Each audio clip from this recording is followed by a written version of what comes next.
Dreamscape presents The Watcher by Jennifer Pashley, narrated by Madeline Mabey and Nick Mondelli. Many are the deceivers. Anne Sexton. 1. Kateri. Monday, October 16th. He warned her in the dead of summer, when the heat blew over the trees like a dry lick of fire, that nothing happens here, until it does. It's the same stuff over and over up here, Hurt told her. Drugs, robbery, domestic, child abuse, animal cruelty. She'd cut her teeth as a criminal investigator in Syracuse, but after her own run-in with the law, she'd come to Spring Falls as a plea deal. She hears Hurt call her name before he appears in her doorway. "Fisher," he says, and then leans in, hair and pants misted from riding his bike into work. "I need you on suspicious activity." "Where are the deputies?" she asks, and pushes her chair back. In truth, she's happy to have something to check out, a reason to get out of the office, even if it's just a task. "Everyone's out on the Lenox Ave fire," Hurt says. 6 months side by side, and he is still awkward around her. He comes no more than a foot into her office and seems to look anywhere but at her. She folds her arms over her chest. "All the deputies are at a fire," she repeats, disbelieving. "It's a meth fire," Hurt answers. "Blew up a motel room." She nods. She heard the call earlier. 12-room motel on Route 8, heading into the mountains. Everything a loss.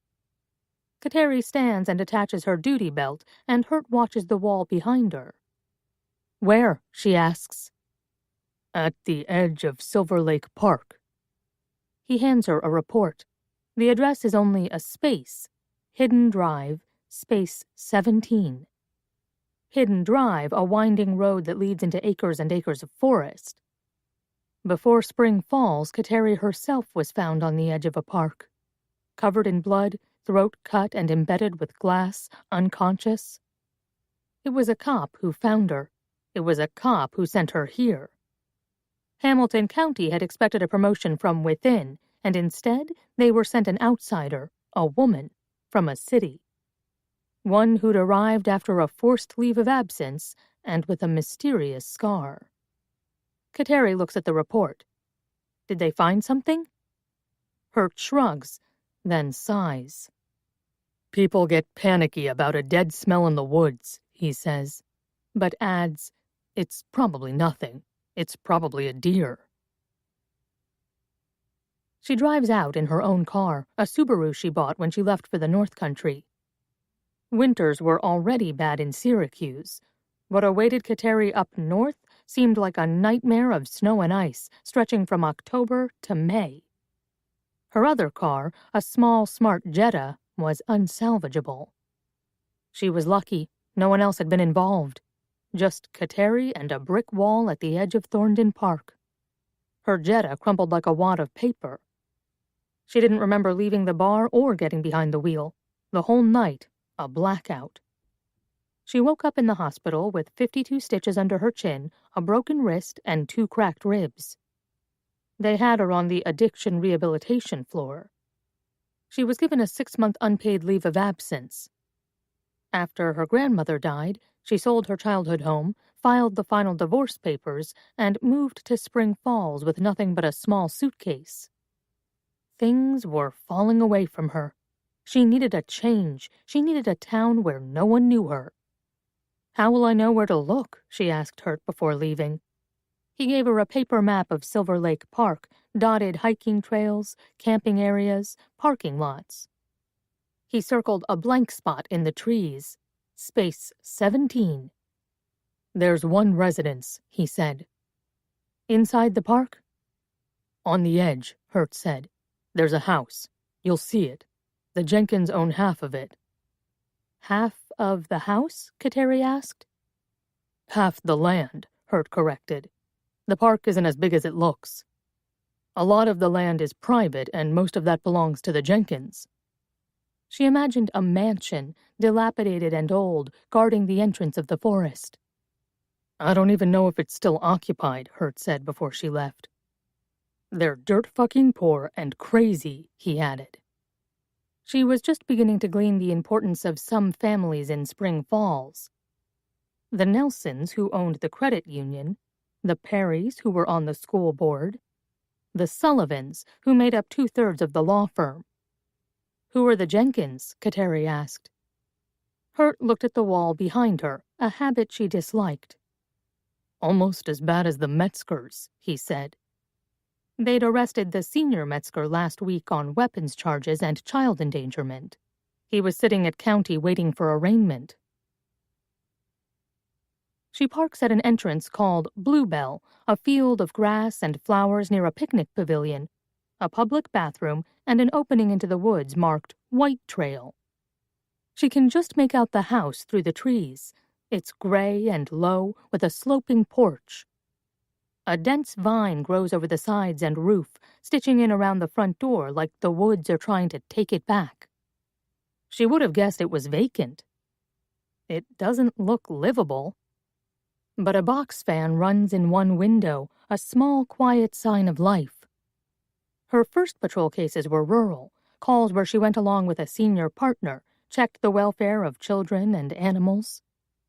She's seen suicides by hanging and by gunshot, and her fair share of DWIs.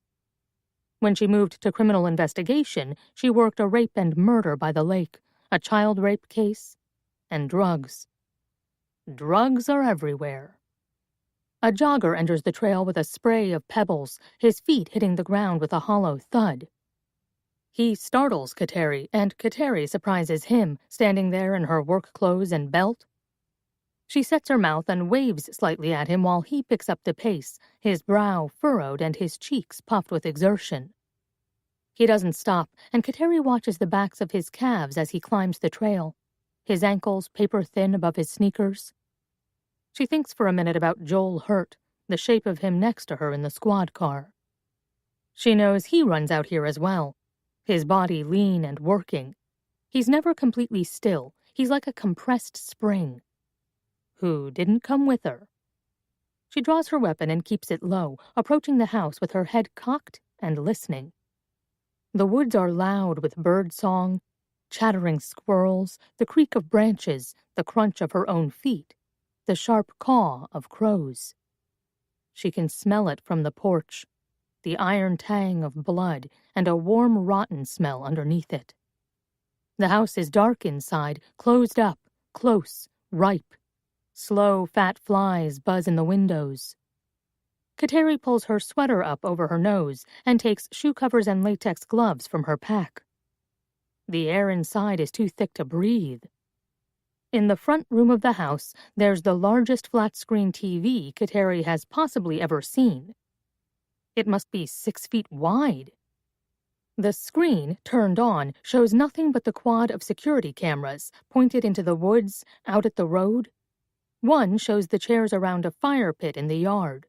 Another, a sliver of light on the trail where Kateri appeared moments ago, the jogger rushing past her. A large pool of blood collects in the kitchen, the edge smeared from the pull of the body. It drags over the linoleum and onto the wood, but disappears. Someone has wiped the path to the doorway. Blood spatters the cupboards, the counter, up onto the ceiling in a particular pattern. Nothing but the floor has been wiped.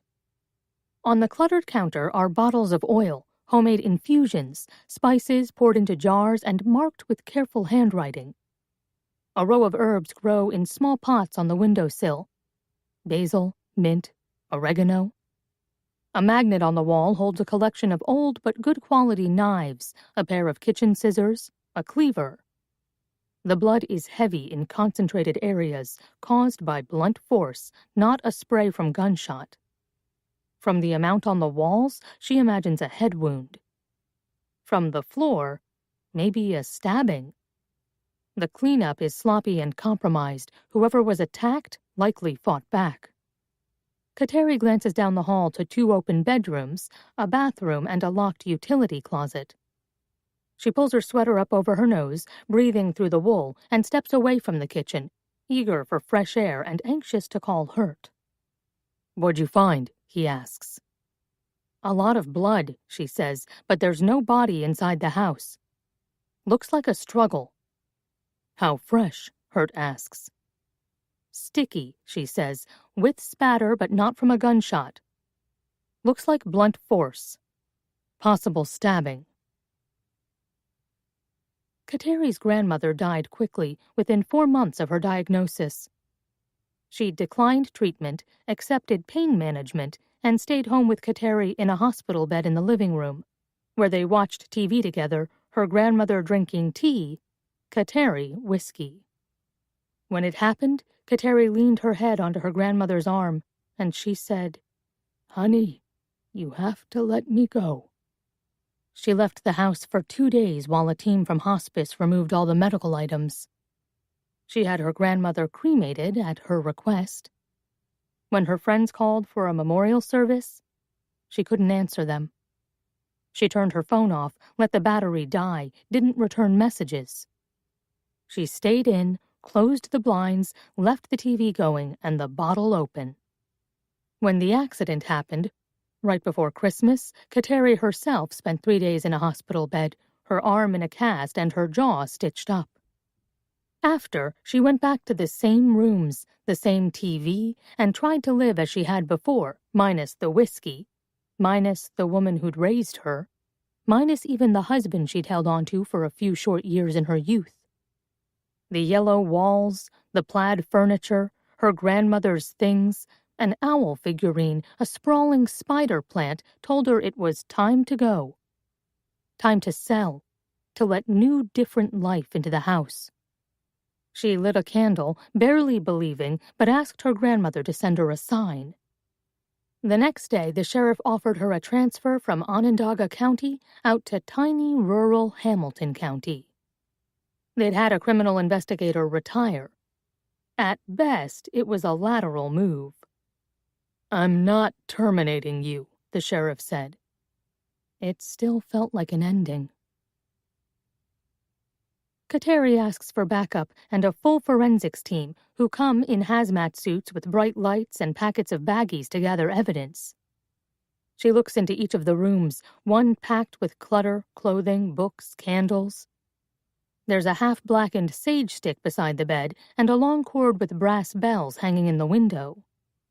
In the other bedroom, there's a twin mattress on the floor, boys' sneakers and a flannel shirt, a stack of cracked-spined paperback books next to the pillow.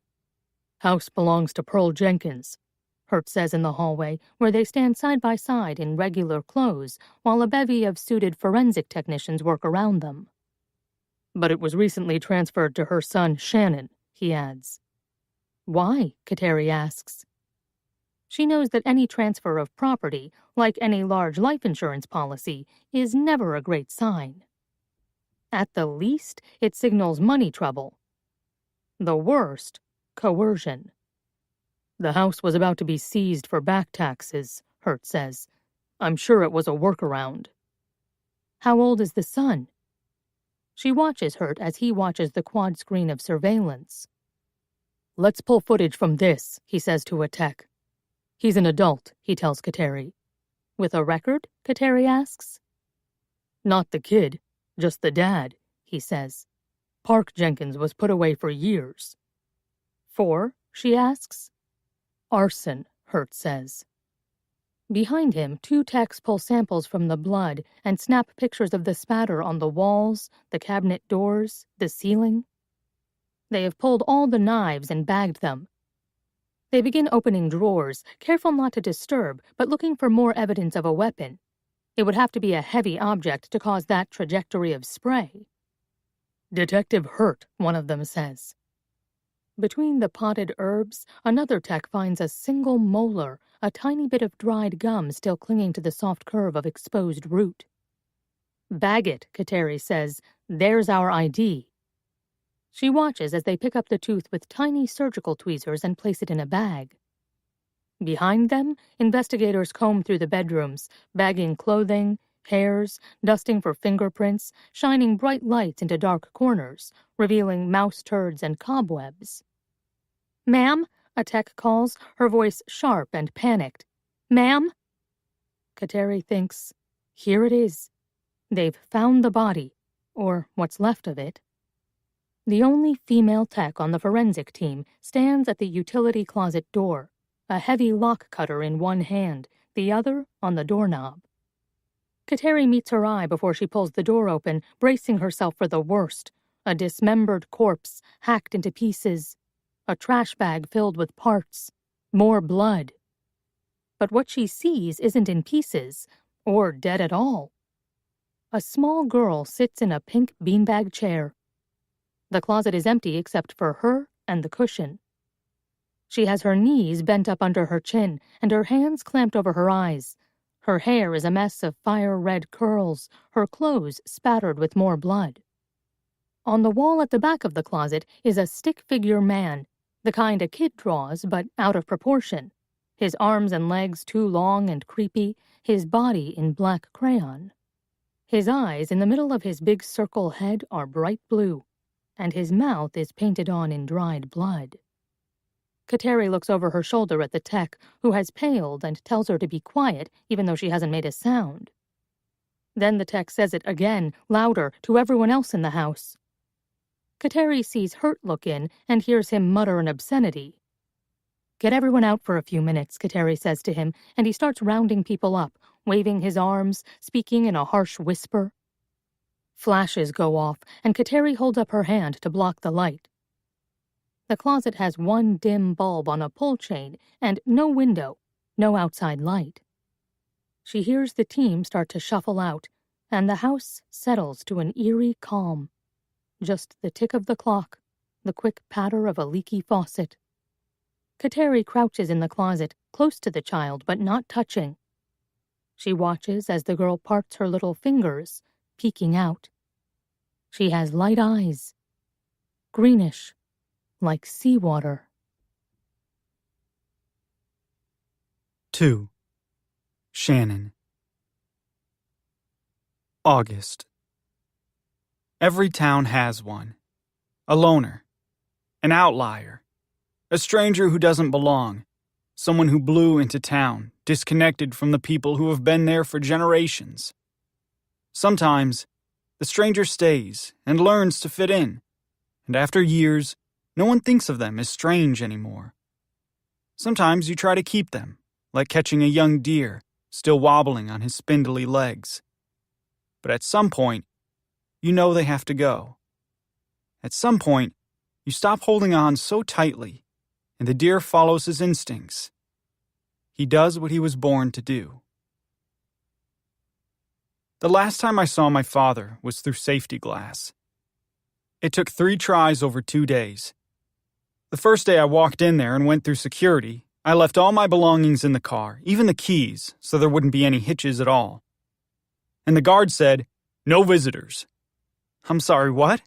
I asked him. "Park Jenkins, no visitors," he repeated. "I'm his son," I said. I was there on my own, without my mother knowing. I'd driven 3 hours to look him in the eye. Even if I didn't say anything to him, I wanted to look him in the eye. The guard tried to look past me. He was big, 6 inches taller than I was, and about 3 of me wide. I saw him blink. "Come back tomorrow, kid," he said. I knew what my father looked like from pictures. I remembered living in the farmhouse, but I didn't remember living with him. We moved into the woods when I was 3, when the farmhouse burned down. When my father, Park Jenkins, set it on fire and tried to kill all 3 of us, himself included. What I knew was the story my mother had told me, about the falling beams, about the staircase on fire, about crawling out to the front porch, which was crumbling above us as we went. I remembered her story, but not the event. I carried the trauma on my body in the form of scars, as if trying to kill me wasn't enough. I had damage anyone could see, anyone could feel with their hands. A scar on one shoulder that spread over the blade and up onto my clavicle, the skin wrinkled like a wadded-up piece of paper. It was mostly covered in a t-shirt. I didn't remember the pain. Or the hospital. My mother got out with a permanently damaged back. A beam had fallen on her, burned the skin, and broken 2 of her vertebrae. We lived with my grandparents after the fire, when Park was in prison and while my mother got better. And when my grandfather died, and my grandmother moved to Vermont to live with my Uncle Jimmy, we lived there alone. My mother never stopped taking the pills. Or she would, for a time, and then she'd flip out, sweaty and panicked, and go back on them. She was only 20 when the fire happened. She never worked after that. She'd barely worked before. She left high school when she had me. Then we holed up in the woods and she got disability. She got food stamps and public assistance. And she got painkillers. That was our life. Until Birdie was born. Park wouldn't look me in the eye. We sat a couple of feet apart at a table with thick plastic between us. I held the phone to my ear, but he didn't say anything for a long time. Time was limited. I studied his face, his shoulders, the way he sat, the way his spine curved forward. I kept my eyes on his, waiting to catch them. We didn't look alike. I looked like my mother. We didn't seem alike at all, but I felt it. That fear in my gut that I was just fucking like him. Which forced me into a situation I didn't want to be in. The only way out would be death. "What do you want?" he said. "Nothing," I said. "I don't want anything from you. Except," I thought, "maybe for you not to have tried to kill us. For you to have been around. Maybe not, though. If it hadn't been the fire, then what?" "Well," he said. "Good talk." He was about to hang up the phone. I was alarmed by the hollowness in his face. How old he looked for 42. He was missing a bottom tooth. His eyes were deep-set and dark green. His hair, buzzed down to a silvery shadow. On his thick forearm he had a pentagram with a deer's head that I knew my mother had drawn in high school, and that my Uncle Jimmy had tattooed on him. They were all cousins. Park put the phone back to his ear for a moment.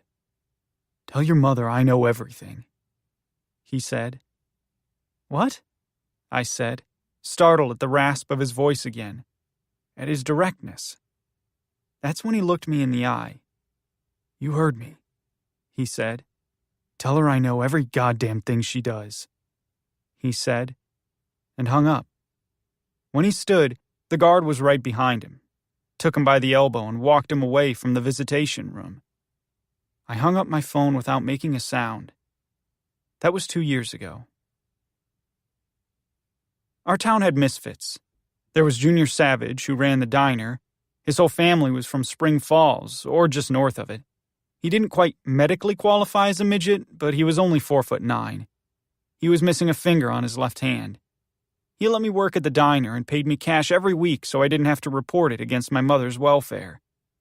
There was Sally, the lady who ran the flower shop. She was willowy and about 70, and her flowers were exquisite and delicate, but she would sometimes leave the counter in the middle of a sale because she heard the baby crying. She'd hold up a knobby finger. "Let me just check on the baby," she'd say, and then disappear, usually for the rest of the afternoon. There had never been a baby as far as anyone knew, but Sally would appear in the windows of the apartment above the shop, pacing like she was walking an infant to sleep. There were the Metzgers. They were trashier than we were. A whole family of boys, a dead mom, a dad who started drinking cheap beer at breakfast. I'd gone to school with 2 of them. I was often mistaken for the youngest Kyle. We had a similar slight build, blonde hair, 2 flannel-wearing, cigarette-smoking, truck-driving losers in the same town. Except that Kyle was hopelessly straight and dumb as a box of fucking rocks. My mother bought oxys and benzos from him. Nobody in town knew how they even made it, but I knew for a fact that my mother gave Kyle $100 a week for pills. And there was my mother, Pearl Jenkins, who rarely went to town but would drive in to pick up her prescription or to get things from the farmer's market in the summer. She dressed like a crazy hippie.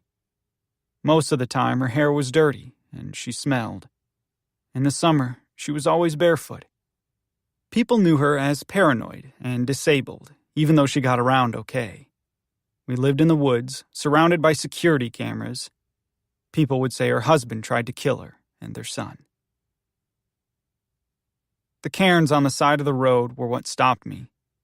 They might have been there all along, but the day I noticed them, it was like they'd grown overnight. A balanced pile of rocks that seemed impossible, a bigger stone on top of all the rest, touching at only a narrow point. It was 2 feet high, visible from my bike as I whizzed past. I skidded to a stop a few yards ahead and backtracked. There were 2. One close to the road, and another, similarly precarious, a few feet in. They marked the edge of a narrow dirt trail that followed a line of pine trees along Mill Road, where I rode my bike every day on the way home from the diner. I looked off down the path. It led into the woods in such a way that I thought it might cut right through to my house. I'd been biking my way down Mill Road to Hidden Drive all this time, riding for miles around the edges of the woods. It wasn't dark yet, so I got off the bike and walked it beside me, following it alongside the trees and then deep into them, the woods cool and completely shaded, heady with pine needles, like the floor was spun with gold. Not far in, a ravine sloped off to the right, and people had dumped tires and old appliances down it. A whole washing machine lay on its side between tree roots and rock. And behind it all, slid down the dirt, was an old Pontiac, crashed against a tree trunk like someone had driven it over the lawns and between the trees 60 years ago and left it there, doors flung open and run. I stood with my mouth open. Holy shit, I muttered. I had never been back here. I'd covered the trails all around our house, but they'd never connected to anything that led here. I gauged the terrain between where I stood on the narrow path and where the car lay. If I put the bike down, I could probably make it. I glanced at the sky, still light enough, and went for it.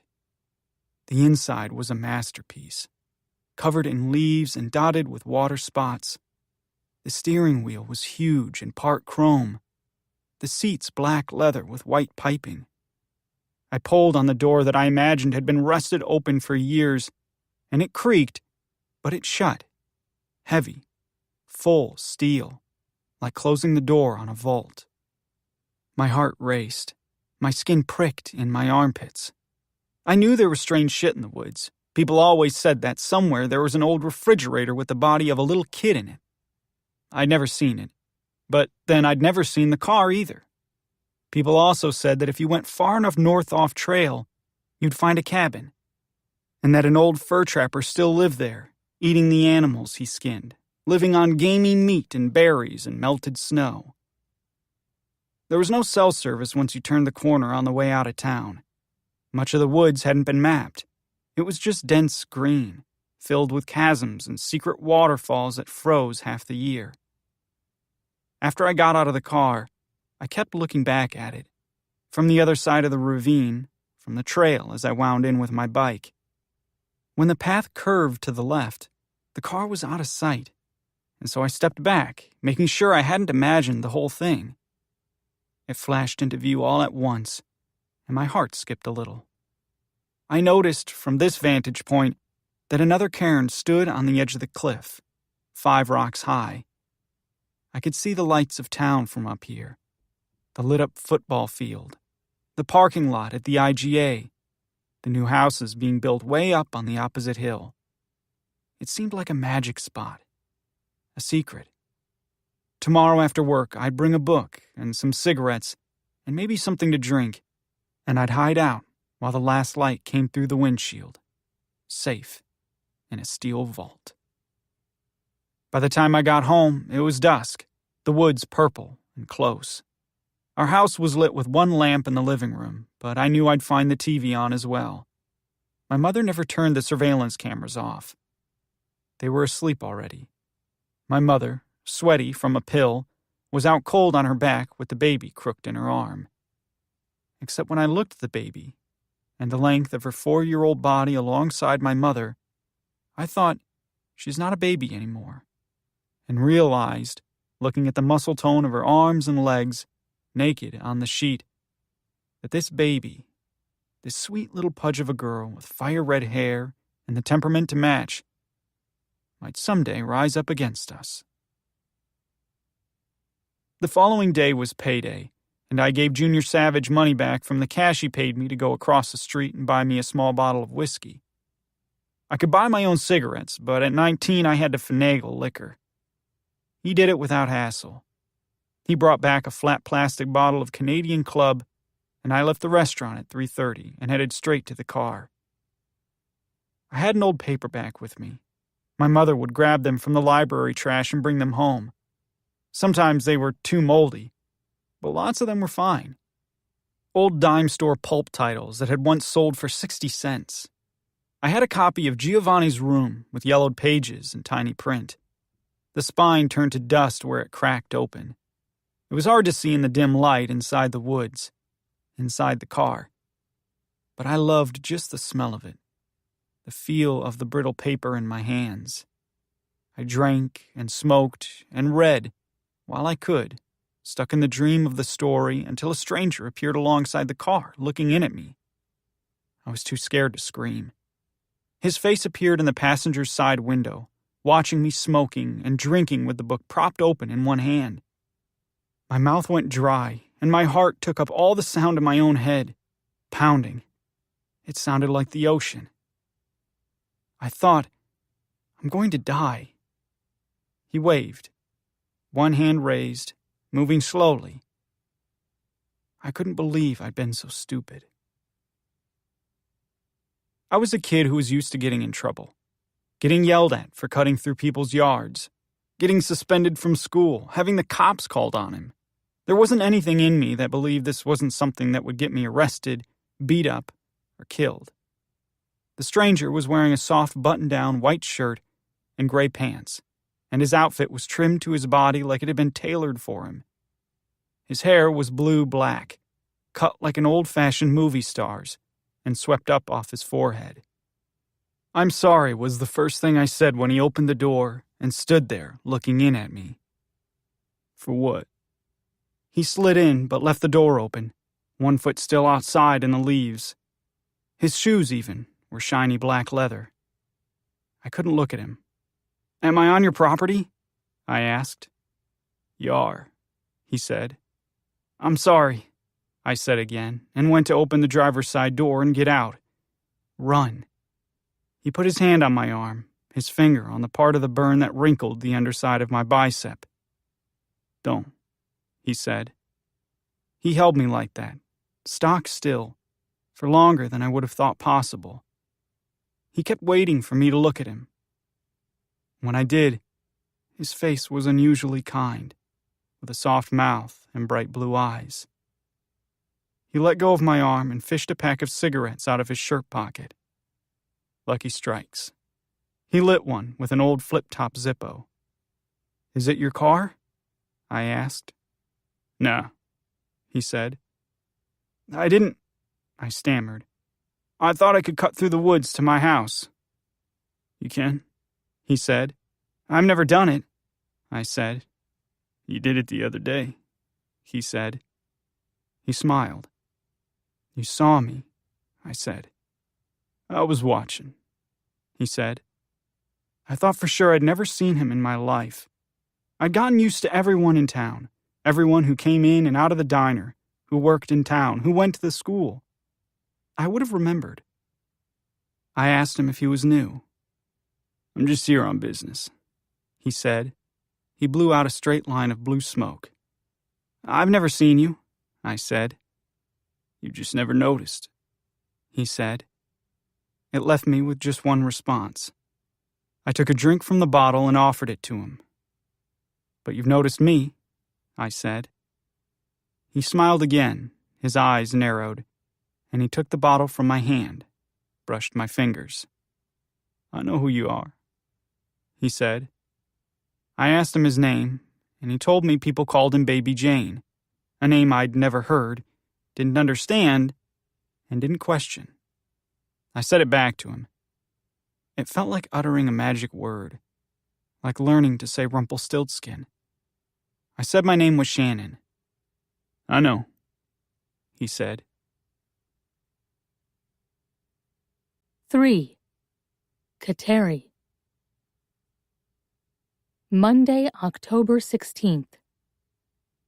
My name is Kateri, she says, making herself small, lowering her hips to the floor by the little girl. What's your name? The girl has on jeans and little hiking boots, a sweater that's caked with mud and what looks like blood. She raises her head and peeks out through her fingers. Her hands and face, too, are speckled with spatter. Her fingertips deeply stained. It's okay, Kateri says. You're safe with me. She pulls her own sweater down, concealing her weapon and her cuffs. May I sit here with you? The girl nods. When she takes her hands down, her little face is gaunt, hollow under the eyes, which makes them look huge. She has a round, turned-up nose and chapped lips. Over the bridge of her nose and across the tops of her cheekbones are a smattering of light freckles. I'm supposed to wait, she tells Kateri. For what? The blood on the girl's hands is so dark it's like ink, seeped into the creases of her skin, her fingerprint whorls, her cuticles. Her eyes are wet with tears, and she pokes her tongue at the worst crack in her lip so that it glistens with fresh blood. Sweetheart, Kateri says. She hears Joel Hurt's voice from the yard, directing Tex to look farther along the trail. What's your name, honey? She asks. Birdie, the girl says, and Kateri says it back to her. Birdie, did someone put you in the closet? Her face is blank until Kateri asks her again. Birdie, who were you waiting for? Him, she says. Kateri waits. The angel, Birdie says. The angel was coming to get me. She doesn't appear to be a flight risk, so Kateri lets her sit where she is, on the beanbag in the closet, with the door open, and goes to get her a cup of water, and a step outside to find Hurt. I need medical, Kateri says when she sees him on the edge of the yard. Hurt takes his phone out to begin, but Kateri stops him. I'll call, she says. She had a case with 2 young sisters. One had been killed. One had survived. Both had been raped. They were little girls, 10 and 12. It was the 10-year-old who survived. When they sent the ambulatory unit, with lights flashing and sirens screaming, the girl flew into a panic.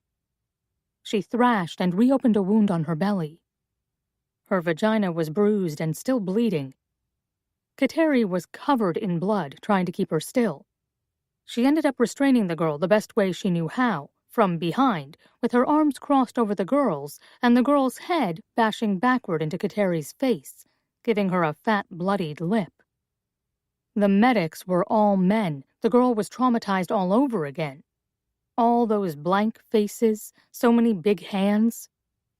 The roar from inside the moving medical unit, barreling down a highway to a hospital she'd never been to. Her sister, dead in a separate van. Kateri was 25. She remembers the estranged father of the 2 girls, living like her own estranged father in a dark, dirty apartment, thick with smoke. He had a ponytail, was never without a lit cigarette. Sometimes he had 2, one in the ashtray, one in his mouth. His eyes went from top to bottom and lingered at Kateri's chest. Little girl cop, he said, give me a fucking break. Dispatch sends a small van, marked but without its lights going, and 2 medics, a wiry woman in her 50s, and a younger man, baby-faced and soft around the edges. Kateri meets them between the trees. The deputies have put police tape around the house, fluttering. Detective Fisher, she introduces herself. She may be in shock, she tells the woman medic. She's almost certainly a witness to something brutal, quite possibly a murder, Kateri says. And she may be a victim as well. I can't tell what condition she's in, physical or mental. She might be badly hurt. She looks at the woman's badge. Maggie, the woman says. This is Rick. She goes by Birdie, Kateri says. How old? Maggie asks. No more than 5 or 6, Kateri says. She's small. She still has baby teeth. Please, Kateri says, though she knows she doesn't have to. Be very, very gentle. Kateri watches while Rick stays in the doorway and Maggie practically crawls through the gore of the kitchen toward the girl hiding in the open closet. She hears Maggie speaking slowly, quietly, like she's luring an injured animal. Birdie comes out with her eyes blank. Kateri is afraid of a potential fight, that she will protest being taken anywhere, will wail for her mother or thrash when touched, will need to be restrained or even sedated in the van. But she does just what Maggie asks her to do. She comes out and gets on a small stretcher that Rick brings forward, and she lies back, her little brown hand gripping Maggie's wrist. Between Birdie's fingers, Kateri notices a small blue tattoo on Maggie's wrist, a crescent moon. Rick covers Birdie with heavy cotton blankets, tucking the sides in. I'll meet you at Mercy, Kateri says to Maggie. Her throat tightens, and she's afraid for a moment that she'll spill. Girls are so tough, she thinks, watching this one, covered in blood, clinging to a moon tattoo on a woman she doesn't know. Behind the house, deputies have upturned rocks and carefully scattered leaf piles. Kateri sees the shape of some of them moving, far off in the trees, the shine of their lights, the flash of a camera. Hurt comes and stands beside her, watching the stretcher load into the van.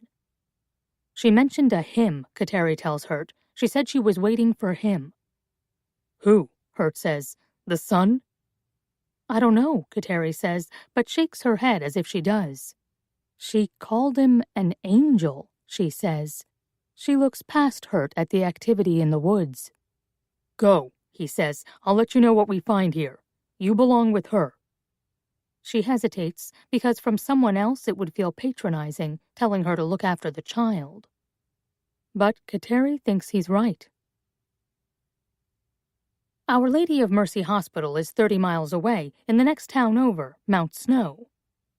It's just big enough to have a community college and a tiny women's school, Creveling College, a Walmart, a Wendy's, and a small Catholic hospital. When Kateri arrives, the girl is in triage in the ER, and there's nothing to do but wait. She can't sit still on the plastic chairs in the waiting room, surrounded by sick or injured people waiting to be seen. So she walks. She spends time in the Art Deco lobby, looking at the high windows and the inlaid quartz in the floors. The dark wood, the giant chandelier that hangs in the center. And then, once she's walked the perimeter, she ducks into a door that says, Chapel. It isn't her thing. Even with her saint's name and her Catholic grandmother, she doesn't feel any truth to it. Her mother rejected the faith, and what Kateri knows at all was gleaned from her grandmother's things. Her little portraits of the Blessed Mother, the creche she put out at Christmas, her lives of the saints. It all feels like a faraway myth. The room is dim and red and smells like candles and incense, like warm wood and spice. Kateri dips her finger into the holy water and crosses herself as she was taught. She sits on one of the 6 pews, lulled by the warmth and closeness of the room, and feels herself welling up with discomfort and want, with an ache in her core. She distinctly remembers sitting on one of the ladder-back chairs in her grandmother's kitchen, having her hair brushed the morning of her mother's funeral. It was November, and she wore a dress she hated, and stockings because it was too cold to go bare-legged, and her grandmother said it was disrespectful. She liked the feel of the brush, pulling from underneath. It was 8 in the morning on a Saturday, when Kateri wanted to be sleeping. I am never having kids, she announced.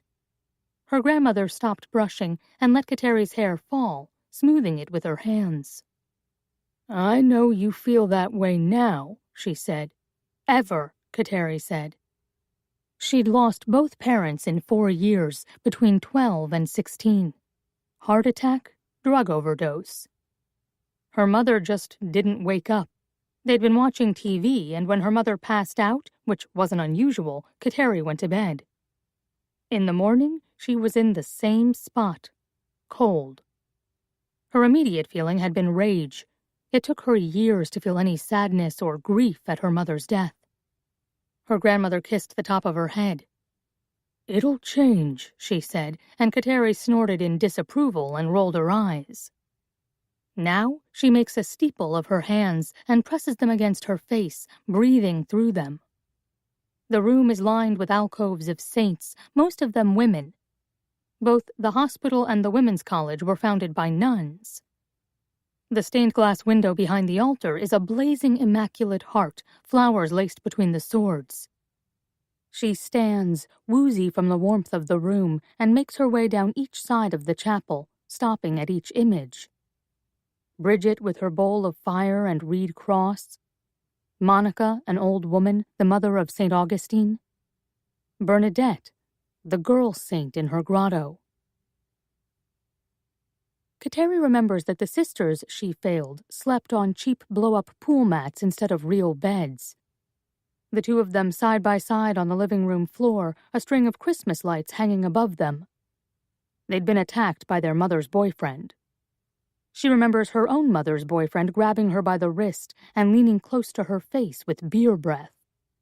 "You could make $1 million fucking bucks," he said, "with those tits, if you just had blue eyes." Kateri lights the candle underneath the girl saint and lets the red glass glow. She doesn't ask for anything. She doesn't know how. But she stands for a moment, thinking of little Birdie with her red hair and her green eyes, and waiting for the ache inside her to go away. They admit the girl, settle her in a room on the pediatric ward, and give her a sedative. Kateri meets the attending in the hallway. He says the child is in shock.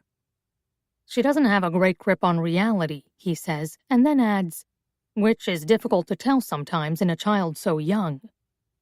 "We'll run a full psychiatric evaluation tomorrow," he says.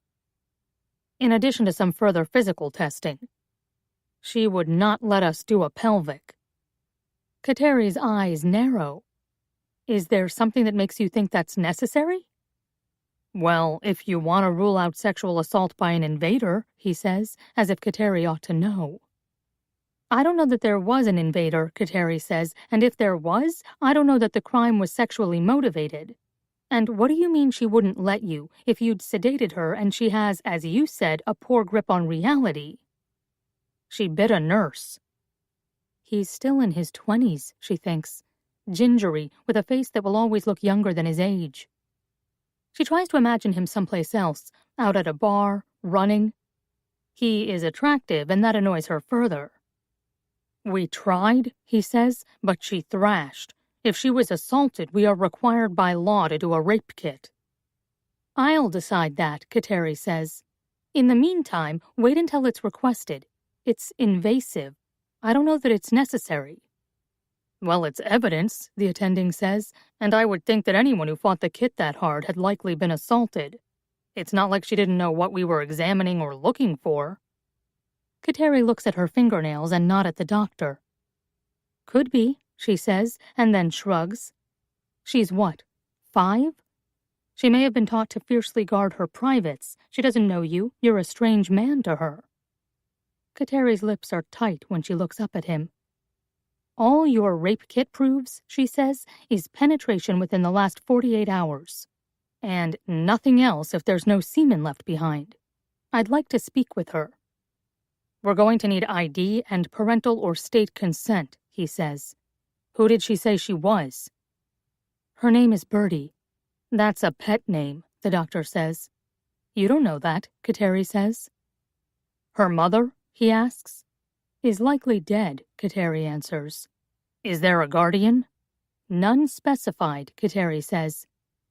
"This is an active investigation." "I understand, Detective." He looks off down the hall, low lit, where people walk by in pairs or push carts and announcements come on overhead. In a Catholic hospital like Mercy, the day begins and ends with a recitation of the Lord's Prayer. "I sent her clothing to the lab as you requested," he says. "Thank you." He looks quick over his shoulder and then says, "Can I ask you something?" Kateri crosses her arms over her chest. "Of course," she says. "Do you think she's responsible?" "For what?" Kateri asks, her eyes suddenly wide. The murder, he says. Why would you think that? Detective, he says, she was covered in blood. She was very close to the crime. Very close, he says again. She feels a headache begin behind her eyes. Doctor, we have not recovered a body, she says. This girl is what, 40 pounds? I'm just telling you what I saw, he says. Maybe we can concentrate on our own roles in this, Kateri says.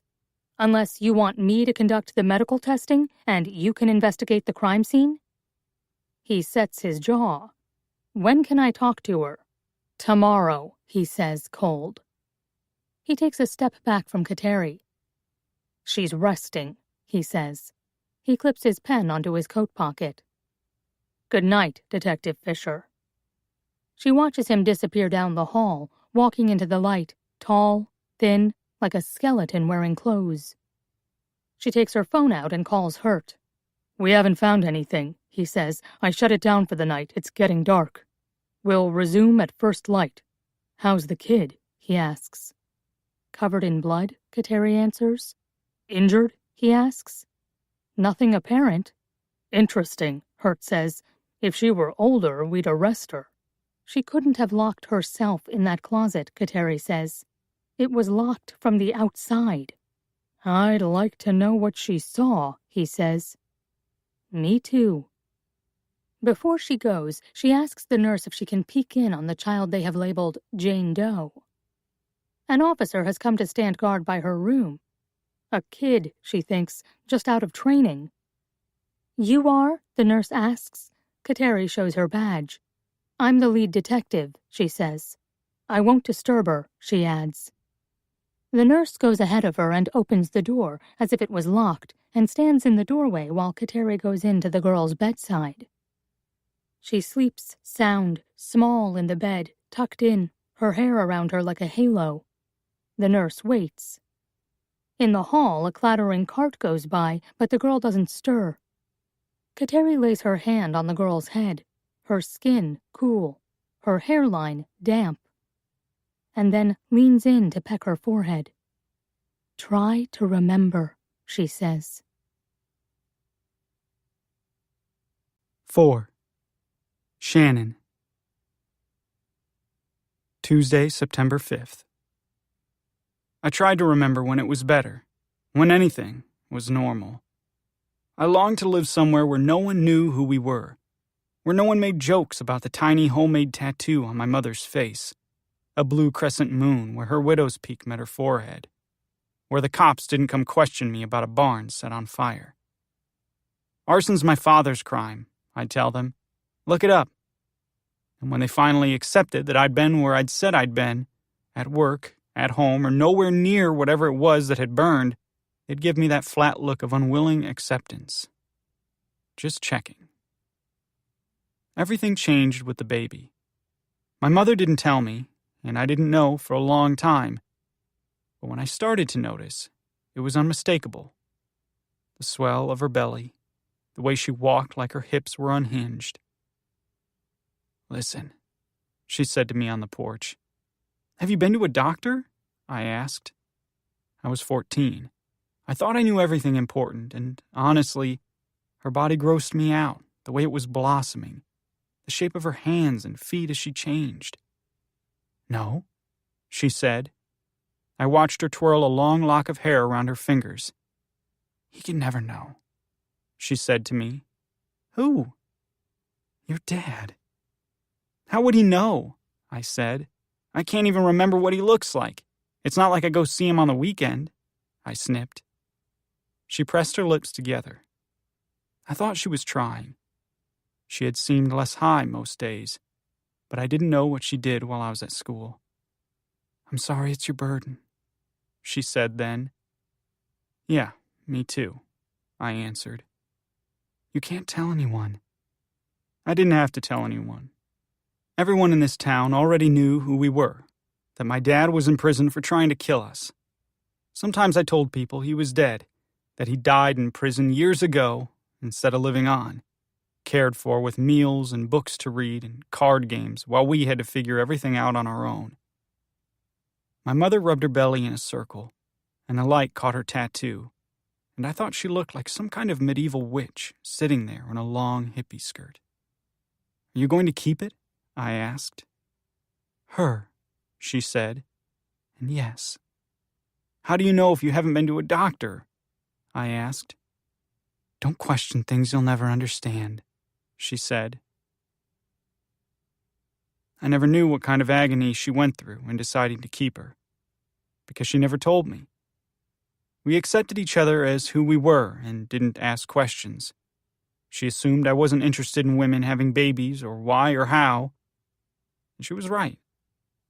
I was already taller than her. She put her hands on my arms and gripped her fingernails into my skin while she squeezed her eyes shut with pain. We had lived all this time like adults, even when I was little, like equals. We didn't have shit.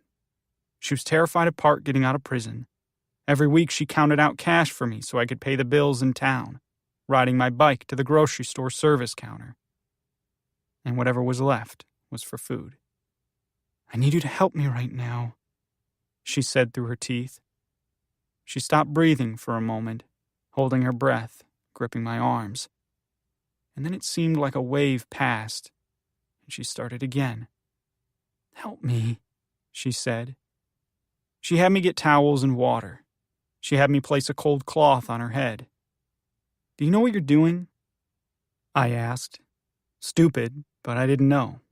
It seemed like we needed a doctor, or maybe a wise woman. But my mother was the wise woman. I guessed if anyone could do it on her own, my mother could. We had no phone at all by then. I wasn't old enough to get my own cell phone, and my mother wouldn't get one for herself. She didn't want to be tracked. The landline had been shut off years before that. It was the middle of the night in her bedroom, in November, and my mother stripped herself naked in front of me, her body blooming itself inside out like some kind of weird night flower. Reds and purples and things I'd never ever seen before, and wouldn't again. Her belly moved from the inside like she was possessed. She was sweating, her deep red hair down around her shoulders and stuck to her face. For a while she got down on her hands and knees and lowed like a cow, rocking back and forth, her head hanging down. I could see her muscles working, could watch the contractions as they tightened her lower back, the scar from her surgery like a dark seam in her skin, writhing. It came quicker and quicker. And then it got so painful she couldn't speak. I had been born at Mercy Hospital when my mother was 17, and Park was signing paperwork when the nurse came out and told him he had a son. When Bertie came, my mother had candles lit, and sage and sweet grass burning, and bowls of salt water in the corners of the room. "Come here," she said, and I got down on my knees in front of her and held her hands, and she pressed her sweaty forehead to mine, her shoulders round and slick with perspiration, her breasts already milk-engorged and standing out from her rib cage. "Mother Mary," she muttered and stopped. Breathed and stopped, like something strangled her from within. Then she told me she needed to be alone. The baby was fat and gray-skinned until my mother toweled her off, rubbing her to get her blood going, to turn her skin to a pinkish brown. My mother put on a loose nightgown that was black and covered in stars and made her look like a fortune teller. She wound her hair up on top of her head and stuck the baby on her nipple. When the baby was done drinking, my mother handed her to me, wrapped tight in a pink towel. She was heavier than I thought, and smaller, like a dense little bean. I rubbed at her hair because it looked bloody, and I thought it was still caked from birth. But that's just the color it was. My mother wafted sweet grass around the room and then rubbed a small spot of sandalwood oil on the baby's head. "Sparrow Annie Jenkins," she said. Her face was beaded with sweat, and her eyes had a glaze that I'd come to know. She loaded up on oxys after the birth. I couldn't really blame her. I'm sure she hurt like hell. But I wondered if she could do what she needed to take care of the baby. "I can't promise you that we won't just run," she said to me. "Run?" I said. The baby made a gurgling sound, and I jostled her in my arms. What about me? I asked her. You're his, she said. She's mine. That's just the way it goes sometimes. What if I don't want to be his? I asked. You don't have to be, my mother said. You just have to be you. She closed her eyes and swayed on her feet. She'd stay the next week in her bed with the baby, sweaty and under with fever and so much blood. The baby just nestled into her, drinking when she wanted. I have to protect her, my mother said, at all costs. After, she never left my mother's side. She lived her life on my mother's hip, or in my mother's lap, and she was a big, fat sass of a baby with a wicked laugh and hair like copper springs. I loved her. But every day, my mother and I seemed to just check on each other, to see if the other was still there. I left school and I started working, and I'd drive my mother's truck out to Walmart to buy diapers with cash, where no one knew to ask me who I needed them for. Baby Jane never asked me anything. He just let me talk, so much that sometimes I felt like I was unraveling. I asked him everything. What his real name was, where he was from, where he had worked, if he'd been married. That is my real name, he said. I didn't believe him. He was from Georgia. He worked on cars. He'd never been married. I went to the car that first time, then waited a few days to go back. And then the days got closer together until I met him almost every day. I knew it was weird, but some days, having somewhere else to be between work and home felt like a balm. I told him all the books I'd read and loved and why. I liked the sound of his voice. It was deep and reedy, and there was something old-fashioned about the way he said certain words. I couldn't tell if he had an accent. I liked the smell of his clothes, his cigarettes, the way his hands moved and his mouth when he talked. He was smart like no one else I'd ever known, and something underneath the surface said to me that he was deeply broken, in ways I couldn't imagine. He told me he'd retired early. If I saw him in town, he'd nod in recognition, but he never stopped to talk to me. Summer is a brief hot second up north. After Labor Day, the nights got cold. Not long after, the grass was dusted with frost in the morning. My mother let me drive her truck only if it was raining. Otherwise, I took my bike. She didn't want to be detectable at all, and having the truck parked at the diner was predictable and traceable. I'd throw a flannel shirt on over my work shirt, ride my bike down Mill Street to the shortcut, and duck in, my wheels hitting the trail with a puff of dirt. I'd sat in the car by myself that first night, and some nights after. But mostly, he knew when to expect me. Or he saw me go by his kitchen window. He seemed to like to give me time to smoke a cigarette and have a drink before he walked out through the backyard and into the woods after me. I leaned on a pine tree on my way into the car, and my hand was sticky with sap. I sat rubbing it, smoking, waiting. I felt too restless to read, and it was dim in the forest. When he came, Baby Jane saw me rubbing my hand and reached for it. You need alcohol, he said. That's the only thing that'll get it out. That was the night I asked him his real name. He raised his eyes and gave me a look that said I'd never know. I thought he looked different each time I saw him, and I blamed the failing light of fall, the heavy tree shadow, the early dark. Baby Jane is my real name, he said, and I smiled. I thought his eyes were a blue I'd never seen. I tried to touch his cheekbone, and he flinched. I thought I would break the seats inside that old car if I could just put my hands on the sides of his face and look at him. Can we go inside? I asked him. No, he said. Do you live with someone? I asked. No. I felt small. But then he asked, Do you? I hesitated. No one ever asked me. My mouth went dry. "Just my mom," I said, and he nodded. "I have to go," he said after that, his eyes flat. But he waited. He sat there waiting for me to say the last thing. I didn't want him to go. I didn't want it to be over yet. "How did you know who I was?" I asked. "I pay attention." He got out. He disappeared between the pine trees, and his shoes didn't make a sound. I could have followed him, but I sat still, breathing hard, my heart knocking in my chest, thinking I'd ruined something, that I'd broken the spell. And then I didn't see him again for 3 days. At home, I woke up to a stranger in the yard. My mother and the baby slept hard, in her closed room with the red curtains drawn. They might have been up half the night. I never knew. My mother had never been an early riser. I heard the truck, and I heard hammering, and I saw him on the TV surveillance. A big guy, putting a sign in the yard. Sometimes men came through for maintenance, to take care of a downed tree or clear other storm damage on the trails. But this was right in our yard. I went to the porch, barefoot, cold, and lit a cigarette. "Can I help you?"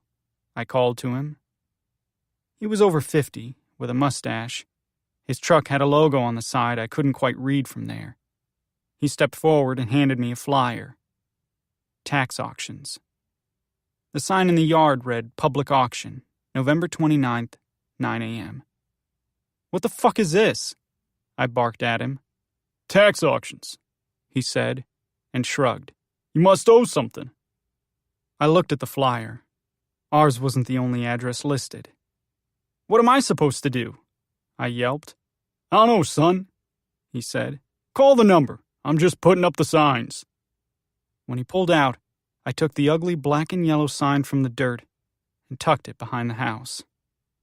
My mother had heard me, and she was up inside making coffee. And Bertie all at once had like 11 Barbie dolls out on the floor in various states of undress. She had one Ken doll that she called the Angel. She would sometimes fly him around the room. "Who was here?" my mother asked. "The county?" I said. She paled so hard she looked green. She clicked the stove on and set the percolator to boil. I hated conversations about money. I just wanted to make enough to cover everything and never have to talk about it. "Do we owe money?" I said. "Oh, fuck," she said, and pinched the bridge of her nose. I stepped past Bertie into the kitchen so she wouldn't hear. My mother rooted around in drawers, in the cupboard, looking for old mail. I paid the bills usually, but everything I paid was utilities. There was no mortgage. My grandparents had owned the house outright. "Fuck," she said again, digging into the junk drawer that overflowed with matchbooks and balls of string, markers, marbles, seashells, and rocks. "Here," she said, pulling out a rat-edged white paper that had the sides ripped off. Behind it were similar notices that hadn't even been opened. Letters from the county, letters from real estate companies hand-addressed to Mrs. Pearl Jenkins. The notice listed our address, my mother's name, and the auction date, and stated $57,000 in back taxes. I didn't know anyone who made $57,000 a year, let alone owed it all at once. I watched my mother reach in the side cupboard for a pill and take it without water. "Have you ever paid the taxes?" I asked. She only sort of twitched her head. "I mean, since Grandma left?" "Never mind," I said, and left the paper on the counter and walked away from her. Bertie was singing in the living room. Above her, the giant screen of security cameras from outside. Trees, the path to the parking lot, the side yard, and a hiker going by with a dog. "Shan," my mother called from the kitchen doorway. "We'll figure it out." "No, we won't," I answered. "I might, but you won't." And I understood all at once what she meant by running. That she'd be gone with her precious bird, and I'd be left to figure all this shit out on my own. Homeless if I couldn't do it. I watched Bertie trip across the living room floor on her toes, the angel doll flying high and then swooping in to pick up one of the scattered girls and carry her off. 5. Kateri. Tuesday, October 17th. Kateri has to wait until the next day to see the girl. In the morning, she sends Hurt back into the woods with a search team that includes dogs, and Kateri sits by the girl's bedside, her little body dwarfed in the big bed. In the dull blue hospital light, her hair appears like rusted metal. Kateri picks up her chart. They have left her name as Jane Doe, date of birth unknown. Estimated age 5 years, height 38 inches, weight 38 pounds. No known allergies. BP 90/60. Pulse 115. Little rabbit, Kateri thinks. She's on a slow drip that Kateri assumes still contains a sedative. An orderly comes in at 7:30 and Kateri drops the chart back on the foot of the bed. He has the little girl's breakfast. He opens the curtains, turns on the overhead light, all of it an assault of brightness and smell. "Breakfast, sweet pea," he says. He raises up the head of the bed. Her little shoulders swim in the pediatric gown she wears. Bertie's eyes open and lock on Kateri. "Who are you?" she asks, all at once alert. "I'm Detective Fisher," she says, "but you can call me Kateri if you like." Bertie looks at the tray in front of her. They have brought her dry toast and a juice box, a styrofoam bowl with Cheerios, and a carton of milk. She looks away disinterested, and the orderly puts the straw in the juice box for her. She takes a very tentative sip. "Good girl," the orderly says, and looks to Kateri, who nods. There has been an officer outside her door all night. "I was hoping we could talk," Kateri says. "Yesterday you told me your name is Bertie." She nods. "Is that short for something?" "You mean my real name?" she asks. "Yes." "Sparrow Annie," she says. "Sparrow Annie what?" "Jenkins," she answers. Then, "Do you know what your name means?" "Kateri is a form of Catherine," she says, which means pure. "Annie means grace," the girl says.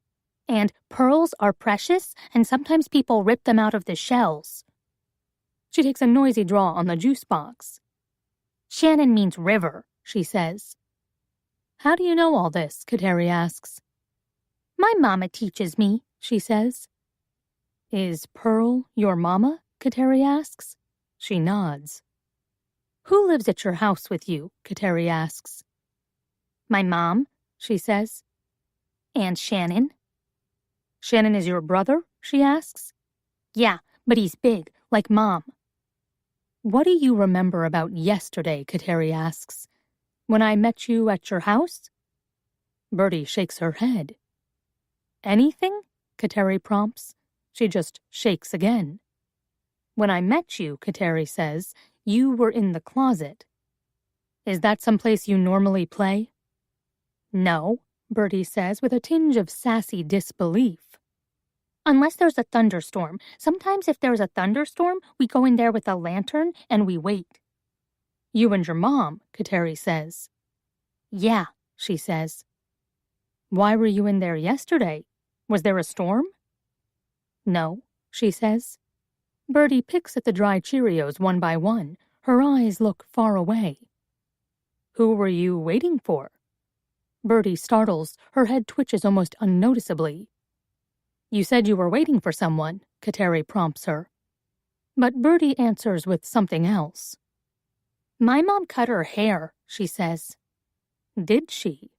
Kateri goes along with it, thinking that if nothing else, keeping her talking about anything, about normal everyday activities, will reveal something important. "Yeah, she cut it all off." "Short?" Kateri asks. "Bald," Bertie says. "She was going to do mine, but I cried. And then I had to hide." Why was she going to cut all your hair off, Bertie? Kateri asks. Her arms break out in goosebumps. So they can't find us, she says. Who? Anyone, Bertie says. Who would be looking for you or your mama? Anyone, Bertie says again. Is there someone who was mad at your mom? Or maybe fighting with your mom? Bertie's mouth makes a flat line. Kateri switches gears. Bertie, did you draw the picture inside the closet? Yes, she says. Her face colors with shame. She knows not to draw on the walls. Can you tell me who the picture is of? Is he someone you know, or that your mom knows? Bertie shakes her head. No? Kateri asks. No, Bertie says. Who is he?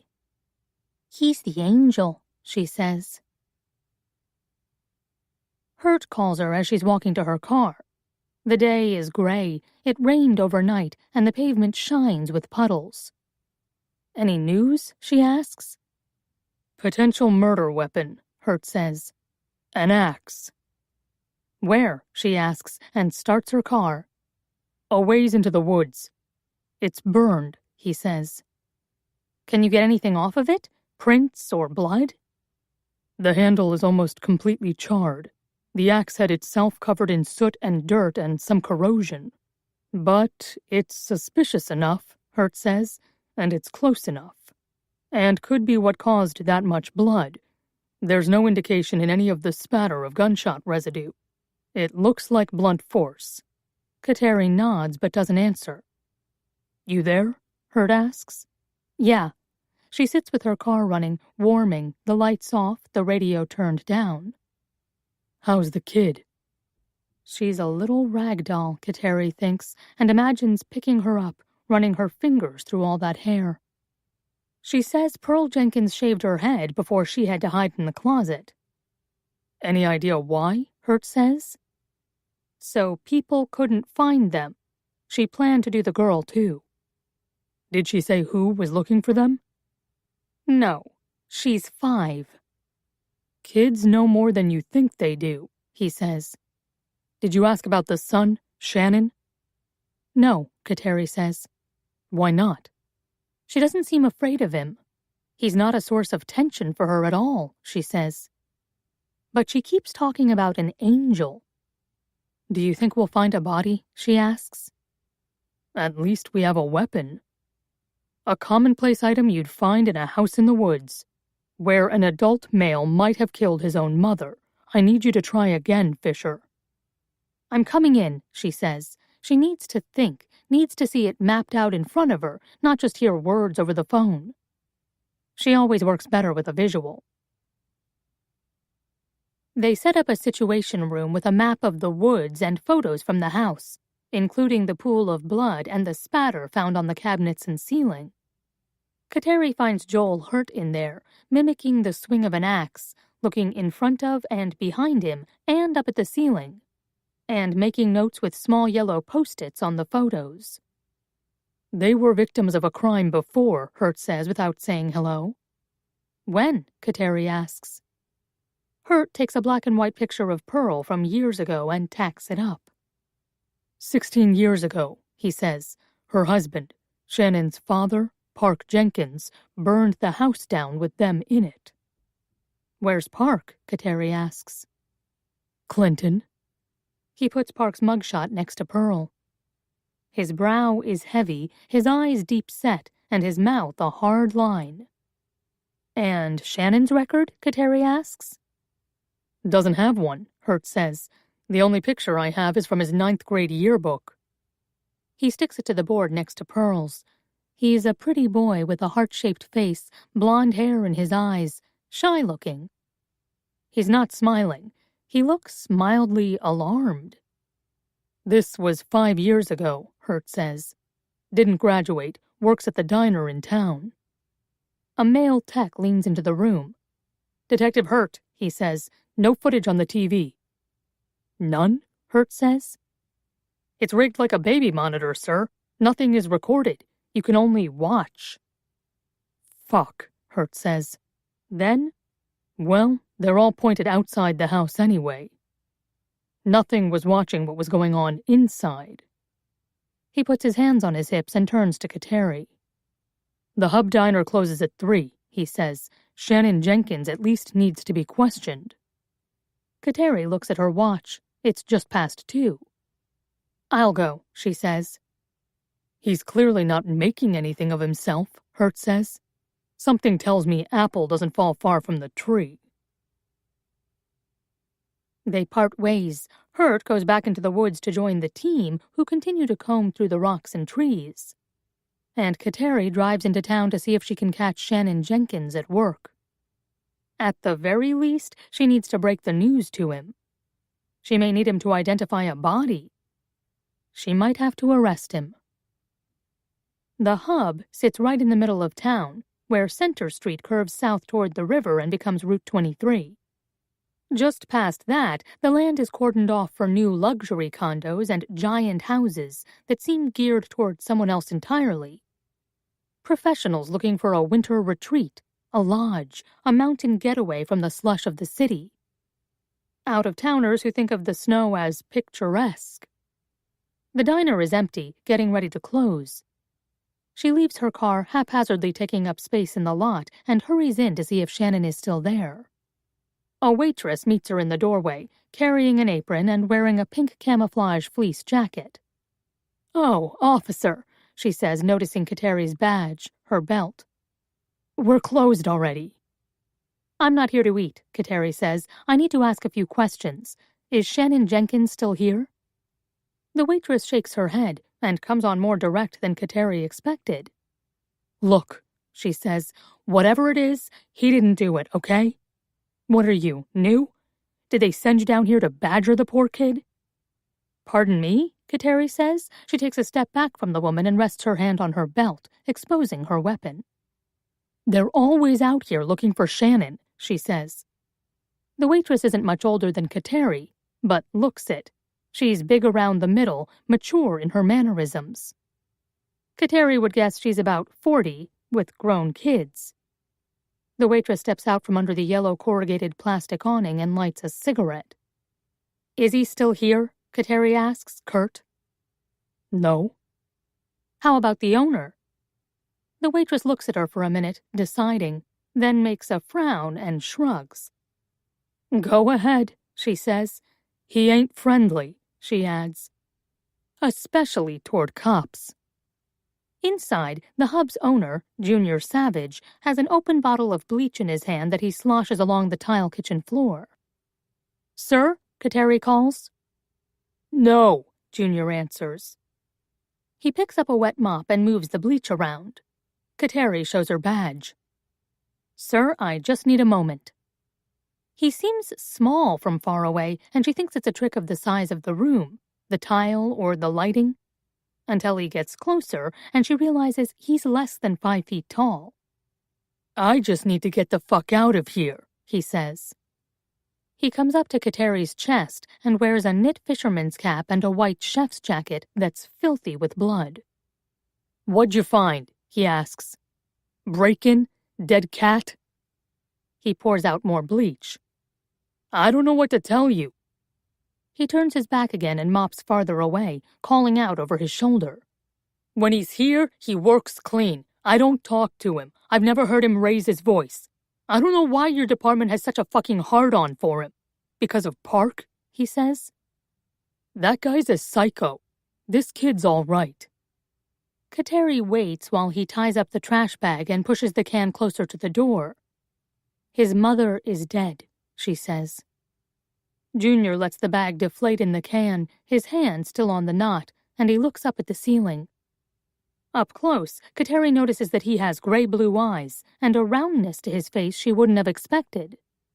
"Son of a bitch," Junior says. "Drugs?" "I need to speak with him," Kateri says. The bleach smell is overpowering, burning her nose. "Do you know where I can find Shannon Jenkins?" Kateri asks. He shakes his head and leans on the garbage can. His hands are small and stubby, and he's missing a finger.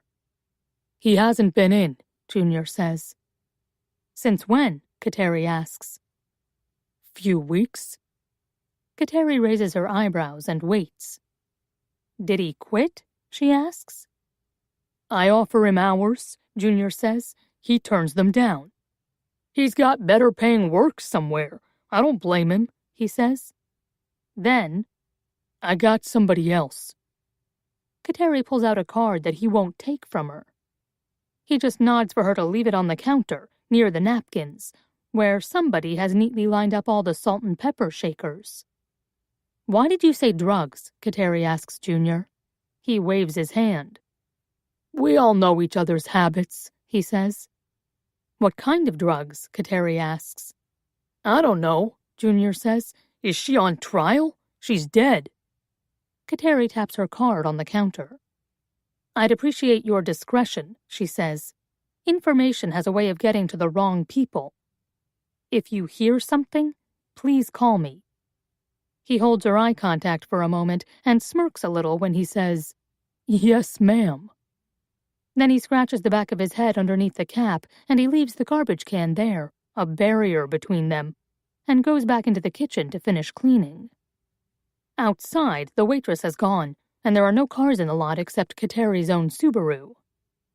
She sits and waits to pull out, her armpits prickly with heat and embarrassment.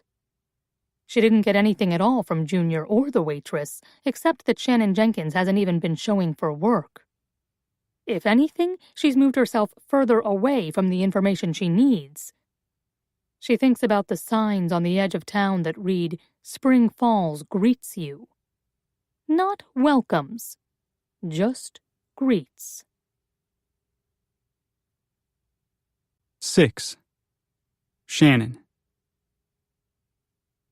Thursday, September 7th. My mother went about her business as though nothing had changed. I'd never seen someone so capable of shutting down, of taking a pill and going to sleep, of pretending that their house wasn't about to be auctioned in 2 months. Where would we go? I suspected she had a plan, would run, as she'd hinted, back to her own mother, or to a cousin in Vermont, someplace where she could change her name, someplace Park couldn't find her. I needed to find out when he was eligible for release. I needed to make more money. If they ran and I was stuck with a house taken out from underneath me, with a minimum wage job, I'd have to go someplace else. I needed a place to live, and in order to get that, I needed more money, or someone to live with. My job alone wasn't going to cut it. I didn't even have a car I could live in, unless my mother ran on foot. Sometimes I sat in the truck and screamed, alone on a lonely road, where no one could hear me. Sometimes, on days off, I lay in bed while the sun moved over me, from one side of the room to the other. More than once, I stood on the bridge and looked down at the railroad tracks. The train was never coming fast enough. I wondered what the inside of Baby Jane's little mill cabin looked like. I imagined it as otherworldly, old-fashioned, like him. A place maybe with books and candles, with an old-timey bedroom set, delicate teacups, a closet full of pressed white shirts and creased gray pants. I couldn't live in the abandoned car, not for long. Winter was too harsh. I wouldn't make it past November, and even that was questionable. If the house was auctioned at the end of November, I'd be up against snow and ice already, until at least April. I went to work. Junior had already given me all the hours he could. Most days it was just him, me, and Terry. If I couldn't come in or I was sick, he had one other guy who filled in, an old Navy man in his 70s. I had tapped that job for about all it was worth. I needed a skill, which meant more school, or at least more than a goddamn GED. I wiped down all the glass salt and pepper shakers and filled them. I spent half an hour marrying the ketchup bottles so none of them looked even a little bit empty. Terry had counted her drawer and was out back having a cigarette. My face was flushed. I didn't get paid until tomorrow, and I was ready for a cigarette and a drink myself. Then the bells clanged against the glass door, and a man I had never seen before in the diner, or even in town, came in. He scanned the empty counter, the vacant booths, and me doing closing side work, and asked if we were still open. I stalled. I had to try not to stare. I mean, we're open for another half hour, I said, and knew that Junior would kill me if I walked back there with another order. He was already slamming pans and scraping down the grill. If he got the bleach out, I was done. The man shook his head. "It's okay," he said. "I'll just have some coffee." He had a folder with him that he laid on the counter. I wasn't used to serving, but I grabbed a mug from the shelf below and poured slowly from the fresh, full pot Terry had brewed for us as we cleaned. I looked at him as much as I could while he looked through his papers, his eyes down until I put the cup in front of him. He sat at the counter and sipped, and I went back to buffing glasses, even though my hands had a tremor. The man had long, honey-brown hair, curled at the ends, green eyes, and a soft mouth. He wore a flannel shirt that looked like it felt like butter. Fine hands, narrow wrists. When the cup was half empty, I picked up the pot. "More?" I asked. "Sure," the stranger said, and smiled. His teeth were exquisite, white and straight. I thought, no one passes through Spring Falls. It's on the way to nowhere. I almost dropped the full pot getting it back on the burner. "Hey, do you have a place I could hang this?" he asked then. He opened the folder and took out a flyer, the kind with phone numbers perforated at the bottom. It read, "Handyman needed for light carpentry, painting, installation."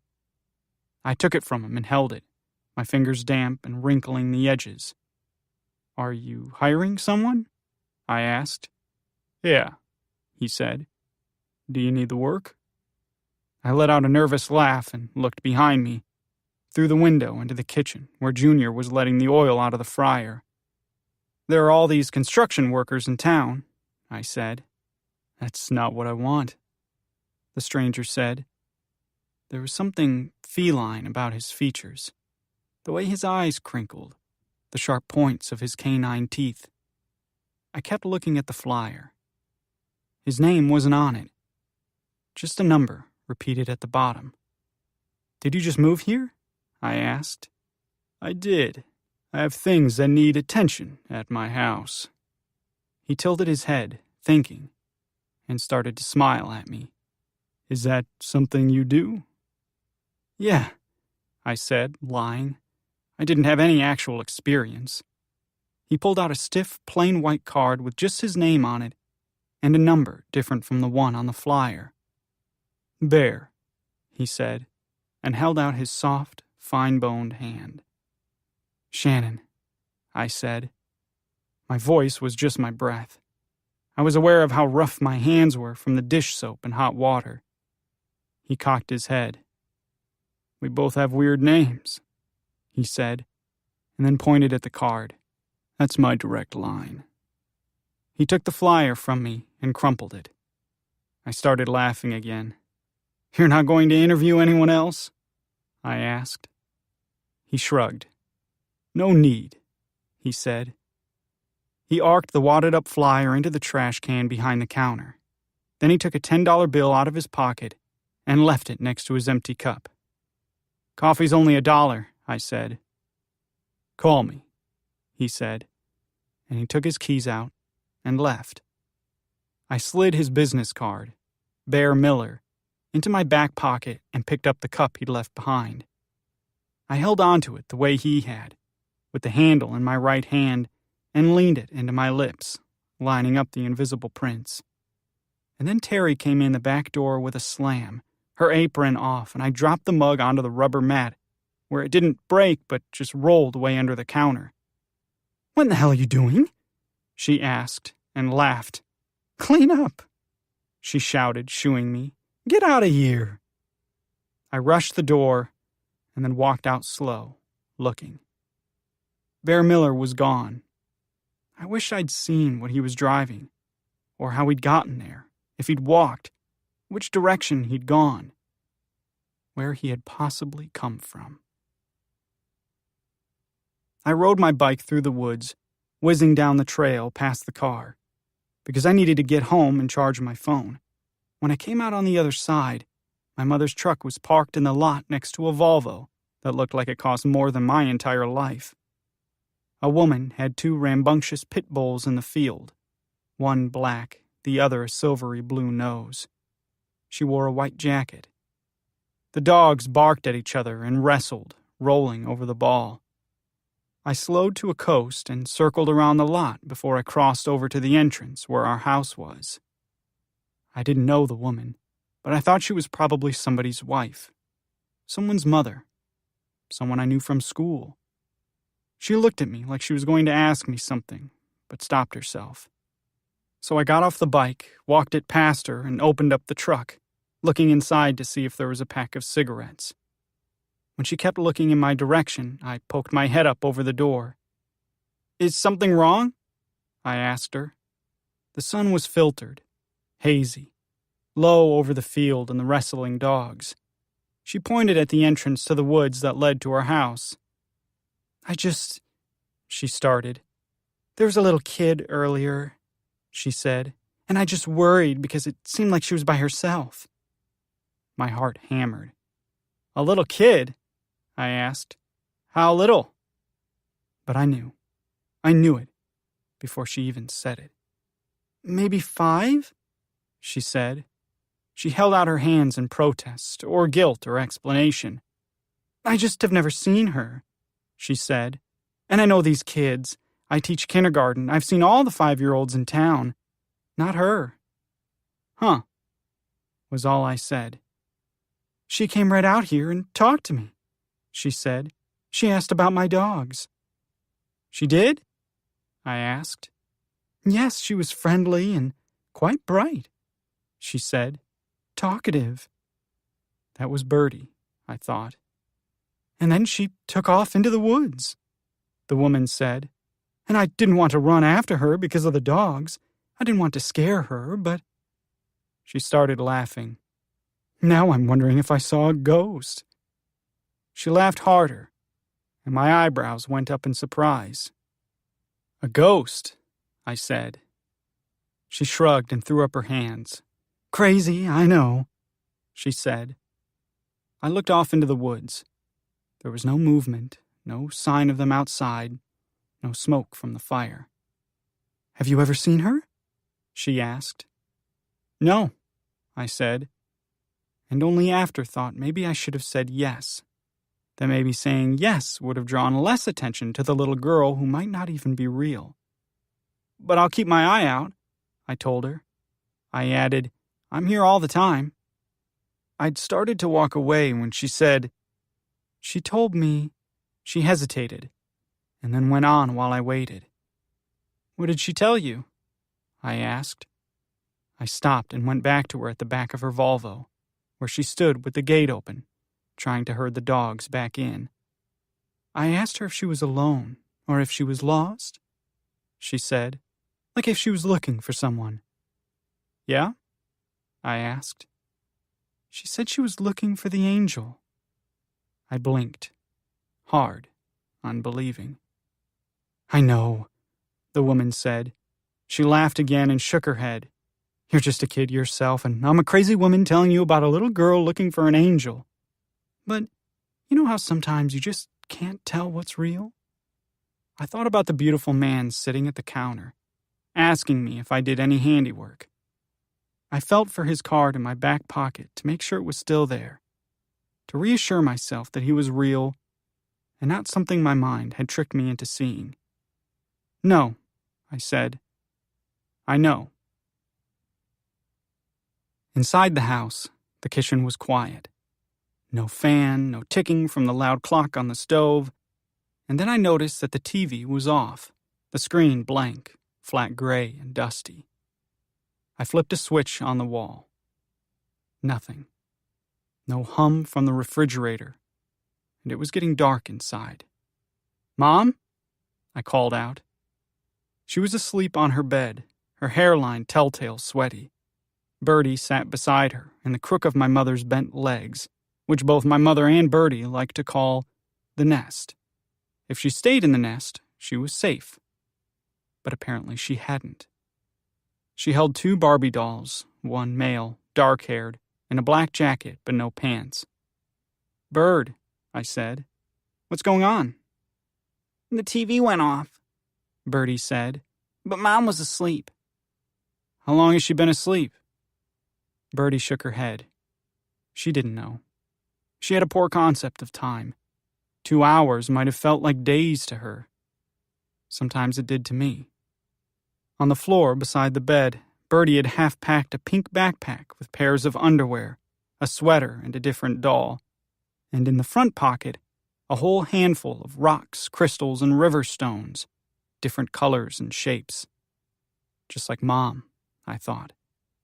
"Were you going somewhere?" I asked her, kicking at the bag. She held up her arms to be picked up, and I indulged her, swinging her onto my hip and smelling her hair. I carried her out to the kitchen to get her a glass of water, but when I turned on the tap, nothing came out. "There's no electricity or water?" I said to Birdie, only half asking. I was trying not to shout, but it wasn't her fault. She shook her head. "There's a big poop in the toilet," Birdie said. "It won't flush." I let out a groan. I tried to remember the last time I'd paid bills. Usually they came in the mail while I was at work and my mother set them aside, then gave me the cash to take to the Big M so I could pay at the counter. I thought back a week, 2 weeks. I'd been going to Baby Jane's after work. More than once I'd slept in the car, waking stiff and cold in the morning, but getting back on my bike and riding back in to work. I didn't even know where my mother kept the cash.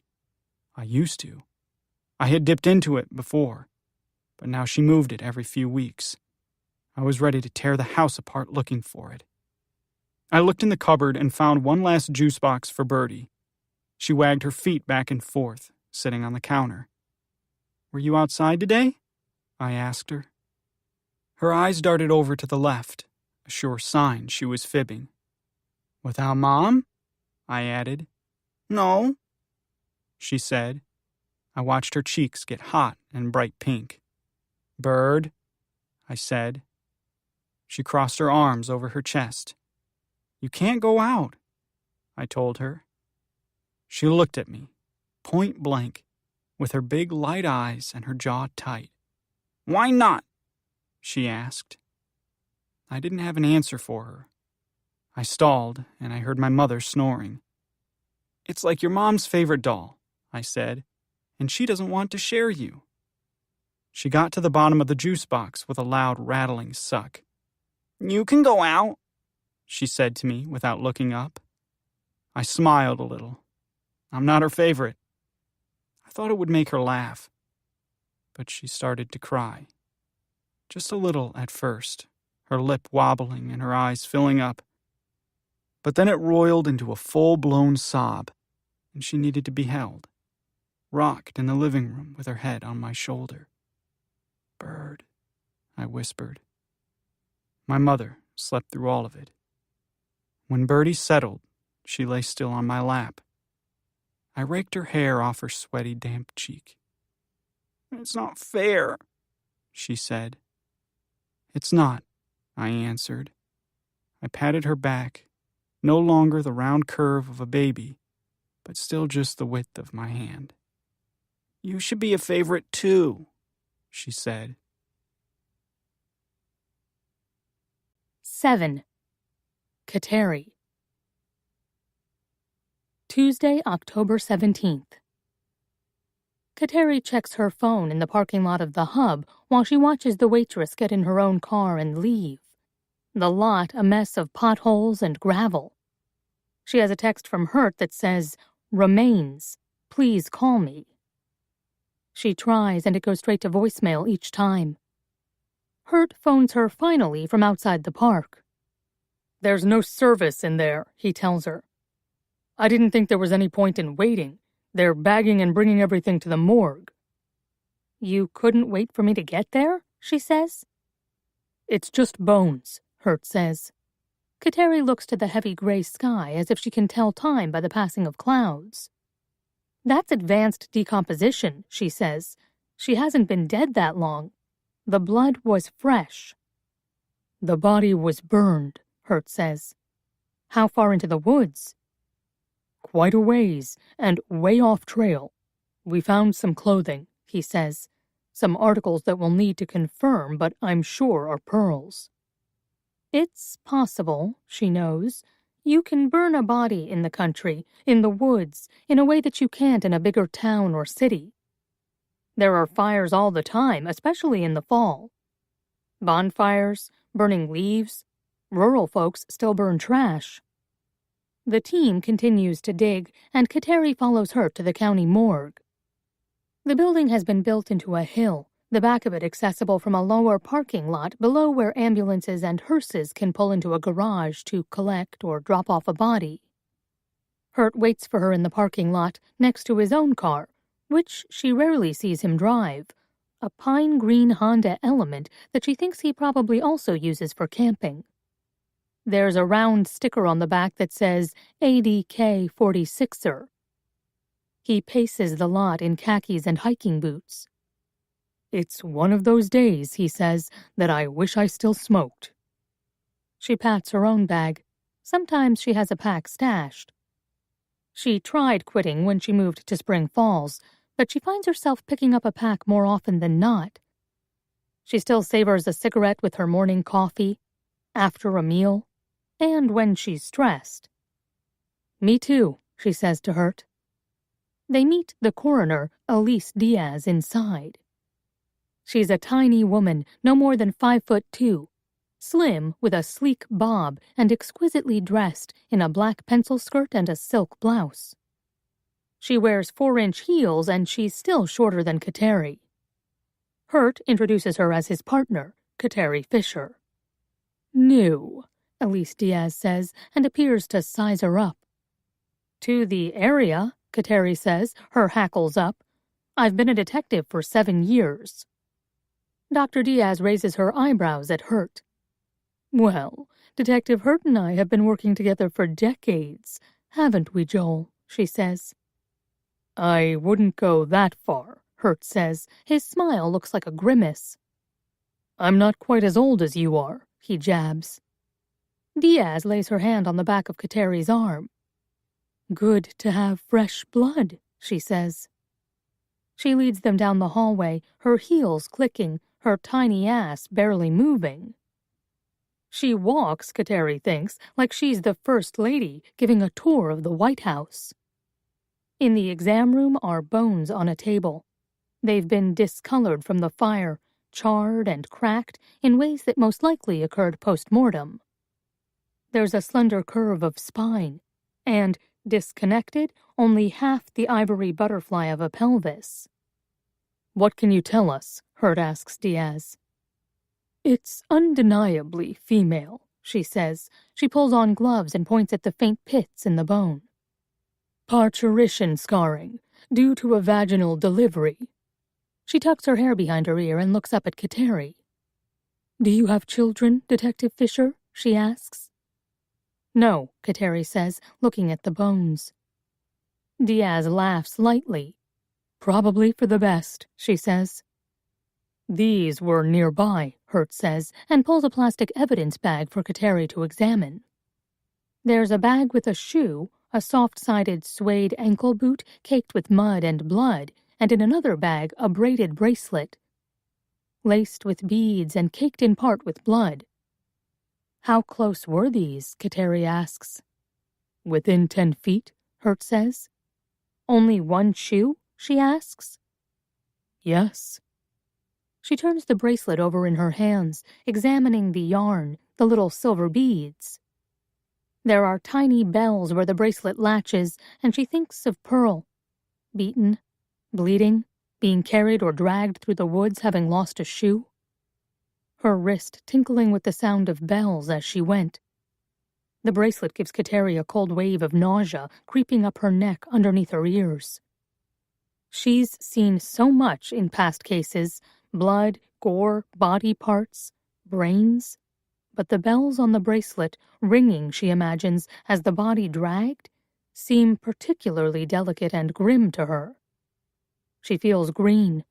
She needs to get outside. "Thank you," she says to Dr. Diaz, and excuses herself to the back parking lot. Under a sky that is so heavy, she swears she can feel it resting on the top of her head. A mantle, or a cold, dead hand. Hurt appears at her side. "You okay?" he asks. "What are we going to do with the kid?" Kateri asks. "Well," Hurt answers. He looks down at the ground. "Foster care." It hits Kateri like a thud in the middle of her chest. "Let's see if we have a match to the blood in the house," she says, and Hurt nods. "And if there's anything at all we can extract from the burnt bones." She walks with Hurt to where their cars are parked side by side. "Is it enough?" she asks, and knows that it is. It just seems so paltry. Where has the rest of it gone? It takes a long time to burn a human body, she thinks, without the aid of a crematorium. She thinks of the bare pelvis, with its clear markings of childbirth, the way motherhood leaves its trace on you long after you're dead.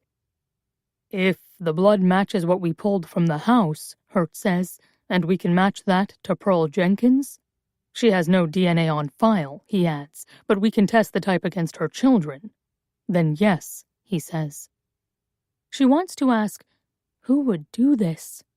But she knows. Murder is almost never anonymous. They didn't send her to rehab after her accident. She spent a few days on the rehab floor drying out, but a facility was never mandatory. It might have been court-mandated, but there was no court. There were no charges. The county sheriff decided to keep it quiet. It would have been completely different if she'd hurt or killed someone, or even if another vehicle had been involved.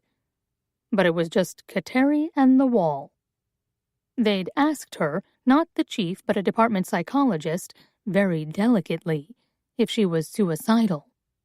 She never said the word suicide or kill, but she asked Kateri a lot of questions about feeling overwhelmed, about how she was dealing with it all. Kateri wasn't suicidal. She did remember having the vague thought that if she died, well, it would be okay. But she wasn't about to take any action. The sheriff unofficially demanded that she attend AA meetings and prove her presence. She went. A few times, while her face healed, while she figured out what to do with her grandmother's house. In the months before the accident, her grandmother had declined and died. She was the only type of parent Kateri had had. After, Kateri went home to the empty house on Allen Street every night. Every night she felt unmoored and raw, like she would claw the walls to get out. And so she left. She picked a different bar every night, and for a while a different man. She knew it was dangerous. She left her badge, her sidearm at home. She went out unfettered. When she crashed, the sheriff asked her how many fingers of whiskey she'd had. "To be honest, sir," she answered, "it was more like hands."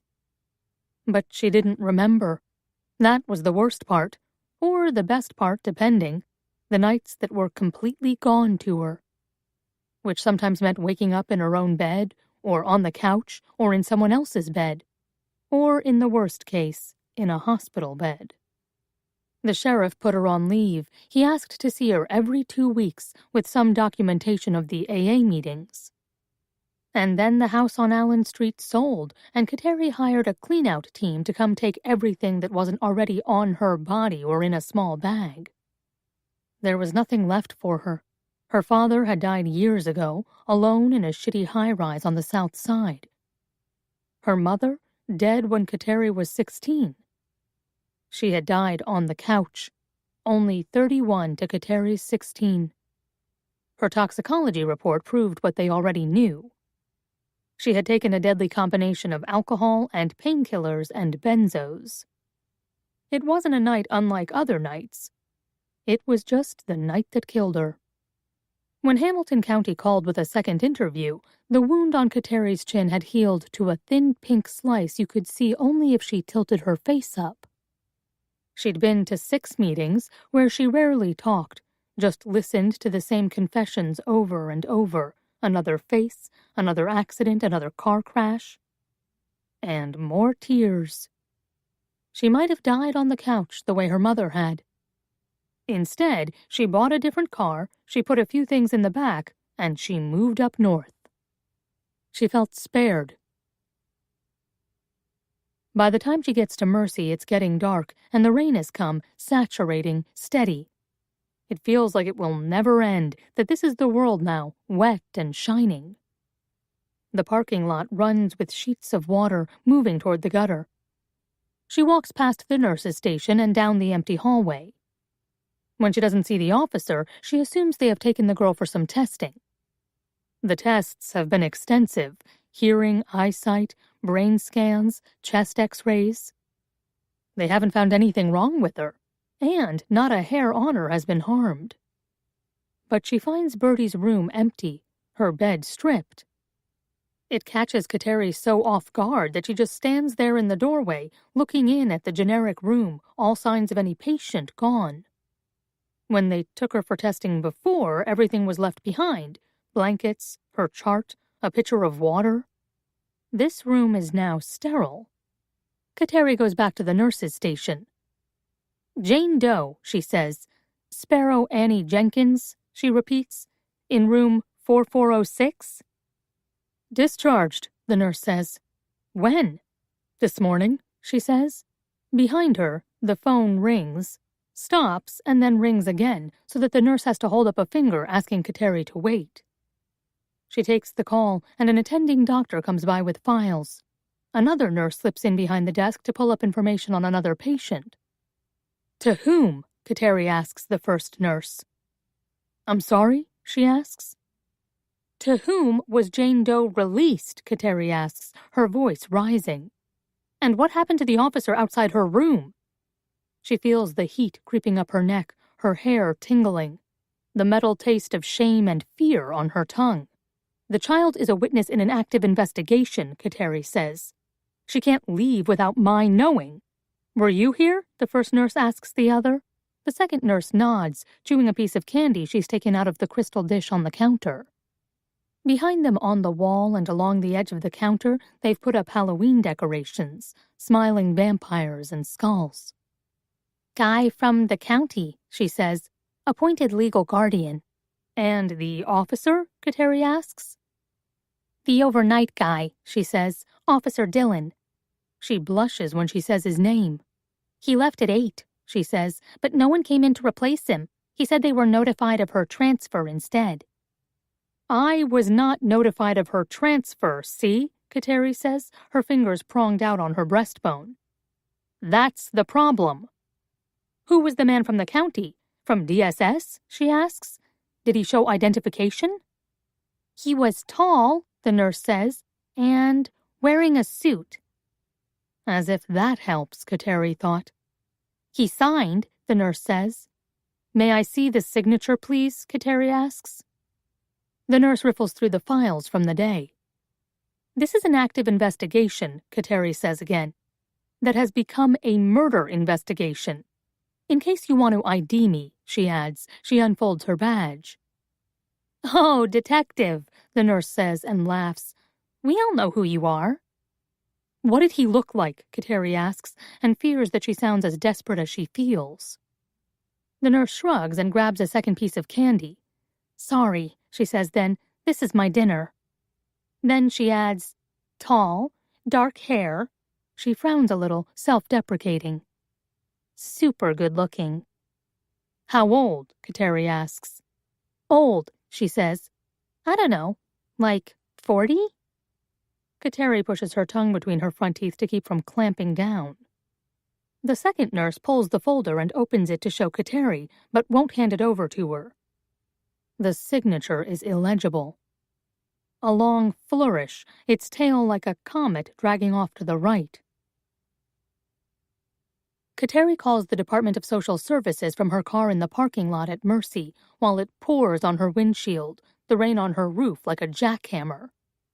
"Kateri Fisher," she says to the case manager she spoke with yesterday, Amelia Ward.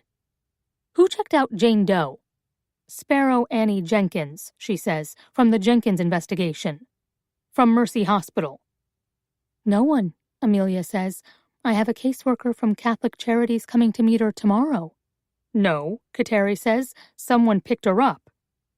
She is still admitted, Amelia says. No, Kateri says, louder over the rain, trying as hard as she can not to start yelling. She is not admitted, she says. I am at Mercy Hospital right now. She is gone, Kateri says, with someone who says he was her legal guardian. There's a long silence on Amelia's end. Can you check with your caseworker, Kateri asks, to see if maybe he got the days mixed up? It's a woman, Amelia interrupts her. The caseworker is a woman, and she wouldn't have checked her out. Is there any chance someone else from your agency might have thought she needed to be picked up? Kateri asks. There shouldn't be, Amelia says, but I'll check. I'll also check with the officials at Mercy, she says. I don't understand how this could happen. Me neither, Kateri says, but she tries to picture a man, any man who might have come to sign out Birdie. Shannon doesn't fit the description in any way, and he certainly isn't 40. The man Kateri pictures looks like a movie star, something unreal. She thinks of the drawing in the closet, the tall man in black with a circle head and no face, and she hears Birdie's voice in her head. He's the angel. She calls Hurt. Officer Dillon was at Mercy overnight guarding the girl's room, she says as soon as Hurt says hello. Yes, he says. Can you find out who was supposed to replace him? Hurt is at his desk. She can tell by the quiet around him, the click of his fingers on his keys. Craig O'Neill, he says, was on at 8 this morning. No, he wasn't, Kateri says. Well, who was? No one, Kateri says. The girl is gone. She was checked out by someone who said he was her legal guardian. Shit, Hurt says. Really? Can you find O'Neill? She asks. He should still be there, Hurt says. He's scheduled until 6. Hold on. She can hear him rolling his chair. Let me have Dawn call his cell, he says. She listens while he gives the instruction, waits while Dawn dials, and gets nothing. His phone is off, Hurt says. Kateri rubs at the back of her head where her hair is tucked in and loosens it. The pull of the bun is giving her a headache. We have a missing deputy, she says, and a missing child. She hears him sigh. Are you sure? He asks. Hurt, she says. I saw her discharge papers. Fuck, would you ask someone else if they were sure? I'm sure. Hurt breathes. Let me do some searching, he says, and hangs up. 8th. Shannon. Friday, September 8th. I bypassed the car. It was later than I usually arrived, and I couldn't see well on the trail, much less off it. I thought I knew the way blind, but kept stopping. The creak of the trees, the movement of deer and raccoons in the brush. Every noise freaked me out. I thought I felt breath on my neck.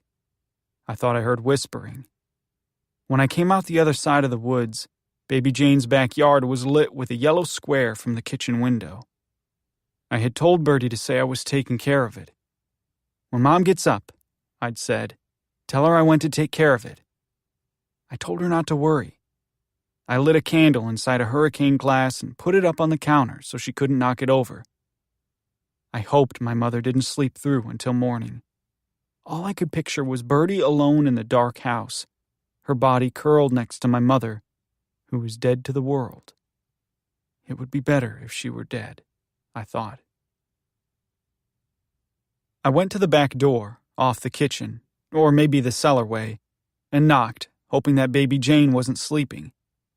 It took him a few minutes, but I heard his feet shuffling inside and saw a light come on in another room. When he answered the door, he was fully dressed. Like always, even in shoes. His hair was mussed down over his forehead, the longest locks down to his chin. Shannon, he said, holding on to the side of the door, leaning out. It's late. I know, I said. I have a situation. I noticed that his knuckles were white and his hand trembled. The wind blew in the yard.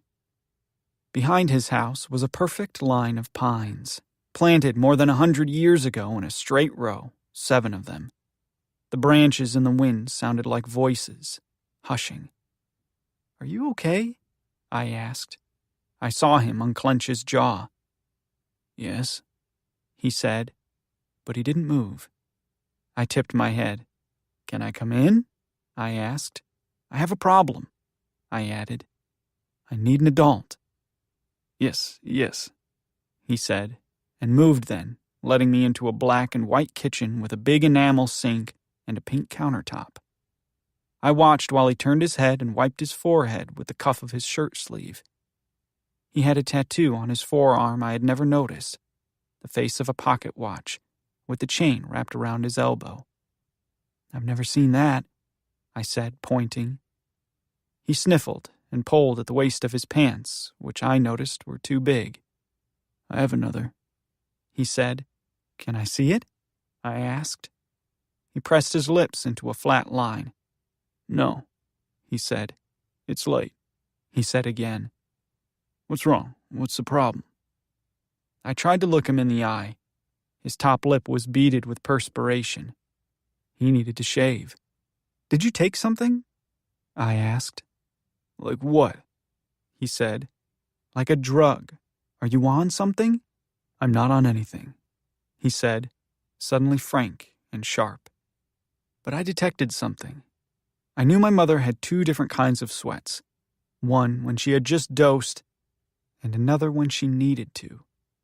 I couldn't tell what this was. "Really?" I asked. He laughed a hard, unjoyful laugh and turned from me to walk into the living room.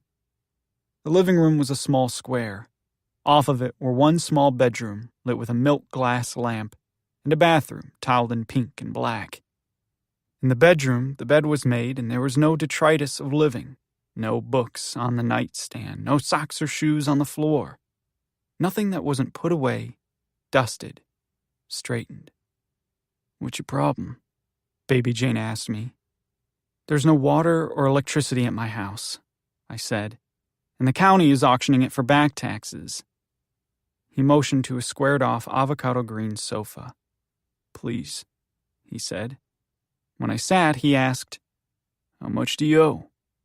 "A lot, like more than the house is even worth."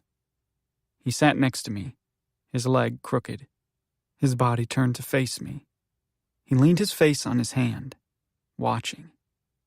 "What about the utilities?" he asked. "I don't know yet," I said. He pushed his hand up so that it held back his hair.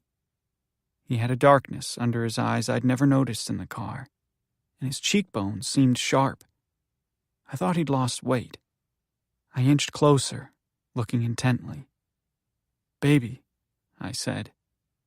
"It's just not a good day," he said. "Is there anything I can do?" "For me?" he said. "No, you can stay if you want." I thought of Bertie sitting on the bed in the dark with my mother. "It's not just me," I said. His eyes went dark. "Your mother made these choices herself," he said. "She can figure them out." "She can't," I said. "She literally cannot. If I leave her to it, she will just sit in that house without electricity or water until they auction it." "How is that your problem?" he asked. "It just is," I said. Her name formed behind my lips, but I couldn't say it. I couldn't break the seal on the secret. "You can stay," he said again, "on the couch." I looked at the green velvet sofa and felt the corners of my mouth sink. It looked more comfortable than my twin mattress at home. It wasn't what I wanted. I wanted to rattle him, shake him up, push him down.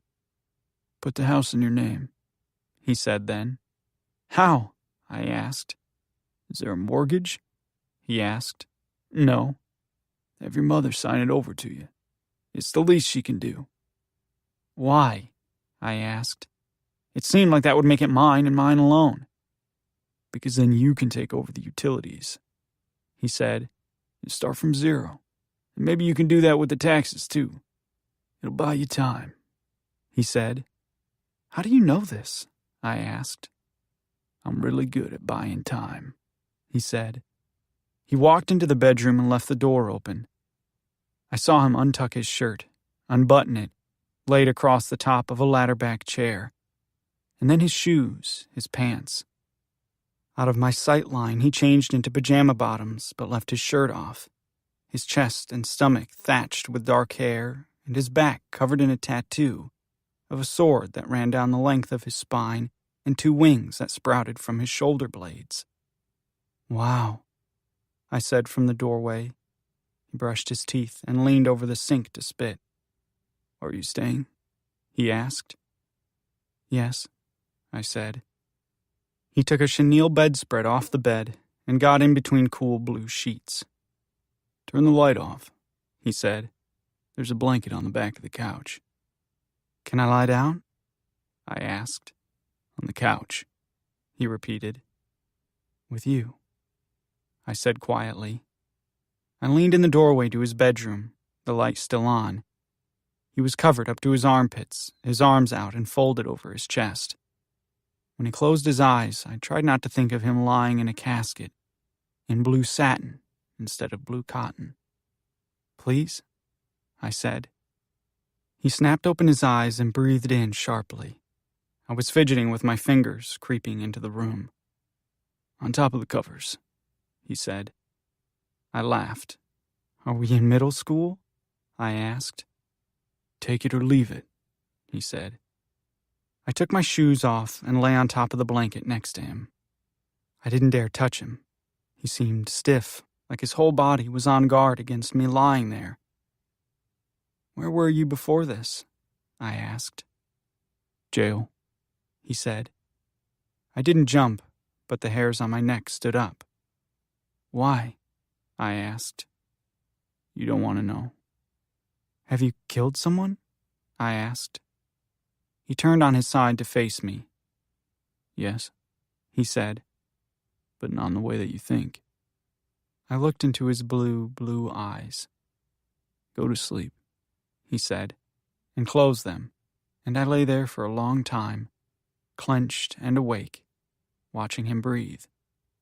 I didn't know if he was sleeping, but he didn't move, and at some point I fell deeply asleep, curled on my side, with my forehead touching his shoulder. When I woke up, he was gone. I looked in the bathroom for anything personal.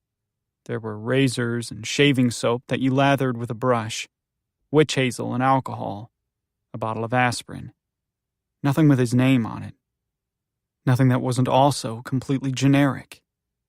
In the kitchen there was no coffee, only tea, and only black. There was bread and whiskey, and in the refrigerator some eggs and cheese. On the little metal table in the kitchen, where there might be a bowl of fruit or a bouquet of flowers, were still lifes of bone. A piece that was flat and curved like a shoulder blade or a hip, and another that was a circular section of spine. Beside them, a white glass vase. Instead of flowers, there was a bunch of feathers, black and brown ones, striped ones like from a hawk. More delicate than flowers, and sturdier, I thought. They wouldn't lose their beauty. They wouldn't die. Neither would the bones. What was already dead couldn't die again. I went back to the house at first light, roused Bertie and walked her out to the public bathroom in the park. My mother had gotten up in the night, eaten an entire box of ginger snaps, left a mess of crumbs and a broken plate in the kitchen, and then gone back to sleep. Beside her, I found a bottle of Rebel Yell, tipped over and empty. At 6, she was still sleeping it off, so I covered up Bertie and kissed her head, took the keys off the hook, and drove the truck to work in the same dirty clothes I had slept in. At the end of my shift, damp with dishwater and sore, I asked Junior if I could use the house phone. "Okay, if I said, picking up the receiver. I knew it would be, but I also knew I should ask first, because I couldn't always predict Junior's pan-throwing moods. I almost hung up. I held the stranger's card in my hand. He'd asked me to call. I went over the conversation several times. I'd said I could work. He'd said he would hire me. He'd thrown out the flyer right in front of me. I pictured the pixie smile on his face, the curls of his hair, the way he'd wadded up the paper and lobbed it into the trash can. "Bear Miller," he said on the other side, the way a man with an actual profession answers the phone. "Hi." I instantly felt stupid, like I was back in school, a kid trying to sound grown up. I knew something had to change. I'd felt it deep in my sleep beside baby Jane. The notion that everything was ending, that I would learn to do something else, that I could push my body to a limit it hadn't known. Work an 18-hour day, sleep, work again, get everything in order. It's Shannon," I said. "We met at the diner?" "Of course," Bear said, smooth. "I'm so glad you called." "I'm happy to work," I said. "I need to work. Could we talk about it? When could I start?" I asked. I held the card so tight I bent it. I had worried all its edges soft and fuzzed. "Where are you?" Bear asked, at once more direct and more intimate than I'd expected. "At the diner," I said. "Are you done for the day?" he asked. "Yes." "Stay there," Bear said, and hung up. "Okay," I said, embarrassed that it had all happened so quickly. "Thanks," I said, and bye, into the dead phone before placing it back on the hook so it sounded like a normal conversation. I felt my face fold in, threatening to cry from everything. Bertie, the house, the whiskey, baby Jane. I started coughing and excused myself from Junior, who wasn't paying attention anyway. I went into the bathroom and scrubbed my hands.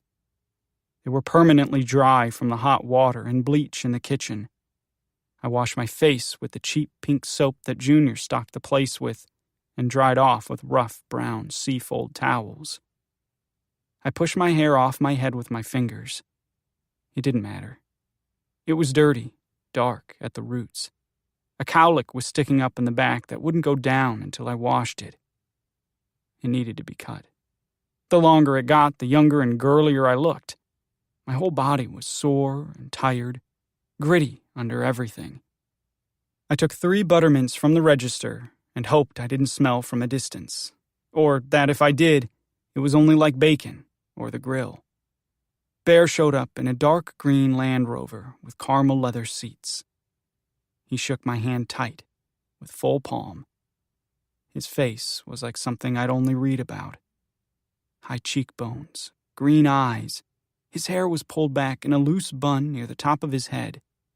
His jeans looked expensive, dark and slim but not tight, and his leather boots looked so soft I wanted to rub my face on them.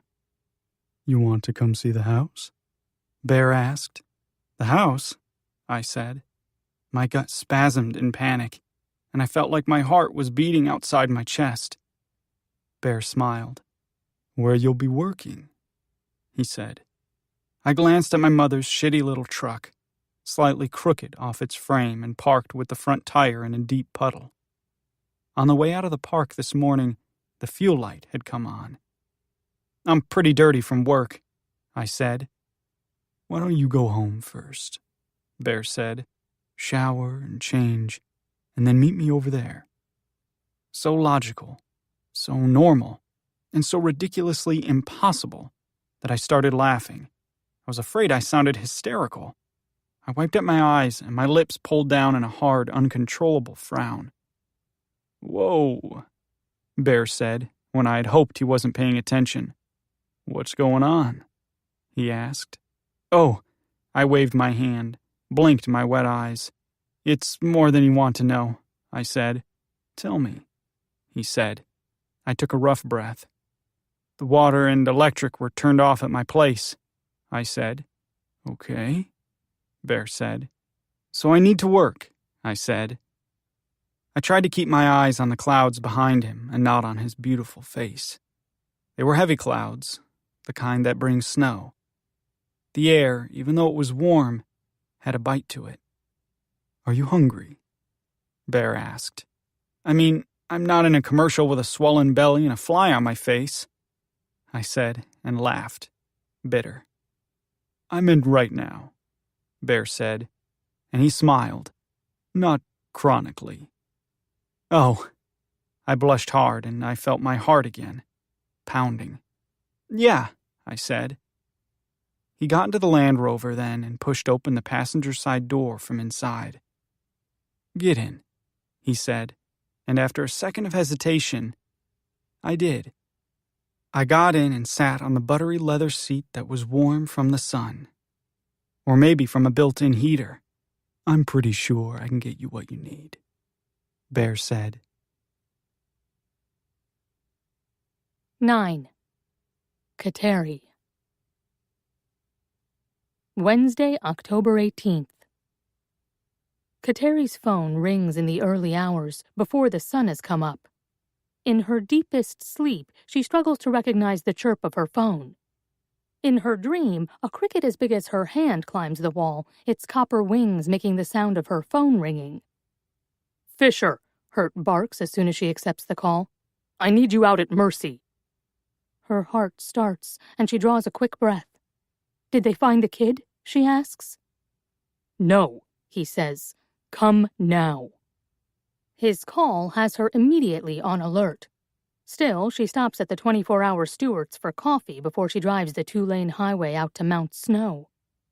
She watches the sun in her rearview mirror, leaking yellow over the horizon, lightening the black trees, spreading gold over the pavement. By the time she gets to Mercy, there's a circle of 7 trooper cars, lights going, an ambulance, Hertz Honda, and a petite buff BMW that, turns out, belongs to Elise Diaz. The car is submerged in deep reeds in a swampy patch behind the way back of the parking lot. Kateri watches as a tow truck pulls out a small nondescript Nissan, water pouring from the doors, from the trunk. The waiting seems to take forever, but it's Hurt who finally goes over and instructs the mechanic to unlatch the trunk. And there is the missing officer, Craig O'Neill, bound and gagged in his own trunk. In the water, the hands have turned puffy and blue. The head leans back at an unnatural angle.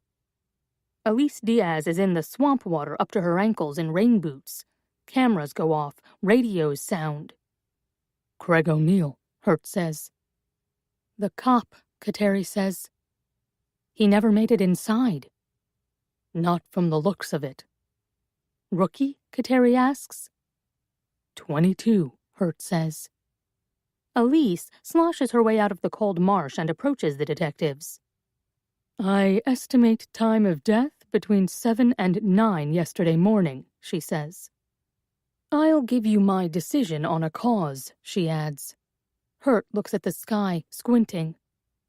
Everything's gone, he tells Kateri. Badge, cuffs, firearm. So we've got an armed and dangerous, Kateri says, willing to kill a cop with a 5-year-old girl. That's what it looks like, Hurt says. Diaz pats Hurt on the arm. Meet me at the morgue, she says, an eyebrow arched. I wish that didn't sound like a standing date, Hurt says. Kateri watches as Elise peels off her gloves and hands them to a young male assistant. The stretcher comes away from the water and is loaded into the back of the ambulance. Radios are loud with messages and static. We're going to have to go public, Hurt says, and there's bound to be a frenzy. Kateri rubs her face. All she did was wash and dress, wind her hair into a ponytail, and rush out. She remembers that she's still tired. Ambushed rookie cop, Kateri says. I can do the press conference if you want, Hurt says. Why would you? Why wouldn't I? He looks off behind her. Look, he says, anything that goes wrong with the case, anyone not caught or who, God forbid, strikes again, they'll come right back to you mishandling it if yours is the face they associate with it. They won't do that to you? Kateri asks. She feels her jaw tighten up into her ears and the beginnings of a headache. Come on, Fisher, he says. Come on what? Because I'm a woman? Elise Diaz is a woman. She's 60, Hurt says. I'm 32, Hurt. I've been in the force for 12 years. You look young to people, he says. And? What? Kateri asks. Attractive, Hurt says, deadpan. Kateri laughs outright. I'm not saying it's right, Hurt says. I'm just telling you how it is. If we put you on TV associated with this case, it's going to put you in an uncomfortable spotlight, and if people go digging, he says. Digging? She asks. Into your past, he says. She lets her hands fall to her sides and stands with her shoulders square, looking him in the eye. I didn't realize anyone was already digging, she says. We were all curious. She turns around to walk back to her own car. Then ask me, she calls out over her shoulder. Fucking ask me. She has to try not to slam the door. On her way back into Spring Falls, she finally catches sight of Shannon Jenkins. It startles her, and she pulls across 2 lanes of traffic into the Stewart's parking lot. He wasn't at work when Junior Savage said he should have been. The multiple times she tried his phone, it appeared to be off, with no voicemail or text messages received. It's the morning rush at Stewart's, and she's in danger of losing him. His height, his slight build, the way he shrinks his shoulders, make him easy to miss. He ducks through the crowd and into the store, and he disappears for a minute. When he comes back out, he picks up bags of firewood and throws them into the back of the blue Toyota truck she's been tracking. In the front seat is a black, pittish mutt with a square head and a white blaze. Kateri parks by the free air pump and gets out. Shannon Jenkins, she calls, and he jolts, his arms raised like a startled baby or an electrocuted man. The crowd at Stewart's is enough to swallow her voice. She's in plain clothes in her own car. No one else there notices her. Shannon puts a hand to his chest and then to his belly, calming himself. He's just a kid, she thinks. So was Craig O'Neill. Kateri Fisher, she says up close. I know. I need to talk to you, she says. You've been hard to find. He starts. I'm not staying at home. When the sun catches him from behind, his hair lights up like a ball of amber. Kateri suspects it's prettier than he knows. I need you to come to the morgue, she says, and I need you to come in for questioning. The morgue, he says, and pales. I need a next of kin identification, she says. From inside the truck, the dog gives one warning bark to Shannon. 4? Shannon asks. Smart, Kateri thinks. An adult female, she says. His chest seems to give way, to cave in. Now? He says. I've been waiting, Kateri says, so yes, now would be good. She goes around to the other side of the truck and pets the dog through the open window. He's a big baby who laps at her open hand. Who's this? Kateri coos to the dog, and while she waits for Shannon to answer, she gets the address off the dog's collar.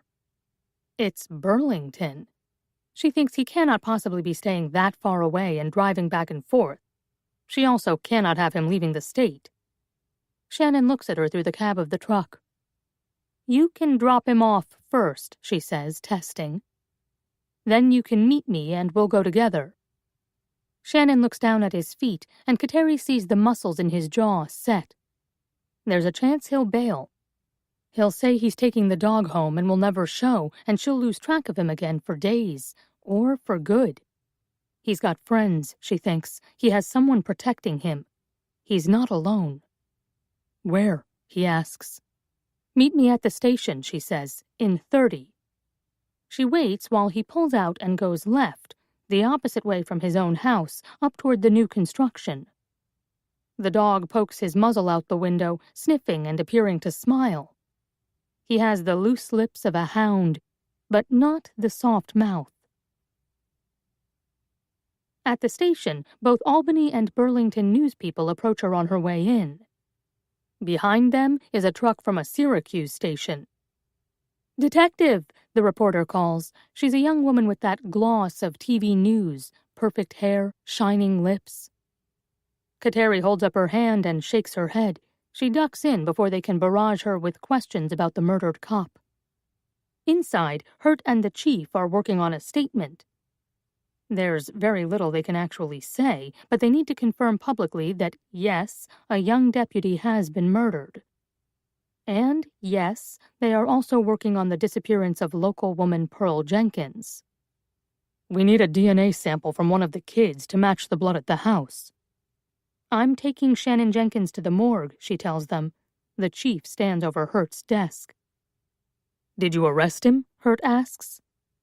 I don't have anything to arrest him for, Kateri answers.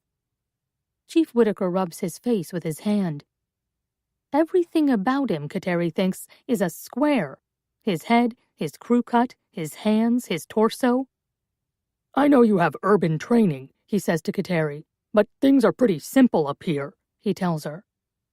I'll decide that, she says. I can't connect him to the crime yet. She smiles by way of a frown and leaves them to collect files from her office before she takes Shannon Jenkins to the morgue. She smokes half a cigarette on the sidewalk beside the building, watching the road. She remembers the direction he drove off in, the make and model of the truck, the sight of the dog. But she waits, tapping her shoe, smoking too quickly. It gives her a head rush. She thinks, I shouldn't have let him go.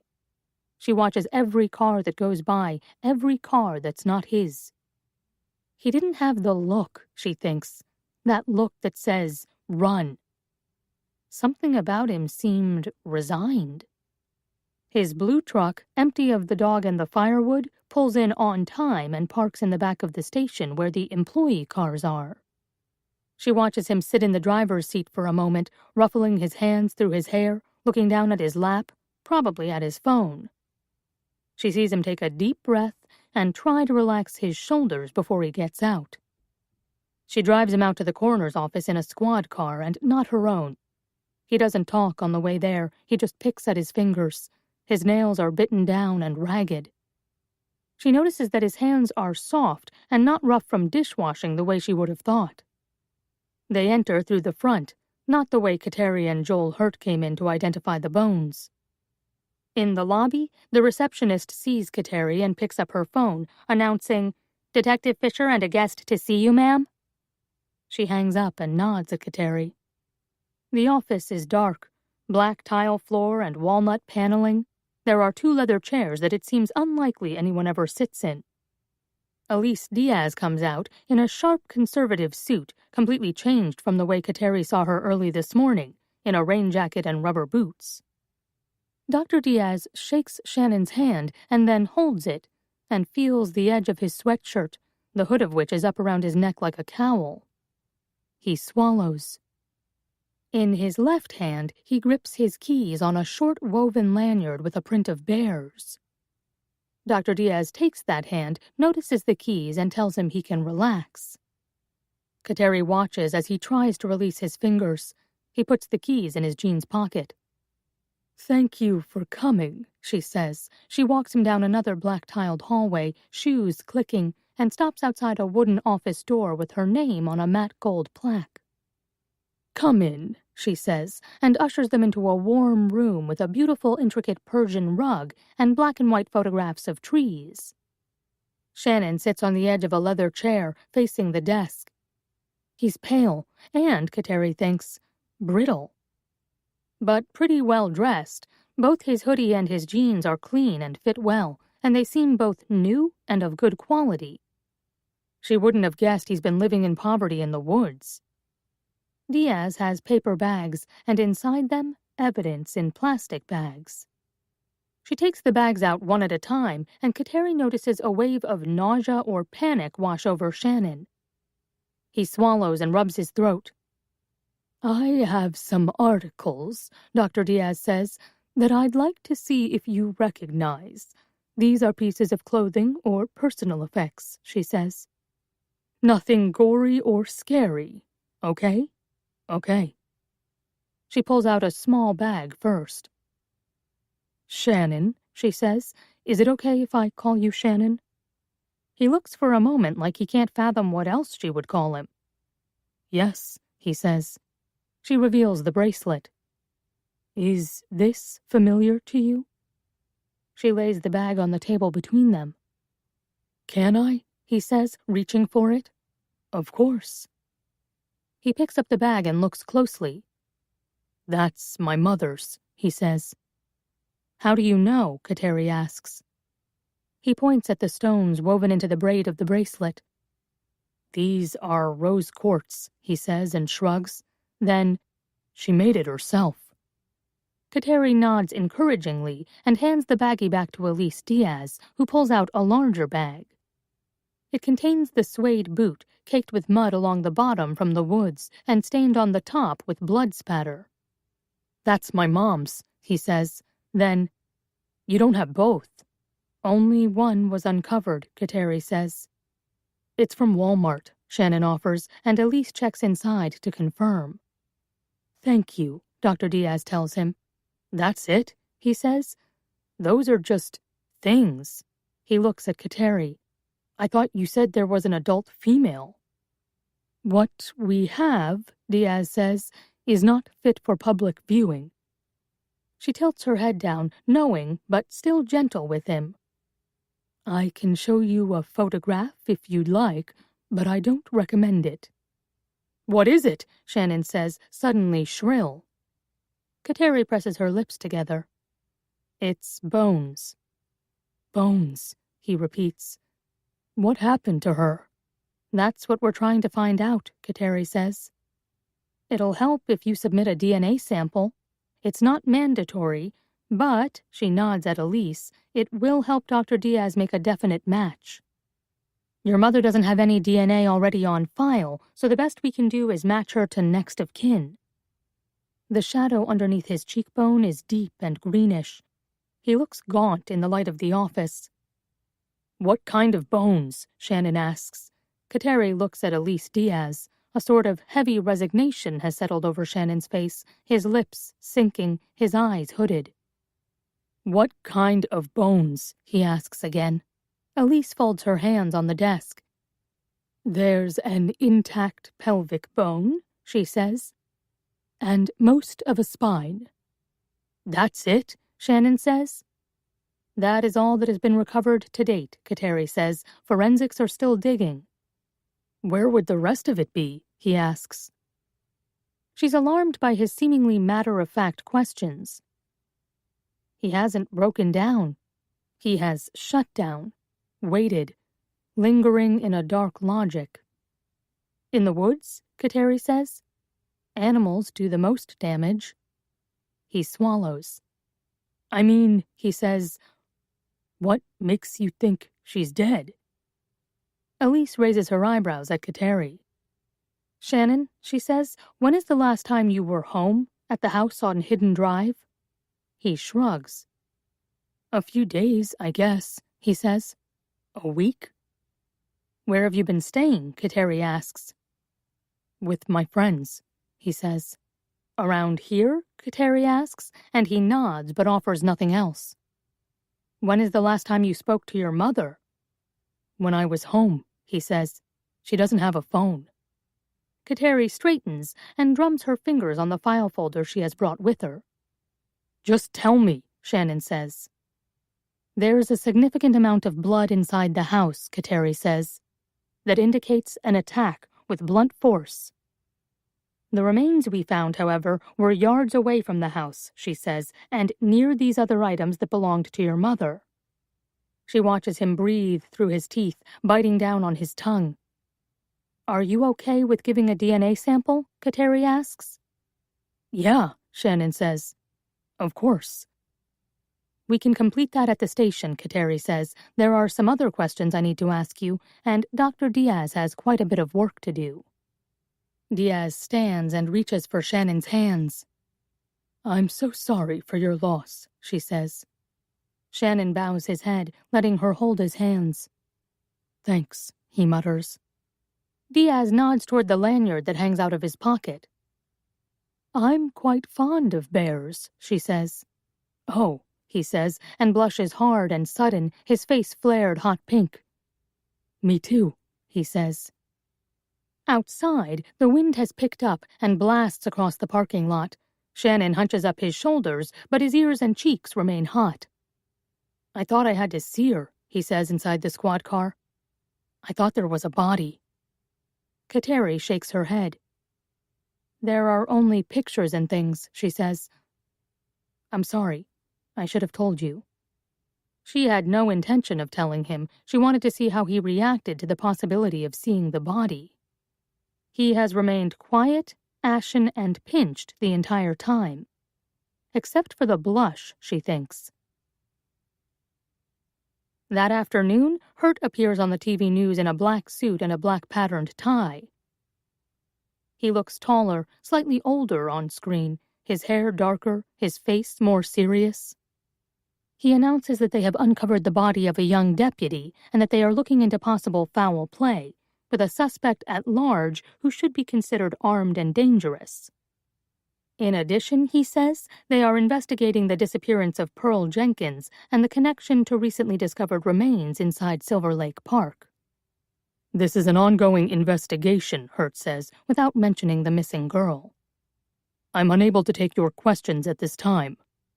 He steps away from the podium, and Chief Whitaker waves his hand to the crowd, dismissing them, and leans into the mic to say, Thank you, Detective Hurt. In the hallway, he caves in a little. Kateri watches him as he closes his eyes, his spine curved forward like he's folding inward. Joel, she says, approaching. What time is it? He asks her. 3:30, Kateri says. I need a drink, Hurt says, and eyes her, tentative. I can handle a drink, she says. 10. Shannon. Saturday, September 9th. Bear Miller's house was a mock Italian villa on the edge of town, one of the new houses going up in the luxury tract.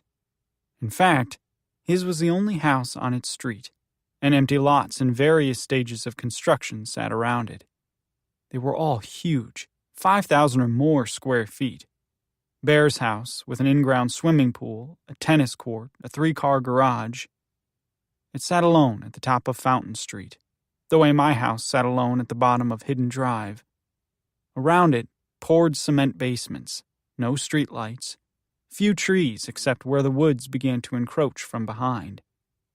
He could kill me, I thought, and just have me poured into the foundation of another home. No one would ever know. I wasn't even sure when someone would start looking. The upper room in the front of the house had a wrought iron balcony. A bigger balcony spread across the back of the house and overlooked the pool and the tennis courts. And beyond that, the dense woods. Bear parked in the middle garage spot, and the door opened automatically with a whisper. Inside were a kayak, a mountain bike, and a tiny yellow roadster with round mirrors on the sides and the top down. How long have you lived here? I asked. Not long, Bear said, and pointed to the 2 boxes lined up near the door. A dog came bounding from the backyard to greet us. Watch out, Bear said before I opened my door, and I flinched as the dog approached, barking. He's exuberant, Bear laughed, and he likes men. The dog was mostly black, with a white blaze and white paws. He was part pit bull, with a big square head but long legs and a thin athletic body. When I opened my door, he jumped right on me, front paws on my shoulders, licking at my face so eagerly that he hopped on his back feet. Buddy, Bear said, sharp. Down. Is that your name? I said to the dog. Who's a good buddy? He's a rescue, Bear said. He's head shy.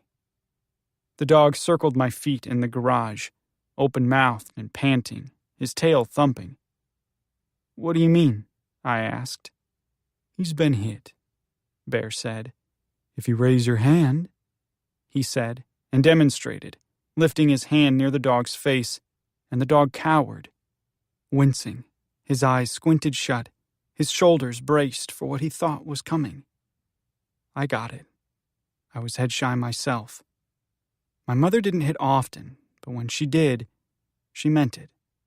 I remember my ears ringing from one thump when I was still really little. She'd caught me with matches. I was just sitting on the porch, lighting one after another, sometimes pressing it into a dry leaf and watching the bright edge curl and snuff out, fascinated and thrilled. She clocked me from behind. "Don't ever," was all she said. I crouched down to the dog's level, and he leaned into my chest like a hug. "He likes you," Bear said. Inside, there was an open kitchen with slate-gray stone counters and light birch cabinets.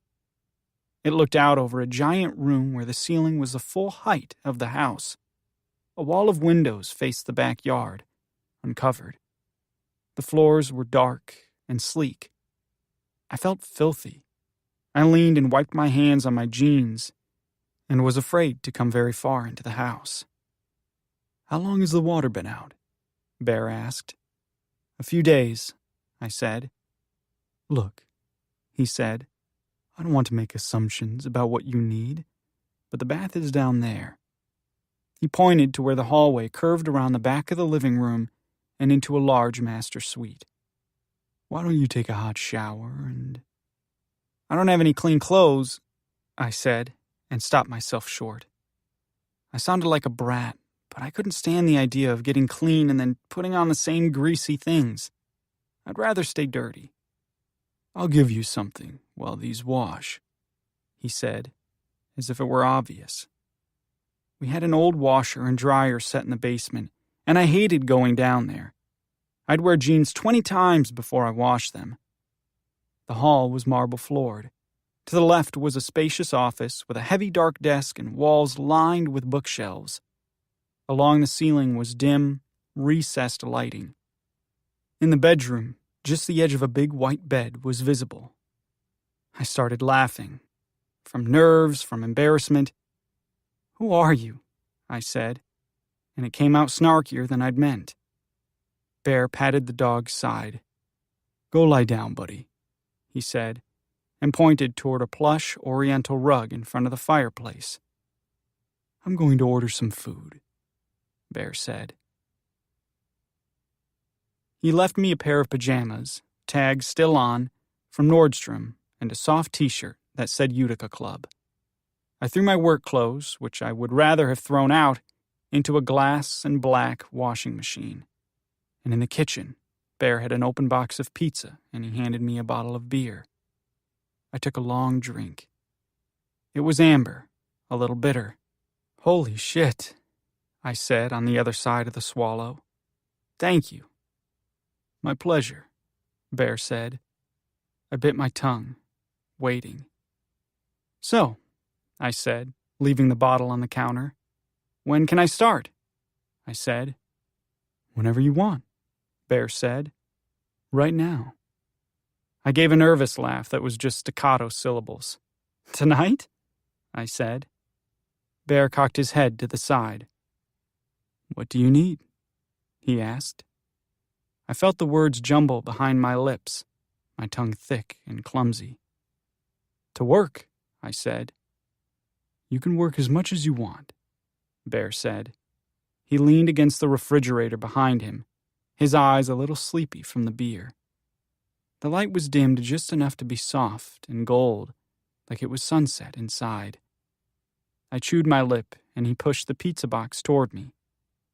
The pizza smelled delicious. It was not a treat my mother afforded us often.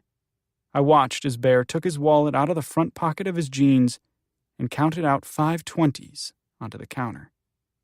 "Will this help for now?" he said. I swallowed. "I haven't done anything yet," I said. He took out 2 more 20s.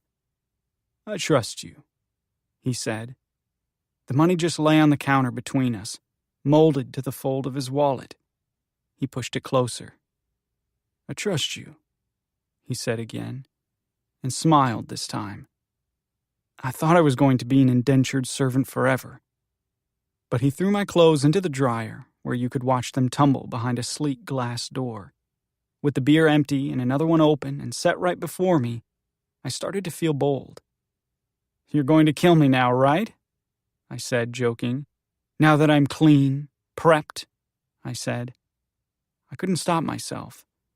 I drank again and watched Bear's eyes flash. He smiled with his mouth open, showing his perfect white teeth.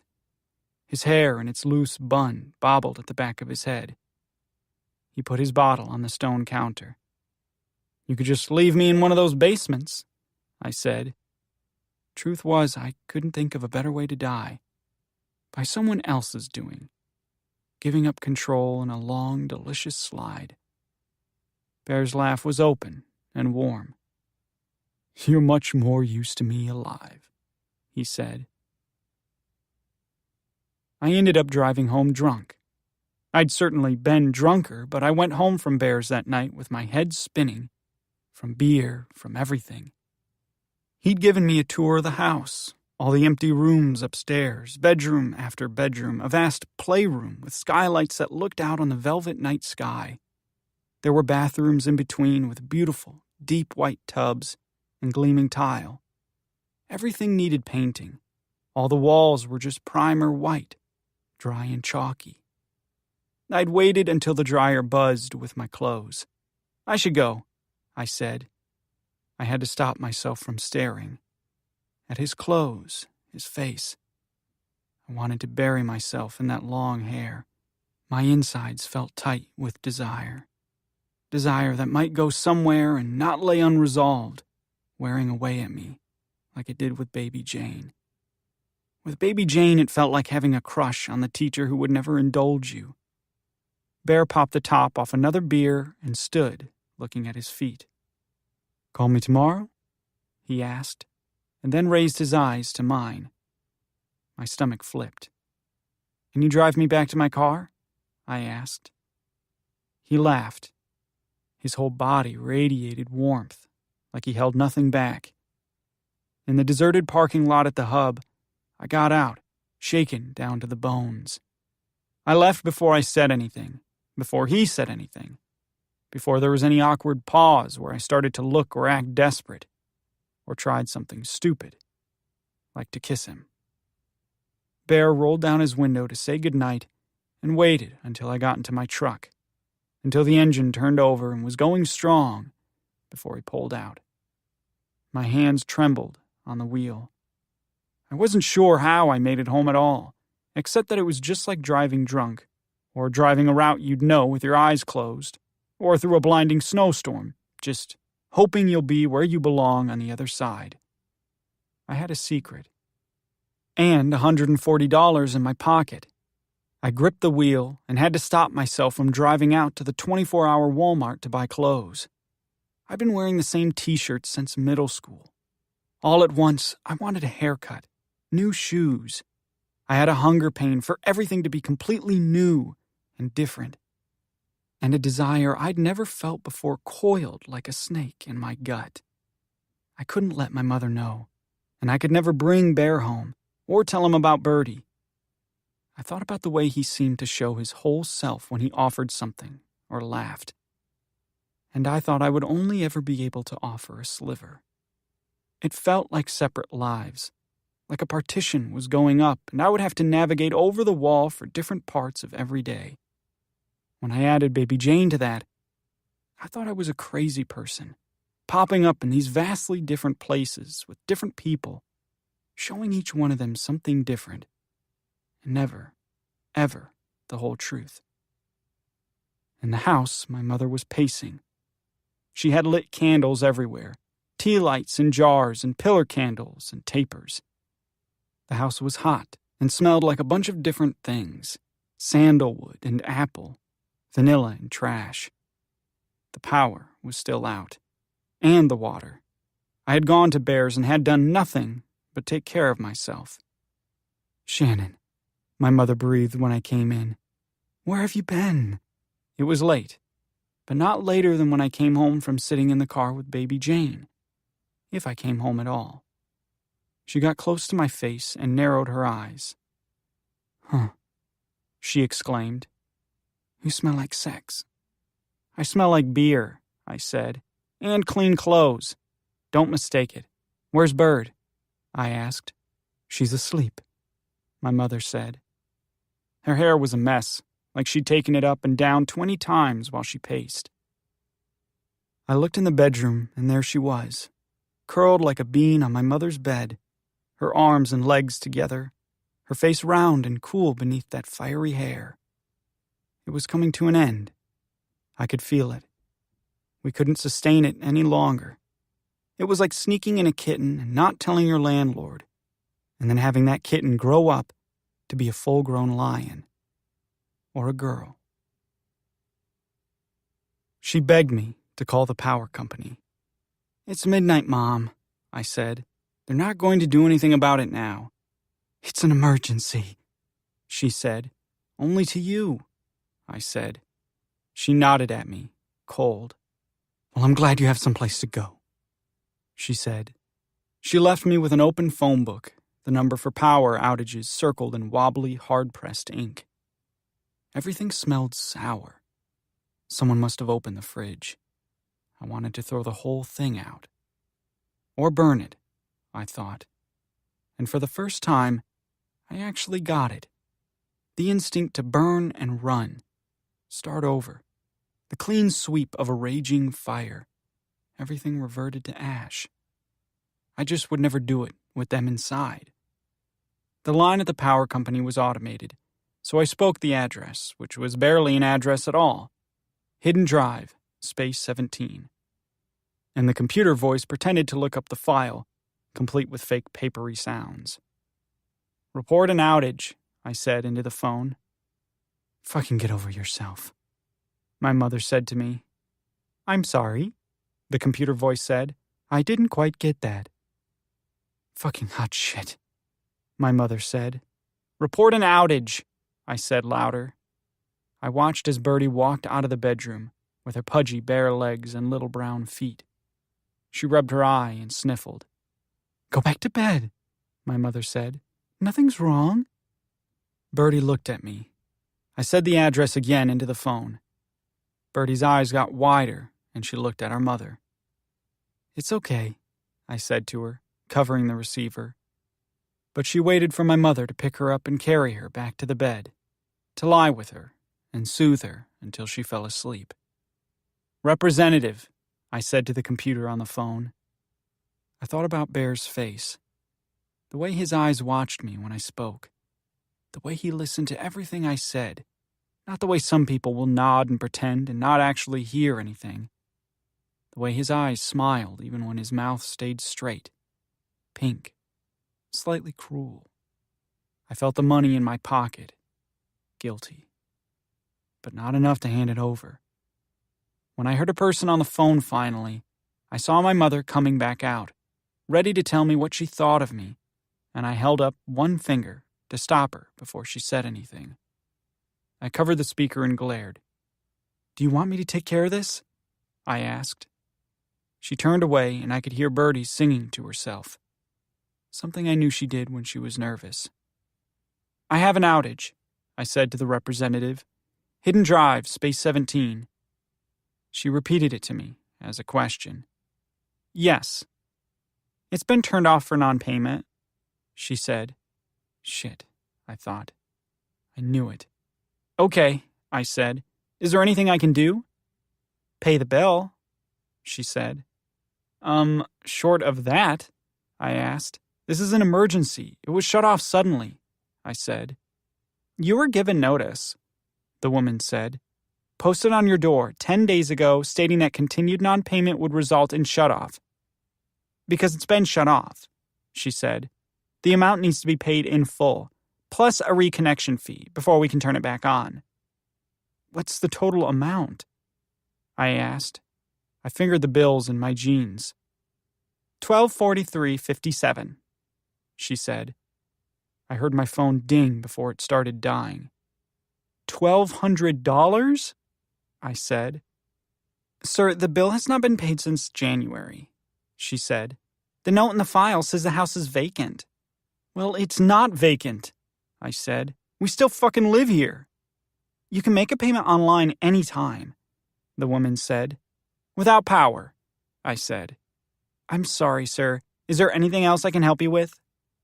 "No," I said, and hung up as the woman was saying, "Thank you for calling National Grid." The house was hot, and I went to the kitchen to open the window above the sink. It had been nailed shut. "Mom," I said into the living room. I checked those windows beside the front door, looking out to the side yard. Everything had been nailed down. This was a new level of paranoia, even for her. I'm not sure who she thought was getting in, or maybe she was just afraid that something wild and birdy would cause her to flee. My mother dropped into the flowered chair that faced the TV. In the candlelight, she looked both younger and older. Like she could be 16 still, in a long skirt and bracelets, her hair down her back. Or she might be ancient, her red hair some kind of trick she played on your eyes. "They left a notice on the door," I said. "I didn't see it," she said. "Neither did I." "You weren't even here," she said. "Mom, I have to work. All night," she said. "Sometimes I go out." "With who?" "It doesn't matter," I said. "It sure as hell does matter." "This has to stop, Mom," I said. "You can't keep us both here. You can't patrol who I'm allowed to see or be friends with." "What do you think you're doing?" she asked me. "I'm just trying to live my own life," I said, "and not pay for your fucking mistakes." "You know," she started. She had a look of confidence. It was the calm face she gave me when she knew she didn't have to yell to make a point. When she didn't swear, just spoke the truth. Her eyes were soft, her cheeks settled, her mouth relaxed. "You know that you are just as guilty as I am." I gritted my teeth. "It can't go on like this," I said. "What are you going to do about it?" "I don't know, Mom. It wasn't my decision. She's not my kid. We're your kids." I felt like I was breaking into pieces. I was afraid I was going to cry, but I was damned if I would do it in front of her. "Doesn't matter," my mother said. "Your life was set into motion as soon as that fire hit your skin." "Mom," I said, pleading. "You feel that?" she asked. "That gnawing inside you that says you want to be free, that you want to live your own life? That's the fire. It's trying to burn its way out." 11. Kateri. Wednesday, October 18th. Shannon asks her if he's under arrest. He has his head down, his hoodie pulled tight around his neck like a cowl. He looks at his feet like a kid who has always been in trouble, not a kid who's nervous, a kid who's been here before. "Am I under arrest?" he says. "No," Kateri says. "Can I come tomorrow? After work?" he asks. She hems. He gave her the DNA sample and showed up when she asked him to. "I will," he says. "I just—" He breathes out hard, blowing through his nose. "It's a lot," Kateri says. "I'm sorry." "I need to— I don't know," he says. "It's okay," Kateri says. "You need to process. You need to grieve, and that's going to take longer than any interrogation or arrest."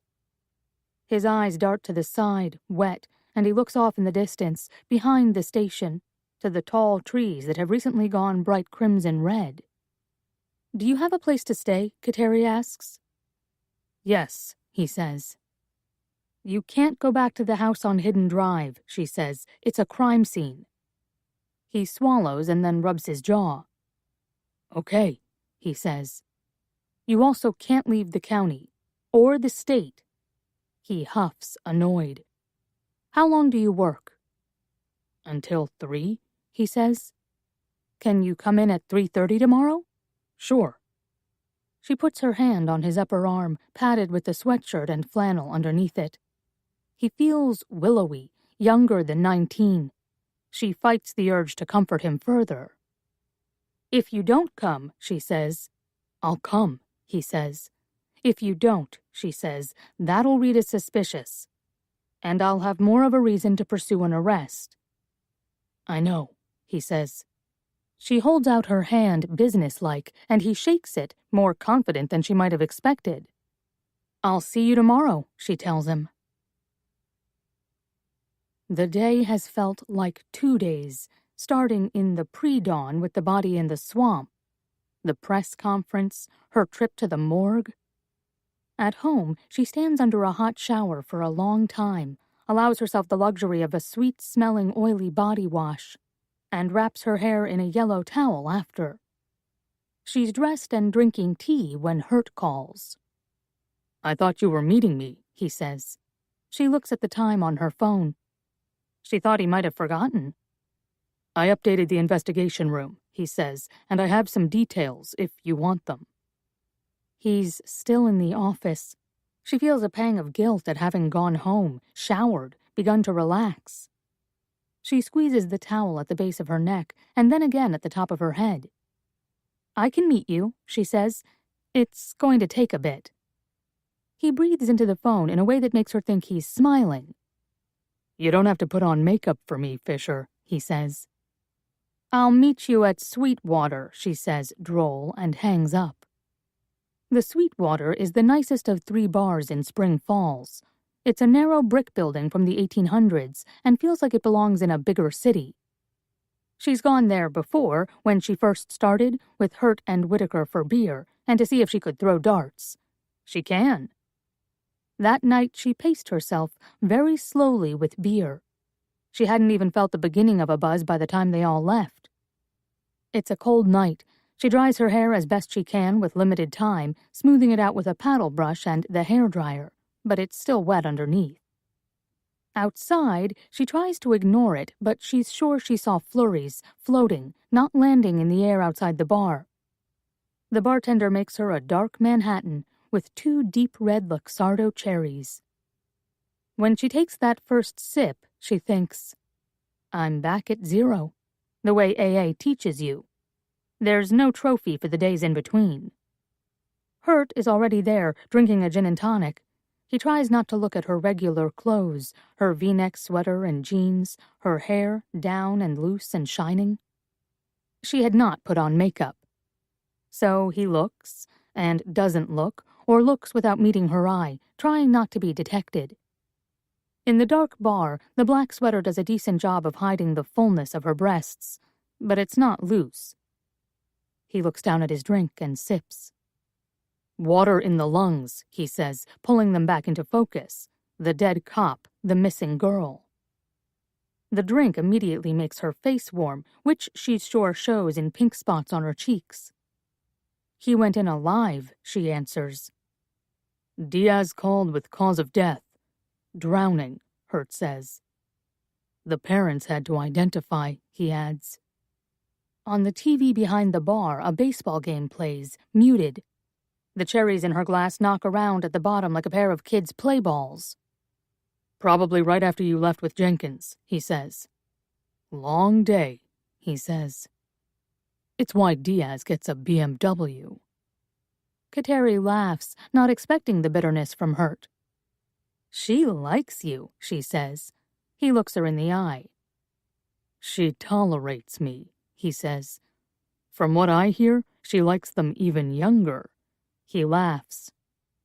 So Kateri puts her hand on Hurt's arm. "Meet me at the morgue, Joel," she sing-songs, and he swats her away. It's a small department. Chances are high that they've had some encounter, even though Diaz is 15 or 20 years older than he is. It happens in small towns, but Kateri doesn't know anything at all about Hurt's personal life. She's not even sure he's straight. "How'd you leave it with the kid?" Hurt asks. "He's coming in tomorrow for questioning. He submitted DNA today." "Good," Hurt says. "Anything new in the woods?" He shakes his head, but answers. "Burnt wood," he says, "that shows traces of accelerant. Nothing we didn't expect. No further remains." Kateri puts her fingertips to her lips. She and Hurt sit elbow to elbow, not facing each other, both looking at the line of bottles behind the bar, where a row of tiny white lights behind them illuminates them. Red, amber, gold. The slow-moving ball game continues on TV. She has teased Hurt before about gin and tonic, that it's a summer drink, and this is a winter place. But it's the only thing he likes. She likes the way gin smells, but not the way it tastes. On Hurt, the smell is fresh, something clean, antiseptic. When the bartender comes back down, she orders another, and so does Hurt. Whoever killed her, Hurt says, starting a fresh drink. She almost stops him, but she lets him go, lets him say what it is they've been dancing around. Knew about the girl, he says, and took the girl. She nods into her drink. Both of those murders hinge on that kid. He points his finger down on the bar. So, who knows about her? Shannon, Kateri says, and maybe people that Shannon knows. Jesus Christ, Hurt says, I hate when there's a kid involved. The way he sits with his arms on the bar, when he says it, he wags his hands open, and his thumb accidentally touches Kateri's pinky, and it's a sudden shock, a pop of electricity. Like dragging your feet and touching the doorknob. Sorry, he says. No worries, Kateri says. Whiskey has always been her drink of choice. She's gone through other phases, cheap vodka, beer when she was younger. She's tried wine. What she loves is good American bourbon. After, Hurt walks her to her car. She's barely eaten all day, and she probably shouldn't drive, but it's too far to walk back to her apartment outside of town. She tells herself there's no one even on the road in Spring Falls. The closest cabs are Mount Snow. There's no Uber in a town this small. She leans against the side of her car, parked next to Hurt's, and takes a cigarette from her purse. Hurt looks amused. You want one? She asks after she lights it. She loves the first smell of a lit cigarette, the paper burn, the raisiny sweetness of the tobacco. No, he says. He laughs and looks at his feet. Did you ever? She asks. Sure, he says. When'd you quit? He looks at the sky, hands in his pockets. 15 years ago, he says. Tonight, the sky is extra blue-black, thick with stars that appear only in the country dark. Kateri feels loose in all her joints. You want me to give you a ride? Hurt asks. We both had 3 drinks, she says, and thinks, he knows about the accident. He knows why I'm here. He shrugs. I outweigh you, he says. Kateri laughs. No, you don't, she says.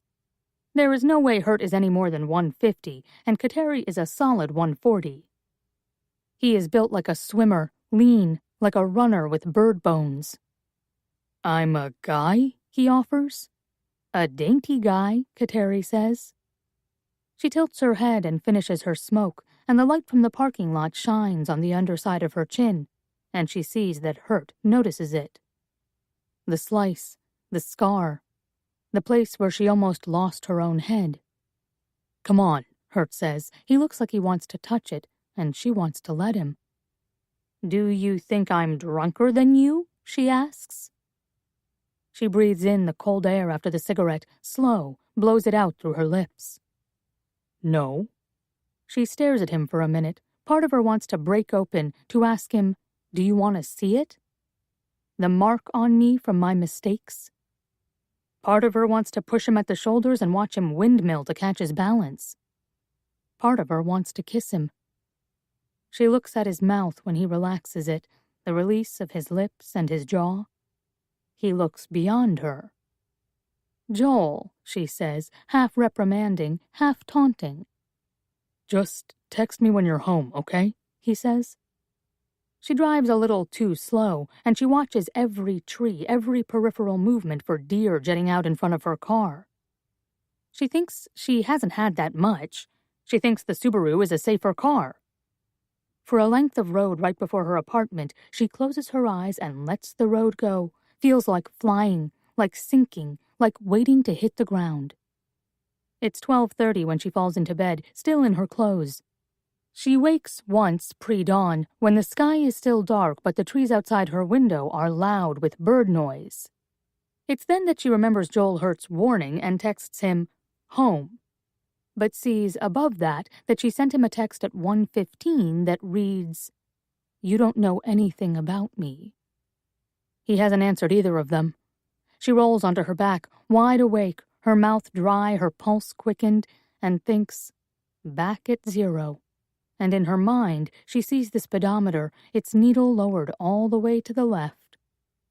Slow enough to stop. 12. Shannon. Tuesday, September 12th. Baby Jane was gone. After I slept on his bed, my head leaning against his bony shoulder, he had disappeared. I didn't see him at the car, and he didn't appear to be home.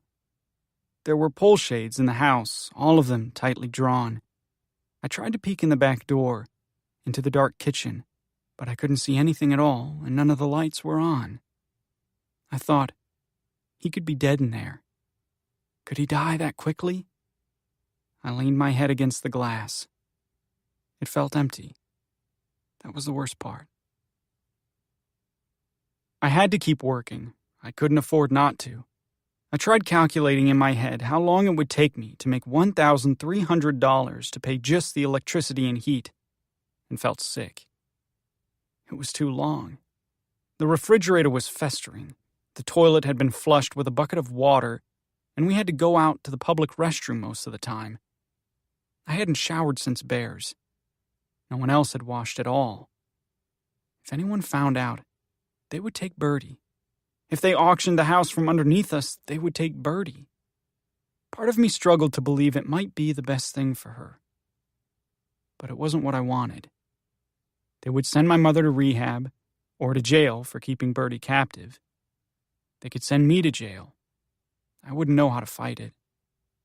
My mother, however, had a talent for appearing completely normal in the face of authority, and if neither of us went to jail, we'd be stuck with each other, without a house, and without Bird. The hill on Fountain Street was so steep I had to get off and walk my bike. I'd tried for the truck, but I didn't feel like fighting. I just wanted to get out. The first thing my mother said was, "What if I need it?" It wasn't an argument worth having. By the time I got to the top of Fountain, my back was sweaty, but my face was chapped and cold, my hands dry and red. The house came into view like a giant looming hotel. I felt like a bomb that was about to go off. I leaned over on the bike in the driveway.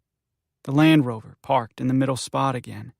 The field out back just a black sea of cattails and brush. I blew out to catch my breath. Second shift, I thought. I hoped there was enough to do to warrant more pay. I kept the money in my pocket. It was the safest place.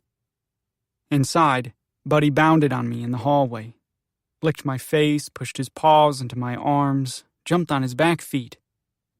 Bear nodded his head toward the shower. "Before you get started," he said. It caught me off guard. I'd always had a job where you had to shower after. A job that made you dirty, where you came home tired and sore and sweaty and smelling like grease or smoke. He was clearly in the other camp. The shower before work crowd. A job where you flexed nothing but your influence. "If you want," he said, when I didn't answer. "I left the clothes you gave me at home," I said. "I have more," Bear said. He grinned. I stood outside the big white square of the bathroom, my shoulders low. Exhausted, nervous, shamed. I felt so dirty that I needed to be cleaned before I could get dirty again. Like I needed to be decontaminated just to be here. Bear leaned on the door jamb, waiting. I wondered if he would stay to watch me. There were clean white towels rolled into a basket on a table. Then he said, "Are you telling me that a hot shower and a cold beer at the end of a workday doesn't sound good?" "No," I said. "It definitely does. It's just also the beginning of work." I laughed a little. "It's just prep work," he said. He shut the door behind him when he left. And when I locked it, I covered my face and thought, I'm never going to get paid. I'm going to keep him company, I thought, and never actually catch up. I looked in the mirror and then opened the medicine cabinet, the way I had at Baby Jane's. but I was acutely afraid of getting caught, of things falling out, of a trap having been laid for me. There was aspirin, Aleve, hydrogen peroxide, allergy tablets, rubbing alcohol, Q-tips, Tom's of Maine natural toothpaste and cinnamon, a silver razor blade and a tube of shaving cream. There were no drugs.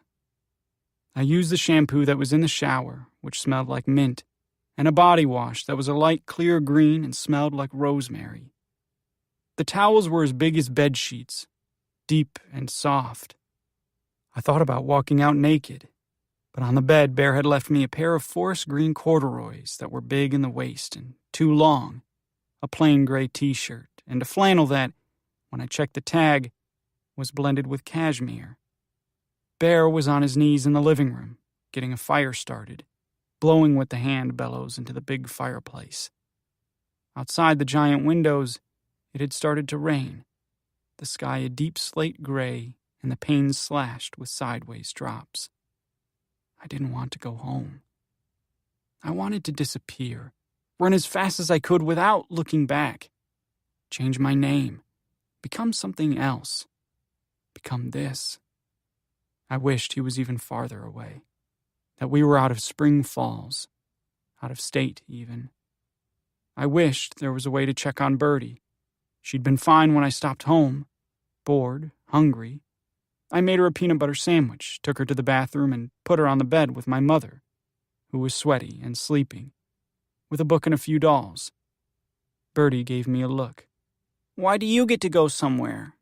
She asked. I kissed her forehead. I have to take care of some things, I said, which was true.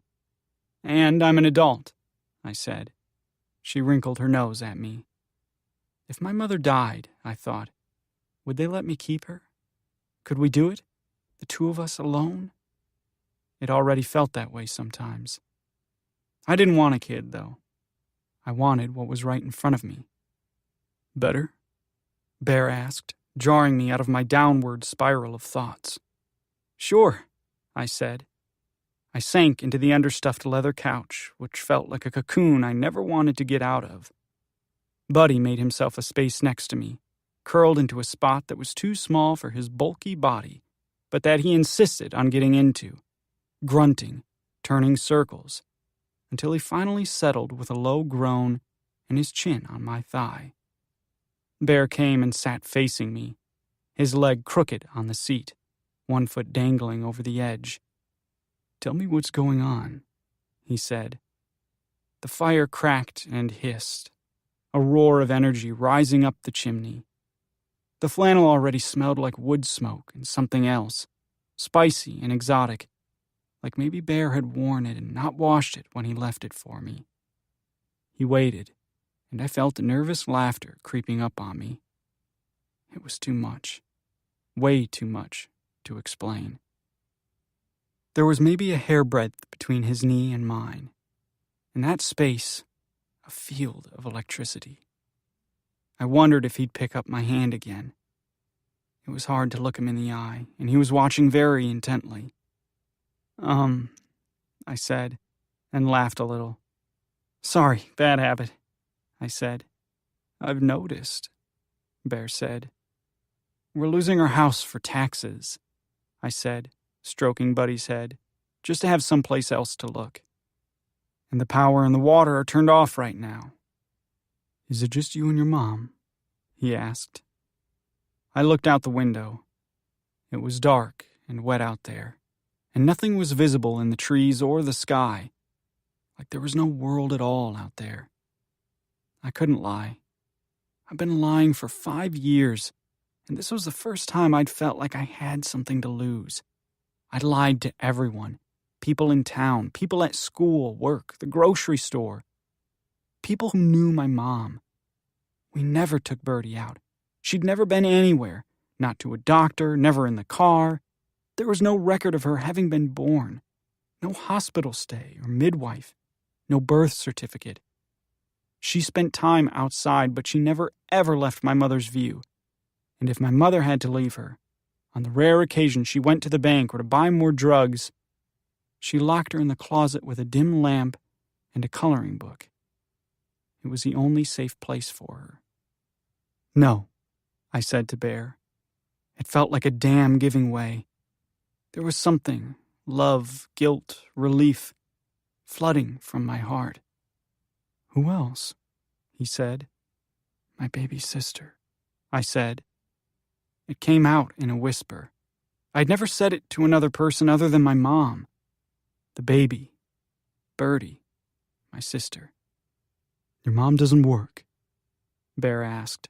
The revelation of the baby was no big deal to him. Lots of people have siblings.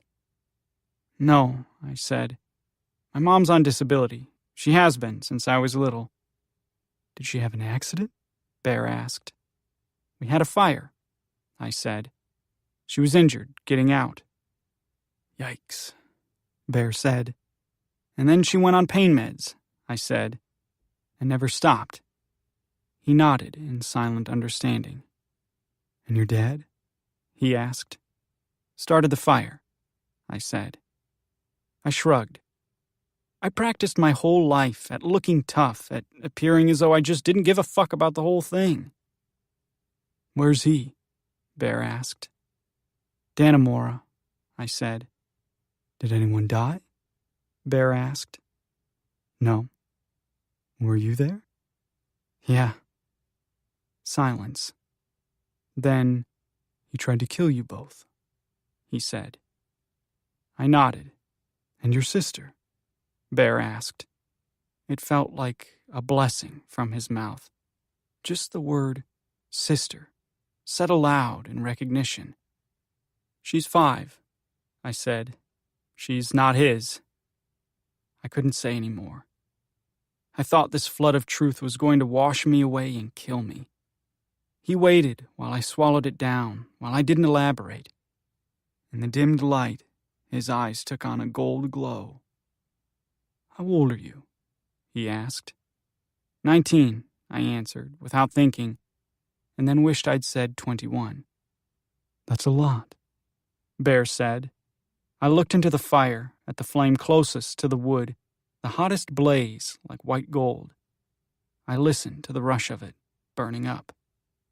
"I don't have a choice," I said. Bear frowned. "Everyone has choices," he said. I remembered, on the way home, how much I had wanted to tell people about her. Not because I wanted to threaten my mother's safety, but because I was in awe of her. I wanted to walk her around town, show her off, take her to the farmer's market and out for pancakes. She should go trick-or-treating and see the Christmas tree in the middle of town, not just the black and white surveillance video on the huge screen in our living room. Not just my mother's bed. And never the inside of a closet. I needed to make these things happen. For her. And for me. It didn't feel like a choice. 13. Kateri. Thursday, October 19th. It's not like TV. Nothing in her career has been like TV. Not her cubicle in Syracuse, not the slow drive through the rural suburbs at night in a patrol car. Not what's happening now in this remote mountain town in an unassuming brick building with a small parking lot. In some other districts up north, the police stations are no more than a trailer. The room where she questions Shannon Jenkins is an office, with a cheap desk from Walmart and a blue overstuffed chair, the kind you'd find in an old lady's living room. There's a lamp and a bookcase filled with odd reference books, a dictionary, a thesaurus, a set of World Book encyclopedias from the 1960s, 3 or 4 different Bibles, and one Reader's Digest condensed that includes The Count of Monte Cristo. Kateri leans on the edge of the desk and lets Shannon sit in the blue chair. He juts his head toward the book and says, "Funny." "Is it?" Kateri asks. "I haven't read it." "It's about prison escape," Shannon says, dry as if the joke is obvious. "Can I get you something?" Kateri asks. "Water? Coffee?" He still has his shoulders hunched the way he did in the parking lot yesterday, a different sweatshirt on today, with the hood closed up underneath his chin. She wonders if this is a normal posture for him, or what he's hiding. She tries again. Pepsi? She asks. He rubs his eye. I'll take a Pepsi if you have it, he says. She opens a small fridge next to the desk and pulls out a cold bottle. I keep my own stash, she says. They occasionally save my life. Like today, she thinks. She has had a steady intake of Pepsi and Excedrin. Earlier, she ate a bag of potato chips from the vending machine, which she never does. But she's been fighting sweaty nausea all day. Shannon drinks, and his foot bounces. How long have you lived here? Kateri asks him. My whole life, he says, with the tragic flair of a teenager. Always in the house on Hidden Drive? She asks. No, he says. We used to live in a farmhouse on Cemetery Road. She knows the road. Her apartment is on Cemetery Road, a road that does indeed end in a large 19th century graveyard. The same goes for Mill Road, which leads to the empty hulk of the former paper mill, and Mount Snow Road, which leads to Mount Snow. She has the information about the fire from his father's file. The house was a total loss, the perimeter doused with accelerant, the framework old dry wood. It went up fast and hot, and it was a miracle anyone got out. But she asks, when did you move? When I was 3, Shannon says. After it burned down. That's quite traumatic, Kateri says. Do you remember it? You know all this, right? He says. You can see it in the file. I know what's in the file, she says. Since then, it's been just you and your mother. She looks down at the folder. Pearl Jenkins in the house on Hidden Drive? Yes, he says. That house originally belonged to your grandparents, Kateri asks. Yes. I grew up with my grandparents, Kateri says. Lucky you, Shannon answers. Does your mother still live there? He asks. No, she says. My mother is dead. She died when I was 16, she says. How? He asks, without offering condolences. She doesn't expect it. In fact, she's more comfortable foregoing it. She died of a drug overdose, Kateri says. I'm sorry, he says. She thanks him and looks back at the file. When your grandfather died, your mother inherited the house, is that correct? Yes. And the ownership of the house has recently been transferred to you, she says. He fights, rolling his eyes. Yes, he says. I'm trying to catch up on bills. She switches gears. Your dad is Park Jenkins, she says. Yep.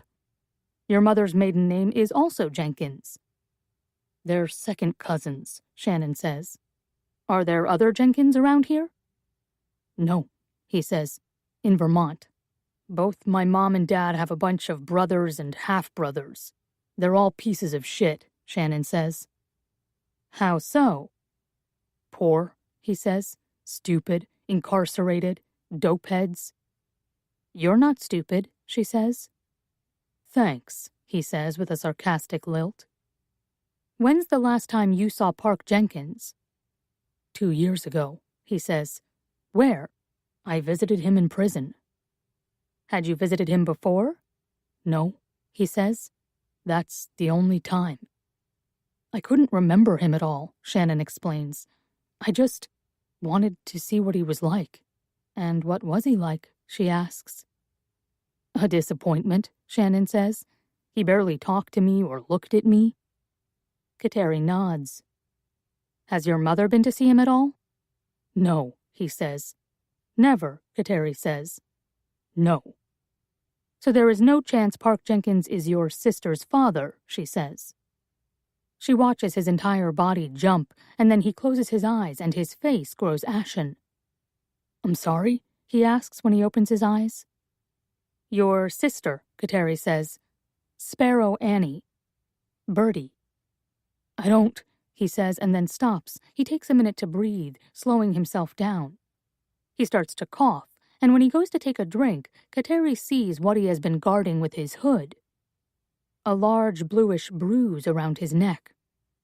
I don't know what you're talking about, he says. We can come back to that, Kateri says. Do you know of anyone who would want to hurt your mother? He chews his lip, looking down into his lap. He sits slumped into the chair, spine curved. No, he says. Then, my father. Does your father know about your sister? Kateri asks. No, Shannon says. She watches his lips purse, his jaw tight. Why did your mother run surveillance cameras outside the house? Kateri asks. She was afraid, Shannon says. Of? I can't answer these questions, he says. I don't know. You lived there. Was she afraid of people finding out about Bertie? He puts both his hands to his forehead and rubs vigorously. Let me say this, Kateri says.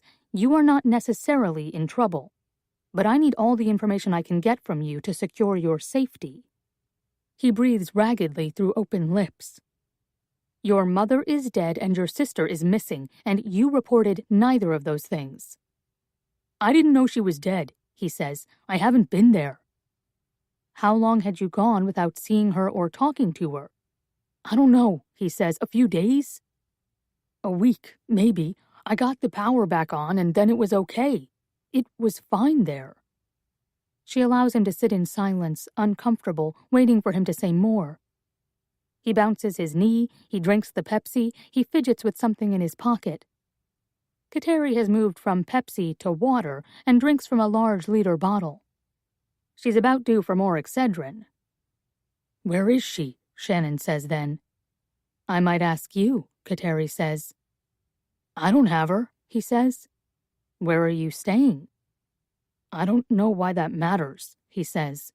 Kateri shrugs, cool. In case I have a warrant to search for a missing child or a murder weapon, she says. Am I a suspect? He asks, shrill.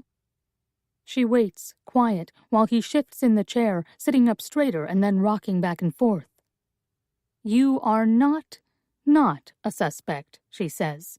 Of course, we start with those closest to the victim. Why? He cries.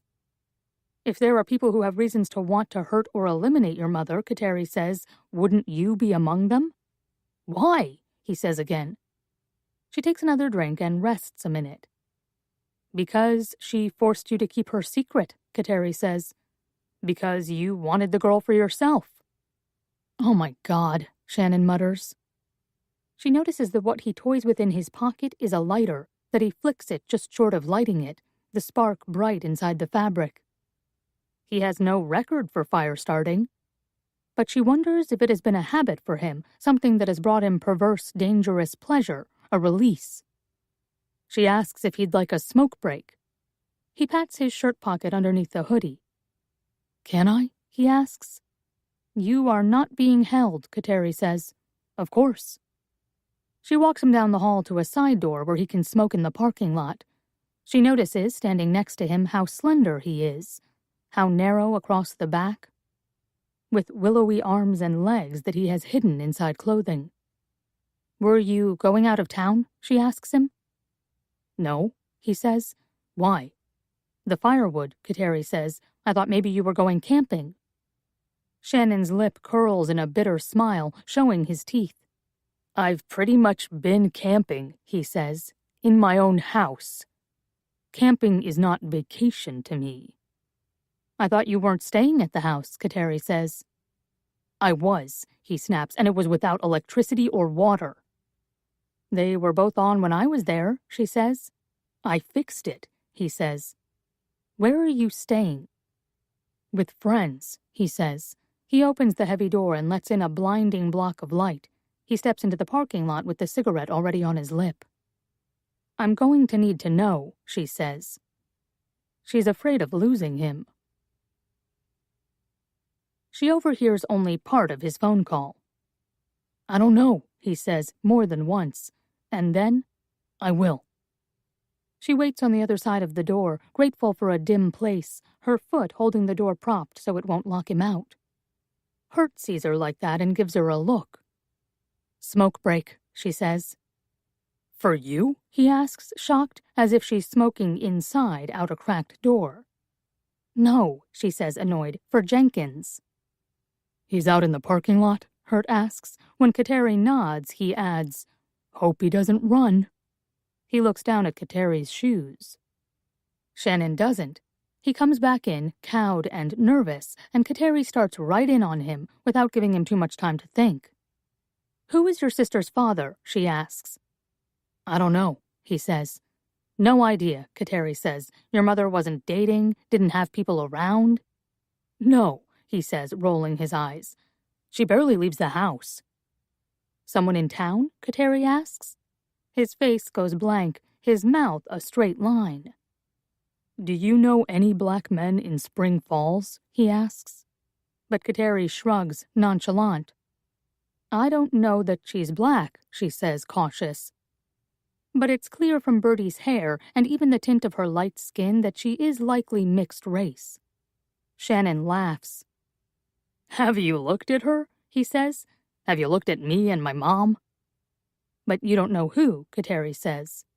No, he says. When did your mother put up the cameras? Kateri asks. After Bertie was born, he says. How long after?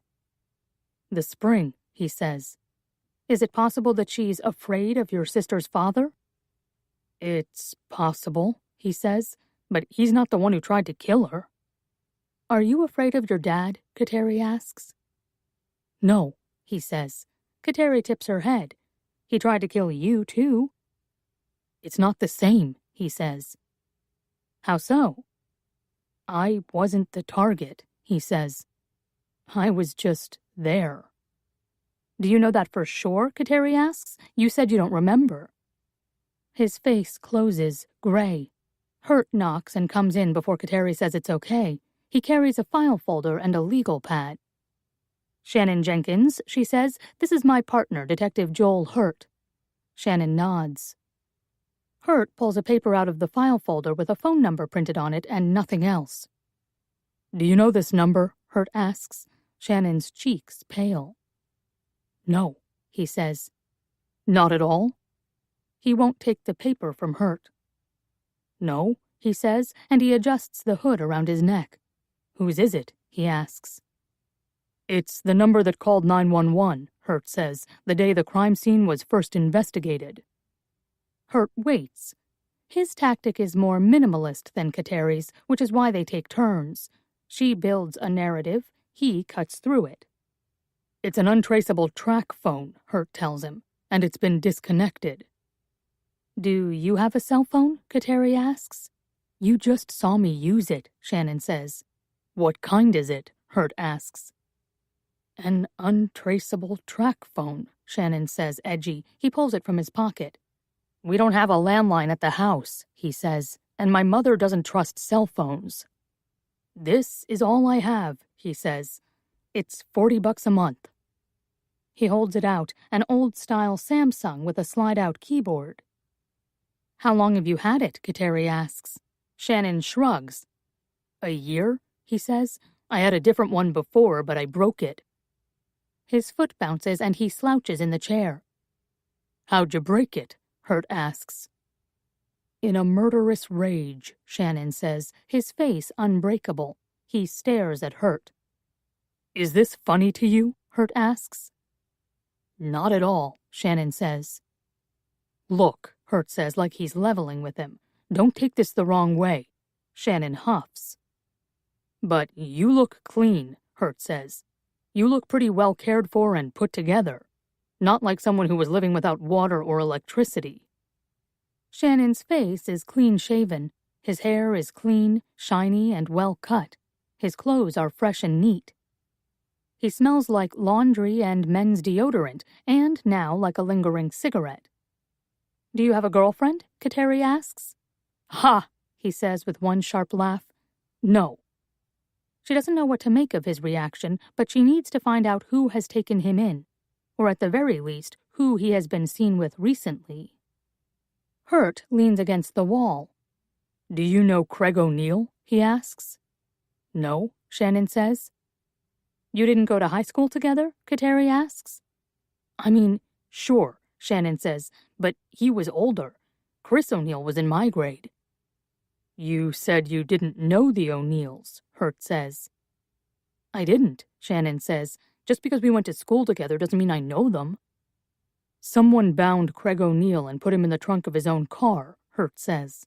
The same day that your sister was taken from the hospital. When was my sister in the hospital? Shannon asks. Kateri holds up her hand to Hurt. Why was she in the hospital? Then she holds up her hand to Shannon. Excuse us a moment, she says, and nods at Hurt to the hall outside the room. Outside, she leans her head against the tile wall, the cool ceramic on her skin. He's admitted the sister, Hurt says. Yes, she says, but we haven't gotten very far. How much of it do you think is an act? Hurt asks. I can't tell, Kateri says, turning her face sideways. Hurt smirks. How do you feel? He says. Miss, you don't outweigh me. Shut up, she says, and breathes slowly, warding off panic. Rattle him, Hurt says. He'll spill, and let me know if you want help. They go back in, and Hurt takes the sheet with the phone number from the desk and slides it back into the folder. Whose dog? He asks. Whose dog what? Shannon repeats. Whose dog have you been riding around with? Hurt asks. Shannon looks uncomfortable with the prospect of being watched. My dog, he says. Why? Did you have a dog before? Hurt asks. I just got him, he says. Where? From a friend, Shannon says. Which friend? Hurt says. Shannon stumbles. A kid I know in Mount Snow, he says. What's the kid's name? Hurt says. Jake, Shannon says. Jake what? Tucker, Shannon says. His whole demeanor has changed since Hurt came in. He cracks all his knuckles and stretches his neck. Hurt writes it down. Okay, he says. I'll be back, he says to Kateri. She hears Shannon breathe out slowly, blowing through pursed lips, and he leans over like he's winded from running. Am I in trouble for having a dog? He asks once Hurt is gone. Kateri shakes her head slightly. Just dotting the I's, she tells him, but she watches him closely. She guesses he's told her only a small fraction of what he does know, and what he knows probably includes who killed his mother, if he didn't do it himself. With Hurt gone, his shoulders unhunch from his ears, and he looks at Kateri like a frightened animal. Did you see her in the hospital? He asks. Yes, Kateri says, his eyes dart, searching, nervous. Did you hurt her? Kateri asks. His face drops, not fearful, not sly, not a bit sarcastic. I would never, he says. She was fine, Kateri says. She was physically unharmed. His hands drop to his sides. He looks exhausted from work, from the interrogation, from keeping a secret for so long. You're not being held, she reminds him. I'm not, he repeats. No, you're free to go. While we appreciate your cooperation, she says, you're not under arrest. Yet, Shannon says. Kateri tilts her head and lets him finish. You're just waiting for me to say the wrong thing, he says. I'm waiting for you to tell the truth, Kateri says. Hurt leans his head in after she lets Shannon go. Kid gone? He asks. She nods. Come look at this, he says, and disappears from her doorway down to his own office. He has a new plant. Weird, because his office has always looked like he is either just moving in or about to move out. Nothing on the walls but a paper calendar, no framed pictures on his desk or his shelves. It's nice, Kateri says. Not the plant, Hurt says. He points to his monitor. He has a file open on a recent parolee. Michael Bartholomew Jane, released from Clinton Correctional in May. His parole officer is listed as Robert Ferris in the Mount Snow office, and his address is given as Mill Road in Spring Falls. Recently released, Kateri says, leaning. She's aware that her blouse brushes against Hurt, and she backs away, but it makes it harder for her to see. She squints. What was he in for? Fraud, Hurt says. He scrolls down quickly, and the blur makes her faintly nauseated. Racketeering, he says. Kateri looks again at the file photo. A thin man with dark hair and deep-set blue eyes, a bluish 5 o'clock shadow, a sharp jaw. He holds his mouth in a hard, straight line, and still his lips are soft-looking, pinkish. Any indication of arson? Kateri asks. When she closes her eyes, she sees the pieces of bones, smoked and broken, splayed on Dr. Diaz's exam table. There was accelerant on the bones, she says. I left a message with Ferris, Hurt says. I'll ask. Then he looks up at her, his fingers still on the touchpad of the laptop. This address is less than a mile from the Jenkins property, Hurt says. Kateri's scalp prickles. Do we have a phone number for him? No, Hurt says, but I bet it's an unregistered track phone. 14. Shannon. Friday, September 15th. I couldn't quite look Terry in the eye when I told her, I can't stay at work today. I hunched up my shoulders to my ears, and when Terry noticed, she put her hand on my back, rubbing in a circle. Terry was good to me. She knew my mom, and for a brief time had dated Park. Her kids were younger than me. What's the problem? She asked me.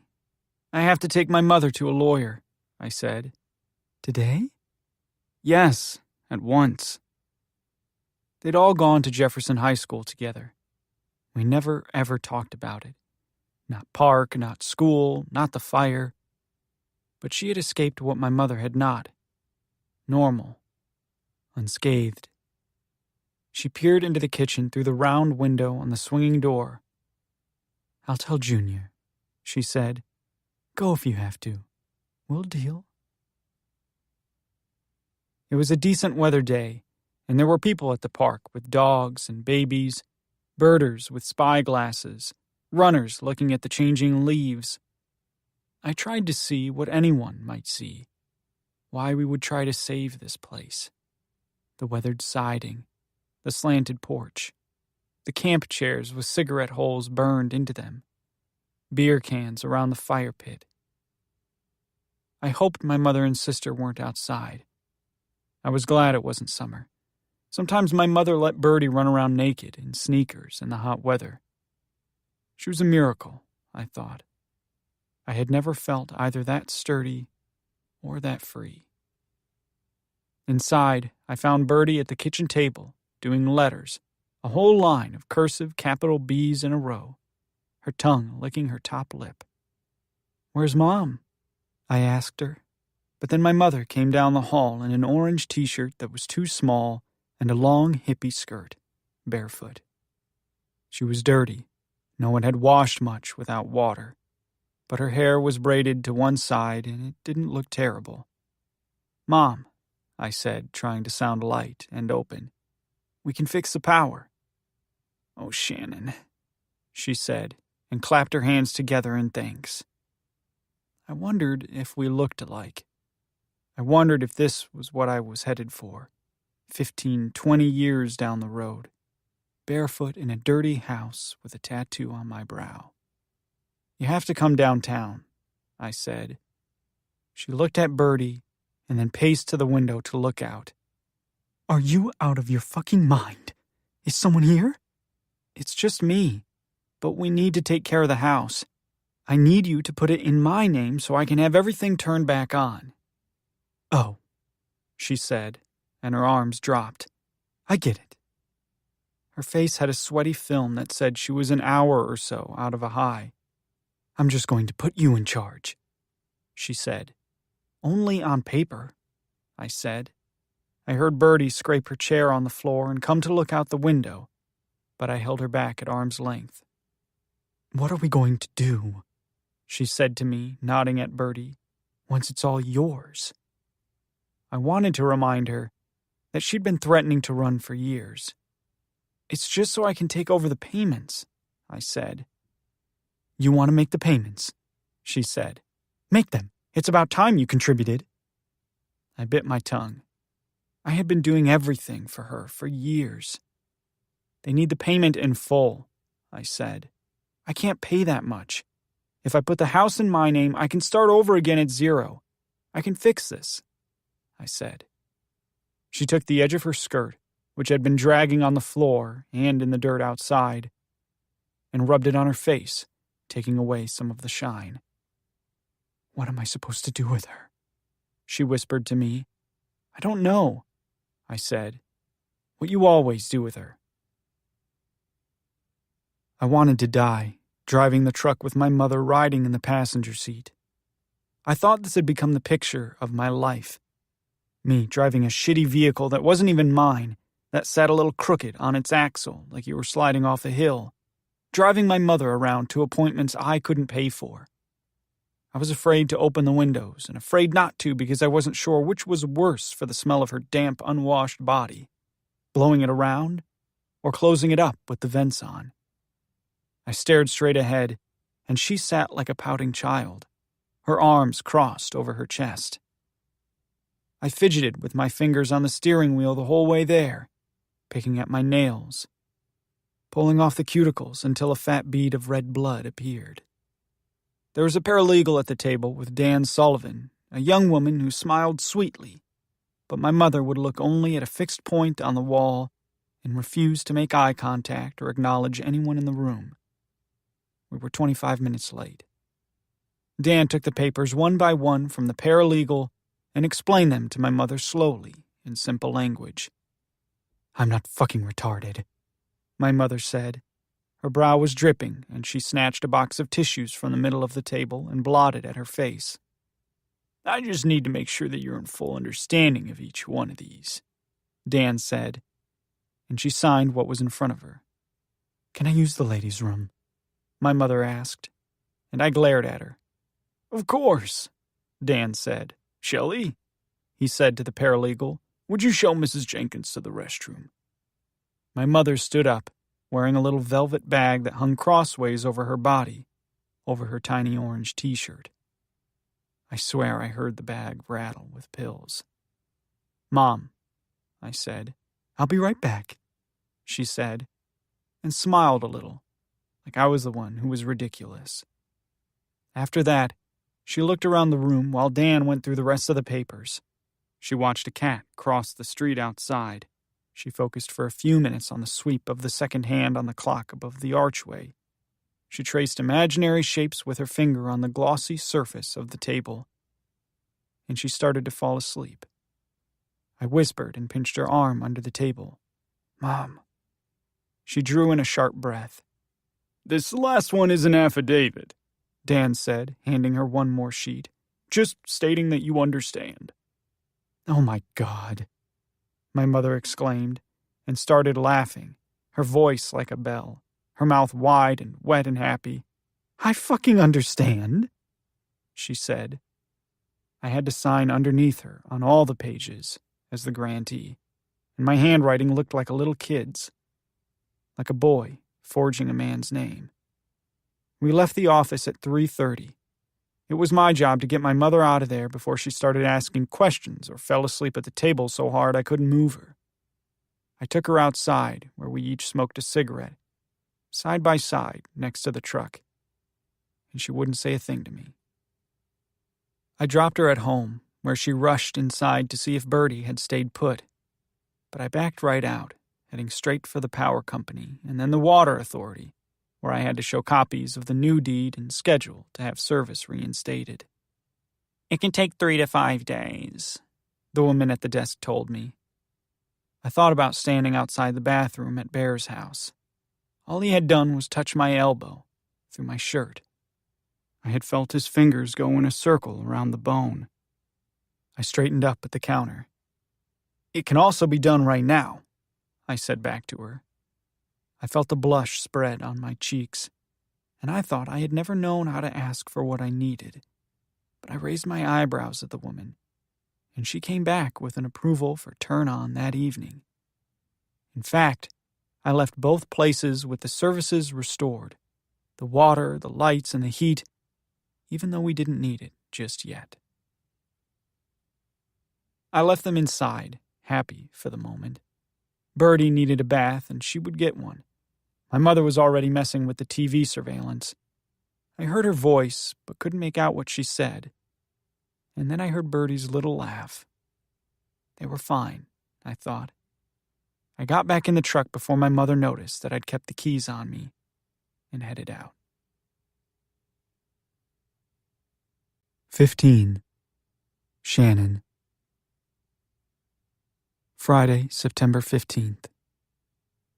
I pulled into Bear's just past sunset, the field out back black against a purple sky, a few lone dark clouds drifting above the horizon. Bear turned on the recessed lights in the living room, dimmed them, opened a beer, and then started to work on a fire, a wadded bunch of newspaper going hot and fast underneath the logs. "Where do you want to start today?" he asked, with his back to me. When he turned and looked me over, I thought I looked okay. I hadn't been at work very long at all. When I'd gone home to get my mother, I'd thrown on one of Bear's own shirts. I stood, stuck in the place between the kitchen and, as he called it, the great room. I was like a rabbit when you come upon it in the woods, when it stands real still like you can't see it, its eye big, its little heart racing. He opened the fridge for another beer, handed it to me, a little close. His eyes scanned my chest. "Did you work today?" he asked. "Not in this," I laughed. The room smelled like dry, seasoned wood and burning paper, like clean floor and oiled leather, the hint of hops from the beer. Nothing at all like my house. I hoped no one tried to open the fridge tonight. Behind Bear were open frames on the counter, the kind a regular house would have filled with photos of babies and dogs, family outings, a wedding. There was a slim laptop plugged in. Everything else was generic, staged in a way that left no trace of personality, just opulence and comfort. I started to feel like I was nowhere, the way it felt sometimes in the woods, in the car with baby Jane, like the world outside there had disappeared and I was floating and nothing around me was real anymore. I could feel Bear's breath. His eyes crinkled with amusement. He licked his lips and pulled the tie out of his hair, letting it uncoil to his shoulders. "Are you going to allow yourself a day off?" he asked. "It's not really a luxury I have," I said. "It is if you make it," he said. He fingered the edge of my sleeve, by my bicep, not enough to touch my actual arm, but enough to send a charge through me. I jumped and reached instinctively for my cigarettes. "You want it back?" I said, half laughing. "Not right now," Bear answered. I started toward the patio door. "Here," Bear said, and handed me a pack of American Spirits. "At least smoke better while you're here." I took it, polite, and we stood on the covered patio watching the last of the light fall over the field, the swimming pool. There was a reason I liked my cheap reservation cigarettes. You had to pull like a bitch on an American Spirit to get a good drag. I looked out at the expanse of yard. "Do you even play tennis?" I asked. Bear shook his head. "What's all this for?" "I'll tell you about it someday," he said. "Someday when?" I asked. "When we're not here." My eyes got wide.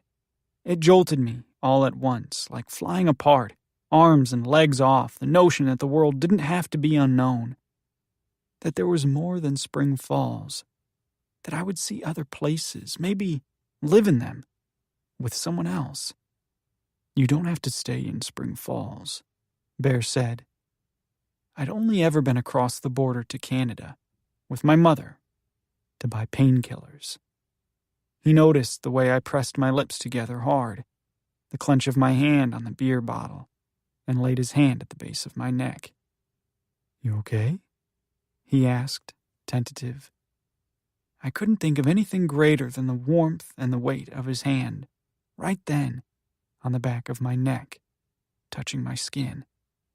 The hair up the back of my head felt electric.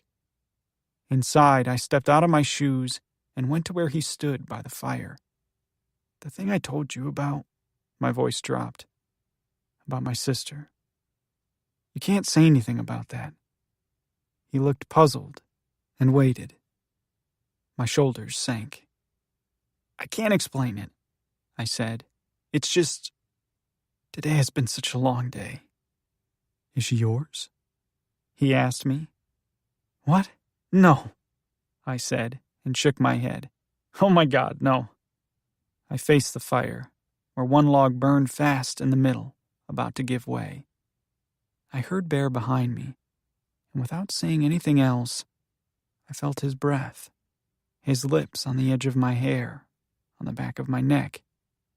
He put his hands on my biceps, and my head got light and woozy. My sight went dim around the edges, and I jumped hard, nearly off my feet, and Bear's hands sprung off me. I was afraid to turn around. I was afraid it hadn't happened. "I don't know if I get you," Bear said then. My heart was loud, hammering in my ears. I turned and tried to shrug. "What's to get?" I said. My lips felt tight and my jaw hurt. But Bear tilted his head and laughed at my attempt to be cool, to be unaffected. I had never seen anyone so comfortable in his own skin. "Please stop talking," I thought. Bear let his hands drop down at his sides, his chest open, his palms turned out. "What do you want?" he asked. "Nothing," I said automatically. "Nothing," Bear said. His eyes lit up. I got out from in front of him so the fire was no longer roaring up my back. "Nothing," I said again. I started to stammer. My stomach knotted tight. "I told you," I said. "I just need to work." I fumbled in my pocket for the cash he'd given me. I was just going to give it back. "That's not what I'm talking about," Bear said. "Don't give that back to me," he scolded. "That's not what I'm talking about," he said again. "At all." In the dim room, his eyes looked darker. He got closer, close enough for me to smell his spicy, exotic scent, which I imagined was thatched right into his hair. On his head, everywhere. I pictured an arrow of hair like a feather, coming together below his navel, and I just about blacked out. "What do you want?" Bear said again. I felt my lip twitch in a nervous tick. I tried to look away, out the window, but it was completely dark out there, and all I saw was a reflection of the room, the fire, the couch where Buddy was curled and sleeping, the two of us toe to toe. Bear took my jaw in his hand and kissed me. A real kiss. Not a shy peck to try things out, something that might be misconstrued and explained. He started slow, and when I didn't freak out again, he went right for it. His hand on the back of my neck, my lips apart. I felt his teeth and his tongue. I made a sound like strangling, like gasping. "What do you want?" Bear said again, with just enough space for breathing. I shook my head. My whole core trembled. I was my own earthquake. He bit my bottom lip, playful, and I felt like I'd collapse, my knees giving way, my body like a pile of silk on the floor. "I want you to say it," Bear said. I can't, I thought. I couldn't articulate anything. He had me by the back of the skull, but he let go and tucked his fingers behind my ears. His body curved like a muscular dog, hunched and ready. He moved just the dry tip of his tongue around the outside of my ear. "You want me to fuck you?" he said. "Oh, God," was all I could say. "Say it," Bear said. He put his knee between mine, a wrestling move, like he was ready to take me down, onto the soft butter couch, or right onto the floor in front of the fire. I didn't have any fight in me. I wanted it. My voice felt stopped, dry. "Shannon," he said, his forehead pressed to mine. "Fuck me," I said, and my knees felt like water. His laugh was delighted. I thought if he didn't go ahead, I might die right there on the spot. I dug my fingers into his forearms. "Please," I whispered. I almost ruined it. When we were tangled up on the couch, kissing, and Bear undid his pants and put his hand on the back of my head, and my whole body lurched in panic. "I can't," I said, breathless. Oh my God, I thought. Is this what he's paying me for? He backed up, hands off. "It's okay," he said. But then he got up, and I thought it was over. That was as far as it would ever go, and I would have to spontaneously combust from shame. But he held out his hand and led me back to the bedroom. To the master's suite, where I'd showered in the massive white bathroom, where there was a huge white bed and another fireplace, this one gas, which Bear flicked on with a remote control. There was nothing over the windows. The panes just wood-framed, tall, thin, bare to the outside. Anyone out there could see everything inside. The high ceiling, a sleek three-blade fan far above that I kept my eyes on a lot of the time. The bed felt like silk, like glass. Don't think, I thought. But what I meant to tell myself was not to want anything so hard. Bear put his hands on my neck and told me to relax. He kissed the skin underneath my ear, down to my collarbone.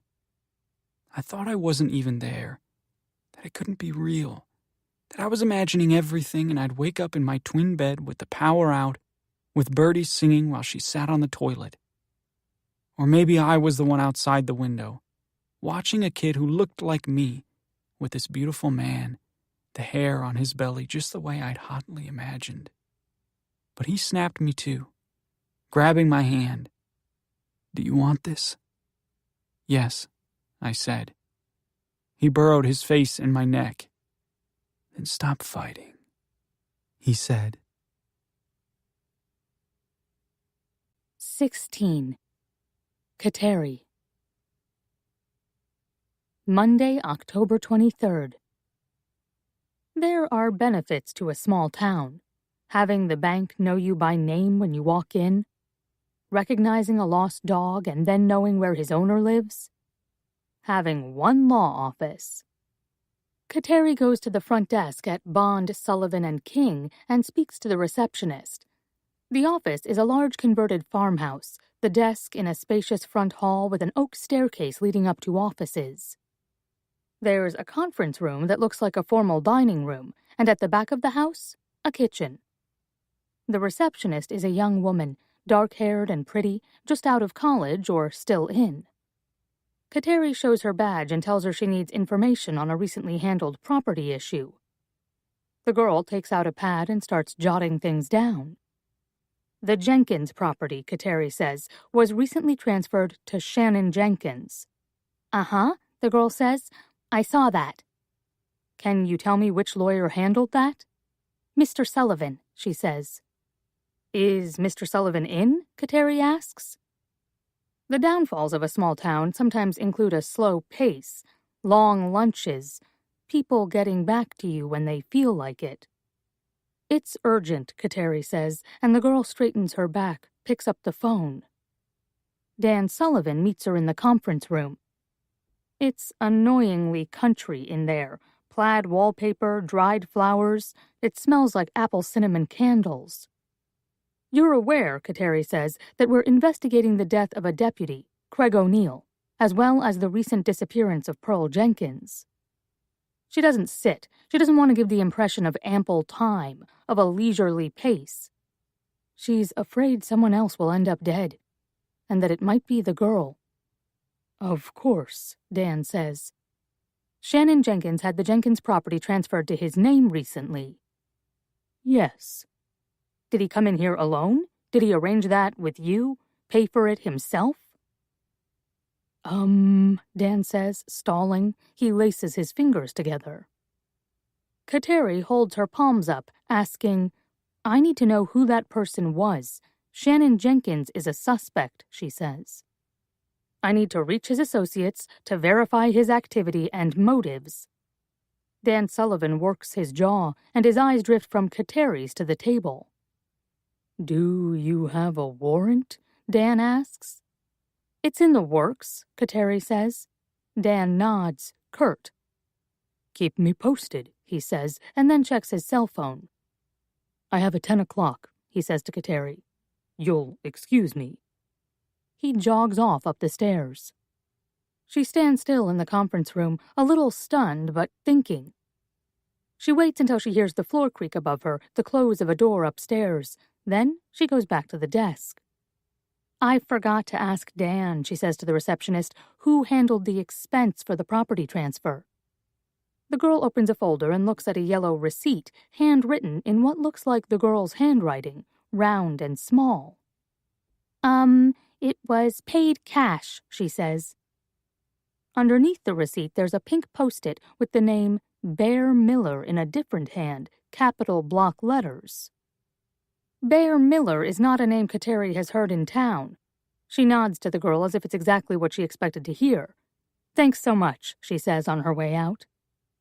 Outside the station, handmade Justice for Craig signs have gone up on the lawn. Ribbons have gone round trees. No one thinks about justice for Pearl. She finds a landline for Bear Miller and no legal records, not even a speeding ticket. She uncovers useless information that he went to UVM, that his tax status is married. She begins to leave a message. Detective Fisher investigating Craig O'Neill, Pearl Jenkins, and so on, and he picks up, hushed, halfway through her message, and she hears the machine beep. What can I do for you? Bear asks. I need to ask you some questions, she says. I'll meet you, he says. At the station? She asks. He chuckles, low and familiar. How about coffee? He says. Fine, she says. I'm free at 5:30, he says. Sounds like a date, Kateri says. At 5:25, as the sun is slipping behind the tallest brick building in the center of town, Kateri waits in front of the closed Center Street Cafe.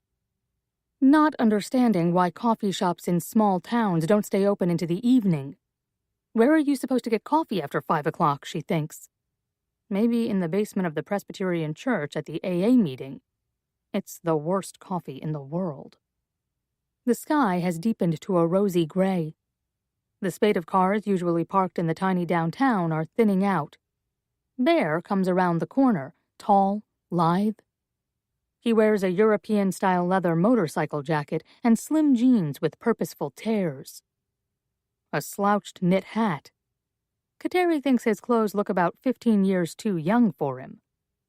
Kateri Fisher, she says, and holds out her hand. A pleasure, he answers. Bear Miller. His hands are soft and cold, strong but bony. He points at the cafe. Well, this won't work, he says. He steps back, half-turned toward her, and cocks his head. What's your preference, Detective Fisher? He says. Cheap beer or cheap beer? The quietest, please. She doesn't want to follow him because he seems to want exactly that, to be followed, to charm the snakes right out of the woods. But she does, her work shoes padding softly on the pavement. She wears her lanyard badge and has her gun on her hip. Of course, he walks into the Sweetwater Lounge. The other two bars are dives, younger joints with beer in plastic cups, simple mixers, bar nuts. She blows out a slow breath, and her head makes a familiar whomp. When the bartender comes, Kateri recognizes him, and Bear motions to her. I'm on duty, she says to Bear, and then asks for a club soda with lime. What would you get if you were off? Bear asks. The bartender is a man over 50 with neat gray hair, wearing a slim black button shirt. He smiles at Kateri. She considers telling Bear that she's sober, but it's a lie. An old-fashioned, she says, humoring him. Bourbon? He asks. She smiles. Well, what I really like is Angel's Envy, but that's hard to find. The bartender shakes his head. I don't have that, he says. It had a different smoothness that she liked, and a bottle draped with the outline of wings. Basil Hayden's, Kateri says, and the bartender nods. I'll have what the lady would have had, Bear says. She watches the bartender make it, muddling the orange and pouring the whiskey into the heavy-bottomed glass. It makes her mouth water, the crushed citrus, the color, the pop of cherries. Bear takes his time. He sips his drink and offers nothing she doesn't seem to ask for twice. She asks him what he does for a living. Real estate, he says. She's never seen his name on a sign. Spring Falls has the same family names on everything. You're either a Sullivan, a Behringer, or a Kurtz. Residential development, he says. She thinks about the string of new houses going up. There's nothing to offer here except the landscape, and even that is harsh, cold, unforgiving, and beautiful. You have to go to the next town for a college. There is just the one small Catholic hospital. Not everyone stays year-round. Are you new to town? She asks. He nods. You didn't grow up here. No, ma'am, he says. Kateri puts her notebook on the bar but doesn't open it, doesn't reference what's inside. She may have come armed with crime scene photos that show the awkward bend in Craig O'Neill's neck, or his blue water-bloated hands, or the burned bits of Pearl Jenkins's bones. You have a P.O. box, Kateri says. I don't have a mailbox yet, Bear says. My house is brand new. It's the only one up there. In the Riverview tract, Kateri asks. That's the one. That's your development, she says. It's the company's, he says. Your company? My mother's, he says. Kirpak Industries. That's when she looks at her notes. Kirpak is developing the land north of the woods, beyond the train tracks and farther, with large family homes, luxury condos, and between here and Canada, a huge casino resort with a golf course, indoor water park, and trails for hiking and cross-country skiing. The existing property in the woods is privately owned by Shannon Jenkins. You're not listed as an employee of Kirpak Industries, she says. When she did a search on him, she found no association with Kirpak. When she looked into the property, the only contact she found was Patsy Kirpak. I'm not, Bear says. Are you on the payroll? Technically not, he says. Are you working on this residential project, she asks, indicating the map she has of the park, the land Shannon now owns. Or the casino? He gets to the bottom of his old-fashioned, and the bartender strolls down their way. He tops off Kateri's glass of club soda from the gun, then places a fresh lime on the rim. Thank you, she says. He points at Bear's empty glass. Please, Bear says. He doesn't answer her question about the projects. How do you know Shannon Jenkins? She asks. She's acting on a hunch, only the post-it note in the property file at Sullivan's office. She knows Miller is connected, she just isn't sure how, and she's curious to see if he denies it. He does some work for me, Bear says. For Kirpak? No, for me personally, Bear says. He sips his new drink. What kind of work, she asks, and he holds her eye contact a little longer than she finds comfortable. Extra hands, he says. How did you find him? At the diner. I mean, how did you know he was looking for work? I didn't, Bear says, and laughs a little. But what 19-year-old dishwasher isn't looking for better-paying work? Kateri sips and swallows hard, the bubbles caustic in her throat. From the side, Bear's face has something elfin about it, the slant of his eyes toward his temples, the shape of his ears. Mr. Miller, she says, and he laughs. Please, he says, call me Bear. Shannon's a suspect in his mother's murder, as well as the murder of Craig O'Neill. Bear seems neither alarmed by this, nor particularly moved at all. Do you want my opinion? He says. I think you're probably going to give it to me either way, Kateri says. She thinks he's going to throw him under the bus, give her reasons why Shannon would have killed his own mother. He didn't do it, Bear says. She watches his face closely for any flicker of warmth, some recognition, a soft spot. She sees none. Instead, he seems particularly homed in on her, his gaze when she talks, the way he moves his tongue. If this weren't an official interview, she'd have thought he was after something else. And she would have taken him up on it. "Why did you pay his legal fees?" Kateri asks then.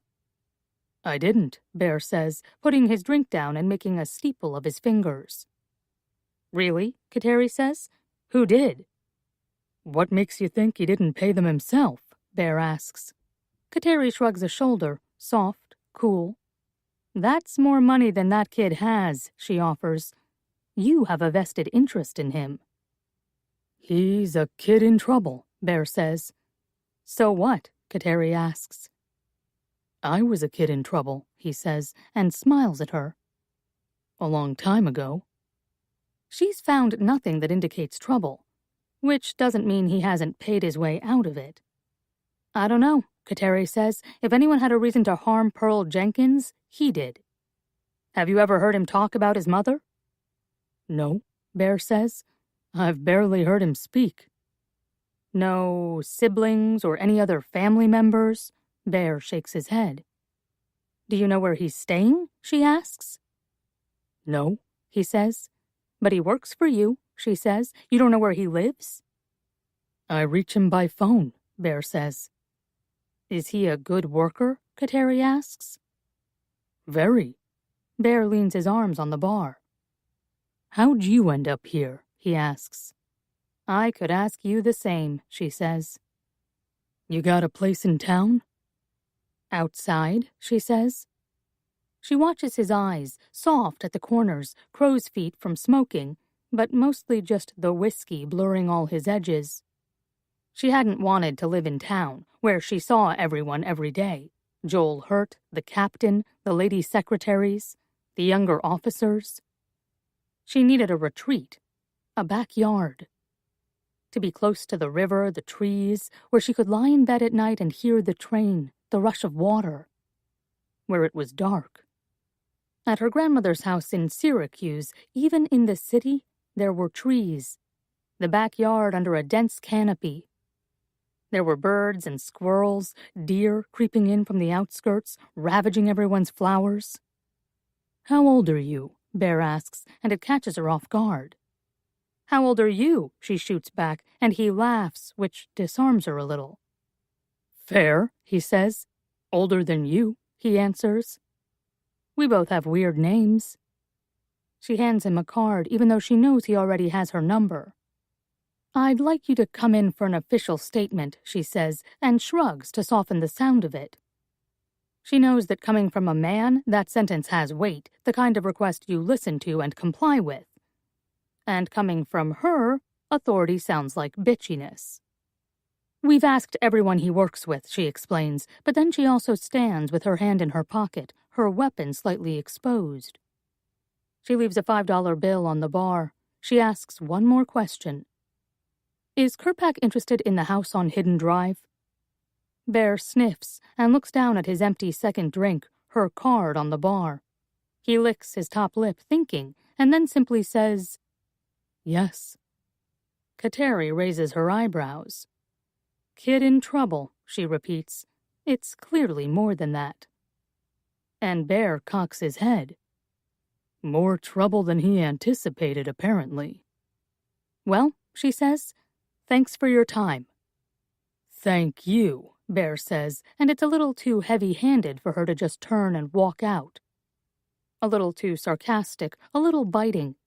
He feels jilted, she thinks. "What's going to happen to the house?" Kateri asks. "My house?" Bear says. "I'll sell it," he says. "No, the house on Hidden Drive, the Jenkins house." Bear shrugs. "Cash sale?" he suggests. "Keep me posted," she says. At home, she opens the sliding door that leads to her small wooden balcony and looks at the sky. There's not a cloud in sight, and yet there are tiny crystal flurries around her face, catching under the light that comes from the window. He didn't look like anyone else in Spring Falls, Not even like the summer people who came through on their way deeper into the mountains. And it unnerved her. He was exactly the kind of distraction she enjoyed. Smart but a little sarcastic, just at the edge of being mean. A little bit pretty, a little bit rough. "Fuck," she says aloud into the night air and reaches inside for the last of her stashed cigarettes. He wasn't telling her everything. Neither was Shannon. 17. Shannon. Sunday, September 17th. I could see it only with 2 mirrors. A scar that's seared from the underside of my arm, over one shoulder blade, up toward my neck, and into the middle of my spine. In the places where I could reach it, the skin felt different, like it couldn't stretch, like part of me was made of plastic. I let Bear touch it, and I shivered. "Does it still hurt?" he asked. "No," I said, but it wasn't quite true. Sometimes it shot with pain, the skin tight and hot. Sometimes it itched. "It's sensitive," I said. "This is from the fire?" he asked. "Yeah." His finger traced the outline, from my neck and around. "It kind of looks like Canada," he said. "I always kind of wished I had too," I said, my face sideways on the pillow, watching him. "Why?" he asked. "So it would look like I had wings," I said. There were things I would never tell him. That I'd bought my bike with money I stole from my mother. I had always gotten my own checks, and she had always kept them, saving them, she told me, for when I was older. And then I was old enough to care, and there wasn't any money. None. Of course, they hadn't been saved. She'd spent them as soon as she got them. So I took $100 from her drawer, from the envelope where she set aside money for bills, for groceries. She never directly confronted me. We had a standoff in the hallway, the envelope of cash in her hand, her body already showing her pregnancy with Birdie that we had also never talked about. She glared at me. I pushed past her to get outside. I wanted my own things. I wanted my own means. The first time I rode that bike, I went halfway to Mount Snow and stopped, breathless at the top of a hill where you could see miles and miles of New York State stretched out below. Quilted greens and browns meeting the sky. I could never tell him how many times I'd wished I had just died in the fire. Or how sometimes I thought I had. That I'd been a living dead boy all these years, stuck in the house with her. "You're lucky to be alive," Bear said. "I don't know about that." He looked surprised. "You could have died from a burn that large," he said. "I meant the lucky part," I said. He touched my hair, and it took restraint not to flinch at his hand. "You wouldn't be here," he said. I couldn't tell him it was the luckiest I'd ever felt. I didn't want to jinx it. "How did you get out?" Bear asked me. We sat up in the bed. I pulled the covers up over my chest. I couldn't keep my hand from the hair on his stomach. "My mom," I said. "She pulled me out with her." That's what she told me. I couldn't remember it myself. Sometimes I had dreams about the stairway in the farmhouse, the walls licked with fire, the smoke filling my lungs. I'd feel the slap of flame on my back, hear screaming. Sometimes, in the dream, it was my dad. He was the one screaming. Most of the time, it was me.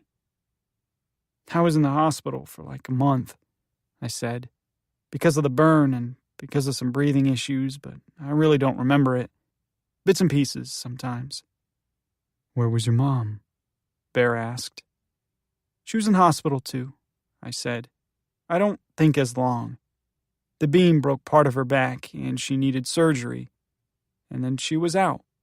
But we lived with my grandparents, and she had, like, a brace she had to wear, and they had arrested Park, and all that happened while I was in the hospital." "Park is your dad?" Bear says. Yeah. And your sister? I closed my eyes.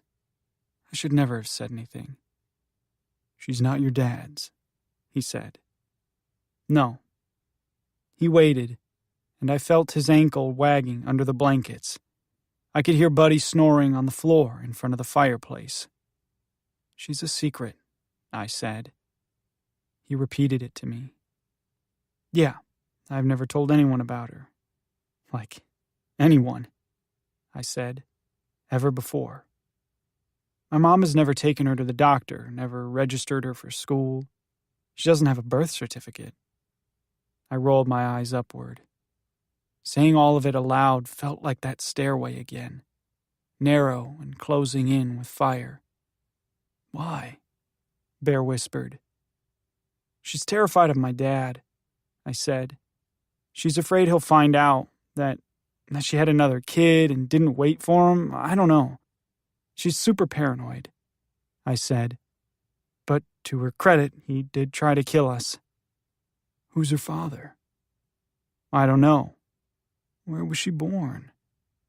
At home, I said. Were you there?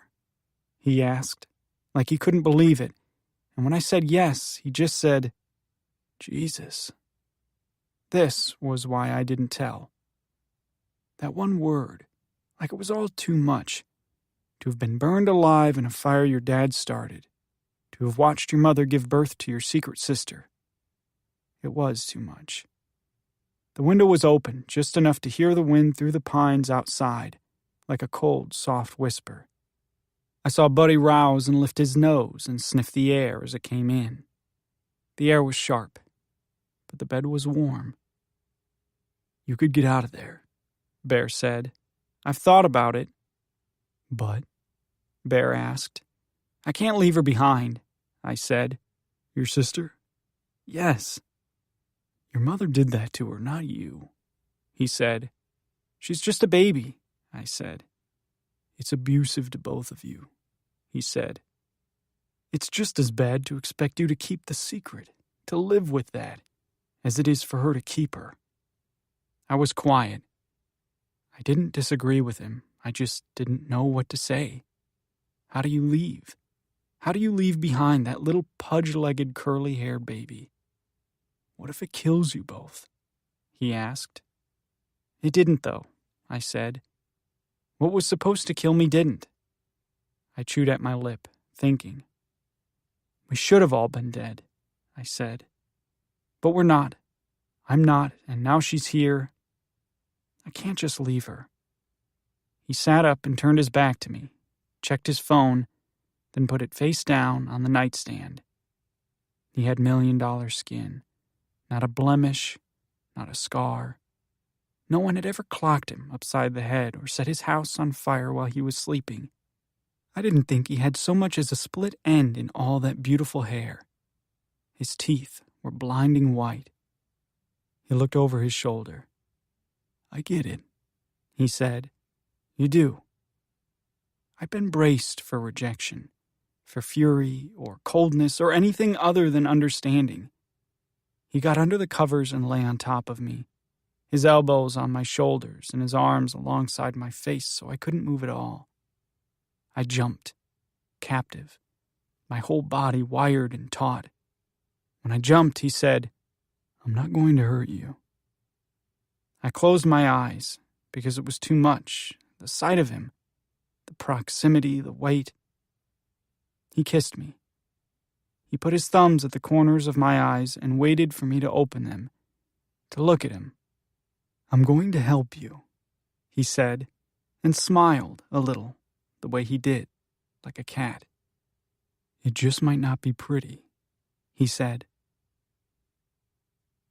In the morning, I nudged Bear's shoulder in the dark. I have to go to work, I whispered. It's 5:05. Take the car, Bear said. Your car? He rolled over. I don't need it, he said. I was wide awake, already thinking about the things I had to remember to do at the diner. Are you sure? I said. Bear laughed. It's just a car. Buddy knew I was up. He nosed the side of the bed and I got dressed and let him out the back door before I left. I filled his water bowl and gave him a scoop of food, which he plowed through, his head wagging from side to side, kibbles flying. I wanted coffee, but didn't know how to use the machine Bear had. It was like a glass and metal sculpture. The only coffee he had was whole, oily beans that he ground fresh for every pot. I took the key off the hook. It was on a short lanyard with a bear print on it. I told Buddy to be a good boy. I knew he would bound back to the bed with Bear. I thought, this is not my life. After work, I drove home. There were things in Bear's car I didn't know how to use. The sunroof, the heated seats, the electronic adjustments for the seats and mirrors. I sat for a long time moving the seat in tiny increments with a lever on the side. The radio was on North Country Public Radio. I looked in the mirror before I went inside. I felt different at a cellular level, in my spine, in my bones. I wondered if someone might be able to see it. But then I jumped out of my skin and whacked the mirror with my hand. I must have looked like an old cartoon cat where the skeleton startles outside the fur. A sound boomed that set my teeth on edge and filled my mouth with metal like the tip of a pencil. My ears fuzzed over with ringing. Then it happened again. I watched a flush of birds scatter over the top of our house, but I couldn't hear them. I just saw their black wings, the sway of branches above the leaves falling down in their wake. I went inside the house, working my jaw, blinking hard to try to get my ears open, but it was no use. My hearing was white noise. My mother stood facing the kitchen window, which was loose in its casement like it had been pried out, and Bertie was screaming. My mother swung around with the shotgun and pointed it at me. I dropped Bear's keys and held up my hands, shouting, "Mom!" She butted it against my chest, hard, the metal nose of the gun against bone. What if it kills you both? "Don't yell at me," she said.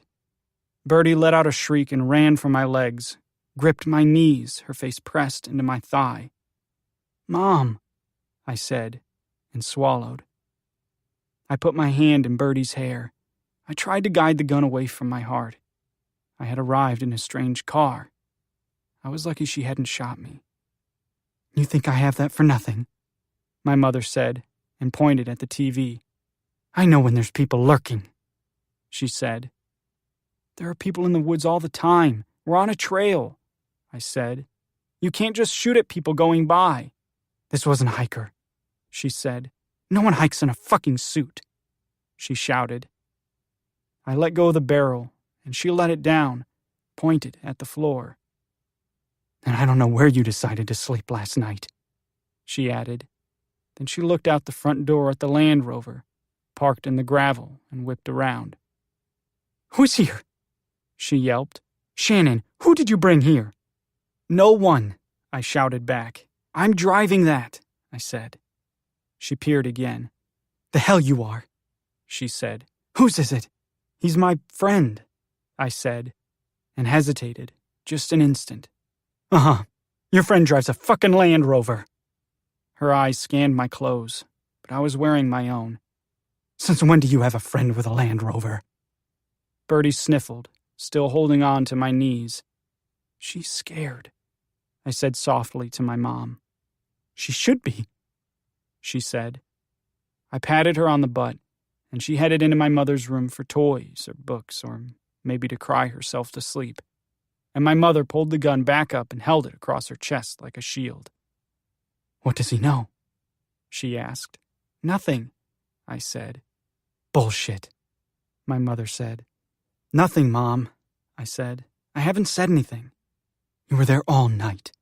"Yeah," I said. "We spent all that time talking about my crazy-ass mother and my secret sister." She swung the barrel of the gun at me. I ducked, but I heard it whip past my head. "You don't remember," she said, "what it's like to have someone try to kill you? Because you were little, because your brain did you a favor and blacked it out for you." "Mom," I said. "But you will," she said, "and when you do, remember that I warned you." I took the gun with me. I wanted to give her the impression that I was taking care of something. I also didn't trust her with it.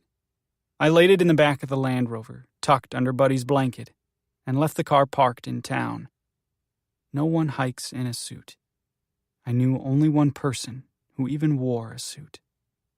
I walked. It had been warm in the sun, and as it got dark, a sharp wind blew through. The trees shivered with gusts. I pulled my collar around my neck. The flannel wasn't enough. I was afraid of finding him. Always. Whenever I went there, I feared walking in on something awful. A crime scene. Blood. His body, stiff and blue in the bed. They had found my great-uncle Marion that way, hanging from the rafters in the basement of the house we lived in now. My mother told me his friend found him, days later, black-faced and bloated. Not his parents. Not even my grandmother, his only sister. They were only 10 months apart in age. His friend came looking for him. Who was his friend? I'd asked my mother more than once. Some hillbilly queer, she said, shooing me away. Don't get romantic about it. But now, when I pictured the friend going into the cellar, it was me, cutting the rope that held baby Jane, holding his blackened face and cradling his head, weeping. He had a heavy sadness to him, like an old saint or an icon even, with the big sad eyes and the gaunt mouth. When I got to the house, there was blood on the doorknob, and it was locked. When I wiggled it, I got the blood on my hands and left my prints on the door. I could hear movement within. "Baby," I called. "Open up." I would break in if I had to. I could get the screen out of the window. I could break the glass. He flung the door open, holding his arm. "Don't," he said. He was wearing a gray suit jacket that was torn through at the bicep and soaked with blood. My mother had shot him. "Why were you at my house?" I asked. "Where have you been?" he asked in return. He stood with his feet planted in the doorway, trying to block me, but I pushed past him. "What's it to you?" I snapped. "Not sleeping on top of the covers," I said. I pulled at the jacket, and he let it slide off most of the way, until it stuck to the wound. "You need a doctor." I pressed at the tear in the fabric, and the blood oozed fresh. Baby drew in a sharp breath. I tried to see. I thought he needed stitches and needed to be cleaned. He might need antibiotics. "Don't touch me," he said. He hissed it through his teeth, his jaw tight. "Don't be stupid," I said. His face was pale, but set. His lips a straight line.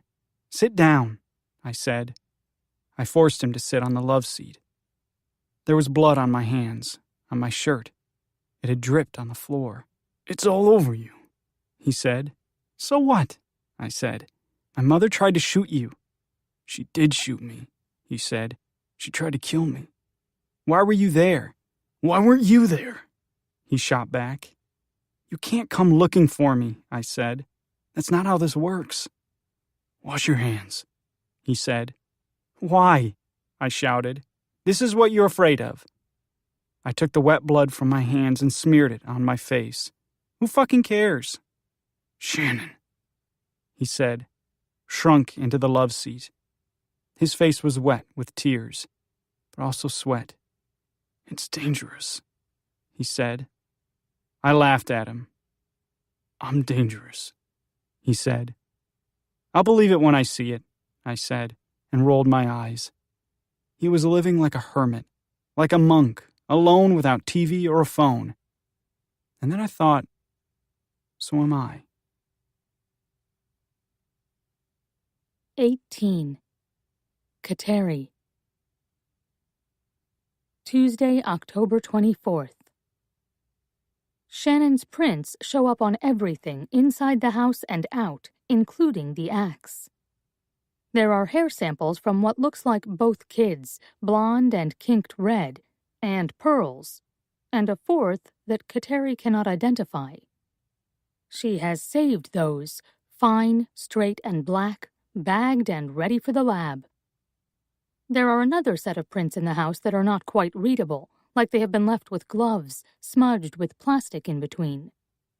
They measure the size of an average man's hand, but they don't leave a whorl. Hurt says, "They're probably Shannon's. He probably used some kind of gloves or even just plastic wrap, thinking it would protect his identity." He hovers his hand over the print, the impression left by the unreadable hand, and it's just slightly smaller than his own. No weapon has been found near Craig O'Neill, and all of Craig's items, his badge, his cuffs, and his gun, were taken by the killer. Why wouldn't he run? Kateri asks. They sit at the table in the investigation room, the pictures on the board looking back at them. "It's a thrill," Hurt says, "sticking around, watching us try to figure it out, playing the game." She's never seen it go that way. Her cases have been rage killings and domestics, nothing that ever felt like a game. "You have enough," Hurt says. She looks at the image of the fingerprints on the axe. "In the meantime," he says, "let's get a warrant to search Miller's house." She asks Shannon in to look at evidence. It feels dishonest, leading him there to get him to talk, but both Hurt and Chief Whitaker are breathing down her neck to arrest him. He leans to the side in the overstuffed chair, his body slack, tired. Lying is hard on the soul, even the body. She's seen suspects fall dead asleep after confessing, so relieved to not be holding it in any longer. The way he tilts his head, she can see his neck better than last time. The bruises are fading. He complicated everything, she thinks, ahead of herself. Hurt kept telling her not to worry beyond the arrest. The rest is not her job. She had thought for sure he could get a self-defense plea. She needed him to admit to the abuse. She needed him to talk more about the girl. But in truth, nothing about the case is simple. There hasn't been enough of Pearl's body found to satisfy Kateri. Her killing and the burning of the body point at premeditation.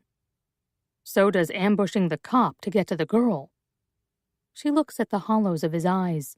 She's not convinced he has it in him. "When's the last time you saw your sister?" Kateri asks him. "At home," he says. "You didn't visit her in the hospital," Kateri says. "I didn't even know she was in the hospital." "Her legal guardian signed her discharge papers."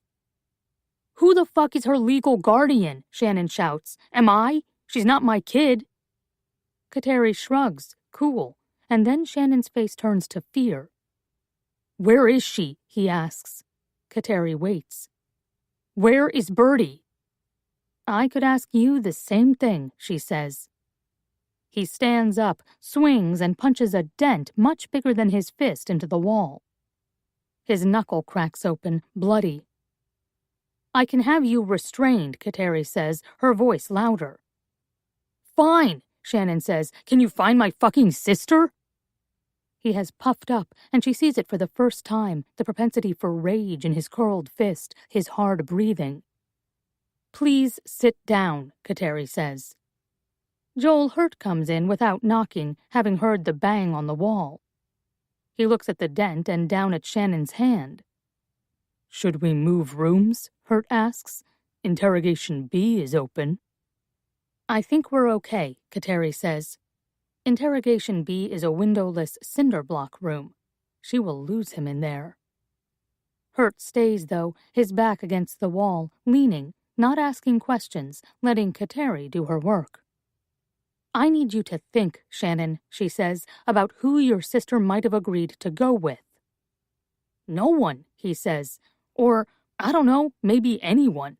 "She's a little girl," he says. "She's never been anywhere. The only people she knows are my mom and me." "Are you sure about that?" His lips part, and his eyes search the ceiling. "I think so," he says. "How do I know it wasn't you who signed her out?" She's pushing. He doesn't fit the description the nurse gave her, 40-ish, dark-haired, unless he disguised himself really well. But she wants to see him react. "It wasn't," he says, point blank. She pulls out an enlarged copy of the signature on the discharge papers and shows it to him. "That's not my signature," he says. That could be an S, she says, pointing to the flourish. In the middle, he says. You think I signed it Jenkins, Shannon? He thrusts the paper back at her. This is not my signature, he says. What about your father? Shannon covers his mouth before he starts speaking again. Well, he says, if my father broke out of prison to sign my sister, who is not even his, out of the hospital, I would hope you would know about it, he says. Like through the police network or something. Do you know for sure that he's still incarcerated? Shannon's eyes look blank, his lips white. The last I knew, he says. He holds out his hand. Can't you check that? Don't you have a database or something? Of course, Kateri says, but she makes no move to make a note or look anything up. When's the last time you had contact with him? Kateri asks. She watches him rub his neck and swallow. I told you, he says.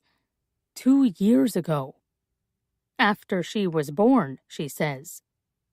Yes. Did you tell him? No. What about your mother? Did she have contact with him? My mother was terrified of him, he says. That could be a reason for staying in touch, Kateri says. Many women maintain contact out of fear. I don't think so, he says. She didn't leave.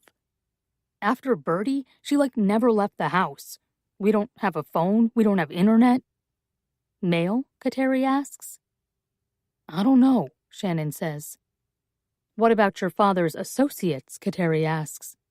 He says the word back to her. He didn't work with anyone, he says, confused. You mean like cousins? Alliances he may have made in prison, Kateri says. Shannon's face falls, and he looks down at his lap. I don't know, he says, barely audible. Not that I know of. The remains we found were burned, Kateri says. So? Your father is in prison for arson. Arson doesn't just happen to the same people twice, she says. Could he have put someone up to it? I don't know, Shannon says. Could he have put you up to it? He looks around the room like an animal looking for holes in the trap. I didn't do it, he says finally. But sure, if you want me to speculate for you, he could have put me up to it. But he didn't. And I didn't do it.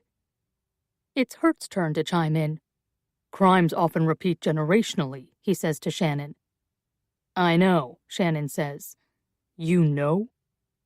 Yeah, every goddamn fire in this town comes back to me, Shannon says. I get questioned every time.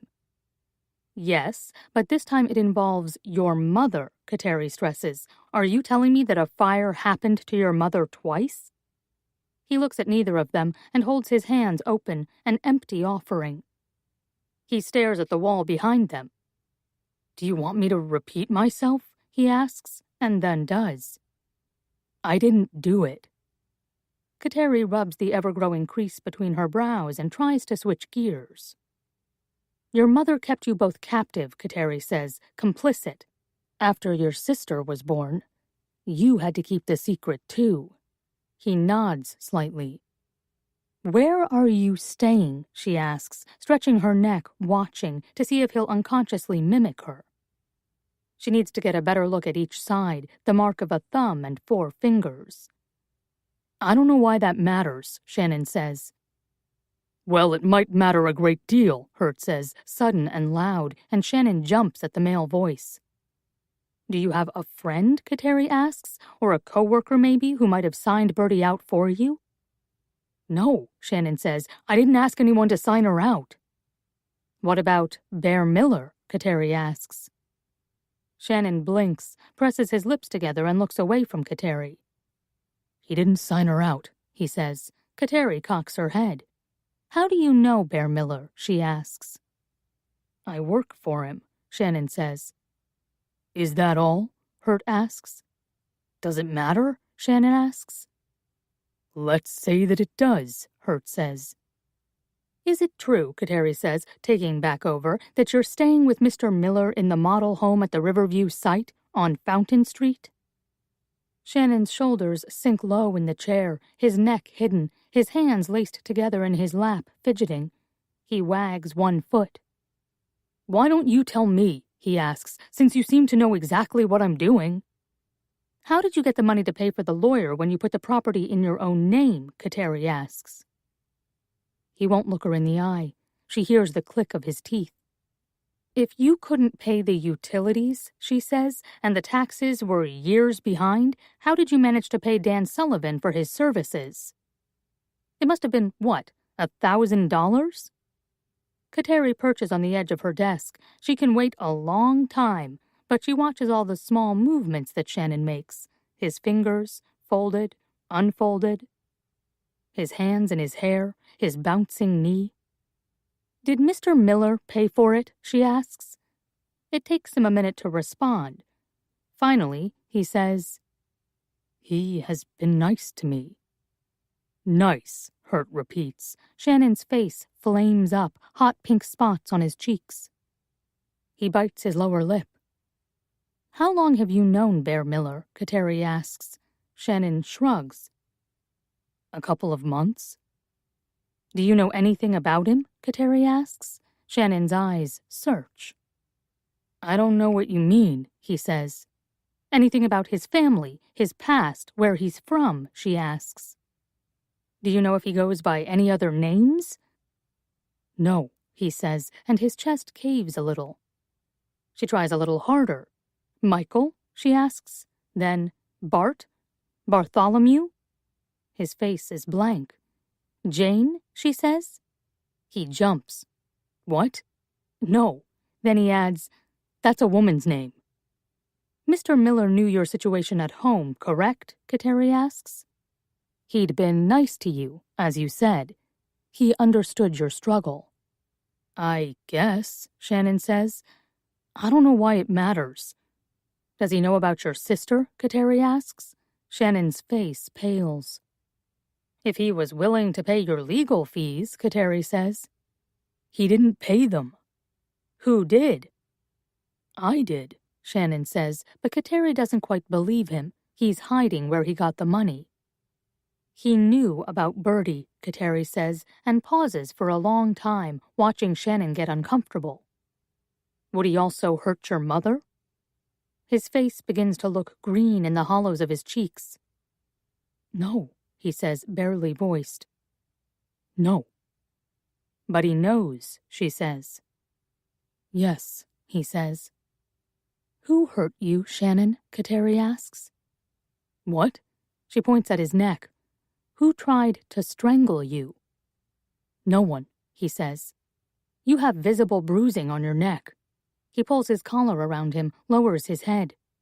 "Who did that?" He looks small in the chair, hiding more than just his neck. "How often did you fight with your mother?" Hurt asks. Shannon shrugs. "Often," Hurt says. It is not a question. "Sometimes," Shannon says. "Physical," Hurt says. "No." "You just punched a hole in the wall over a question," Hurt says. "You're trying to tell me that doesn't also go on at home?" Kateri watches Shannon press his lips together, flat, white. "Did you fight about the house?" Hurt asks. "Something had to be done," Shannon says. "She wasn't going to do anything about it. We were going to be homeless." "Did you fight about your sister?" Hurt asks. Shannon clamps his jaw tighter. "You were tired of being implicated in her hiding," Hurt says.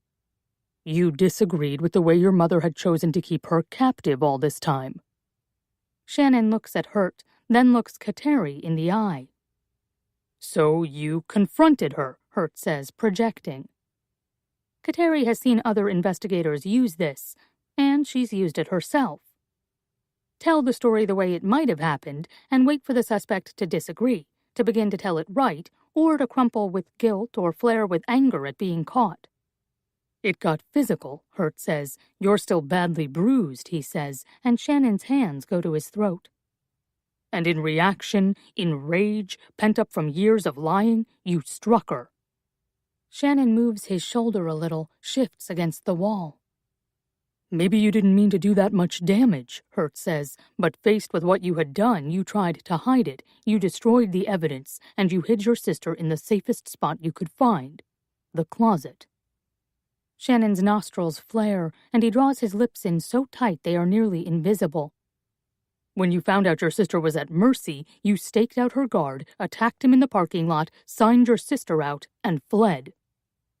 Fled, Shannon repeats. Did you sign her out? Kateri asks. Or did you send someone up?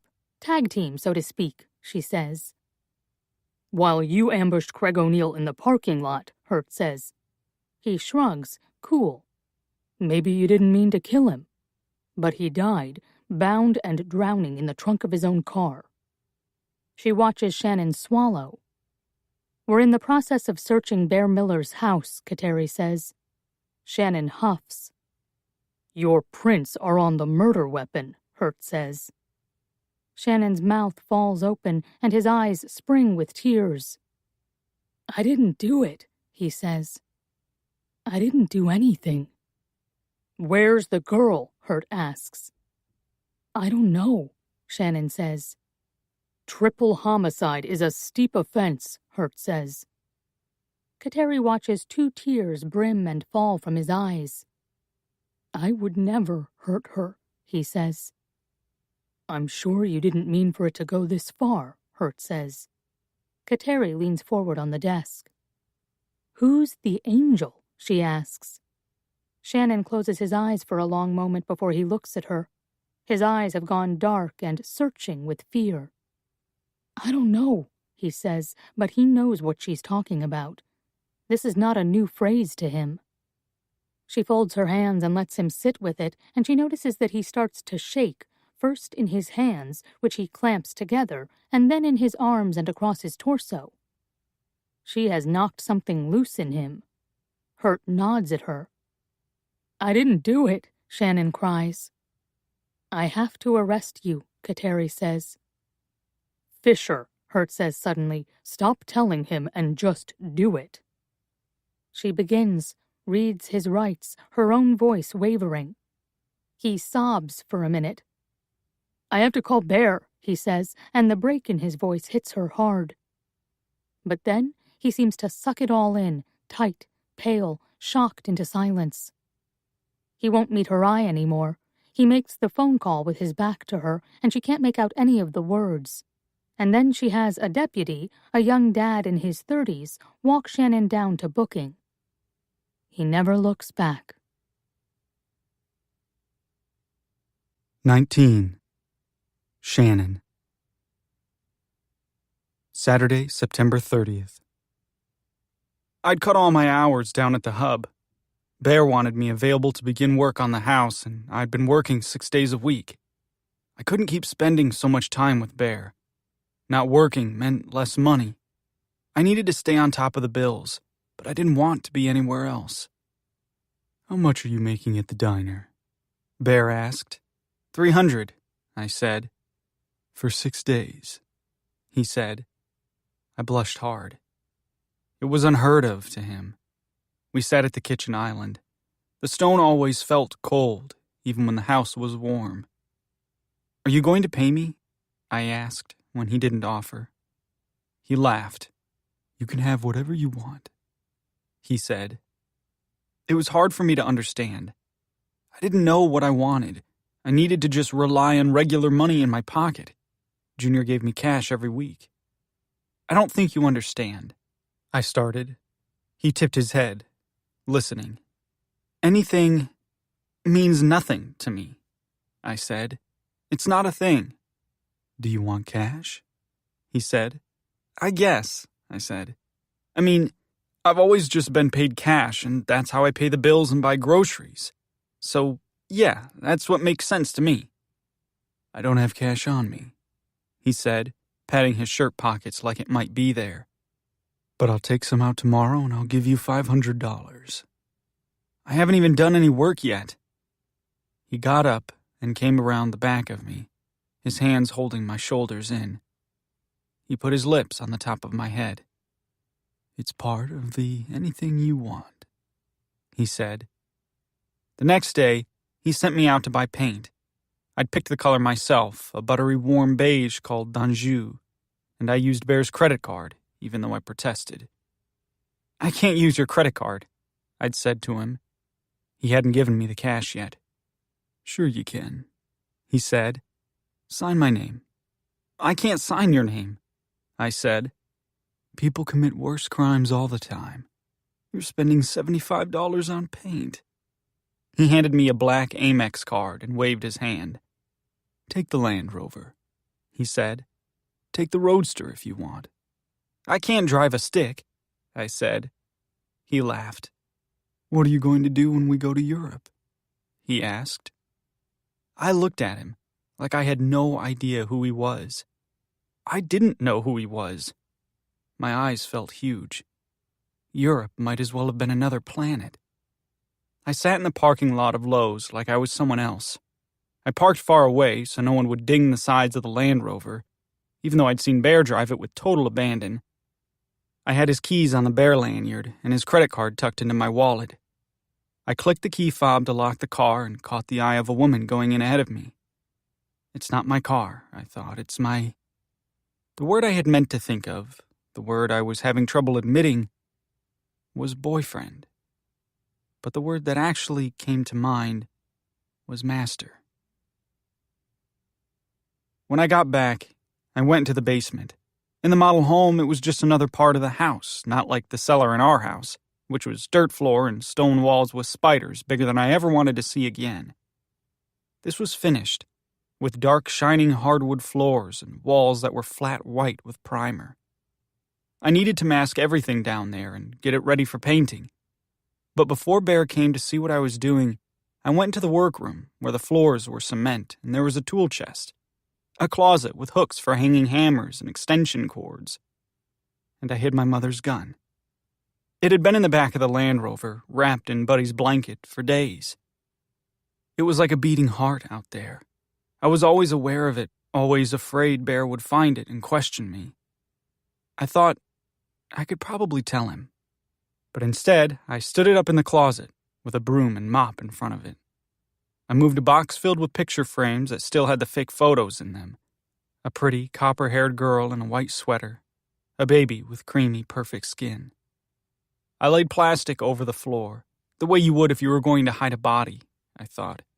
But it was blue masking tape instead of duct tape, and my tools were brushes instead of knives. I anchored the plastic down with tape and the weight of the paint cans, and I stood on a ladder to mask the ceiling. But my hands were shaking, all the secrets coming to the surface. The hidden gun, Birdie. Every day I braced myself for the next thing. A dead body. The police. I kept peeling the tape off and starting over.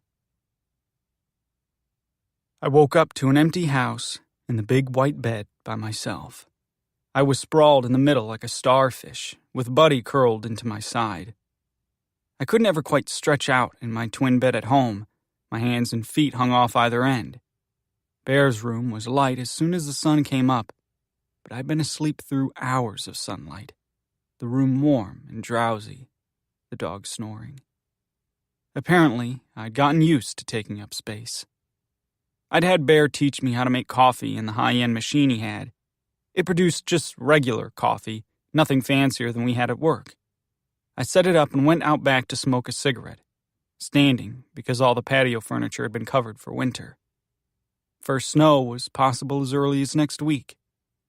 I let Buddy out to run in the back, watching his lean, athletic body leap through waves of tall, brittle corn, golden and dry, rustling like paper in the breeze. The Land Rover was gone. I was going to try finishing the basement, pull up the masking, touch up the edges where I needed to. The painting calmed me.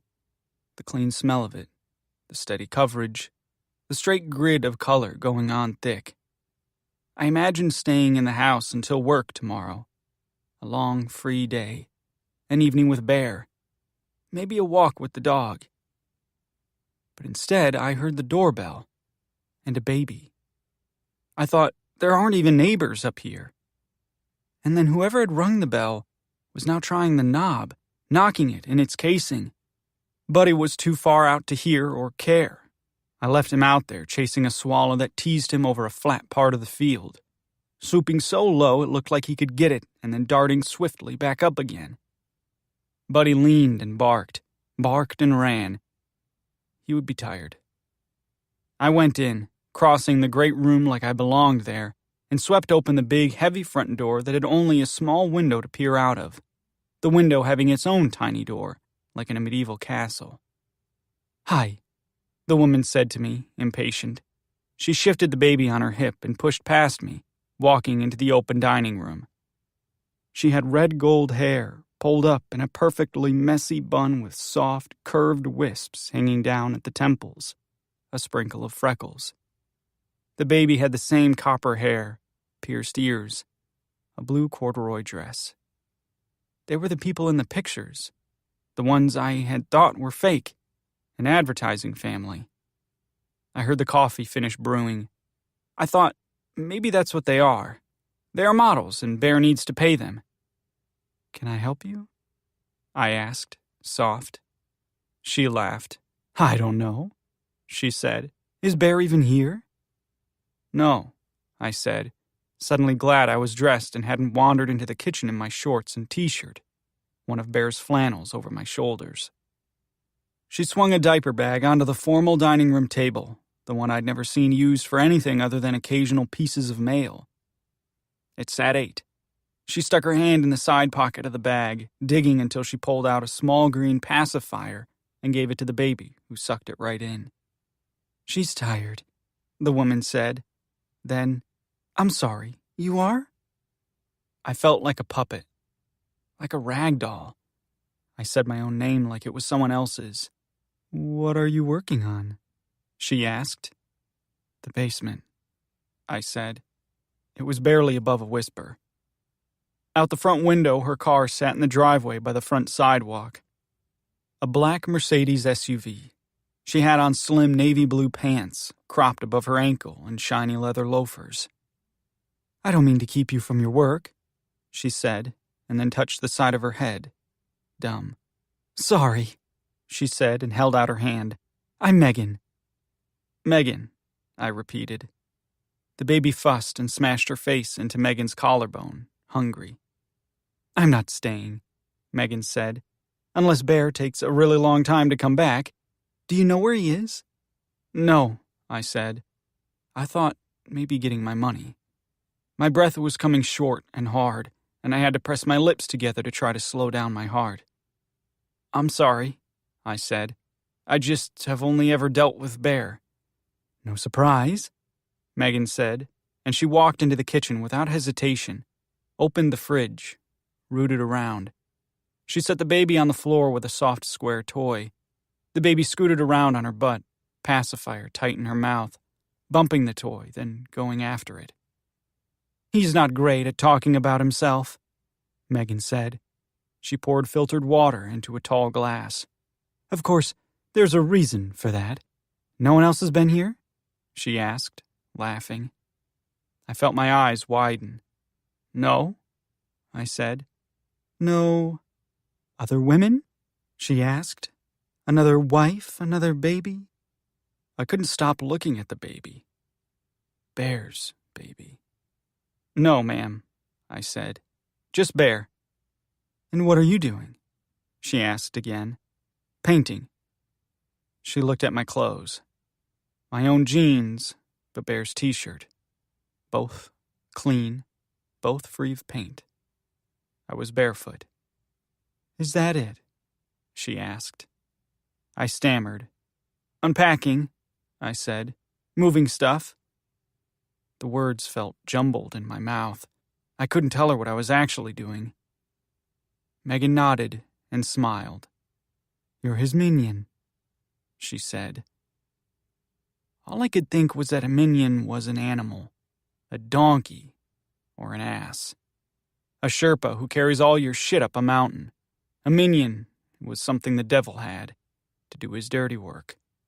"It's okay," Megan said. In all her perfect, milky white skin, there was a scar below her left ear. It followed the curve of her jaw, fading. It had healed well, had likely been stitched shut and watched carefully. nothing like the rippled welts of my scars. When she saw that I noticed it, she touched it, ran her finger down the length of it. She wrinkled her nose in disgust. "We're not together," she said. "We have an agreement." I heard the sweep and heavy close of the garage door and Bear's footsteps in the hall. "Well, well," he said, his voice echoing. The baby scooted toward Bear, her arms bouncing, excited. My stomach felt like it would never uncoil. "What's the occasion?" Bear asked. Megan took a stack of papers from her bag and slapped them on the kitchen island. I tried to turn and duck into the basement, where I'd belonged the whole time, but Bear caught my elbow. "Stay," he said. That's it. No introduction, no, "This is my minion, Shannon, the one who sleeps with me." Bear picked up the baby. "Bee wanted to see you," Megan said. "Oh, really?" Bear said. "Did she tell you that?" He flicked his eyebrows at Megan, but he nuzzled the baby's neck and Bee laughed, mouth open, gruff, from her belly. Then he put her back on the floor with her toy, where she was unsatisfied, scooting, fussing, and jamming her fist in her mouth.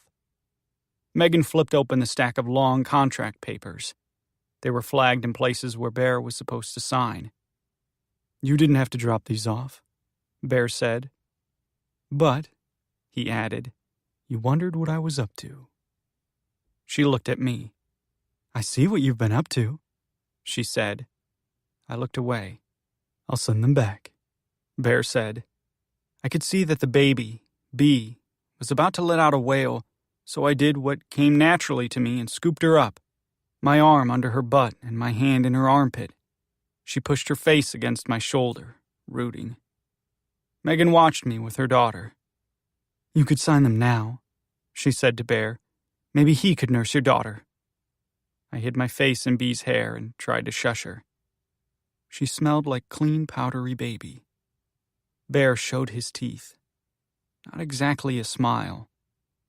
"There's no way I'm signing this without edits," he said. He put his phone, his wallet, and his keys on top of the contract, claiming it, saving it for later. Then he walked to the front door and pulled it open, stood waiting. A sharp wind had picked up, especially up there on the hill. Leaves turned in circles across the lawn. I smoothed Bee's superfine copper hair. "He's cute," Megan said to Bear, and took the baby from me. "And too young for you," she said. "Not that you care." She took the diaper bag from the table, and the baby wrapped her fist into her mother's hair.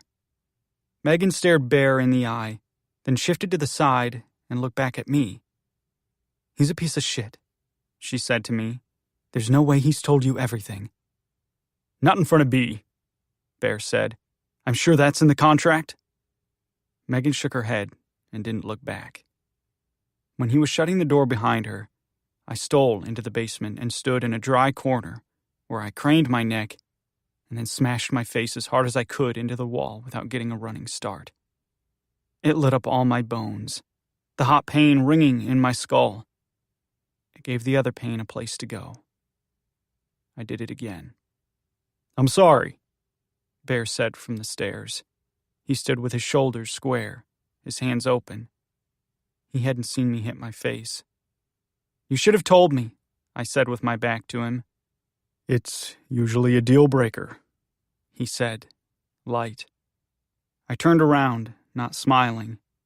When he came closer, he looked at my face, where it was flaming, and at the wall, where my face had left a mark in the fresh paint.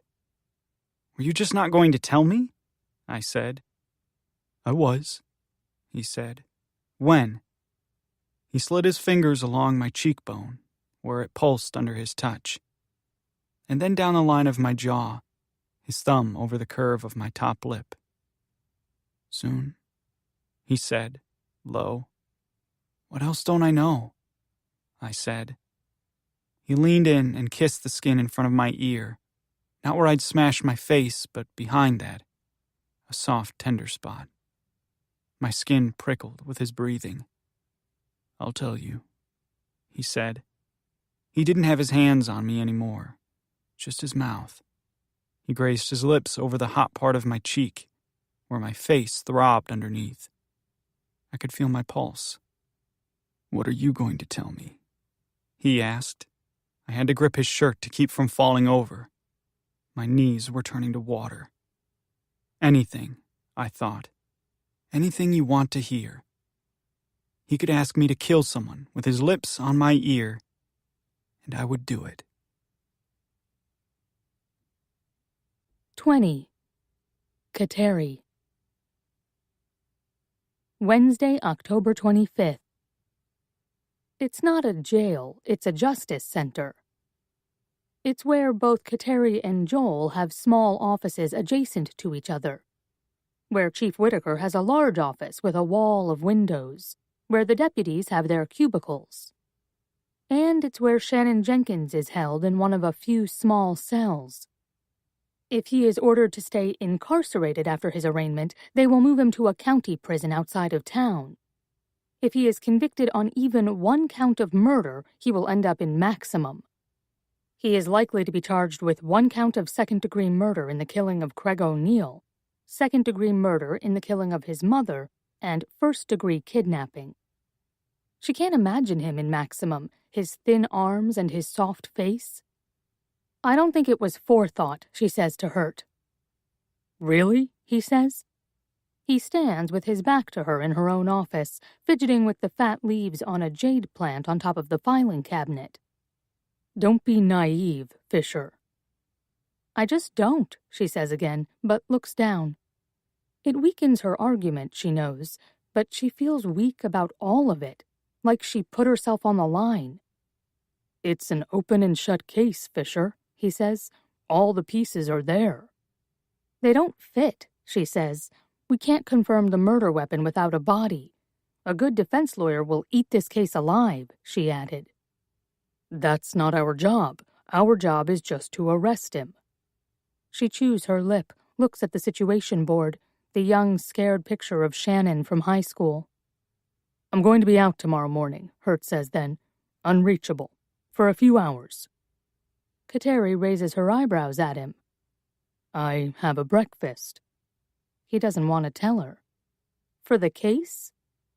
"No," he says. He stands sideways in the doorway, slim. "With my son," he says. She tucks her head back, surprised. "Oh," she says. "I didn't realize." "You don't know everything about me," Hurt says. "I don't know anything about you," Kateri says. "He's 22, Hurt says. "Oh," she says. "I'll check my messages after 1, he says. "Text me if anything new develops." He walks out and then steps back with one foot. "It won't," he says. But she feels like there's something she's missing. Some other thread that has eluded her, something more complex than Shannon Jenkins acting alone. She misses things all the time. Has no idea what gives someone like Joel Hurt joy or what has caused him pain. But now there's a full-grown man who belongs to him, who is part of him, and for whom Hurt is taking a very rare half-day. Details, she thinks. There is something she has not noticed. Her phone alerts her to a new email, and there's a message from Bear Miller. "I'd like to provide a defense attorney for Shannon Jenkins. Please call me." She hits reply and types, "Why?" but then deletes it. When she visits the cell, Shannon won't look at her. He sits on the stainless steel cot, leaned forward, elbows on his knees, his face turned away. He looks small in the prison-issued scrubs, his shoulders bony.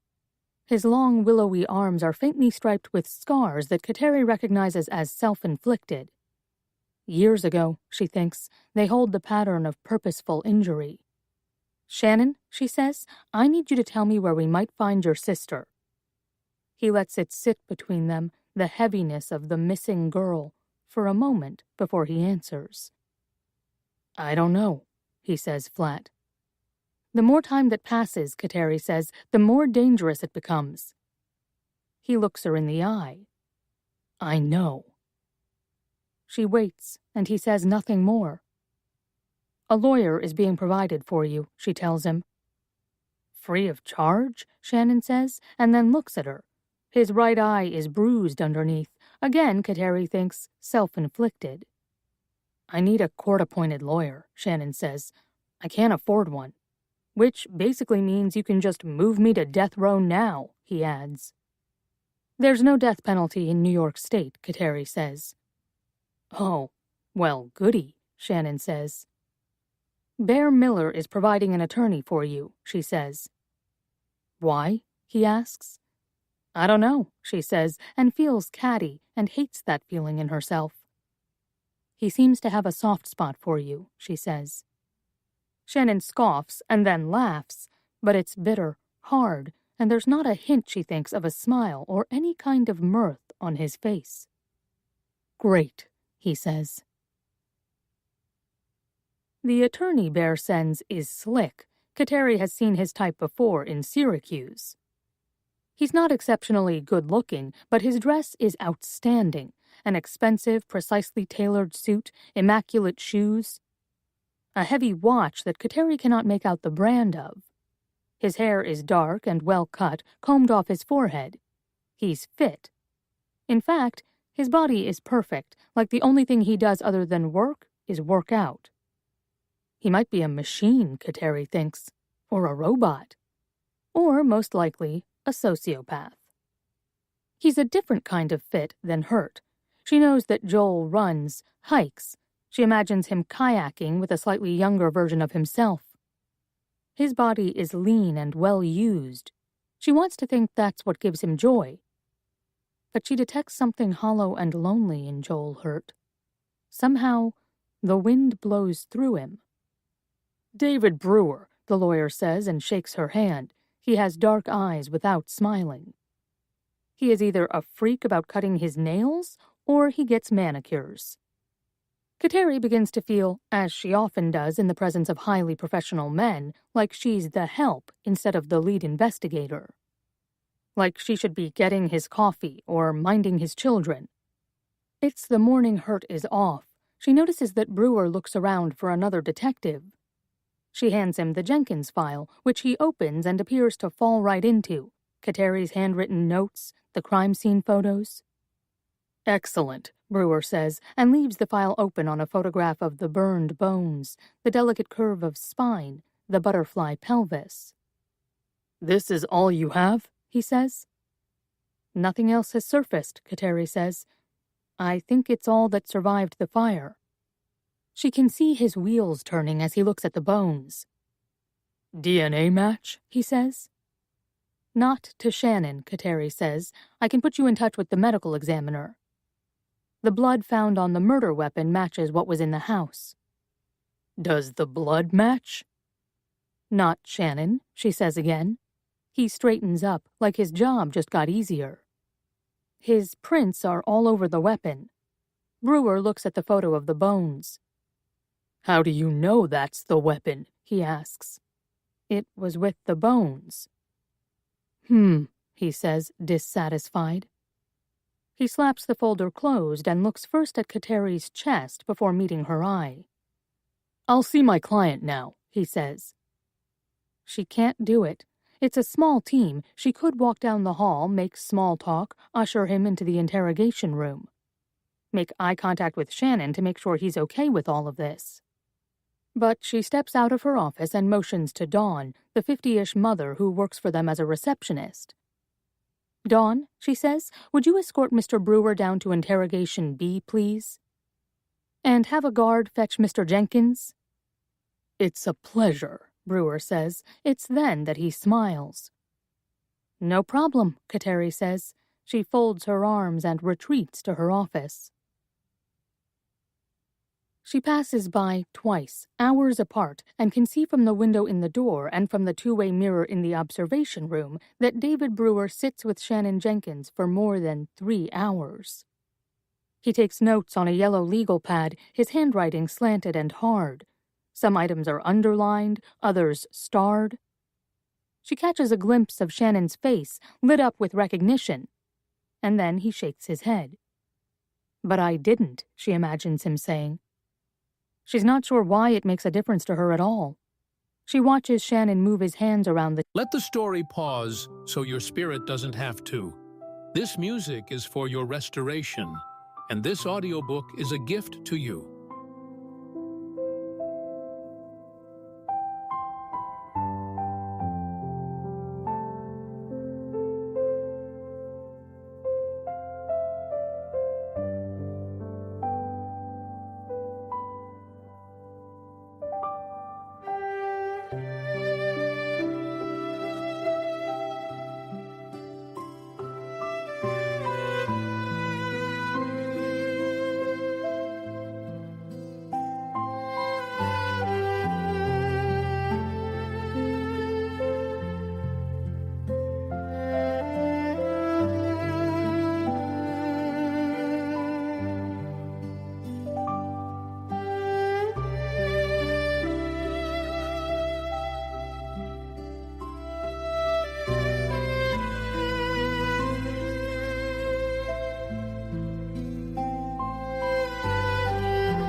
table, plotting out, she thinks, the layout of the house, the kitchen, Pearl's bedroom, Bertie's safe spot in the closet.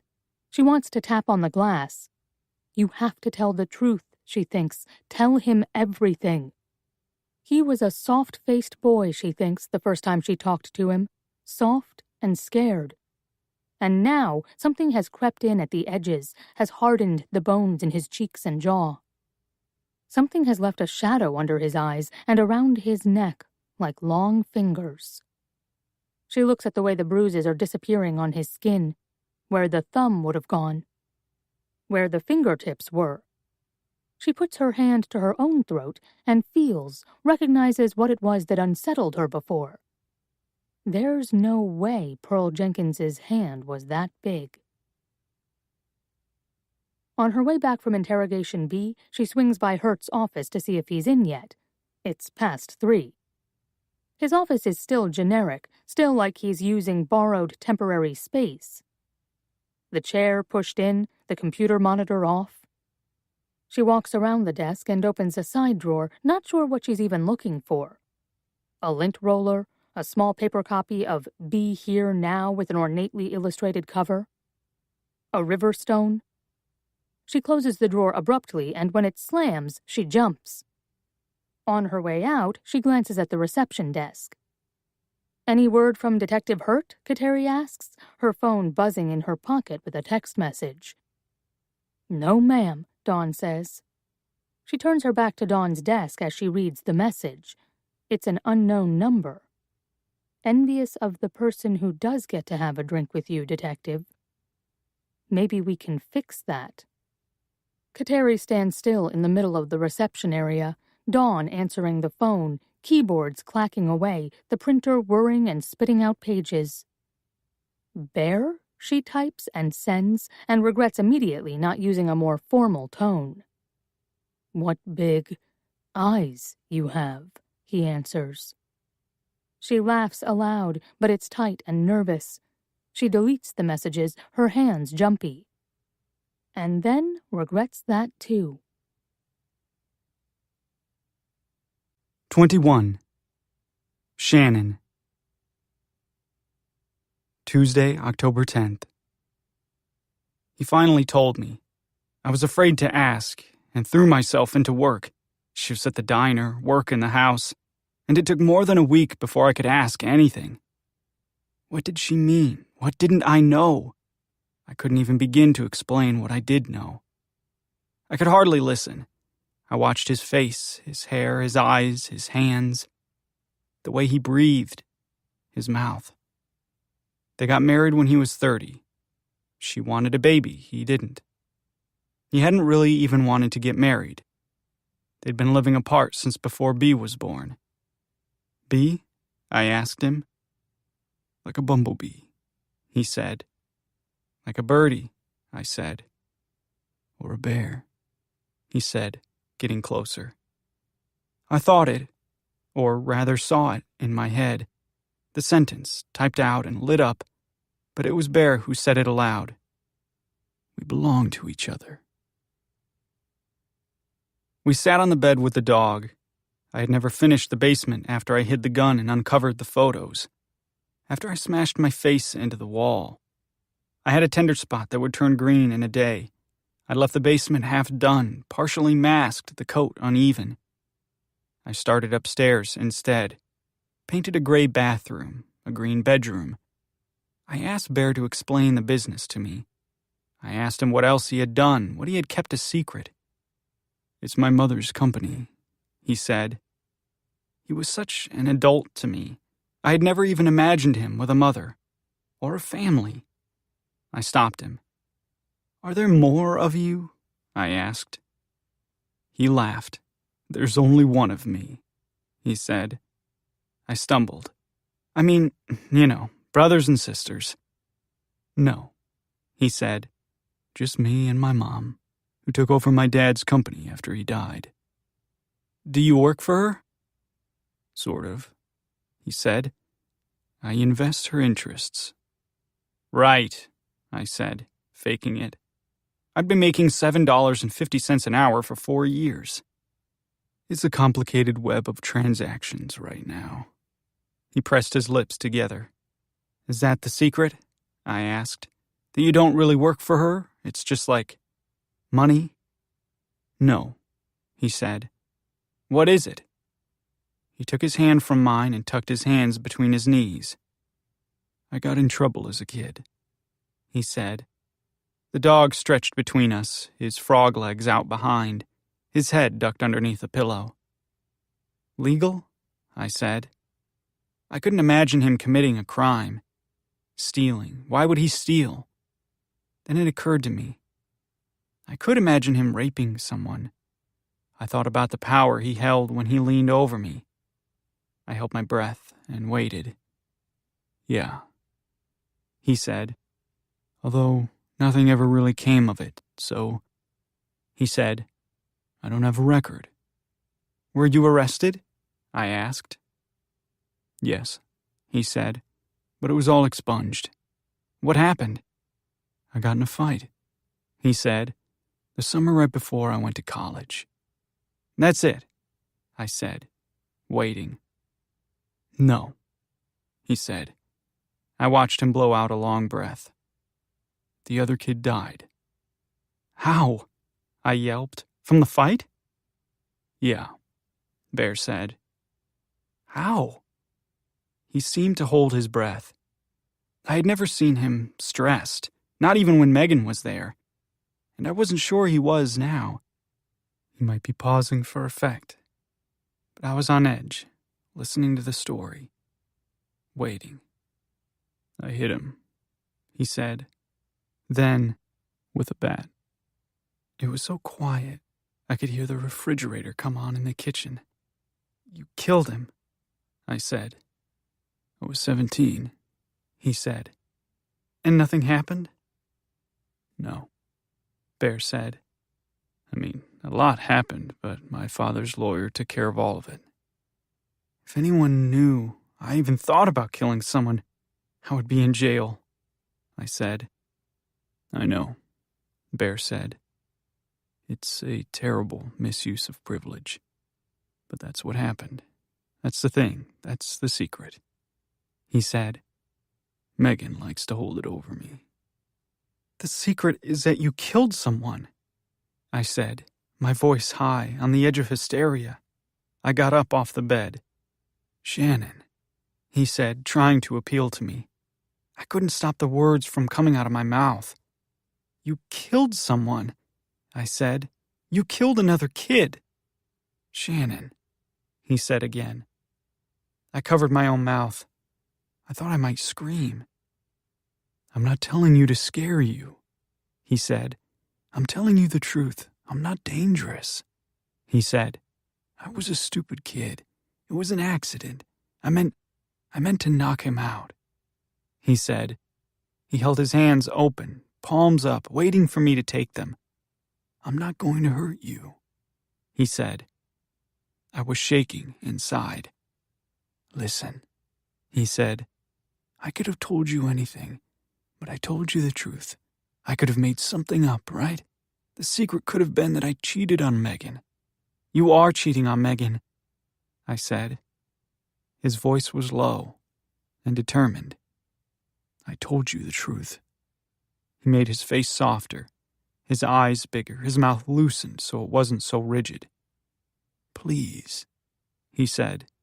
Please what? I said. Come back here, he said, holding his hands out. I was still standing in the room, wringing my hands. Buddy rolled over onto his back, and Bear slapped his belly. The dog groaned with pleasure, his lips loose, his eyes half closed. I got back on the bed, the dog between us, and I sat quiet for a few heavy moments, until Bear put his hand behind my knee, fingers moving in the crease. The dog snuffled back under the pillows, and I thought that maybe there would be a million things running, manic, through my mind, but all I could see was his face telling me the other kid died. I thought about Megan saying they weren't together, that they had an agreement, the long stroke of her finger down her jaw. What happened to Megan's face? I asked him. We were in a car accident, Bear said. Really? I asked. He took his hand away. You can believe me or not believe me. I didn't hurt her. Or I did hurt her, in many awful ways, but that was not one of them. He pushed the dog off the bed with a sweep of one leg, and Buddy stretched on his way, his hind legs hooked on the mattress, dragging. If you don't believe me, he said, this will never work. I sat, small and dumb. What will never work? I asked. He came toward me on all fours. You and me, he said. He took my face and kissed me. I'm not lying to you, he said, and I'm not trying to hurt you. I want you to trust me. The room felt like a vacuum. Everything felt different. His hands, the way he moved me around, like I could feel his fingerprints on my bones. And nothing outside that room was real. It was hard to pay attention. I kept thinking of the dead kid, bleeding out, his head bashed open. Maybe it hadn't been that hard. Maybe his death was delayed. My distraction stopped him. He stopped, in the middle of kissing me, when he had already pushed the covers on the bed down to make a space for us, had already gotten undressed. He stopped, leaned over me, and I snapped my eyes open like I was coming back from the dead, like I was coming up for air. He leaned into my neck. "I want you to trust me," he said. "Okay," I said. It was empty. He ran his hands along my collarbone, up, onto my neck, and then pressed his thumb into the side of my windpipe, his fingers tight. "Do you?" he asked. "Yes," I whispered. "Things are going to scare you," he said. "But it's okay, I'm not dangerous," he said. "You think the wrong people are trying to hurt you." He tightened his hand, and he thrust hard into me so that my whole body was jolted with a shot of pain. My mouth opened, and I gasped. "Now?" Bear said. I shook my head. I didn't know what he was asking. "Do you trust me?" My air was tight, my chest panicky. My heart raced hard, and a fine sweat broke out along my shoulders, down my back, across my forehead. He squeezed. "Tell me," Bear said, between his teeth as his back arched and pumped. "Tell me." My eyes streaked pink with shooting stars when I came. My head was like a pounding balloon. My vision began to darken from the outside in. "I trust you," I mouthed. But my limbs were weak. My voice gone. In the morning, I leaned into the mirror, inspecting my own face. Normally, I avoided it. I was disappointed by my own mediocrity. My left eye was bloodshot in a way that was different from smoking or drinking. The redness was heavy in one spot, with a streak of blood. Underneath both my eyes were dark freckles, not pigment, but blood, rising up from underneath the skin. It hurt to swallow. My neck was shadowed with the shape of Bear's hand, a deep, dark thumbprint along my windpipe and a stretch of fingers around the side. I thought, he's going to kill me. Just like he killed that other kid, and some expensive lawyer is going to erase me from history, like I never was. Worse, it was going to feel so good, I wouldn't stop it until it was too late. Bear was in the kitchen making breakfast, bacon and a diced-up potato. And when I came out from the master bedroom, showered, dressed, and feeling like someone else in a clean shirt and dry socks, Bear added an egg to the skillet and fried it over easy. He put the plate in front of me and poured me a mug of coffee. I followed a vein of quartz in the stone countertop. Things were getting away from me, at an alarming speed. The house, my mother, what to do with Bertie. I had wanted Bear to be a safe port, and I was beginning to question everything. But even though I was the one who felt unmoored, I decided to turn it around on him. I wanted to see if I could get him to talk. "What are you thinking?" I asked him. "About what?" he said. He had a way of concentrating, looking down, his brows knit tight, his mouth a straight line, and then looking up and grinning like a fool, showing all his teeth. It was on the edge of cruel. I realized that part of his cat-like quality was the potential to pounce. I shrugged. He chuckled, like an adult humoring a kid. Then he said, "I don't want you to go back there." "Home?" He tipped his head to the side, leaned on the island, and took a potato off my plate with his fingers. "I don't want you to stay there anymore," he said. I sipped the coffee, clenching my teeth to get past the ache in my throat. The coffee was better when he made it. He ground the dark, oily beans and brewed it extra strong.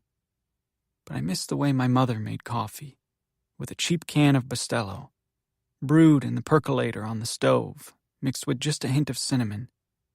Well, I said, my voice husky. "What are you asking me?" Bear opened his hands on the counter, an offering. "I want you to stay here," he said. I started coughing. I felt a sharp piece of bacon in my throat and took a hot gulp of coffee. Bear came around behind me and kissed the top of my head. "Do you want me to get you a ring?" he joked. "You're still married," I said. His hands moved down my sides, over my ribs, pressing. I couldn't answer.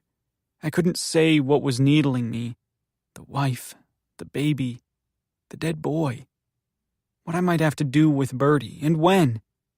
I drummed my fingers beside the plate but didn't notice until Bear put his hand on top of mine. "You're safe here," he said. "You know that." I nodded. "Let's figure out what to do with your house," he said. "Like what?" I asked. "Why let it go to auction?" he said. "You could sell it." "It's not worth shit, Bear." He shrugged. "Somebody always wants real estate. Even if they don't want the structure, they'll want the land." My toes bounced on the rung of the stool. "You'll never get my mother out of that house," I said. "Not with Bertie." I shook my head. I searched. "It's her place," I said. "It's all she's got." I couldn't even begin to think of what I would tell them, how I would say that I was leaving, that I would live over here now. "Why?" my mother would ask. "Because he's rich?"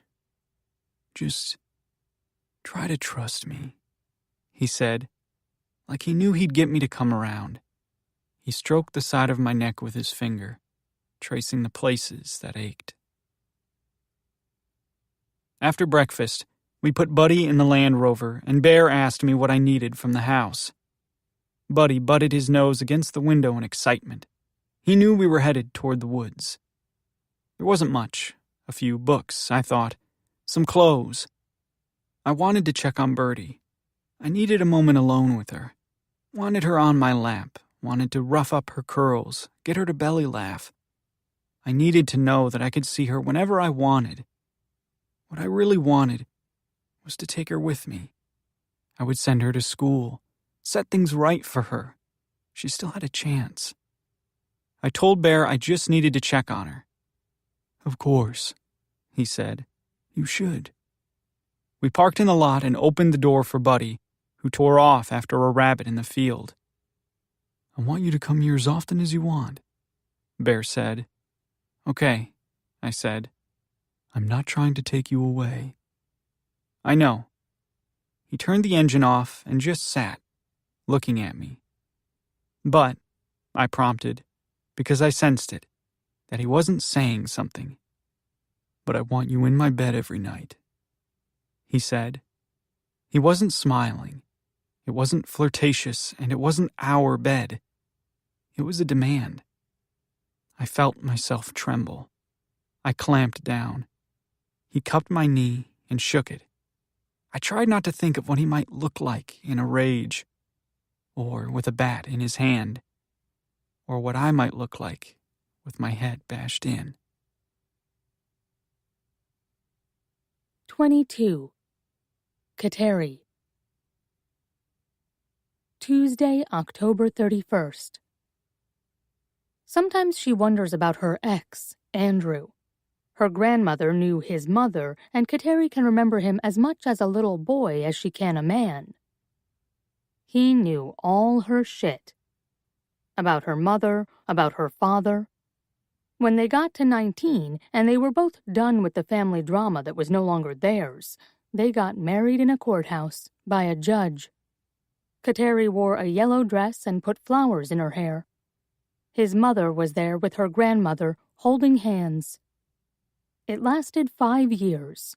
She had started college without him, commuting in her grandmother's rusted-out Toyota with peace signs on the bumper.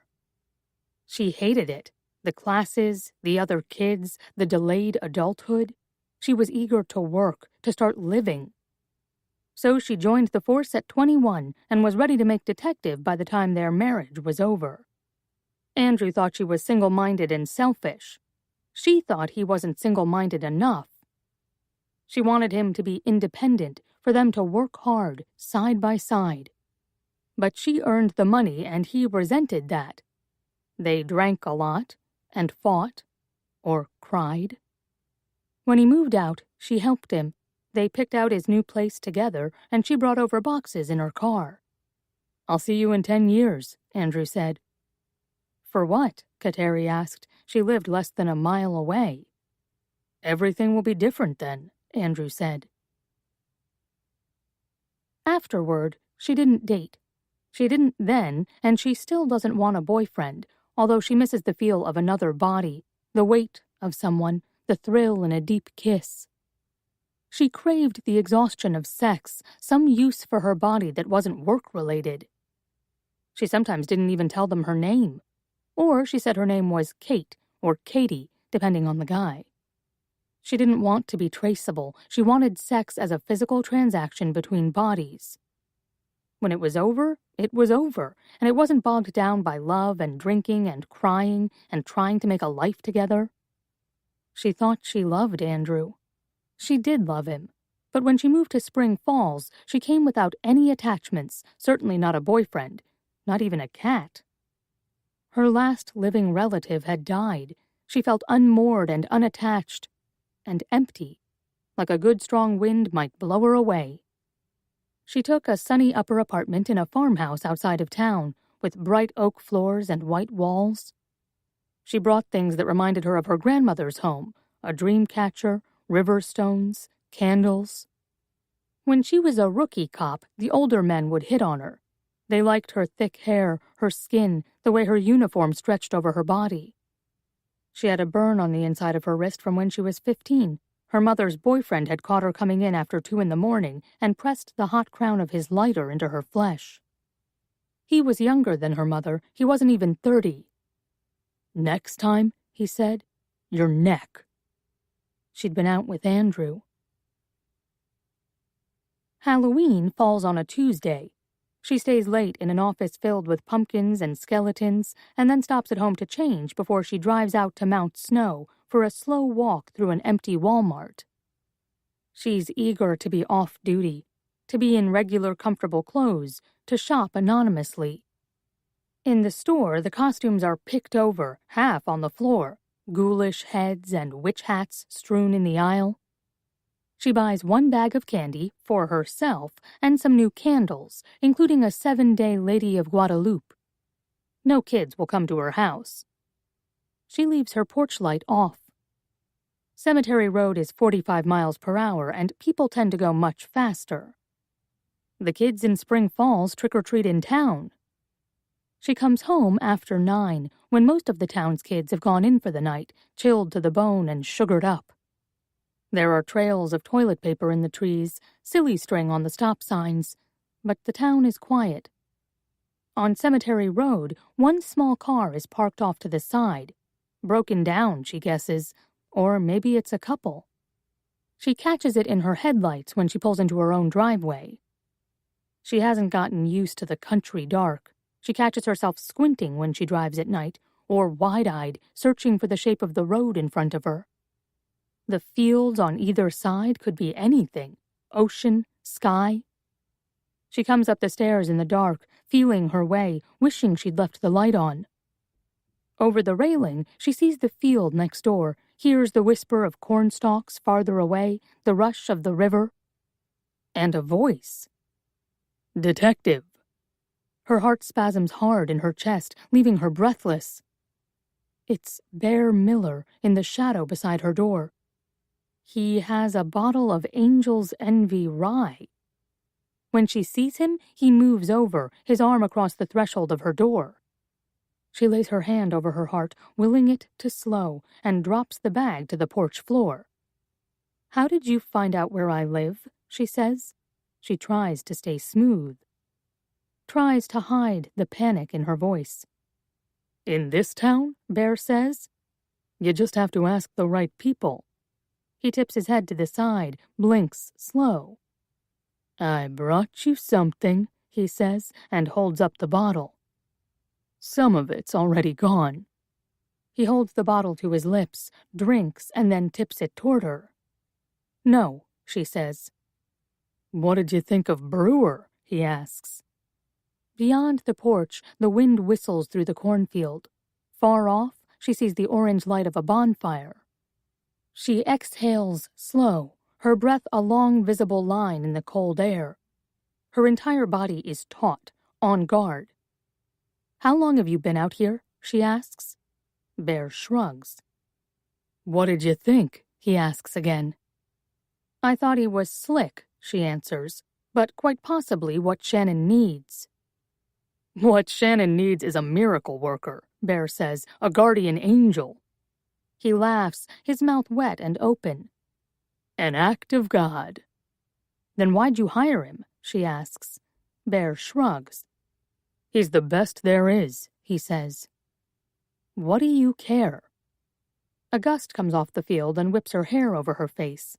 Bear takes the opportunity to brush it away from her eyes, off her lips. He holds a hunk of hair in his hand, over her shoulder, and moves so that his body is in front of the door, more in the light. He's wearing a knit hat and a leather jacket, the same as last time she saw him. A flannel shirt. An erection is visible through his jeans. Her phone is buried in her bag. Her keys are in her hand. She can't call anyone for backup, and she's unarmed.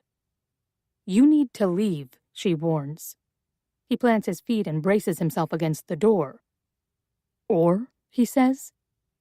He swipes out at her waist, and she jumps away before he can reach her. She's not sure what he was grabbing for. The pocket of her jeans? The belt loop? Something to hook her and bring her closer. When he misses, he leans forward and laughs, takes another drink. He nods at the door behind him. "Go in," he says. He moves his hand down the front of his jeans, stroking. "Not until you leave," she says. She watches his eyes dart.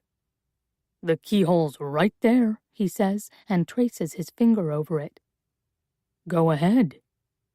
She looks down the stairs. She could just leave, get back in her car, drive to the station, make Hurt come back with her. Except that she's incensed at having Miller at her own house, blocking her door. She was off guard. She wants into her own home.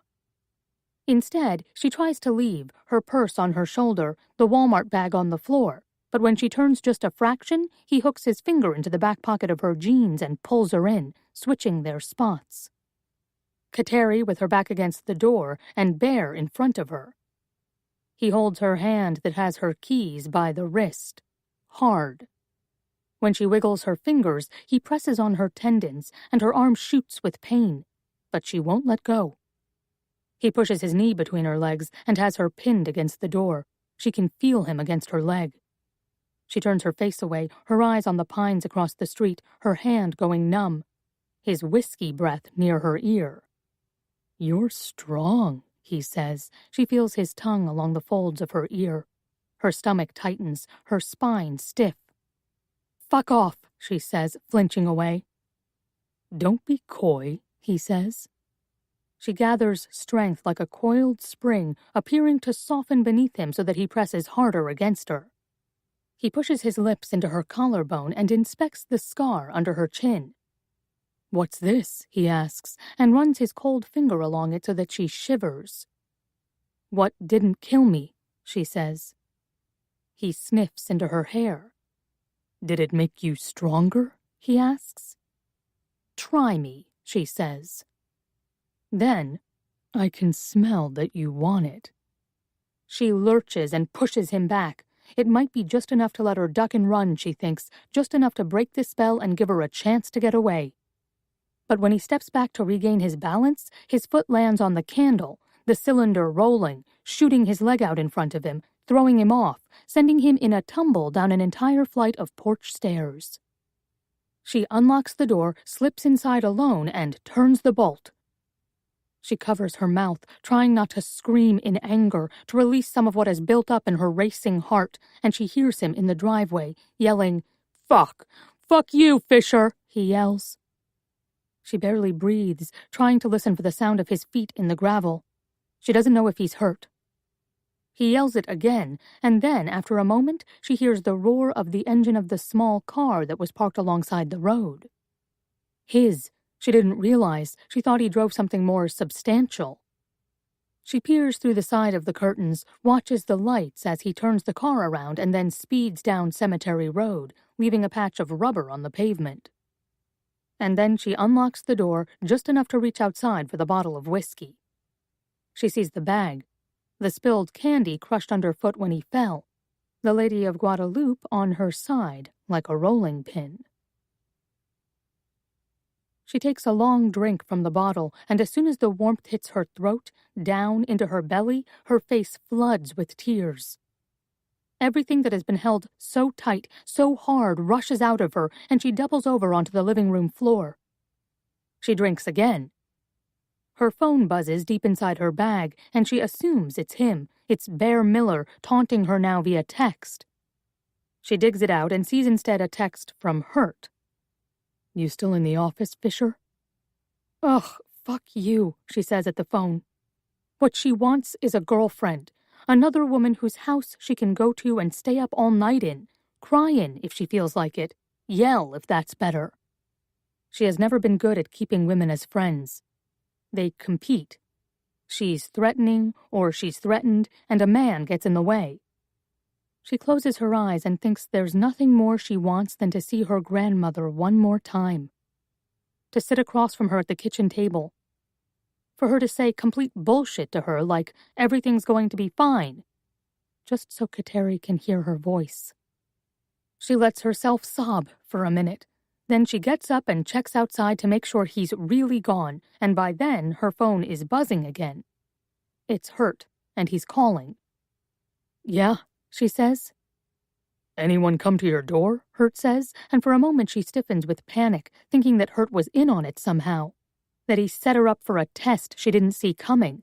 That somehow, in addition to her accident and her drinking, he found out about the men she'd slept with in Syracuse, that he was trying to tempt her to ruin everything. "What?" she snaps. "Kids," he says. "Trick-or-treaters." "What?" she says again. "No." "You sound weird," Hurt says. "Where are you?" "Home," she says. "Are you okay?" "Yeah." He pauses. "Are you drinking?" he asks. "Yeah, Hurt." She rolls her eyes even though he can't see it. "I'm fucking wasted," she says. "I have to go." "Fisher," he says, sharp. She inhales a raggedy sob. "Do you need me to come by?" he asks. She feels the yelp come out of her like it's a stone projecting from her mouth. Her legs collapse on the floor and she sits, unable to answer him. "I'll be right there," he says. She opens the door again because she wants to hear him coming. Wants to see that it's his car and not be surprised by a knock on the door after 10 o'clock at night in late October when the whole town is reveling in dead things and darkness. "Aren't you cold?" he says when he comes up. She's on the couch with her arms crossed and her knees up to her chest. "I don't need you to save me," she says. He frowns and shakes his head. "Wasn't my plan," he says. He looks at the bottle, the amount that is gone, or rather the amount that is left. "Company?" he says. "I actually don't want to talk about it," Kateri says. "You should go home." He shakes his head again. "It's late," he says, but she can't tell if he's agreeing to leave. "Were you ever married?" she asks. "Was your ex here?" he asks her. No, she says. "Yeah?" he says. "What happened?" she asks. Hurt sits in the chair opposite the couch and settles a minute before he answers her. "She died," he says. "Oh, fuck," Kateri says. "Really? Because now is not a good time to fuck with me." 15 years ago, he says. "How?" she asks, and then she says, "Sorry." "She had breast cancer," Hurt says. "Joel," she says, and tilts her head to the side. "I'm sorry." "Thanks," he says. "It's still hard," he says. She remembers his son, now a grown man, but he must have been just a little boy when his mother died. Hurt must have raised him alone. She doesn't feel drunk anymore. She doesn't feel anything but empty and clawed at. "How old are you?" she asks, hurt. 45, he says. She was so young. He nods and then stands up. You want some tea? He asks. And she sees him all at once, what it is that blows through him, the hollowness about his soul. She nods her head, because she's afraid if she speaks, she'll cry, and she hears him go into the kitchen, fill the kettle, look in the cupboards for things that will soothe her instead of make her into his prey. He brings her a steaming mug of orange spiced tea, and he's put honey in it because he's seen her do that at work. And he stays in the chair across from her, doesn't sit next to her or try to get close to her at all. I'll stay out here, he says, if you want to go to bed. I won't sleep, she says. He shrugs. I'll stay out here anyway, he says. But sometime after 2, her body gives in, and she curls onto her side on the couch, exhausted, cried out. And Hurt stays there in the living room, awake all night, sitting in the chair, and then sitting on the floor with his back against the couch while she sleeps. He watches the TV with the volume on about 3, and she can't comprehend how he can even hear. When she wakes up at 7, the Today Show has started. Have you been there all night? She asks.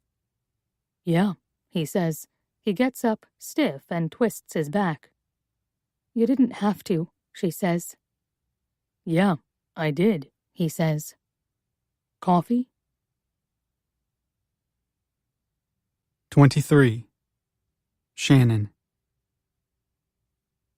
Sunday, October 15th. People walk dogs off leash in the woods all the time. You aren't supposed to, and mostly it's fine, but sometimes a runner will complain or a hiker will call a dog vicious. I was afraid of having Buddy loose. His look scared people, his big square pit head, his strong jaw. Even though I knew him to be nothing but gentle, he had a prey drive that made me nervous. He'd lunge unexpectedly.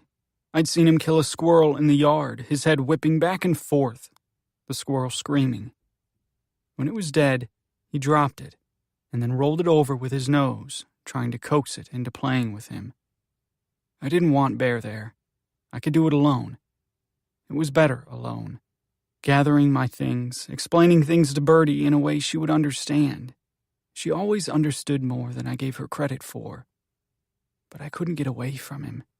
His hand, even, steering my neck as we walked. I was afraid my mother would notice. Inside the woods, Buddy bounded off, straight toward the house, and I was afraid that he'd overpower Birdie if she was out. Not that he'd hurt her, but he'd knock her down for sure. He might frighten her. But the dog stopped on the porch, hovering near the door and barking. He leaned forward, front paws outstretched, not in play, and barked over and over. Sharp, staccato warnings. Buddy, I said. I was glad then that I'd taken the gun and hidden it. The last thing I needed was to have my mother shoot the dog right in front of me. Or Bear. Because maybe this time she'd hit her intruder dead on and kill him. Buddy. Bear scolded the dog, calling him back, but he wouldn't budge. Not even then, and he was usually scared of Bear. He just stood in the doorway, braced and barking. The door was wide open, the screen bent backward, flat against the clapboard, and I could see the shadow of a bird inside, banging against the window, trying to find its way out. There's a bird, I said to Bear, and pointed at the dark form fluttering on the other side of the glass. Buddy, Bear called again. He got close enough to pat the dog on his side, a thick, closed thud. I can get it, I said. I'd done it before. The last time I'd tried guiding the bird out with a book, waving at it, but it just confused the bird, so I got close enough to cup its tiny beating body. It was a catbird, a small, round, gray bird with a nearly transparent beak and tiny, sharp claws. Bear pointed at Buddy and told him to wait.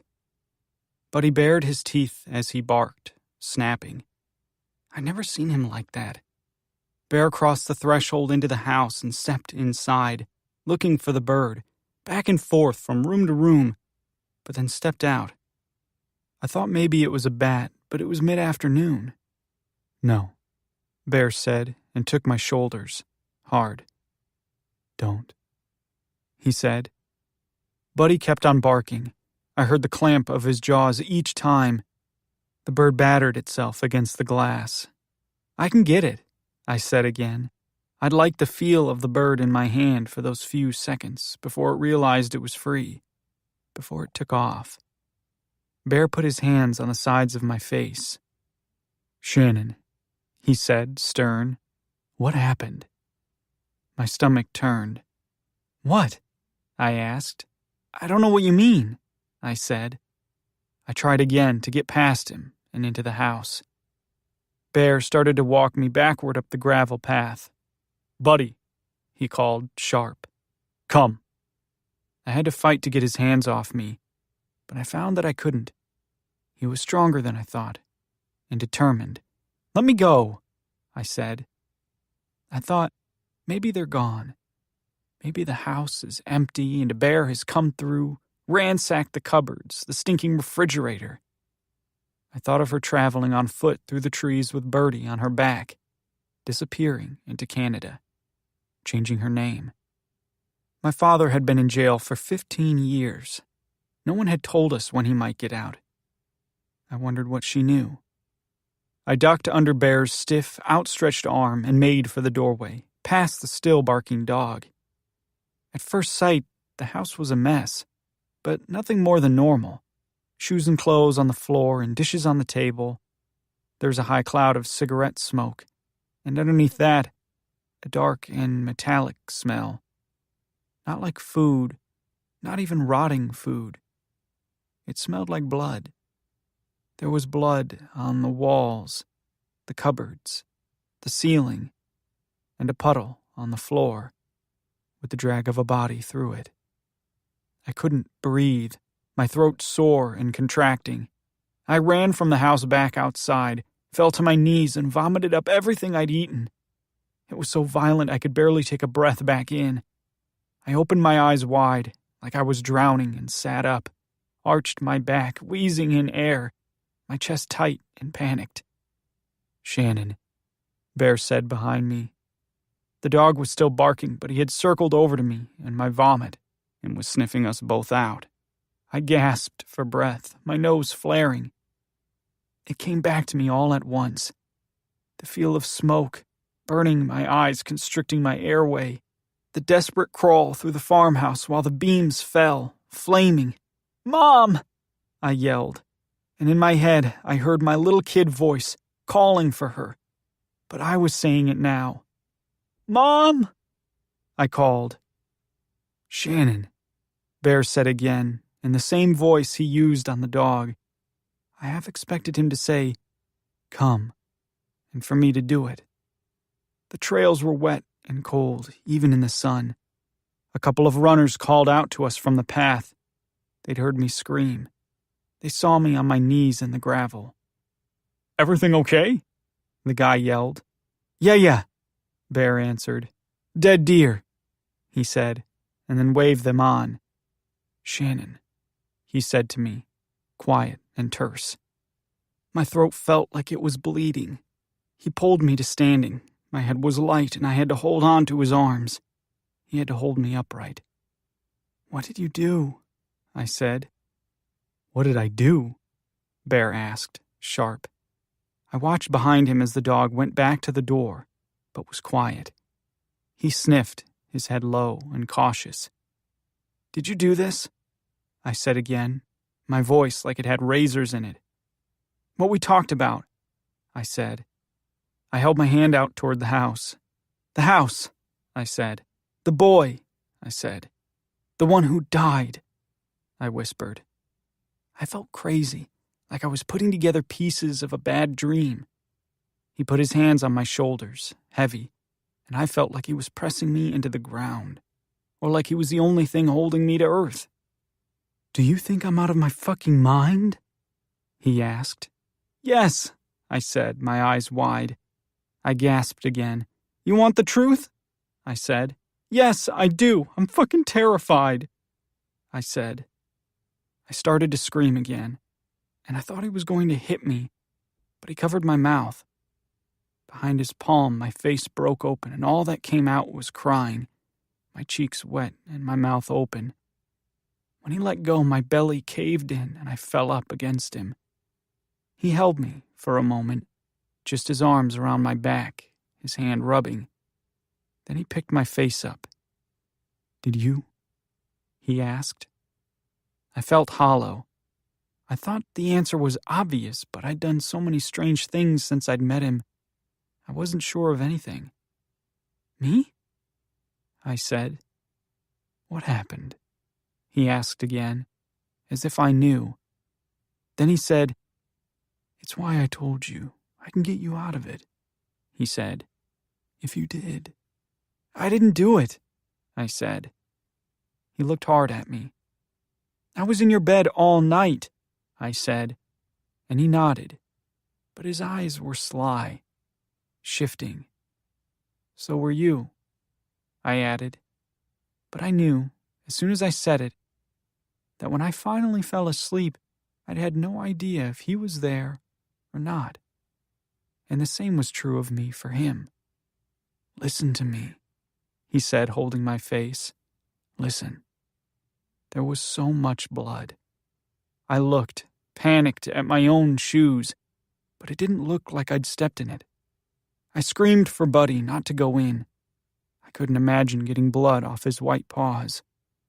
I thought of him leaving prints all over the model home, the floors, the white bed, of my mother's blood. I tried to get free to go back into the house. "Shannon," he warned.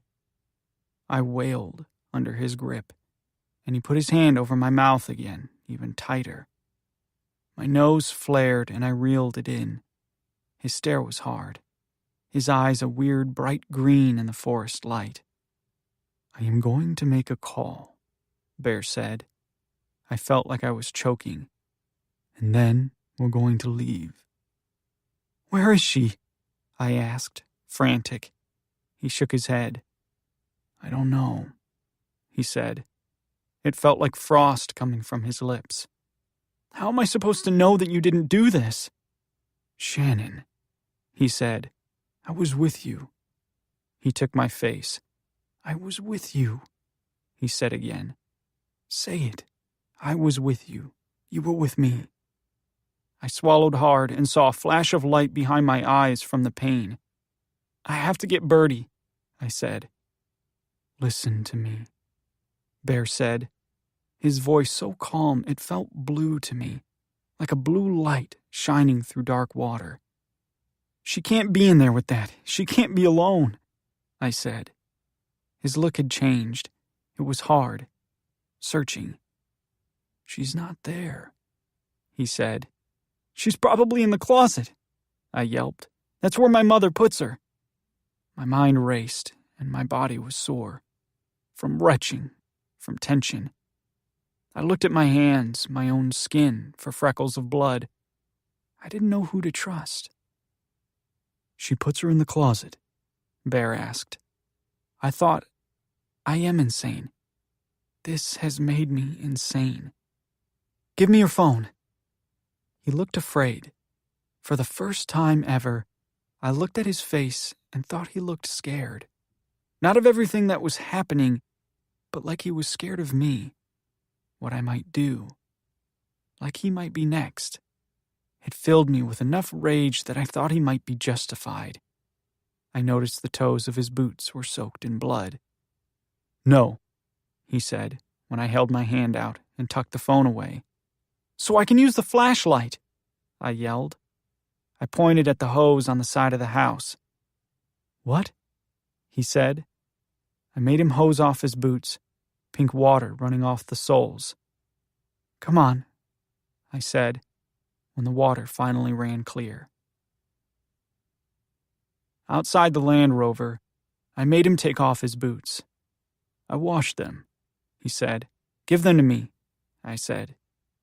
He seemed alarmed at my directness.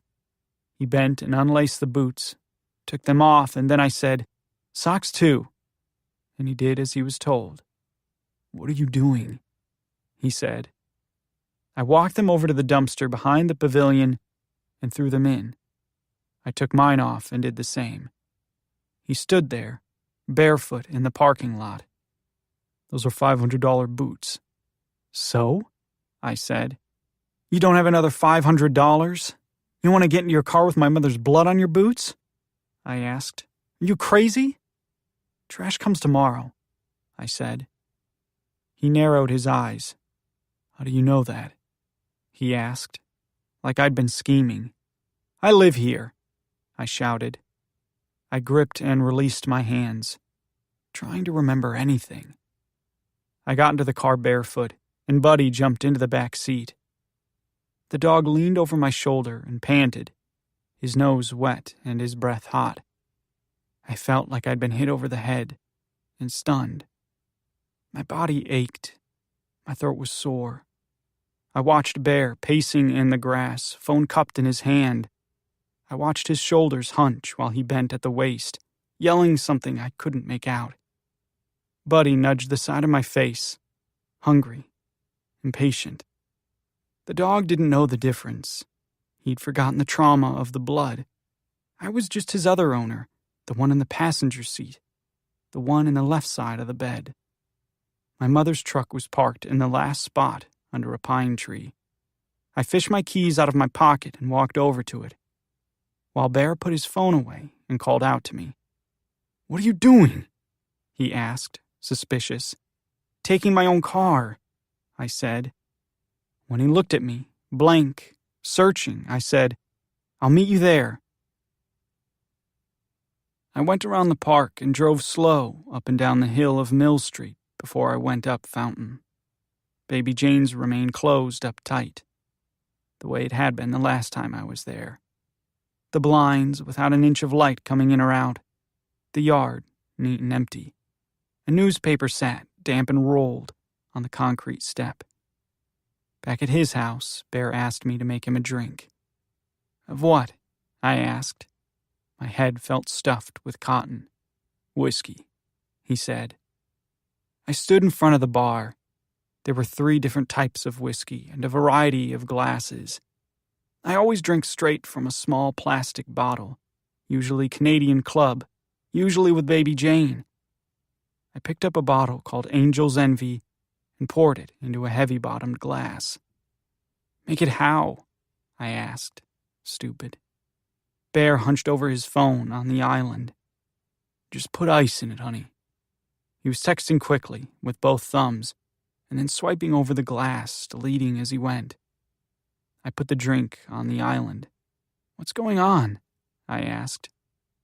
Nothing, he said, and frowned before he looked up. Megan, he said.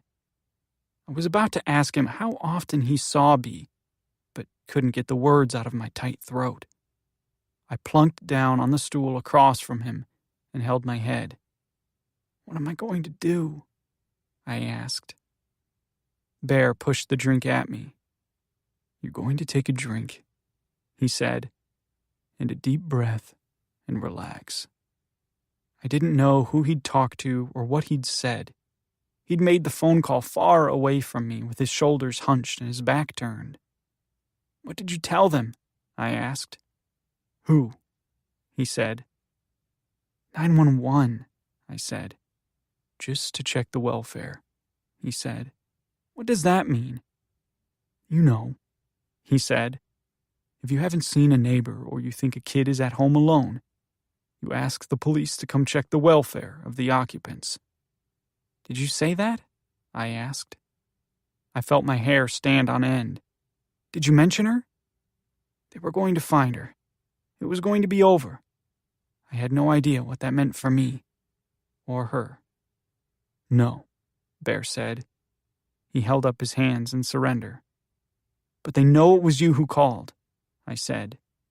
He shrugged. I'm just a bystander, he said. I stared at him. But you're not. There were lots of people in the park today, he said. Anyone might have called. But they know it was your phone, I said. It doesn't matter, he said. They can trace you to me. His mouth was tight, and he closed his eyes for a moment before he said anything. "I didn't use my phone," Bear said.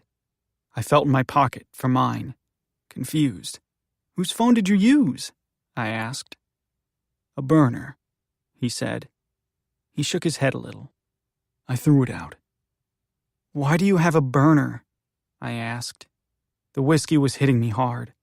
I'd poured enough for him, which was too much for me. "Look, it doesn't matter," he said. "Lay low, and I'll take care of it." "I didn't do it," I said, full of confidence in that 1 second. "Did you?" He looked at me hard, eyes blazing. "Oh my God, Shannon!" he shouted, and I ducked. "No!" he said. "Why do you have a burner?" I hissed. "Sometimes I need one," he said, showing his teeth, the way he had with Megan. I tried to believe him. "There's nothing else for you to do right now," he said. 24. Kateri. Wednesday, November 1st. At the station, Kateri makes another full pot of coffee and goes into her office alone.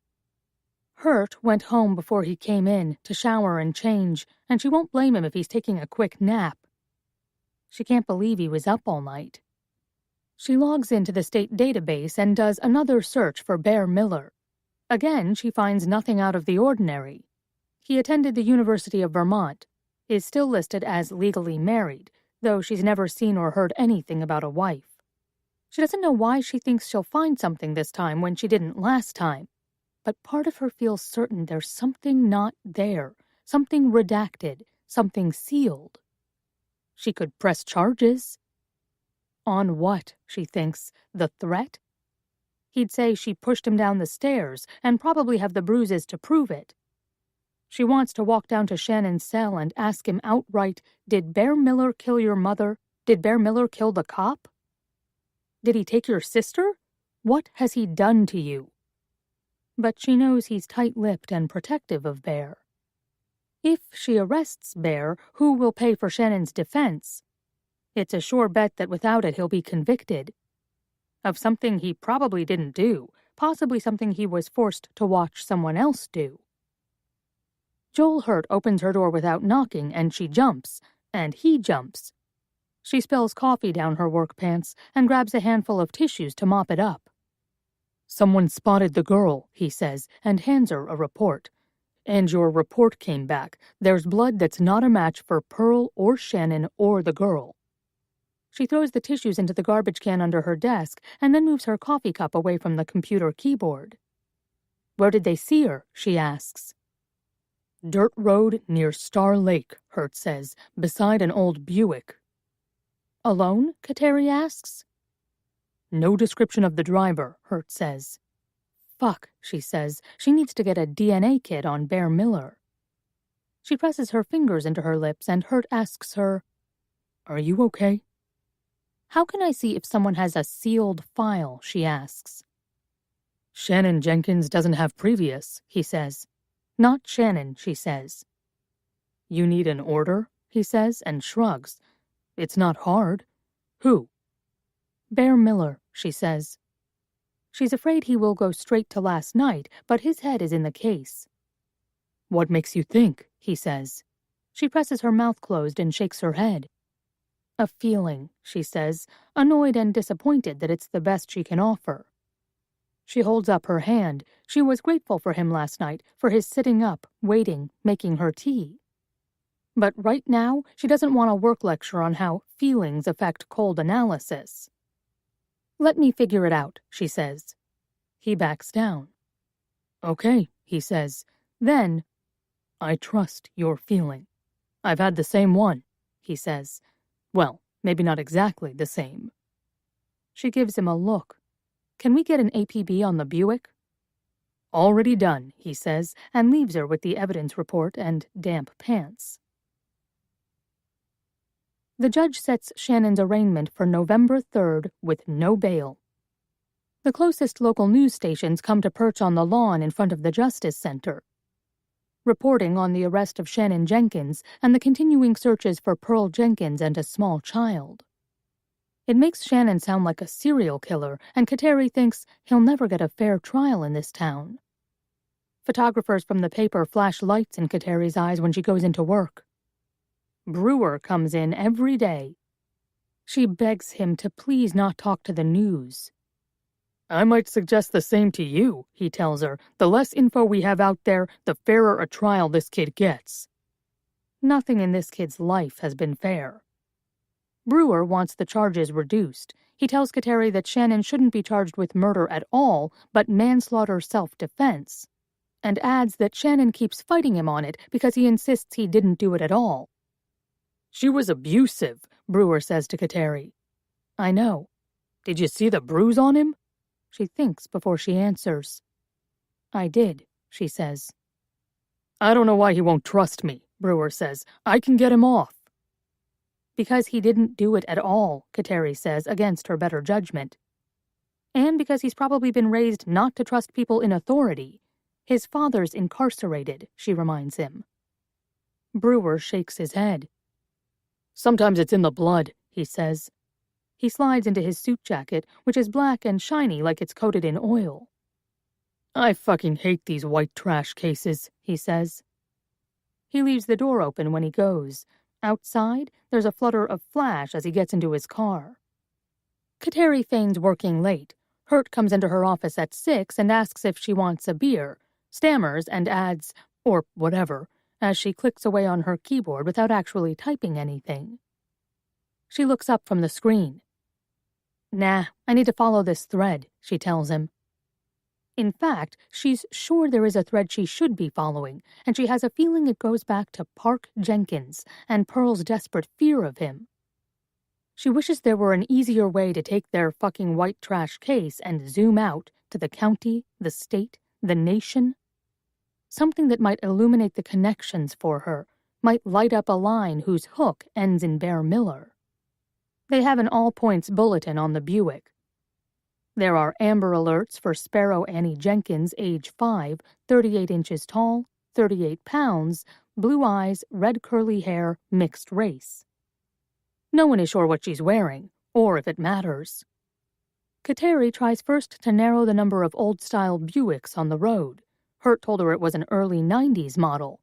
Old, but not that old. Just enough to stand out. No one got plates. And there is no telling if the plates might be New York, or Vermont, or even Ontario or Quebec. Searching is slow and turns up a lot of nothing. "How's it going?" Hurt asks from her doorway. "Not great," she says without thinking. He leans in, and his body softens, his eyes warm. "It's the course of the case," he says. "It's what happens. People get tired and discouraged." "Is that how I seem?" Kateri asks. "Not in a bad way," Hurt says. He comes all the way in and takes the chair across from her desk, sits with his ankle crossed over the opposite knee. Kateri looks at the ceiling, thinking. "I brought you something," Hurt says then, beginning to smile. She jumps, and her phone clatters from the desk to the floor. She's wary of men bringing her gifts.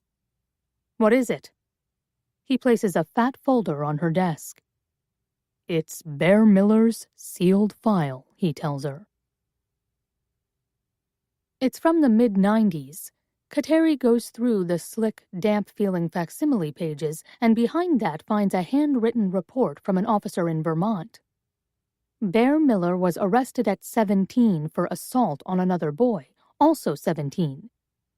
It's written in careful cursive. Began as a fight. Boys were acquainted. Happened in the parking lot of a Kinney Drugs. Miller swung a bat in self-defense. This part is underlined. The other boy, Bolio, was knocked out. Charges were dropped. She looks at the date and the town and the county and opens her laptop. There must have been something else. Drugs, money, a girl maybe? Someone knows the rest of this story, she thinks. Otherwise, why seal it? It seems incomplete. Petty, even. She searches through the local files for Bolio. There are many, including other arrests. Burglary, assault, DUI. When she scrolls through the death records, there are Beauliots of all ages, an infant, the grandfather patriarch, and James Beauliot. 17, of South Burlington. She pulls up the death certificate. Cause of death, cerebral apoplexy, secondary, hemorrhage in brain. The death is ruled natural. Natural? Kateri says aloud. The date is 5 days after Bear Miller's arrest. Kateri covers her mouth. She wants to run down to Shannon's cell. It took him 5 days to die. After 9, it's just her and the guards and the officers who are on duty overnight. She takes her key fob and lets herself into the wing where Shannon's cell is. There are empty cells, ones they use mostly as drunk tanks, or when they pick up a guy on domestic and let him sweat it out in there, sappy and apologetic by the time someone finally comes to get him hours later. Shannon is at the end. The cell has a wired, tempered glass door. Inside, the light is on and Shannon sits on the bed. They've let him have a book. Kateri knocks on the glass and then uses the fob to let herself in. "Hi," she says, soft. The room, the whole corridor is eerily quiet. "Hello," Shannon says. He puts the book flat on the metal bed, its spine cracked open. They've given him an old paper copy of Shane. "I hate this book," he tells her. "I haven't read it," she says. "There's no dad, and then the guy who could be the dad just takes off." Shannon rolls his eyes. "How's it going with Brewer?" she asks.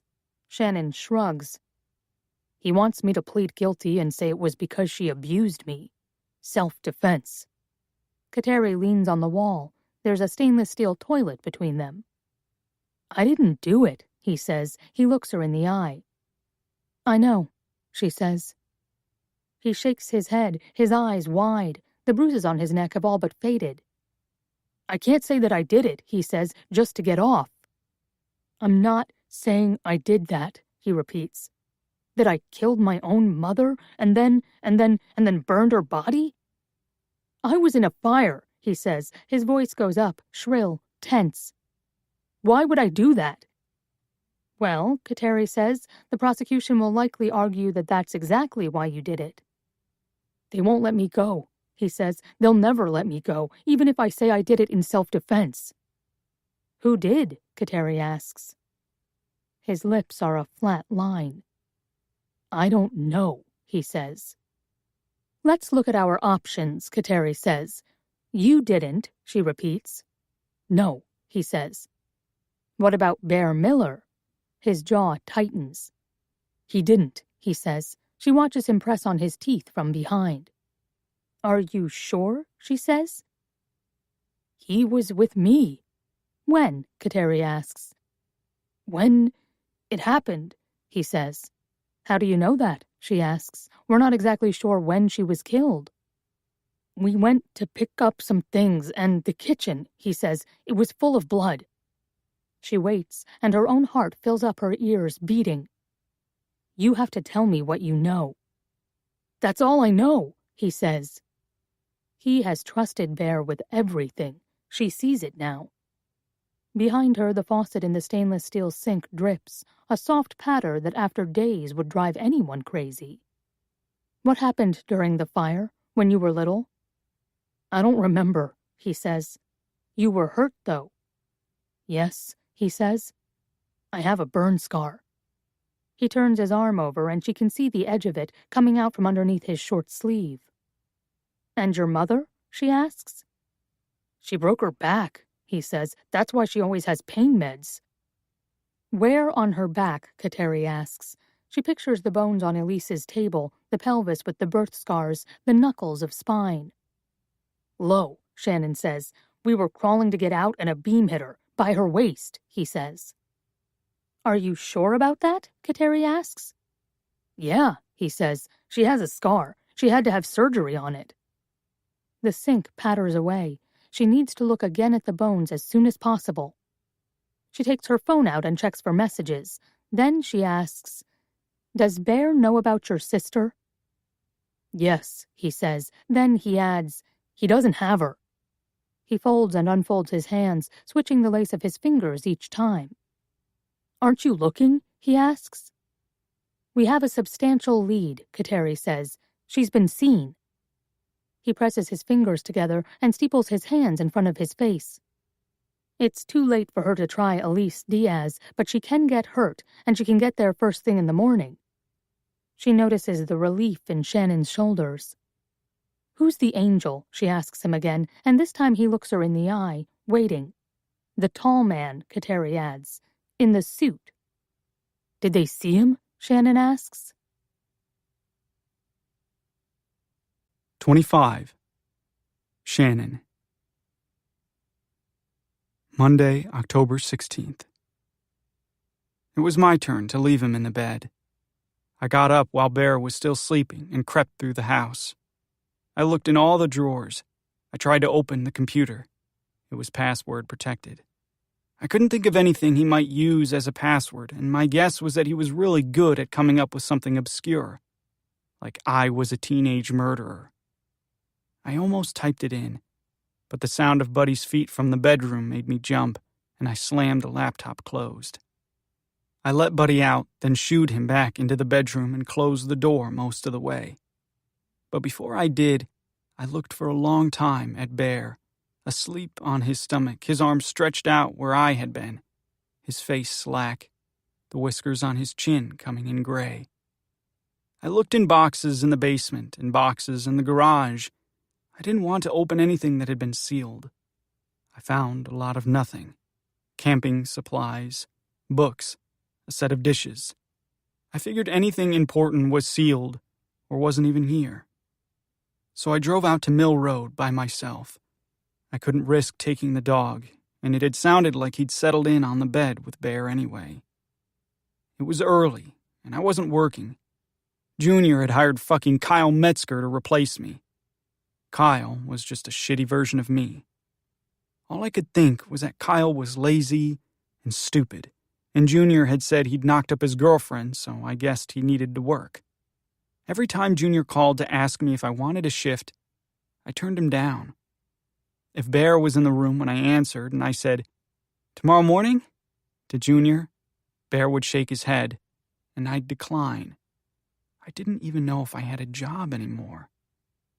I parked in Baby Jane's empty driveway, under the shade of pines and out of view from the road, where I saw 2, then 3 cop cars go by, lights flashing toward the park. But Bear had called yesterday, I thought. They should have found her yesterday. I tried to think of where Birdie might be if she'd been locked in the closet this whole time. Who might have come in to bash my mother? Bear kept telling me it was okay, that it was going to be okay, that he was on my side and he had resources. But it was a blank spot in my memory, a plain white wall. I'd fallen asleep. I could only remember being in bed. I went around the back of Baby Jane's house. I had come prepared, with a screwdriver, thinking I might be able to pop out the screen and slide in through the window. But the kitchen door was unlocked. Inside, all the shades were drawn. There were sheets thrown over the couch and the chair in the living room. The bed was neatly made with the white chenille bedspread. Everything was gone from the bathroom. No suits hung in the closet. It smelled faintly of pine sol, with just the lingering hint of cigarettes. I lay down on the bed, and that's where I caught the smell of him, of whatever it was he put in his hair. A tonic, something old-fashioned like linden water or bergamot. He never smelled sharp, but he always smelled clean. I thought about the hollow gauntness underneath his eyes the last time I'd seen him. What could kill you? I had asked him. I had resigned myself to the truth of it. He certainly had. Something opportunistic, he said. An infection, a fever, meningitis, pneumonia. We sat in the car. It might have been the last warm evening. It smelled like pine needles and smoke and lingering whiskey. Leaves were falling one by one, bright gold, around us. "Why did you stop taking your meds?" I asked him. He stared into my eyes. "Because I was done," he said. "Done living?" I asked. I felt stupid and afraid. "Yes," he had said. "It was just more complicated than I knew."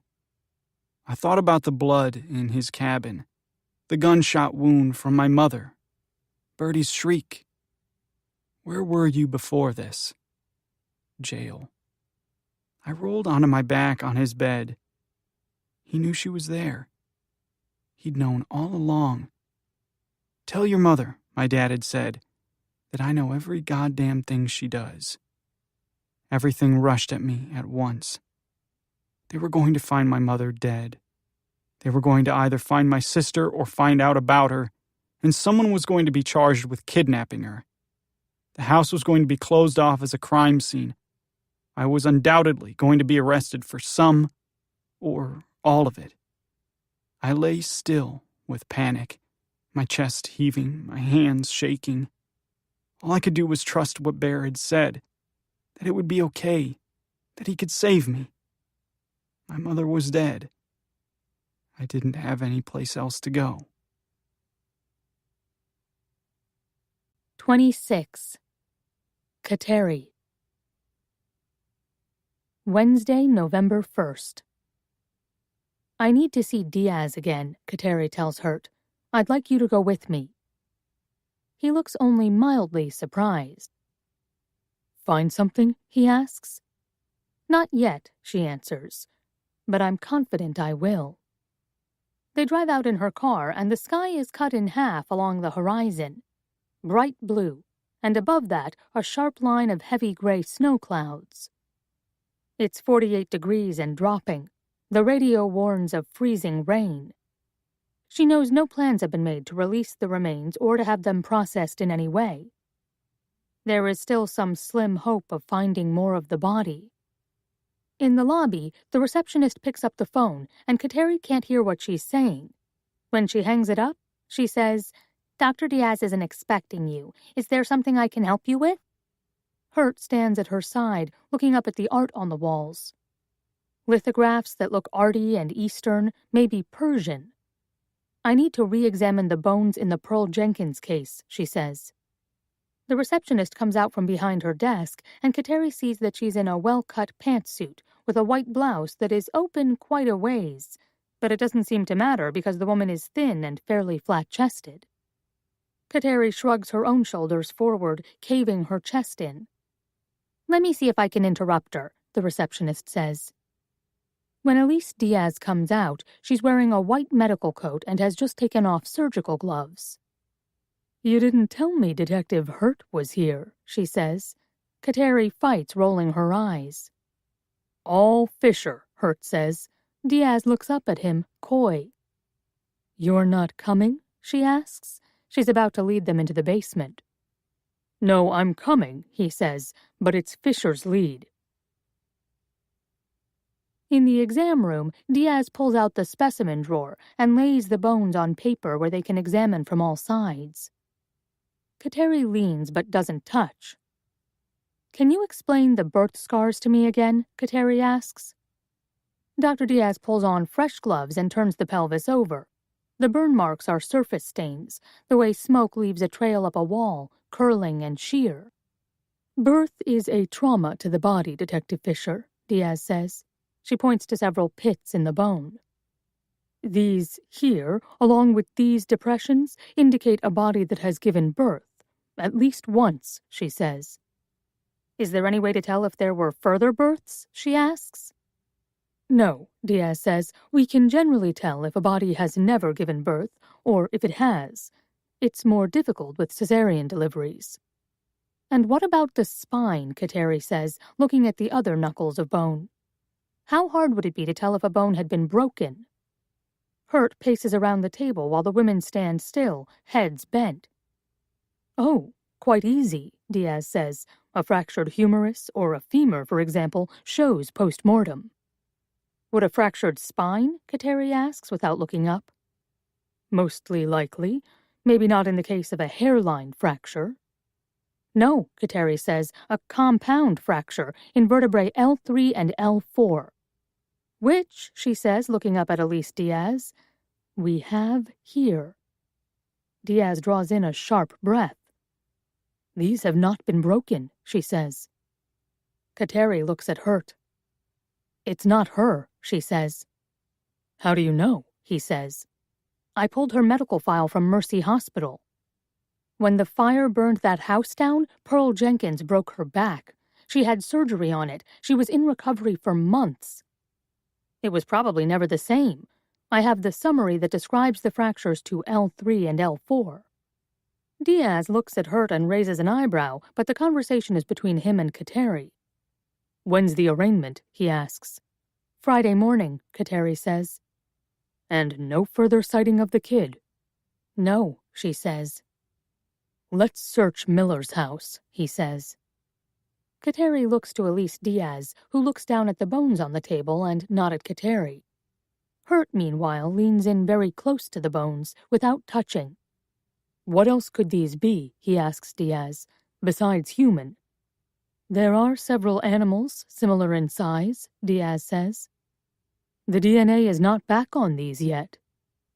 He takes a pen from his pocket and tips the piece of pelvic bone over on the table. What is it? Kateri asks. I think it might be a bear, Hurt says. They rush back to the car as a sharp wind whips through the trees behind the building. What leaves are left are quickly falling, raining down on the cars. Did you look at Miller's file? Kateri asks Hurt. Yeah, it's definitely a cover-up, he says. He paid to get out of something. He killed that kid, Kateri says. Did you find that? Hurt asks. Well, Kateri says, she has a hard time keeping her eyes on the road because she keeps looking over to Hurt in the passenger seat. The death was deemed natural, she says. In town, they get stuck behind slow-moving construction trucks headed up to Fountain Street where Bear Miller's house is. She pulls off abruptly and takes a side street toward the station. You okay? Hurt asks when he regains his balance. Let's take a squad car, she says. This is a pleasant surprise, Bear says when Kateri comes to his door this time. But he stops smiling his wide, eerie grin when he sees Joel Hurt behind her. Kateri holds up a warrant from the judge. I have a warrant to search your property, Mr. Miller, she said, based on evidence that Shannon Jenkins was staying here. Mr. Miller, he repeats, and then laughs. Hurt comes around to Kateri's side and takes in the expanse of the house and the yard. You can cooperate, Hurt says, or you can wait in the car with me while Fisher does the search. But that'll take longer. I don't get to wait in the car with Fisher? Bear asks. He's standing barefoot on the Persian rug in the great room. The dog, the same dog that has been riding around with Shannon, runs out back. Not an option, Hurt says. Kateri starts in the back bedroom, the master. She takes both toothbrushes from the ensuite bath and a razor she finds in the trash bin. She grabs a book from the nightstand that she suspects is Shannon's, The Weekend. She remembers then the books in his bedroom at his own house, the book he has in his cell. This kid reads, she thinks. She can't decide whether or not it's unusual given his circumstances. He didn't finish high school. He was working as an unskilled laborer. But he's smart. She doesn't know what to expect anymore. Hurt stands looking out the back window while she bags things and labels them. Jesus Christ, he says, at the pool, the tennis courts. Is this the only bedroom? Kateri asks. No, there are like 7 bedrooms, Hurt says. I mean the only furnished bedroom, she says, the only one being used. He looks at her bags of toothbrushes, the book. Shit, he says, that's too weird. Why? She leans into the white pillows on the bed and plucks one of Shannon's shorter blonde hairs. She threads it into a smaller bag. Then she grabs a longer golden brown hair and bags that. Bear leans in the doorway behind her. You could just ask me, he says. Ask you what? Kateri says without turning to face him. If we're sleeping together, Bear says. She presses the seal on another bag and hands it to Hurt, who collects them all in a large container. It's pretty clear, Kateri says. Do you need physical evidence, Bear pushes, that I've been fucking him this whole time? Do you want to wait in the car? Hurt asks Bear. I'm not sure why it matters, Bear says. Except maybe personally, he adds. Don't be an asshole, Hurt says, and brushes past him into the hall. It makes you a potential accessory at the very least, he says, and a possible suspect. The rooms upstairs are empty. Kateri moves from bedroom to bedroom through the other ensuite baths, checking empty closets, the laundry chute, the back playroom. For one second she imagines Birdie there, on the floor with dolls, this one room more vast than anything she's ever seen in her 5 years. In the basement, she finds tools, items she is sure will show Shannon's prints, and she bags them all out of protocol. A hammer, a screwdriver, a drill, paintbrushes. Nothing looks out of place, stained, or unusually clean either. I should have brought a team, Kateri tells Hurt in the basement. He peers into the back room, an unfinished workroom with a bench and fluorescent lighting. There are saws in there, both hand and power. We should luminol that room, Hurt says. Do you think it's here? She says, heart hammering. The real body? She asks, her eyes widen. Hurt, who placed those bones? We've got more to investigate, he says, that's for sure. Do you think? He hesitates, and Kateri thinks he's about to speculate on whether or not Bear Miller has killed more than one person. Do you think they're gay? Hurt says. Joel, Kateri says, we have unidentified bones, she whispers. And a missing girl. But his face is perplexed. It's a detail he can't get past. She opens a utility closet in the workroom. And a shotgun, she says. Bear is sitting on a stool at the kitchen island when they come up. Hurt carries a box of bagged evidence out to the squad car, and Kateri goes out the back door to do a preliminary search of the veranda. The storage boxes, the pool house, the work shed. She orders a team, and cadaver dogs. She stoops and takes a picture of a boot print in the shed. It's unusual, and one she's seen before, inside the Jenkins kitchen. It doesn't have the normal zigzag or tire print of a work boot. It leaves a sort of fleur-de-lis in the dirt. Hurt is in the garage with Bear. He has gone through the cabinets and taken apart the Land Rover. There are cigarettes in the can at the back of the driveway, which Hurt has bagged, but Kateri already knows they match the ones she picked up in the park. Any luckies? She asks Hurt. He looks in the bag. No. Bear rubs his eyes. There are yellow American spirits, he says, exasperated, and some cheap white Indian cigarettes. They're mine and Shannon's, he says. No one smokes Lucky Strikes. He laughs at her. Oh, someone does, Kateri says. They're in the evidence bin. She holds out the picture of the boot print. Where are these boots? She asks. She looks at the ones on his feet, but when he holds them up, the soles don't match.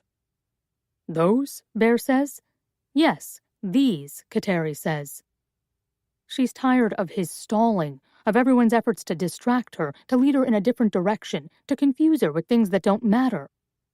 Reluctance to just tell her the goddamn truth. I left them, he says. Where? At my wife's house, he says, in Vermont.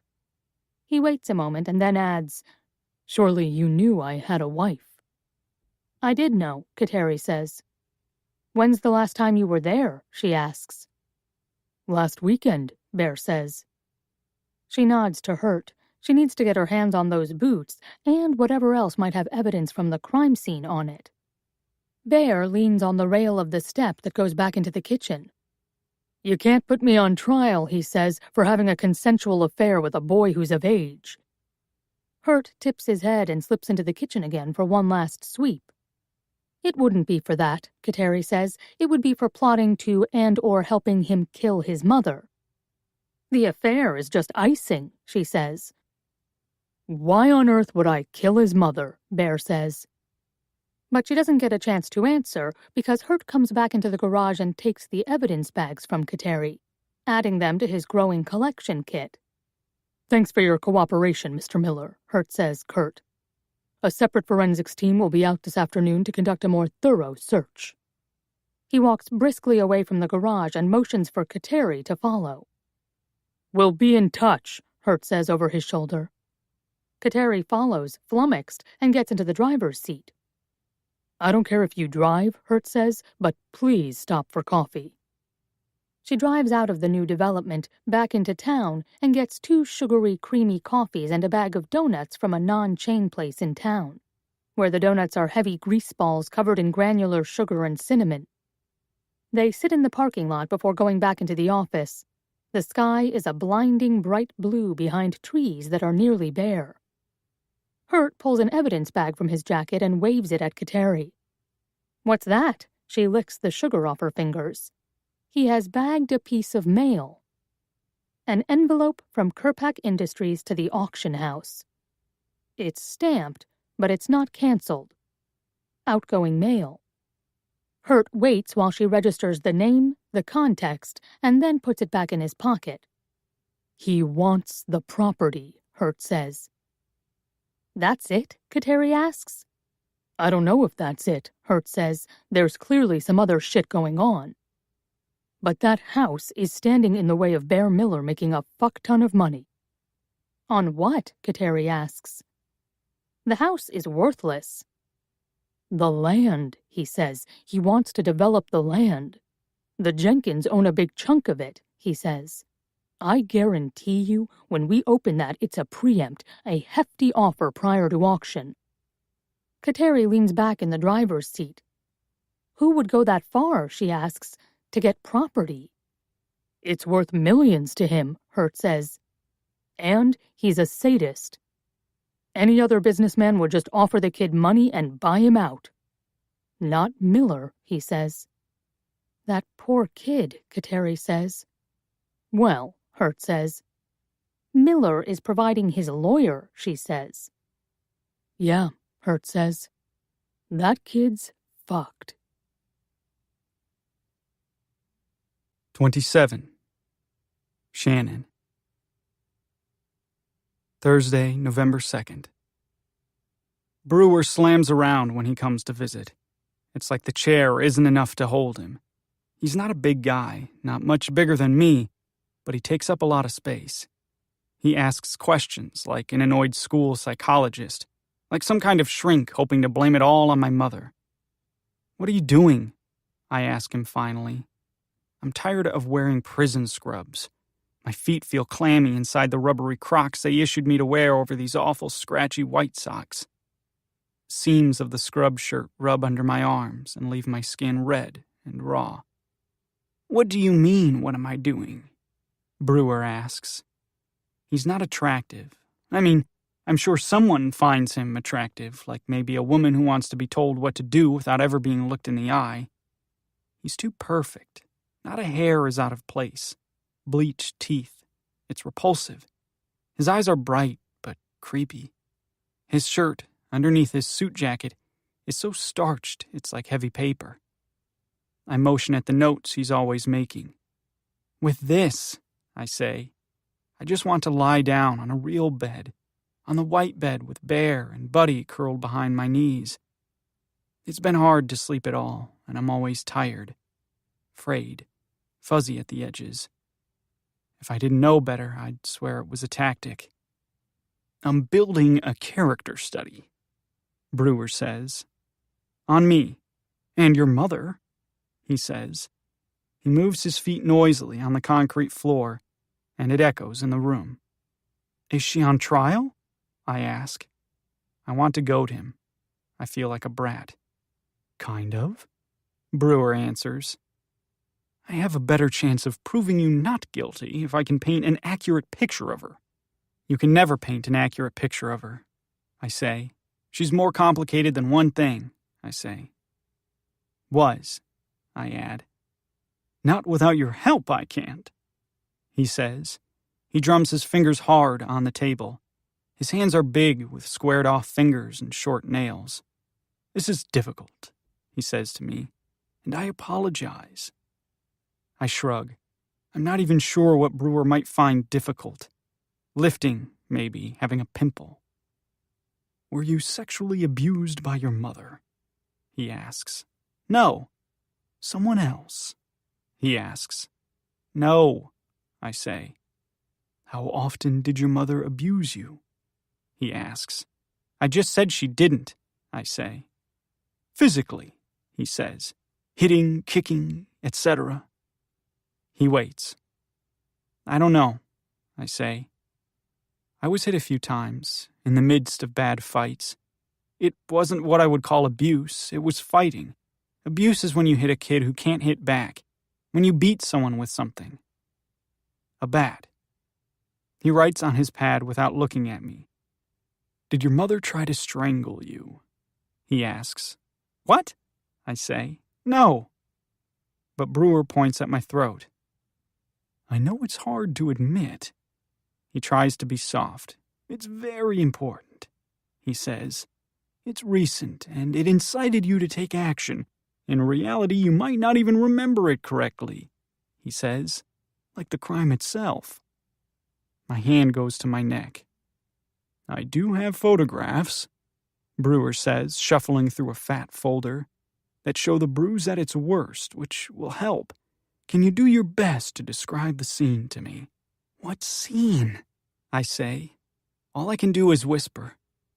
Brewer puts his pen down. "When she tried to strangle you," he says. His eyes are heavy, with thick, dark lashes. "She didn't," I say. "Shannon," Brewer says, and he leans back in his chair, puts his foot up on the opposite knee. "This isn't the time to defend your mother, okay? It's time to defend yourself. It actually should be easier than this," he says, "but you're making it very difficult." The scene, I think, and I remember the glint in Bear's eyes, the feel of his hand around my windpipe, the flash of stars, of gasping for breath finally, with my whole body in a flush of euphoria. "I trust you."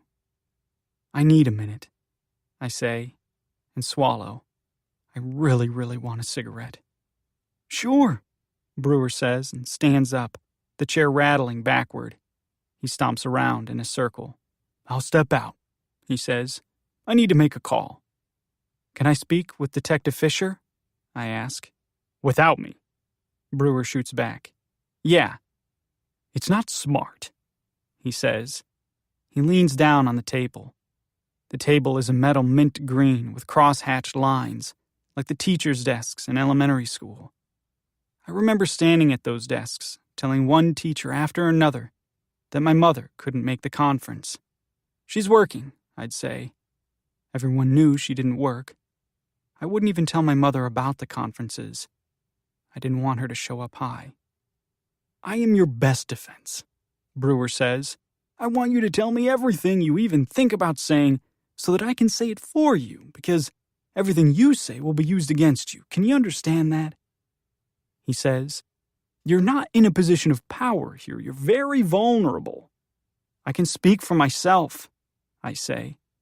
"You can also go to prison," Brewer says, "for murder." "What do you have to tell Fisher that you can't tell me?" he asks. "Kid, you're not going to confess, are you?" "I didn't do it," I say. My insides hum, little fried nerve endings vibrating. I wonder if someone, a dog maybe, can hear that sound. The sound of my body singing at a high frequency. "Buddy," I miss the feel of his lean. Brewer stretches his hands behind his head, his elbows out at angles, and he blows a long breath through his lips. "Okay," he says. "I'm stepping out. I'll give you a minute to think," he says. "Think hard." I pace until Detective Fisher comes in. I ramp up faster than I realize, and when she comes in the door, there's the vacuum rush of air, and I spin around, panting. "Have you found my sister?" I ask. "There's been a sighting," Katari says. We're getting closer. She's with someone, I say. Katari says, she was spotted in a car.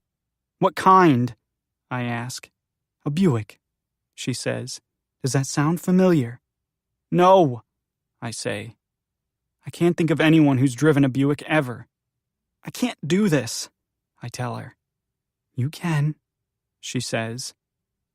I like the sound of her voice. Even in that closed room, it's soft, like it has round edges. I'd rather just be dead, I say. My head feels like a whirlpool. Sit down. I've been sitting down, I say. All I do is sit down. I'd do anything, I think, to get into the woods, to feel the wind on my face, hear the creak of the trees. Do you want a Pepsi? She asks me. Yes. She comes back in with a tall plastic cup filled with ice and a can of Pepsi. I crack it open and pour, watching the haze of effervescence. It fizzes at my nose when I drink it, and it smells like summer to me. I need to talk to Bear, I say. I'll see what I can do, she says. Is there anything I can help you with? I look over my shoulder, even though there's nothing behind me but a blank cinder block wall. I want a different lawyer, I say. How can I ask for that? I didn't ask for this one. I can't pay for anything, I say. I'm going to lose everything. The court will appoint you a lawyer, Katari says. That doesn't mean that the court lawyer will be bad. Sometimes they're great, she says. What don't you like about Brewer? He's like making it up, I say, because he says it's what I need. Well, Katari says, that's the nuance of a defense. Sometimes you have to trust that he can tell the story in a way that's favorable, in a way you maybe couldn't yourself. No, I say. The Pepsi seems loud between us. I wish again for a cigarette. I don't know what happened to my mother, okay? But I know what didn't happen. I didn't kill her because she tried to strangle me. I didn't kill her at all. Katari puts her fingers to her lips, thinking or avoiding. Who did? She asks. I don't know, I say. I swear to God, I don't know who killed her. No, Katari says. Who? Her hands go to her own throat. Who tried to choke you? It doesn't have anything to do with this, I say. You don't know that, she says. Yes, I do, I say. I did it, myself. You did it to yourself, she repeats. I caused it to happen. She shakes her head and sighs. No, Shannon, she says and stands up. This is what I mean. You need a lawyer to hear this. She turns toward the door, about to summon Brewer back in there, and he is the last person I want to say this to. Bear did it, I say. Katari turns around with the door still shut. Her face is pale. Did he attack you? No, I say. The opposite. The opposite? She says. You know. I roll my eyes and flash back on the scene. The room, the bed. My skin blushes from my collarbone up to my eyes. We were in bed, I say. Shannon, Katari says.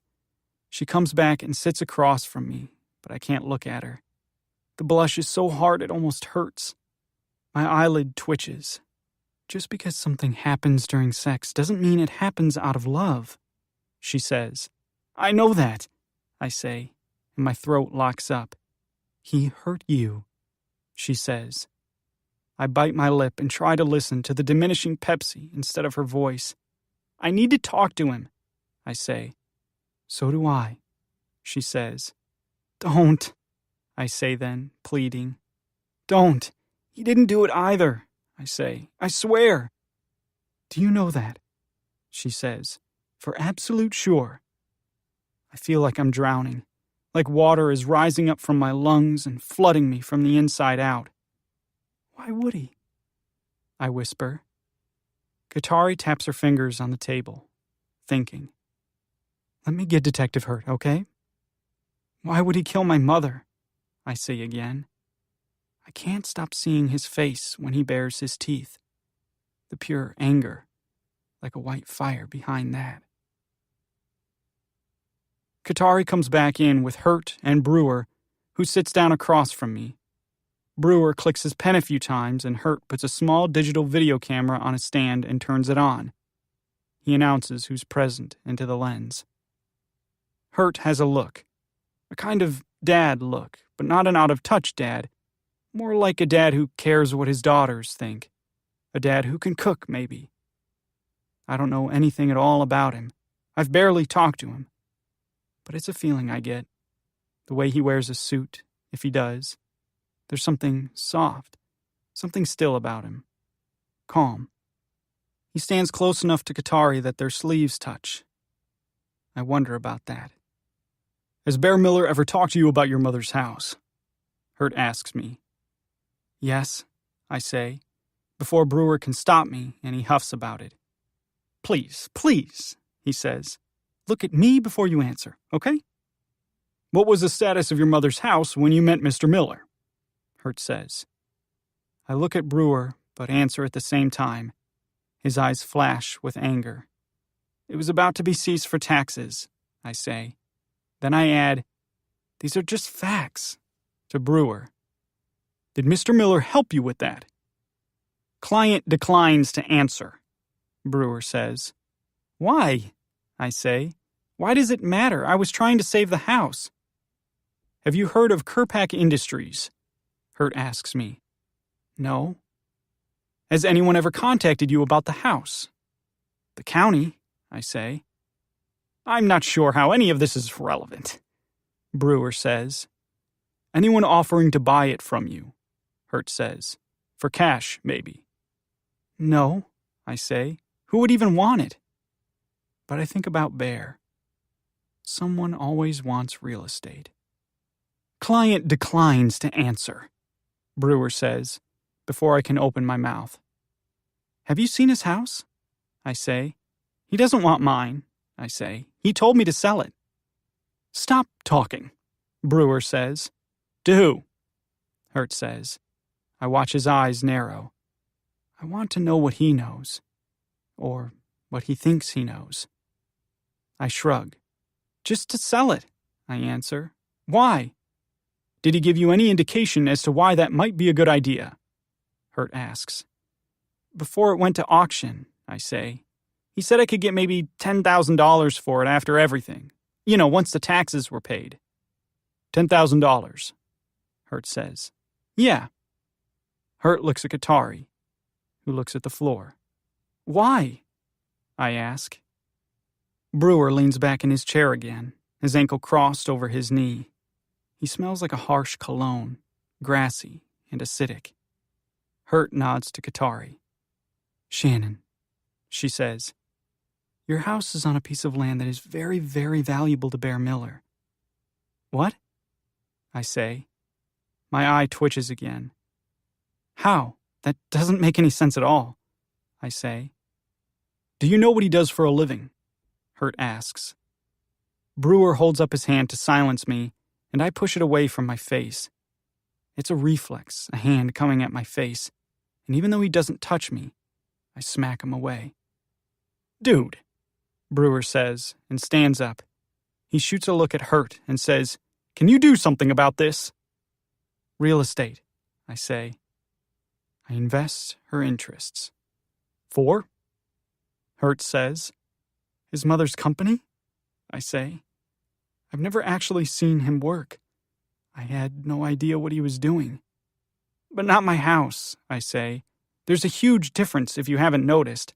Like $1 billion difference, I add, which makes me sound like a stupid kid, and Brewer laughs at me. Katari draws a calm breath before she starts talking. Kirpak Industries is developing luxury real estate, she says.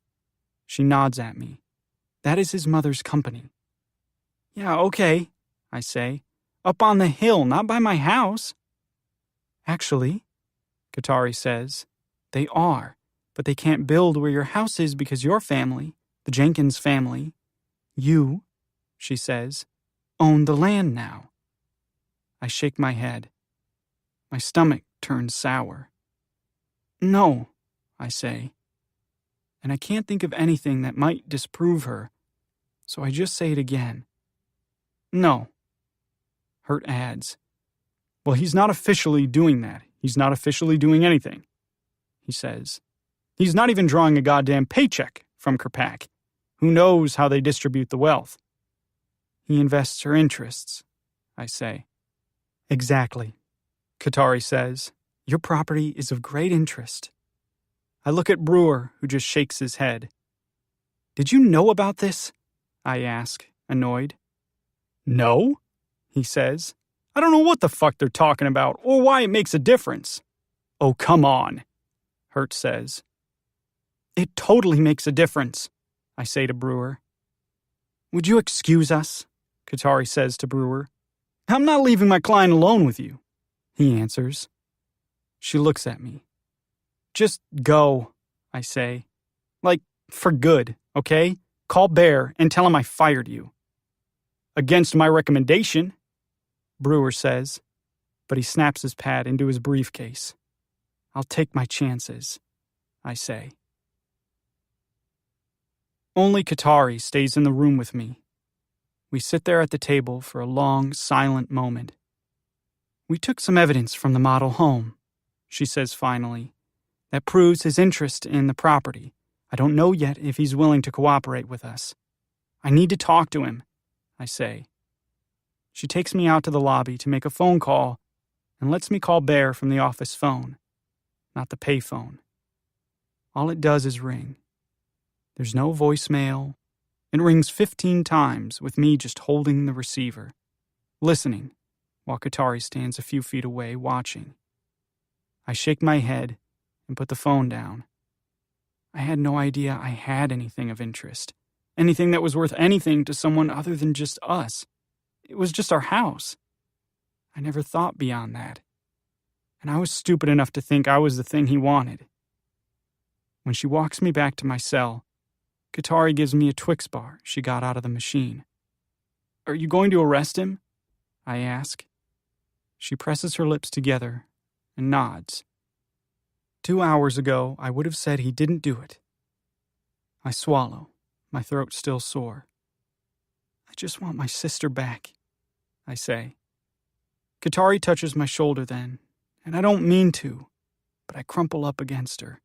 And for just a second, she puts her arms around my shoulders and cups the back of my head like no one has hugged me in a long, long time.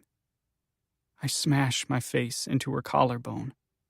She smells like sandalwood, like soap my mother used to use. Then I jump away abruptly and wipe my face. He has more of a motive than you do, Katari says. I look at the floor. Did Brewer know that? I say. She tilts her head. It's likely, she says. Bear's been controlling more of this than anyone knew. It's all different than I thought, I say. I can't trust anyone. You can trust me, she tells me. I promise. 28. Kateri. Thursday, November 2nd. I don't know if they can convict him, Hurt tells her. He's slimy, and I'm sure he's got resources. But you definitely have enough to arrest him. They sit side by side in an unmarked car, not Kateri's and not Hurt's, but a squad car, a big gray sedan. He's capable of anything, Fisher, Hurt says, as if she needs reminding. It will be a long time, she thinks, before someone touches her and she doesn't think of his urgent, searching fingers. Hurt drives this time, stuck in traffic in the small town, where the road slows to 15 miles per hour in front of the school. Kids come out. Kids close to Shannon's age. Boys, laughing. They drive trucks and smoke cigarettes and call out to girls who walk over to Stewart's. Don't second-guess it, Hurt says. My gut is that we'd better act quick. Do you think he'll flee? Kateri asks. I hope he hasn't already, Hurt says. He's got places to go. He could disappear pretty easily. She feels wired taut, trembling. She's afraid of what Bear will say and is sure that he's a sociopathic liar, that he'll implicate her, that he'll retell everything in his own best light. And her worst. She leans her head back against the passenger seat. I should have said something, she thinks. I should have recused myself the second it happened. But she couldn't. She'd been waiting for months for a decent case to come along, and she'd be damned if he was going to ruin that for her. When the traffic frees up, Hurt turns the car onto Fountain Street and heads toward the developing tract of houses on the cornhill that sits above town. It looks down onto the village, over the train tracks, over the ravine and over the park, which sprawls to the north of town where the house that Shannon still owns sits, empty and cordoned off, tainted with blood and tissue. She got him to say it. She watched Shannon steel up, his jaw clenched, his face blank of emotion when she knew inside he was crumbling. What exactly did Bear say to you? She asked. It was late. The camera ran in the corner and he didn't even seem to notice anymore. That he could get me out of it, he said. He kept talking like I had done it, like it was obvious, but that I had blacked it out or whatever. I didn't remember, so he kept saying it would be okay. I just needed to trust him. He said he could get you out of it, Kateri repeated. Yeah, Shannon said. His lips were white around the edges, pressed, tight. Because he had gotten out of it before, he added. He knows, she thought. She waited for him to go on. He's done this before, Shannon said. He killed someone, he said, and his voice broke. You know this, right? And they covered it up. It was sealed, or whatever that means. It was sealed, Kateri said softly. You know, Shannon said.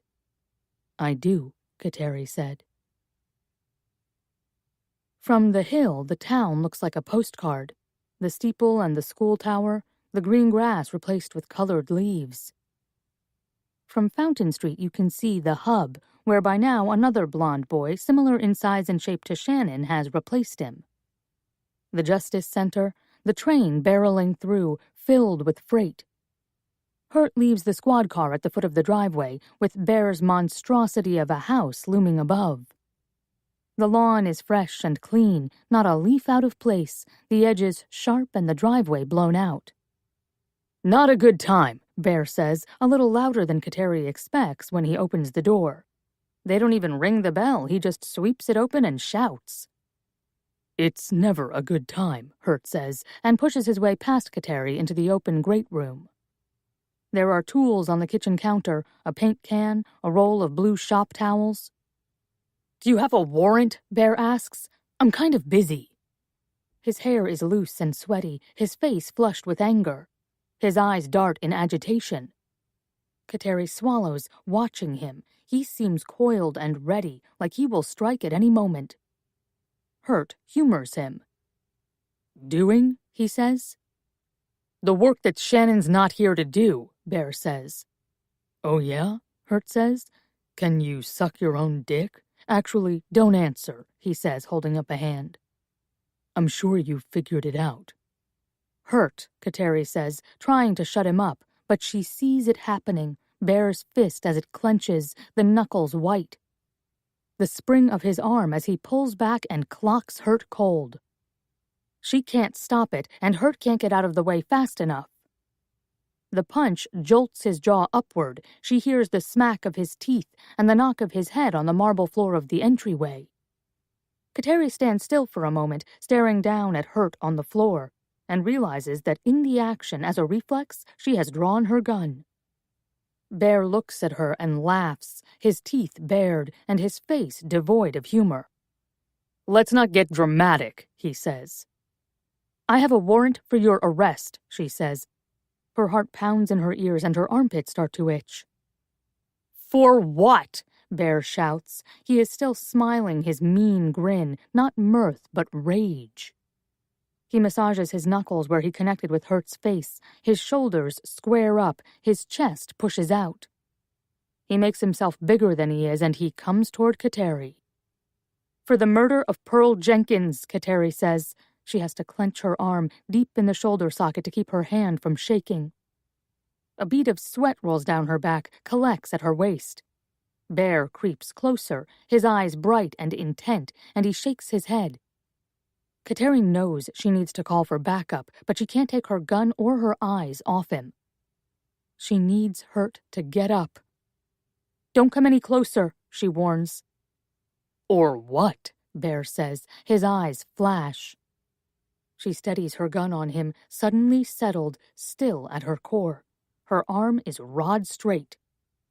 "You don't have any evidence," Bear says, turning the power play against her. "I do," Kateri says. She hears Hurt stirring on the floor, his limbs slow, his head, she's sure, ringing from the inside out. She's been punched like that, once, by a woman whose son Kateri was arresting. It made her head feel like a bell. "Why would I kill Pearl Jenkins?" Bear asks. "Because you were tired of waiting for Shannon to do it," she says. "Like you wanted." She puts herself between Hurt and Bear, while Hurt rolls over and pushes himself to standing. He leans on all fours for a minute, still steadying himself. She watches bloody drool drip from his open mouth. With her free hand, Kateri unloops the cuffs from her belt. "No cuffs," Bear says. He keeps his shoulders wide and open and keeps stepping toward her, the way a cat creeps through grass when it stalks. "Not negotiable," Kateri says. "You're an idiot," Bear says, suddenly louder. He laces his fingers together, gripping. "You're in so far over your pretty little head," he hisses. She sees Hurt wipe his mouth. He straightens up, draws his weapon, and nudges his elbow at Kateri. "Cuff him," he says, his mouth wet and slurry. "Let's go." "Is that what Shannon told you?" Bear asks, taunting. Of course she believed the kid. It's her weakness. "We can add resisting," Hurt says. "Did Shannon tell you," he shouts at Kateri, "that I told him to kill his mother?" "We can go over the details later," Kateri says. "Shannon couldn't kill a dog," Bear says. "Shannon couldn't even throw a punch," he says. "That's why I'm arresting you," Kateri says. "Do you think I would have actually done it myself?" Bear asks. "I don't even sweep my own floor. I'm not getting my hands dirty over Pearl Jenkins." "Shannon's a stupid kid," Bear says. "Delicious," he adds with another menacing grin, "but poor and stupid." His eyes lock on Kateri's like he's trying to outstare her and he's winning. "He's not so different from you," he says. Bear steps closer, his hands open, his body like it's gliding through water. "Stop," Kateri says, holding her arm taut. "You've never shot anyone," Bear says. He moves slowly, and she watches every inch, his feet as they creep closer. He catches her eye and holds her attention, and then, in a snap motion, he grabs the nose of her gun. She sets her jaw and fires, afraid for a split second that she saw it wrong, that she imagined his quick grab at the barrel of her weapon. It doesn't matter. Her shot knocks Bear to the floor, screaming, and she fires again. Her ears fuzz over with the noise from the gun, and Hurt is yelling, his mouth moving, but she can't hear his words. "Jesus Christ, Fisher," he says. He pulls her toward the door and yells again, and this time she can hear him. "Jesus Christ!" Hurt steps out onto the sidewalk and backs Kateri up against one of the huge pillars holding up the second-floor balcony on the house. "Stay there," he says to her. She watches him pace the sidewalk and then go back into the house, calling for medical, for backup. Kateri's arm shakes clear up to the socket, her teeth on edge, her mouth filled with metal and blood from biting her tongue. Her hand, sore and cramped from clenching the gun, is spattered with a fine spray of blood. Around them is nothing but open lots, poured basements, phases of construction, all of them stalled. Raised land and stubbled grass. The cellars are like graves, waiting, foundations behind orange plastic fences. Beyond that, the cornfield, moving in the breeze, a sound like paper crinkling. She doesn't know if he's dead. From the back of the house, the dog comes bolting toward her, stuck with burdocks, his mouth stained with blood. He leans down and barks at Kateri, but when she crouches, he comes slinking forward, his head low and his whole backside wagging. She can hear sirens from town. "Fucking Christ, Fisher," Hurt says from the doorway, the hot smell of gunshot lingering inside. Kateri stands and keeps petting the dog to stop him from going inside to Bear. She tries to answer Hurt, but she cannot unclench her teeth, and her insides vibrate like a motor. She stays there while Hurt goes back inside, and she hears an animal wail from Bear. "Where did I hit him?" she whispers when Hurt comes back out. Her head is so filled with static she doesn't know if the words have any voice to them. She hates herself for bringing her own fear, her own feeling into it. She thinks, I would have shot him anyway. I wanted to shoot him. Hurt looks down at the dog, slumped against Kateri's leg.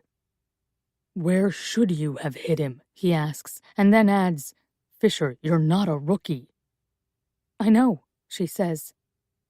"Your arm jumped," Hurt says. "You hit his neck." He spits blood onto the grass and watches behind her, at the activity in town. She gasps hard all at once, like she has not been breathing for a long time. She takes the dog home. She asks Hurt if he thinks anyone will notice or care, and he says no, not in the face of everything that has happened. She takes the dog home first, lets him into her apartment, and leaves him with a bowl of water and a soft blanket, which she seems to settle down with in a patch of sun coming in her back window. The ambulance sped off toward Mercy Hospital, the voices a blur of commands, blood pressure, oxygen, intubation. Kateri stood on the sidelines, dazed. In the office, a mountain of procedure, interviews, paperwork, statements. She hears Hurt in his own interview. "We were both threatened," Hurt says. "I was out cold for a few minutes. He grabbed Fisher's firearm," he says. She repeats this over and over herself. Grabbed, ambushed, reached for my weapon. It was what she was trained to do. She's not sure who she's convincing anymore, other than herself. It feels like the longest day of her life, longer than when she crashed her car, which she mostly doesn't remember. She can't remember her own ride in the ambulance. She remembers the days in the hospital bed as faded, gray. Without the blur of booze, the drip of narcotics, this day feels sharp, long, torturous. It's midnight before the chief, Bill Whitaker, tells her she did a good job and that she should go home, that she should rest, and that he's recommending time off. She is stunned when he says it was a good job. She'd thought for sure he was calling her in to fire her. "You broke this wide open," Whitaker tells her. He's a man in his 50s who looks like he was thin in his 20s, but now bears the barrel chest of administrative work. He wears horn-rimmed glasses and has a buzz cut like someone from an earlier decade. "And Miller?" she asks. He shakes his head. "Didn't survive the surgery." She feels a chill up the back of her neck, into her hair, tingling. "He's dead," she says. "Good job," Whitaker says. "Sir," she says. "We'll see this through," Whitaker says, "but for now, you should take some time." "I can't," Kateri says. "The Jenkins arraignment is tomorrow morning." "It's not a suggestion, Fisher," he says. "Oh." She stands and undoes her belt, releases her firearm and leaves it on the table.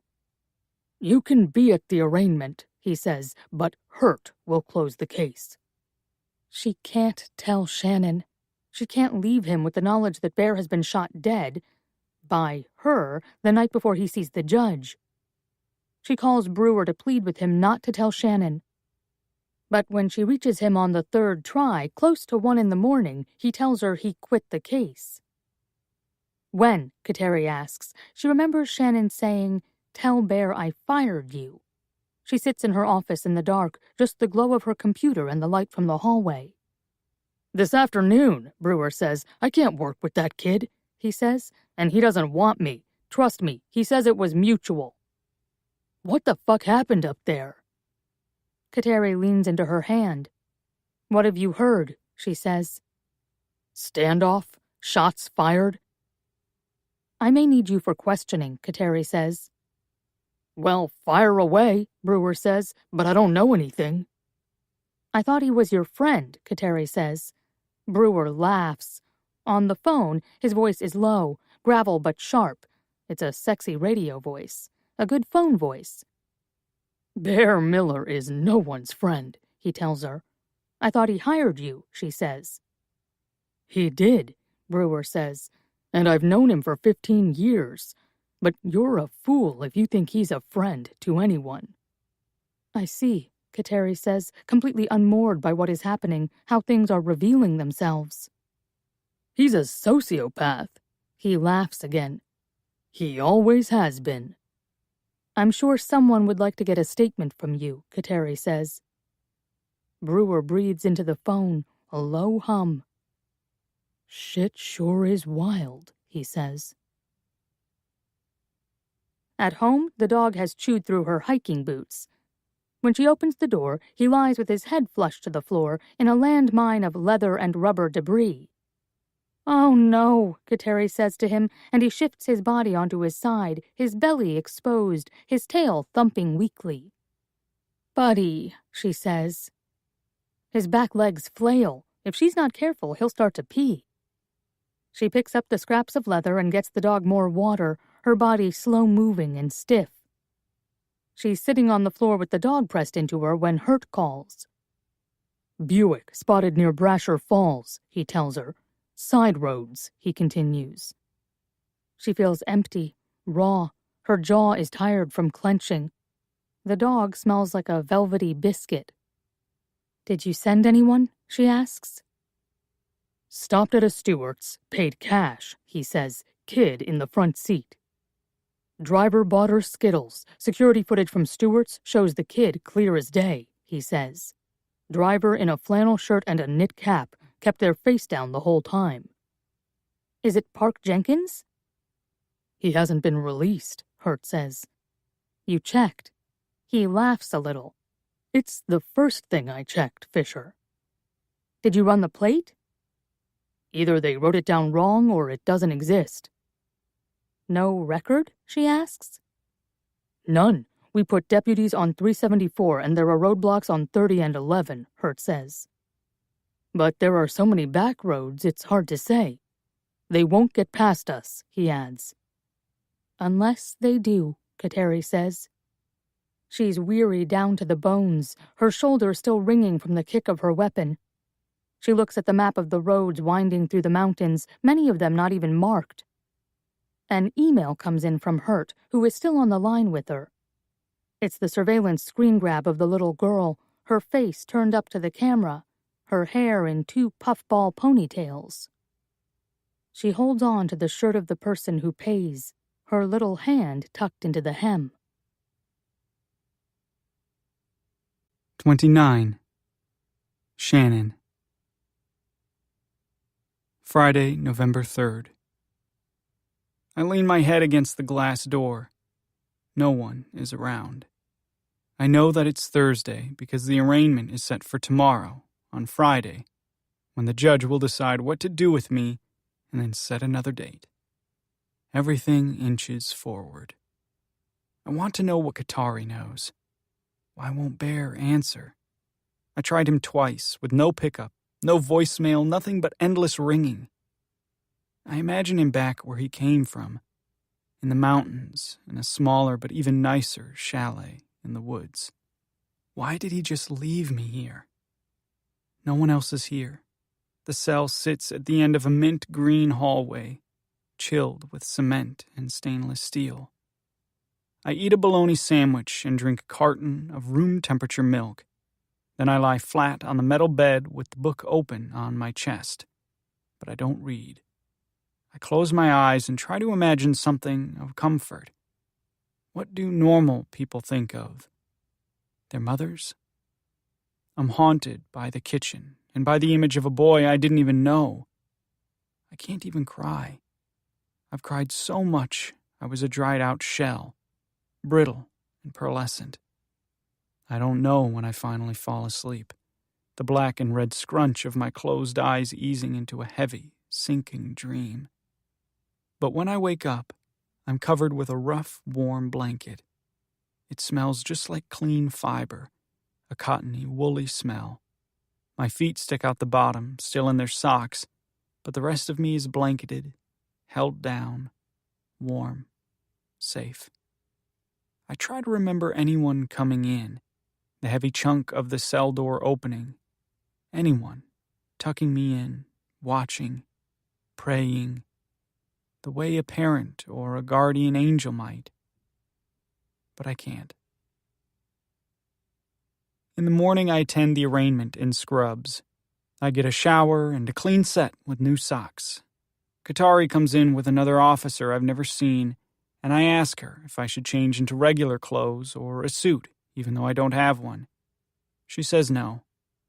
I didn't come in anything particularly nice, and I don't know where those clothes have gone. There's a tense hush in the building, down the corridor, into the offices and the courtroom. There's some discussion between Katari and the new officer. A young man, not much older than I am, but baby clean and buff, his hair like white down on his head. He asks her if I should be shackled, either by hand or by foot, or both. "Don't be ridiculous," Katari says. She wears a suit, and her hair is down, long to her mid-back, and a rich dark brown that is scattered with something warm and nearly red. "I could walk him in myself," she tells the officer, "but they're making me take you." He flicks his eyebrows and won't look at me.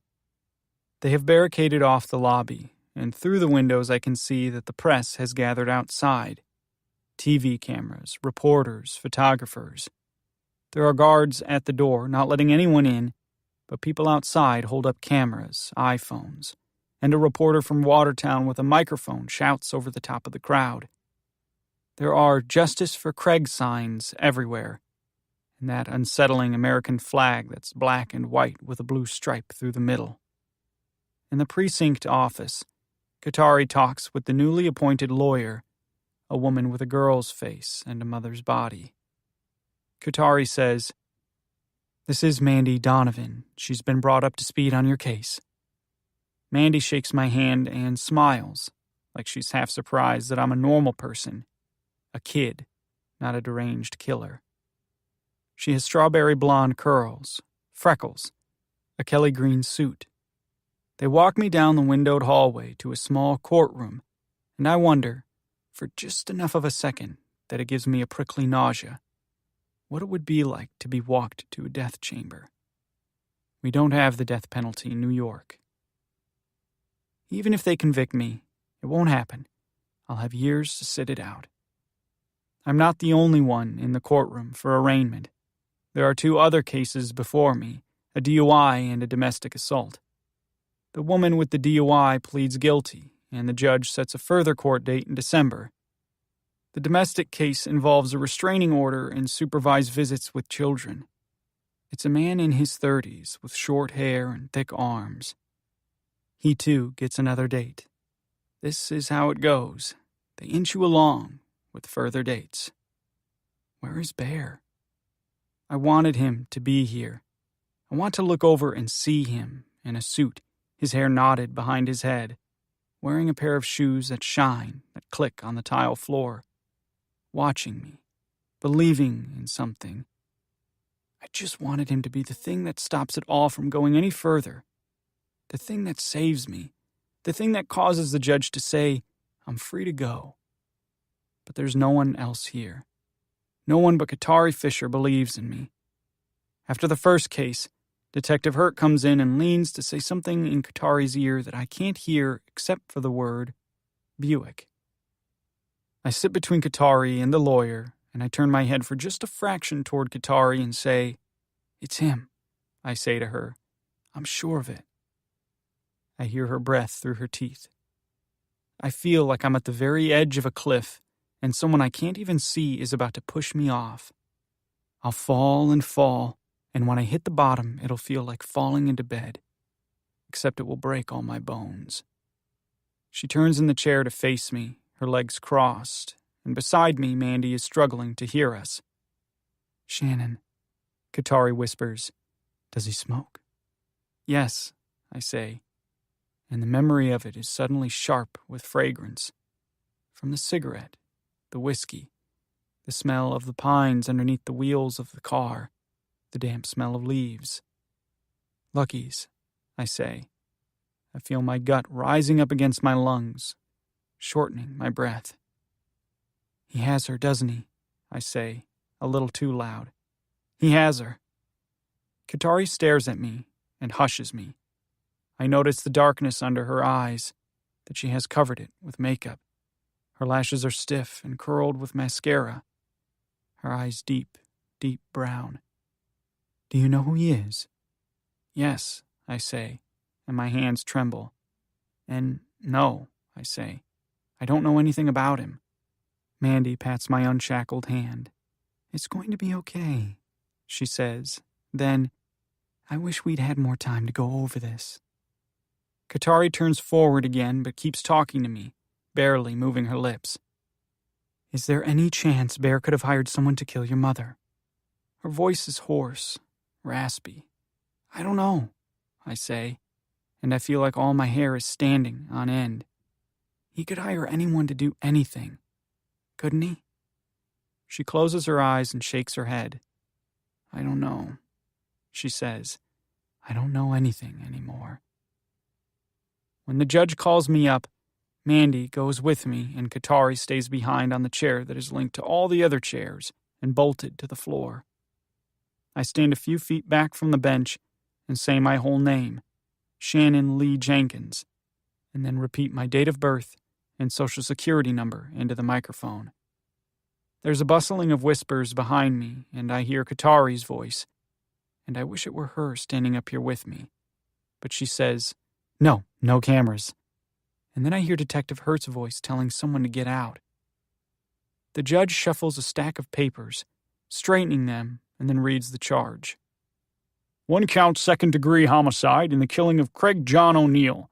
1 count, he continues, of second-degree homicide in the killing of Pearl June Jenkins. 1 count kidnapping and endangering the welfare of a child under the age of 8, he says.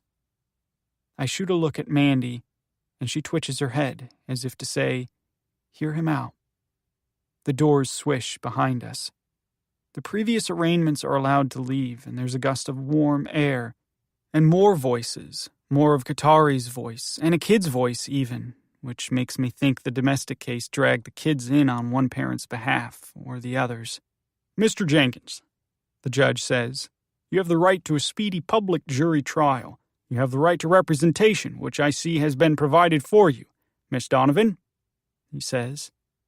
Good morning, Your Honor, Mandy says. The judge must be 70.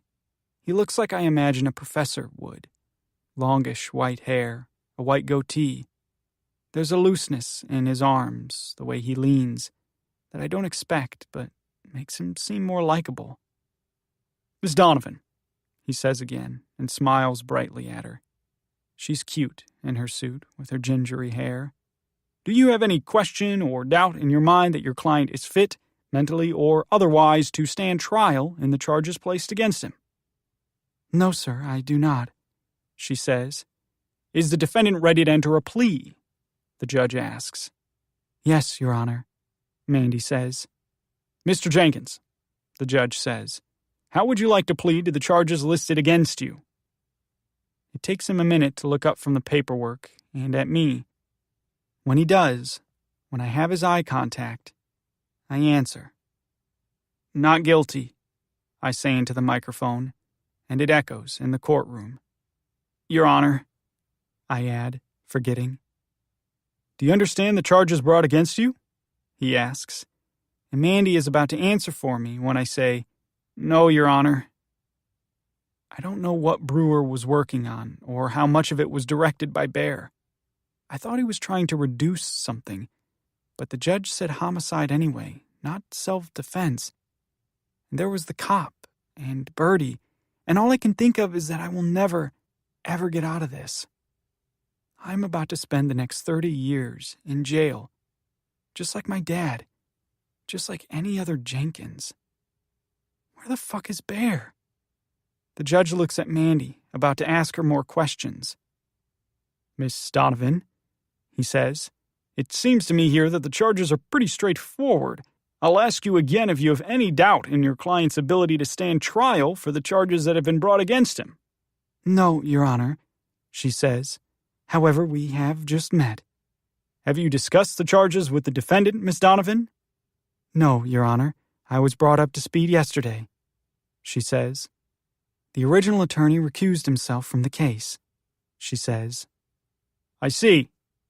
He watches the back of the courtroom, behind me, over my head, while again there's a whip of air as the door buzzes open and closed. "Pardon the interruption," the judge says, and then calls to the bailiff. "What in the hell is going on back there?" I hear Bertie's voice. I hear it, and my heart leaps so hard I think I will choke on it. I feel my knees buckle. "Geez Louise," Bertie says in her sharp, sassy little voice. "You don't have to hang on so tight." All at once, the bailiff, the officers on guard at the front of the room, and everyone sitting behind me who was listening just a minute ago are up and scuffling at the back of the room. The original officer who came with me and Katari, the boy cop, cuffs me right away, forcing my arms behind my back. He holds me that way, the way you'd hold a dog in a harness. Hurt stands with his feet planted apart, gun drawn, and aimed at my mother. 30. Kateri. Friday, November 3rd. Kateri stands when she sees who they have, that they have brought Pearl Jenkins into the courtroom, alive, beaten, and bald. She has a few weeks of hair growth on her head, longer than a buzz cut and fiery red like Bertie's. The hair has grown into and around the wounds to her skull. The worst at the very back, where the skin has not come together right and where the bone has been broken. Her clothes hang on her, damp and filthy, but when she looks up at Shannon before the judge and then at Kateri, her eyes are bright, sharp. "He didn't do it," Pearl says. Little Bertie lets go of her mother's shirt and runs toward Shannon, who cannot embrace her with his hands shackled.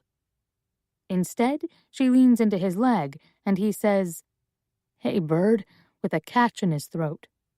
Pearl Jenkins has a long but seemingly shallow cut along the left side of her head, dried with blood, caked over with dirt and scabbing. The judge raps his gavel once. "Detectives," he says, unaware that Kateri has been placed on leave. "Please conduct your investigation outside my courtroom. This has clearly taken a turn." "Why'd you come back?" Shannon asks his mother, while Hurt puts cuffs on her and Mirandizes her.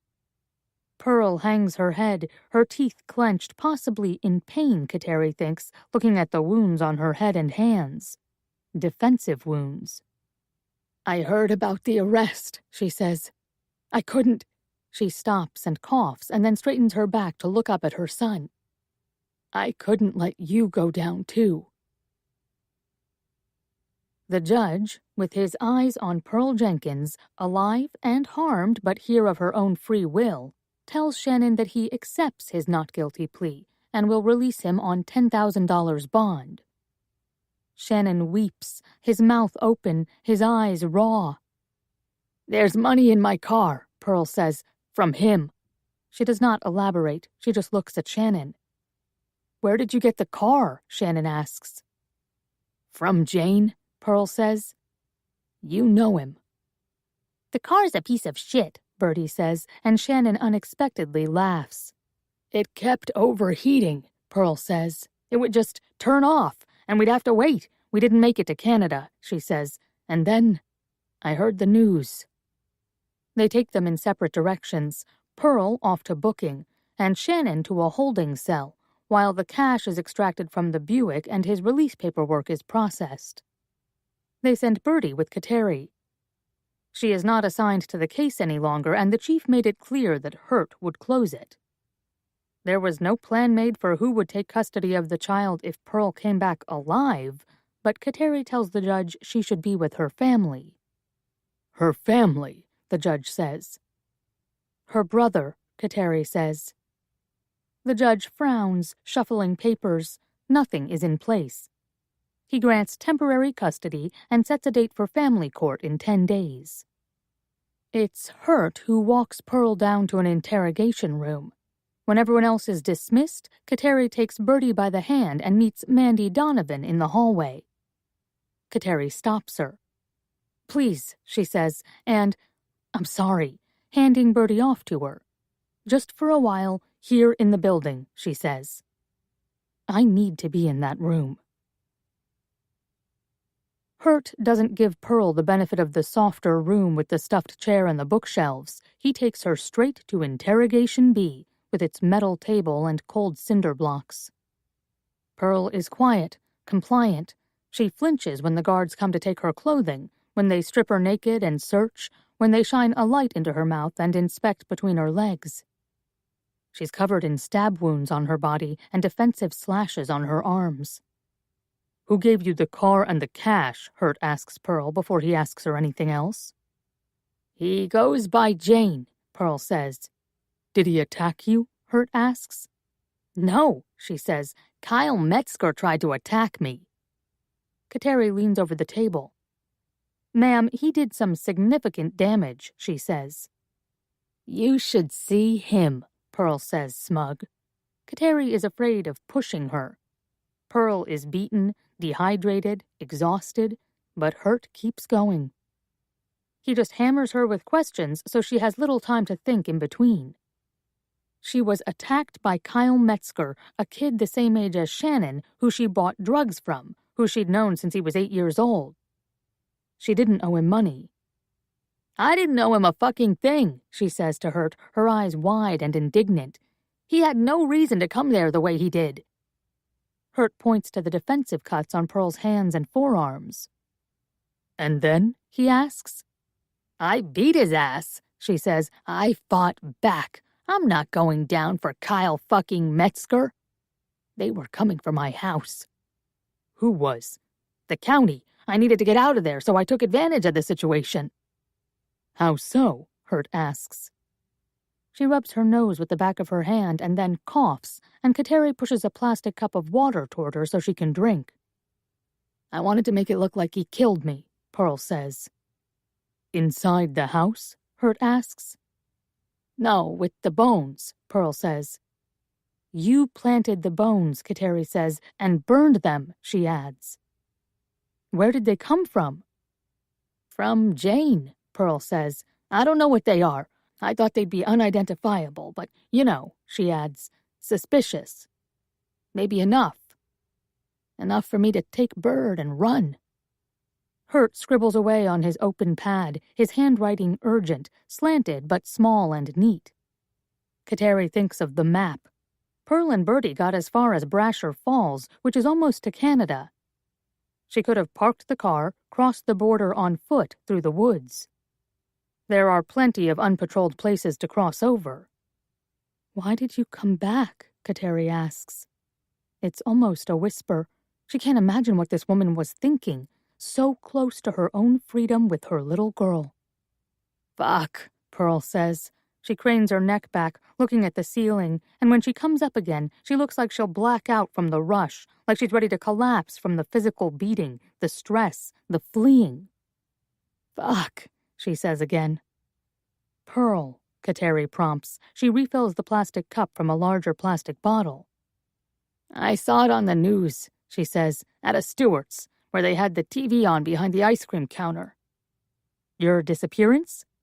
"Shannon's arrest," she says.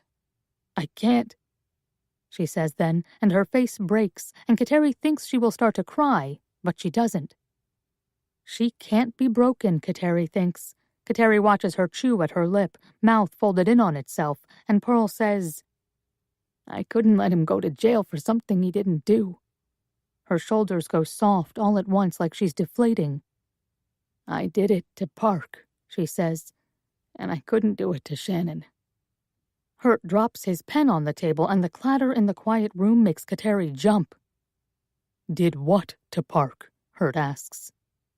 "Let him take the fall." "For what?" Hurt asks. "The fire," Pearl says. "The fire at the farmhouse when Shannon was little." Hurt lets her wait, and Kateri watches her face closely. Her eyes well up finally then when she talks about her son. "I just wanted to end it," she says. "I hated all of it. The shitty house, living with Park, and taking care of a baby. I was 20 years old," Pearl says, "with a 3-year-old. Shannon didn't have shit to look forward to," she says. "In this town with no money. But then we made it out.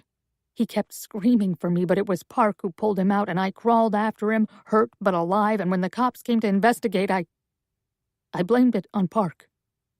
I let him take the fall," she says, "and let Shannon think it was Park who tried to kill us." "But it was you," Kateri whispers. "It was me," Pearl says. They find the man that Pearl calls Jane at his listed address.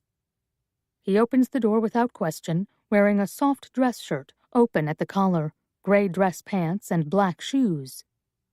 He moves aside to let them into the kitchen, a small room, tidy and bright, with a bouquet of bird feathers on the table and some sun-bleached animal bones. Kateri recognizes the mandible of what looks like a deer and the stump of an antler. She nudges Hurt's arm, juts her chin in that direction. Jane pauses. It seems to catch his breath, though he's barely moving. Kateri thinks he looks weak, diminished. She noticed how thin his wrists are, how the bones of his face are all visible underneath his sallow skin. She shouldn't be here. She should have stayed home the way the chief instructed. But when Hurt left in a squad car to talk to Jane, she rushed after him. "Fisher?" he warned. "I have to," she said. She slid into the car without asking. Now, in Jane's kitchen, she lets Hurt take the lead. "Sir, we need to ask you some questions regarding the disappearance of Pearl Jenkins, the abduction of her daughter, Sparrow Annie Jenkins, and the murder of Deputy Craig O'Neill." "None of this is Shannon's fault," Jane says. "He's being released," Kateri says. Jane sinks into a kitchen chair, deflated, exhausted. "Thank God," he says. Kateri sees Hurt jot something down on a plain white notepad, but she can't make out what it is. "You were released from Clinton Correctional in May," Kateri says. "Did you come right to Spring Falls?" "I don't have any family," Jane says. "But you knew Park Jenkins," Hurt says. "Did you know Park Jenkins before you were incarcerated at Clinton?" "No."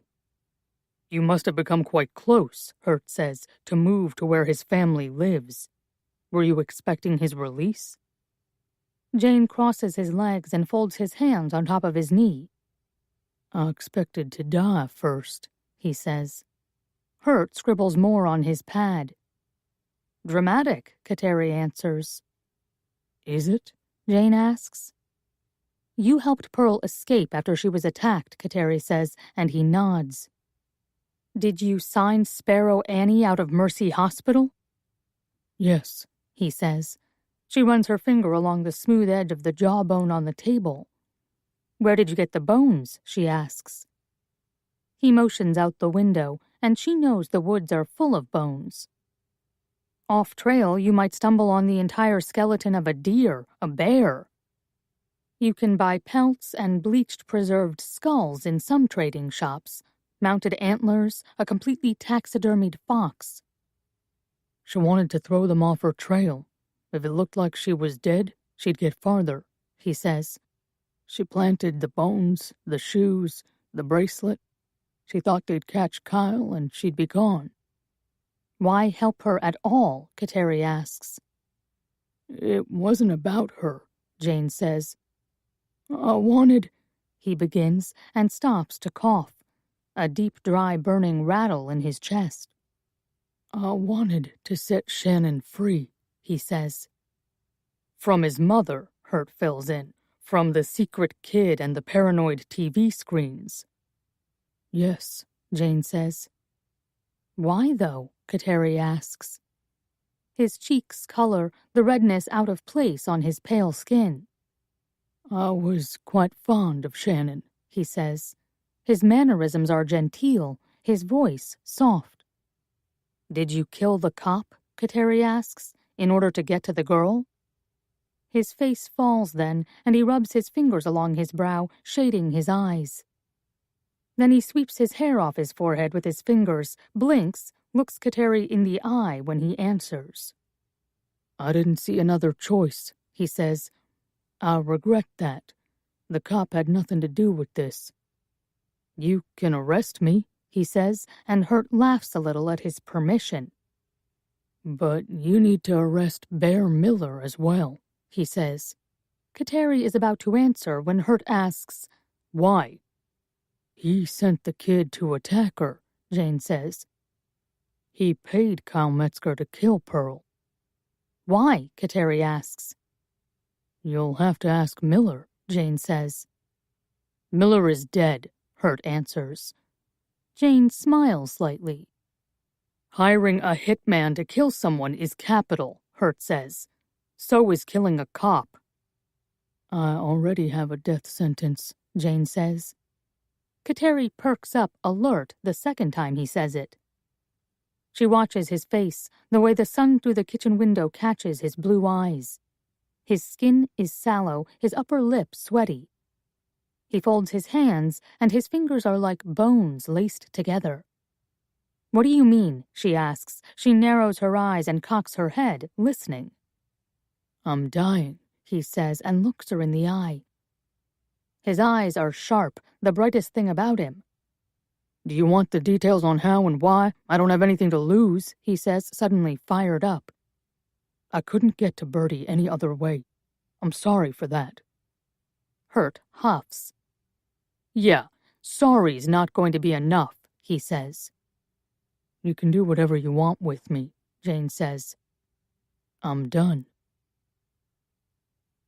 They book the stranger for murder, kidnapping, and endangering a child. Kateri walks him down to his cell after, where he refuses to eat but asks for an extra blanket. His head is sweaty, his hair damp, and his lip trembles. Kateri watches his face, and he appears to breathe rapid, shallow breaths. She wonders for a minute if she should call medical, have him transferred to the hospital with Pearl, but before she asks him, he answers her. "I'm fine," he says. "Just leave me alone." She hands him the blanket, a rough gray wool blanket like you'd keep in a car for sitting on the ground, nothing that gives any comfort. And he wraps it around his shoulders. "Listen," he says. She waits at the door. "The law office in town has my will," he says. "Okay," she says. "I left everything to Shannon. It's not a small amount. I don't have any family. I want to take care of him." She feels a cold weight in the room, a heavy energy that appears to be filling the space. "Just make sure he knows," Jane says. "I don't want to be left on a shelf." It's Hurt who goes to arrest Kyle and finds him not at his own address but at his father's house, which is a single-wide trailer with a large addition on it.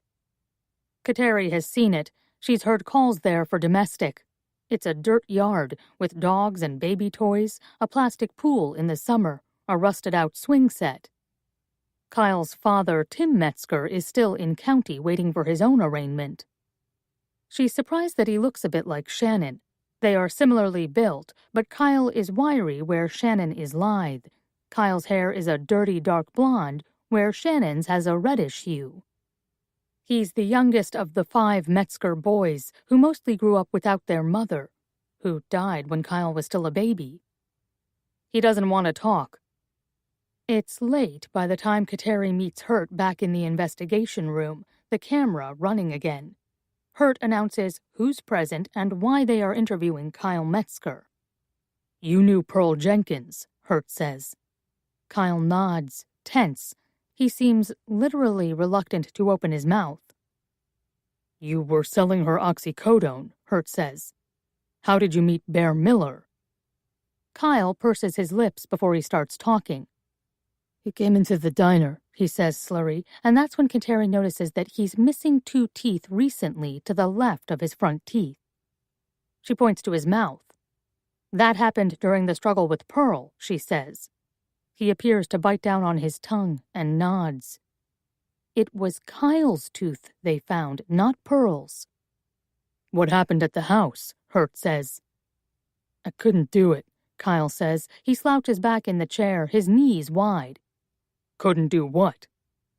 I was supposed... He stops. I can't, he says. Kateri leans forward on the table. Did Bear Miller hire you to kill Pearl Jenkins? The money is gone, Kyle says. I have a kid on the way. She hears Hurt let a long breath out. What happened at the house? Hurt says again. I just couldn't. He ruffles his hands through his hair and then over his face, and Kateri sees that his hands are rough, dirty, like he has always worked outside with machinery. I see Pearl all the time, he says. Because you sell her drugs, Hurt says. Kateri nudges him under the table. She's curious to hear this kid's answer, and she doesn't want Hurt to deter him. She's like, I don't know, Kyle says. Your mom died when you were little, Kateri says, soft. Kyle nods. I just couldn't. She's like the same kind of, he says. I mean, she's a mom. The kid is still little. The girl, he says. How much did Miller give you? Kateri asks. A lot. Hurt says, Miller was killed. Oh, Kyle says. Oh, wow. Were you friends with Shannon Jenkins? Hurt asks. Kyle huffs. No, he says. You were in school together, Kateri says. I'm not friends with fucking faggots, he says. But you'll accept money, Hurt says. Kyle stands up, and his metal chair knocks over behind him, and all at once Hurt is on his feet. It's gone, Kyle says. I'm not giving it back. Did Bear Miller ever come on to you? Hurt asks. Fuck no, Kyle says, and spits, there in the room, onto the shined concrete floor. No more cursing, Kateri says, and points for Kyle to sit back down. And do not spit in here. She looks to Hurt. Excuse us, Hurt says to Kyle, who shifts in his chair, panicky. I have a kid on the way, Kyle says again. Not a great time to make mistakes, then, Hurt says, and they duck out into the hallway, where one long fluorescent light is half out and half blinking, leaving the corridor to look like the way into a haunted house. Kateri swings her work bag onto her shoulder and then pats the outer pocket. Come have a cigarette with me, she says to Hurt. They stand outside the back door, facing the lot where the staff park, underneath a sickly yellow light. Beyond them, in the lights that hang over the cars, the tiniest snowflakes gather, fluttering around each other but not coming down. The wind has a bite. Kateri leans her back against the brick wall and watches Hurt as he takes his first drag in years. It goes smoother than she expects, and he smiles a little. You don't forget, he says. She shakes her head and thinks that not drinking will be easier if she can just have the crutch of a cigarette. It's debatable, Hurt says then, that if they took Miller to upstate instead of Mercy, he might have made it through surgery. He also tells her that lesser gunshots have killed people instantly. Hurt shrugs. He was unusually strong, he says. So was Pearl Jenkins, Kateri says. Strip search found deep wounds on Metzger, Hurt says, poorly stitched and healing badly. Probably because he was afraid to report it. There was definitely a struggle. From blunt force, he adds, and stabbing. All that blood, Kateri says. He came to attack her, Hurt says, and she kicked his ass. The following morning, Megan Miller arrives, shining like a girl from a magazine, Kateri thinks, in her cashmere sweater. She seems neither distraught nor surprised. Hurt takes her to the room where they interrogated Shannon, which seems rural and shabby and run down all around Megan. She barely sits in the flowered chair, her slim bottom just perched at the edge of the cushion. I'm sorry to inform you of your husband's death, Hurt says. I'm very sorry for your loss. Megan nods, her jaw tight, her lips straight. If you're ready to speak with us, Kateri says, we're hoping you can shed some light on the situation. It's fine, Megan says. She shakes her hair back and lifts her chin. I knew Bear wanted the property in the woods, she says. It's a huge piece of land. He was going to make millions off of it. I didn't know he had plotted to kill someone over it, she says. We're not exactly in touch, she adds. You're not aware of any connection between Bear and Pearl Jenkins? Kateri asks. Not other than the land, Megan answers. What about Shannon Jenkins? Hurt asks. Is that who he is? Megan asks, and then offers a dry, bitter laugh. Of course, she says. Why of course? Kateri asks. It's just like him, Megan says, and shrugs one delicate shoulder. He can't just have what he wants. He knows he can have anything. He can buy anything, she says. He's got to make someone else pay, though, she says. It's never a straight shot with Bear. Kateri watches Hurt write something down in a slanted, practiced cursive. Where is he? Megan asks. Released on bail, Kateri says. Megan rolls her eyes. He didn't do anything, she says. Do you know that? Hurt asks her. No, Megan says. I don't have to. I know what Bear's capable of. I saw that look in that kid's eye the second I met him. He fucks you into submission, and he keeps you there with money and trinkets and cars, Megan says. Except that poor kid probably actually had feelings for him. The room goes quiet, and Kateri can hear the tick of the wall clock, Hurt's breathing. Megan closes her eyes then and covers her mouth with her hand, on which she still wears a large, elaborate wedding ring. Kateri sees a sheet of tears slip from under Megan's eyelashes and wash down her face. Mrs. Miller, Kateri says, and tries to offer her a box of Kleenex in support, but Megan swats her away. Don't Mrs. Miller me and pretend you have any idea what this is like, Megan says. She straightens up and swings back her hair. Kateri has backed onto the desk, farther away. Are we done here? Megan says to Hurt. I have to pick up my daughter. I have to make arrangements for her father's funeral. Her voice is gravel and harsh, the sound of the cry still lodged in her throat. Hurt presses his lips so that they disappear. Yeah, he says. It's Hurt who walks her out, and Kateri who stays several feet behind, pretending to pay attention to a file in her hands. When Megan leaves, Hurt comes back and stands close to Kateri, not touching. It was him, he says. She just looks at him. It was him in so many ways, she thinks. At your house, he adds. Yeah, she mutters. He was trying to subdue you, if not by seduction, Hurt says, then by force.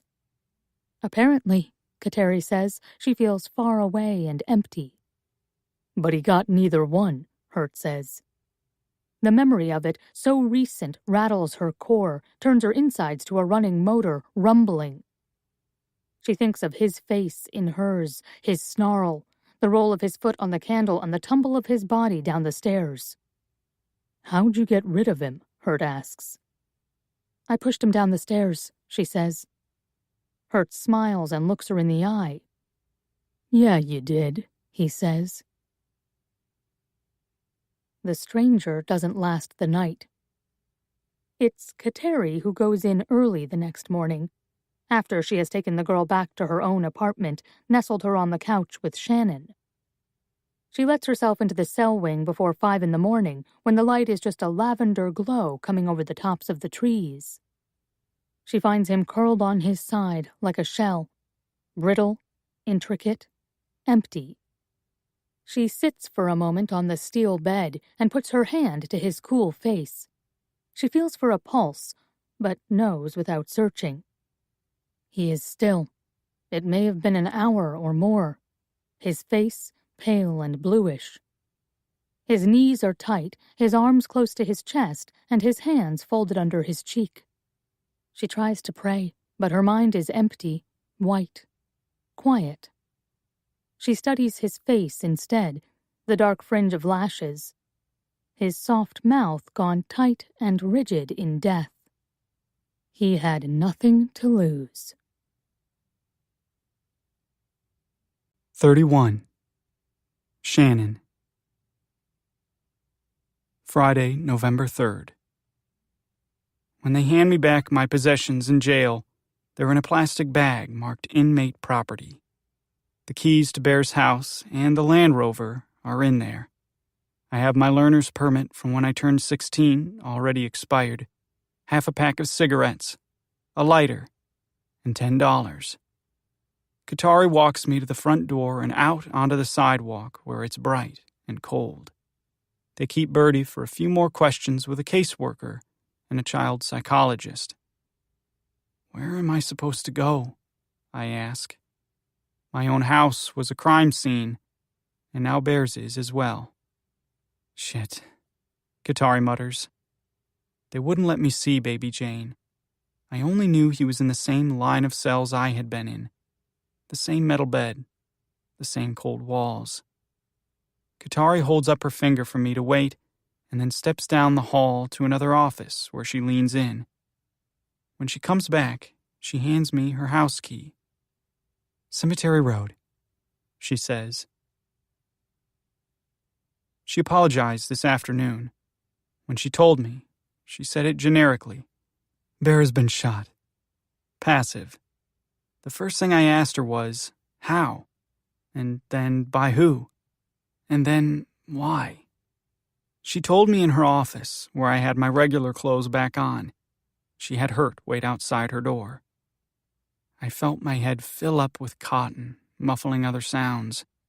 I thought of him struggling, writhing in pain, and I could barely picture it. He seemed so strong, so invincible. My feet and hands went cold and numb. You did it? I asked her. I did it, she said. I am so very sorry to tell you. Did he... I started. He grabbed my gun, she said. It's what I was trained to do. Then, your mother has identified her attacker as Kyle Metzger. Fuck Kyle Metzger, I said. It was nearly a howl. Why? I said. Did she owe him money? Katari holds up her hand, asking me to wait. He'd been hired, Katari said. By Bear. Fuck, I said. Did you shoot Kyle? No, Kyle is in custody. It was all I could do to stand up and walk out of there. Outside her door, Hurt was standing with his hands behind him, looking at his feet. Did you know? She asked me at the door. I shook my head. She just blinked, like she believed me. I leave there on foot with my plastic bag of things and Katari's key. The Justice Center sits on the edge of town, and I walk toward town, through the center of the village and past the hub, and then up Cemetery Road, maybe 5 or 7 miles altogether. The village square and the storefronts have been decorated for Halloween, town filled with skeletons and tombstones. Part of the park is made up like a fake graveyard, with hands coming up out of the dirt. A straw body in a stuffed flannel shirt lies on the lawn of the bed and breakfast, its head in a chair beside it. Rubber bats hang from the trees. But I'm the one who feels like a monster. Like at any moment, the villagers might come after me with torches. I wake up with Birdie in the nest. I'm curled on my side on Katari's couch, and Birdie is sitting in the triangle of my bent legs, happily watching TV, singing, playing with a stuffed bear. My body jolts, and then when I notice her, I settle. I reach for her arm and wrap my hand around it. She pushes my hand away like everything is normal. I sit up, but keep the blanket over my lap, and outside the sky is heavy and dark with coming snow. Birdie leaps off the couch and runs into the kitchen, where Katari is bringing me a cup of coffee. What time is it? I ask her. She looks different, off duty. relaxed. Her hair is down. Her clothes are normal. She looks young and at ease with Bertie's energy. "It's 3, Katari says, "on Saturday." "Wow," I say. "You slept hard," she says. "It's good. I'm sure you needed it. There are some things you need to know," she says, sitting across from me. "When you're ready." "I'm ready," I say, and sip the coffee, aware that I'm probably not ready. I rub my eyes and ruffle my hair. I think I would love a long hot shower, but all I can think of is the white glass shower at Bear's.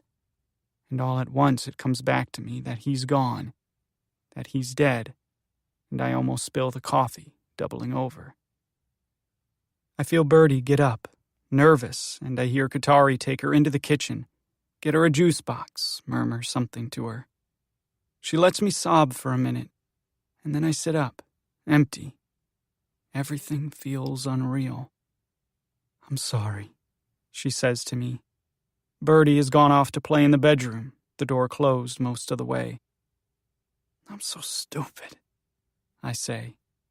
"You're not," Katari says. She pushes a box of tissues at me, and I dab my eyes, blow my nose. My heart feels like a crater in my chest. "Kirpak is standing by the offer on your property," she tells me. It takes me a minute to reconcile what she's saying. Kirpak Industries, Bear's mother's company. "I didn't know there was an offer," I say. "Bear had written an offer," she says. "Before." I hold up my hand. I don't want her to say it.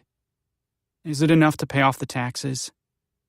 "It's $250,000, Katari says. My throat tightens. "Why couldn't he have just done that?" I say.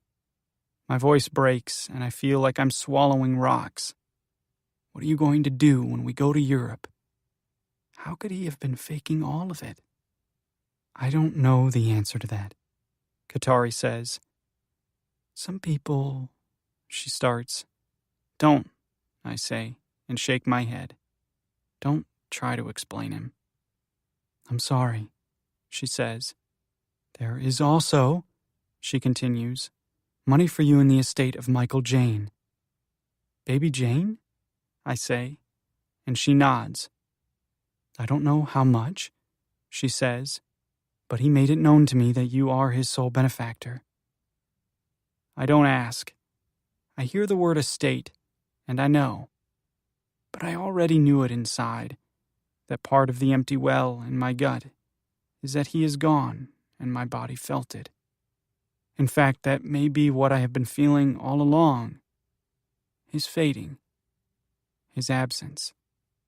Katari pours me more coffee, and I hear Bertie start on "I've been working on the railroad," with commentary from the stuffed bear in a different voice. It's hard not to smile. She seems so resilient now, I think, and I hope she maintains it. "The court has granted you temporary custody of your sister," Katari says. "Temporary," I say. "They'll reevaluate. There's no reason for them to revoke it," she says. "But they have to state it as temporary." "Okay," I say. "And your mother has offered a full signed confession," she says. "She tried to kill me," I say. "In the house fire, when I was a kid." Katari nods. "All this time, I thought it was my dad, and he didn't even do it," I say. "It was her." It feels like ash in my mouth. Later, I sit on the floor with my back against the couch, where Bertie curls up and sleeps, her hair a wild mess and her thumb tight in her mouth.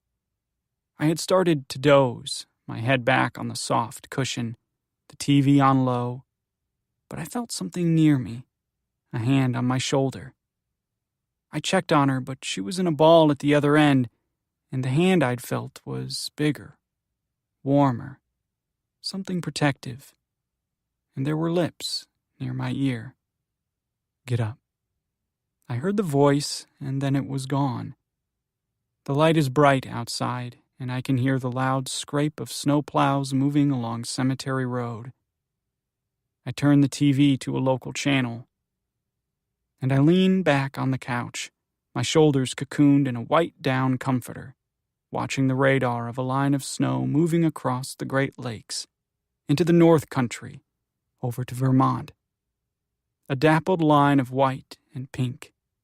12, 18, 24 inches of snow. Outside, it has started, the sky a swirl of white, the grass blanketed, the roads deep and slick. I hear her stir behind me, her mouth sucking like the baby she still is, but her body warm and safe and whole. Both of us, whole. By morning, everything will be covered in white, everything hidden under a deep layer of cold, hard sparkle, everything dormant, everything erased, what is buried waiting to rise again, clean. This recording of The Watcher was presented by Dreamscape Media, LLC, narrated by Madeline Mabey and Nick Mondelli, and produced by Dreamscape Media, LLC. Text copyright 2020 by Jennifer Pashley.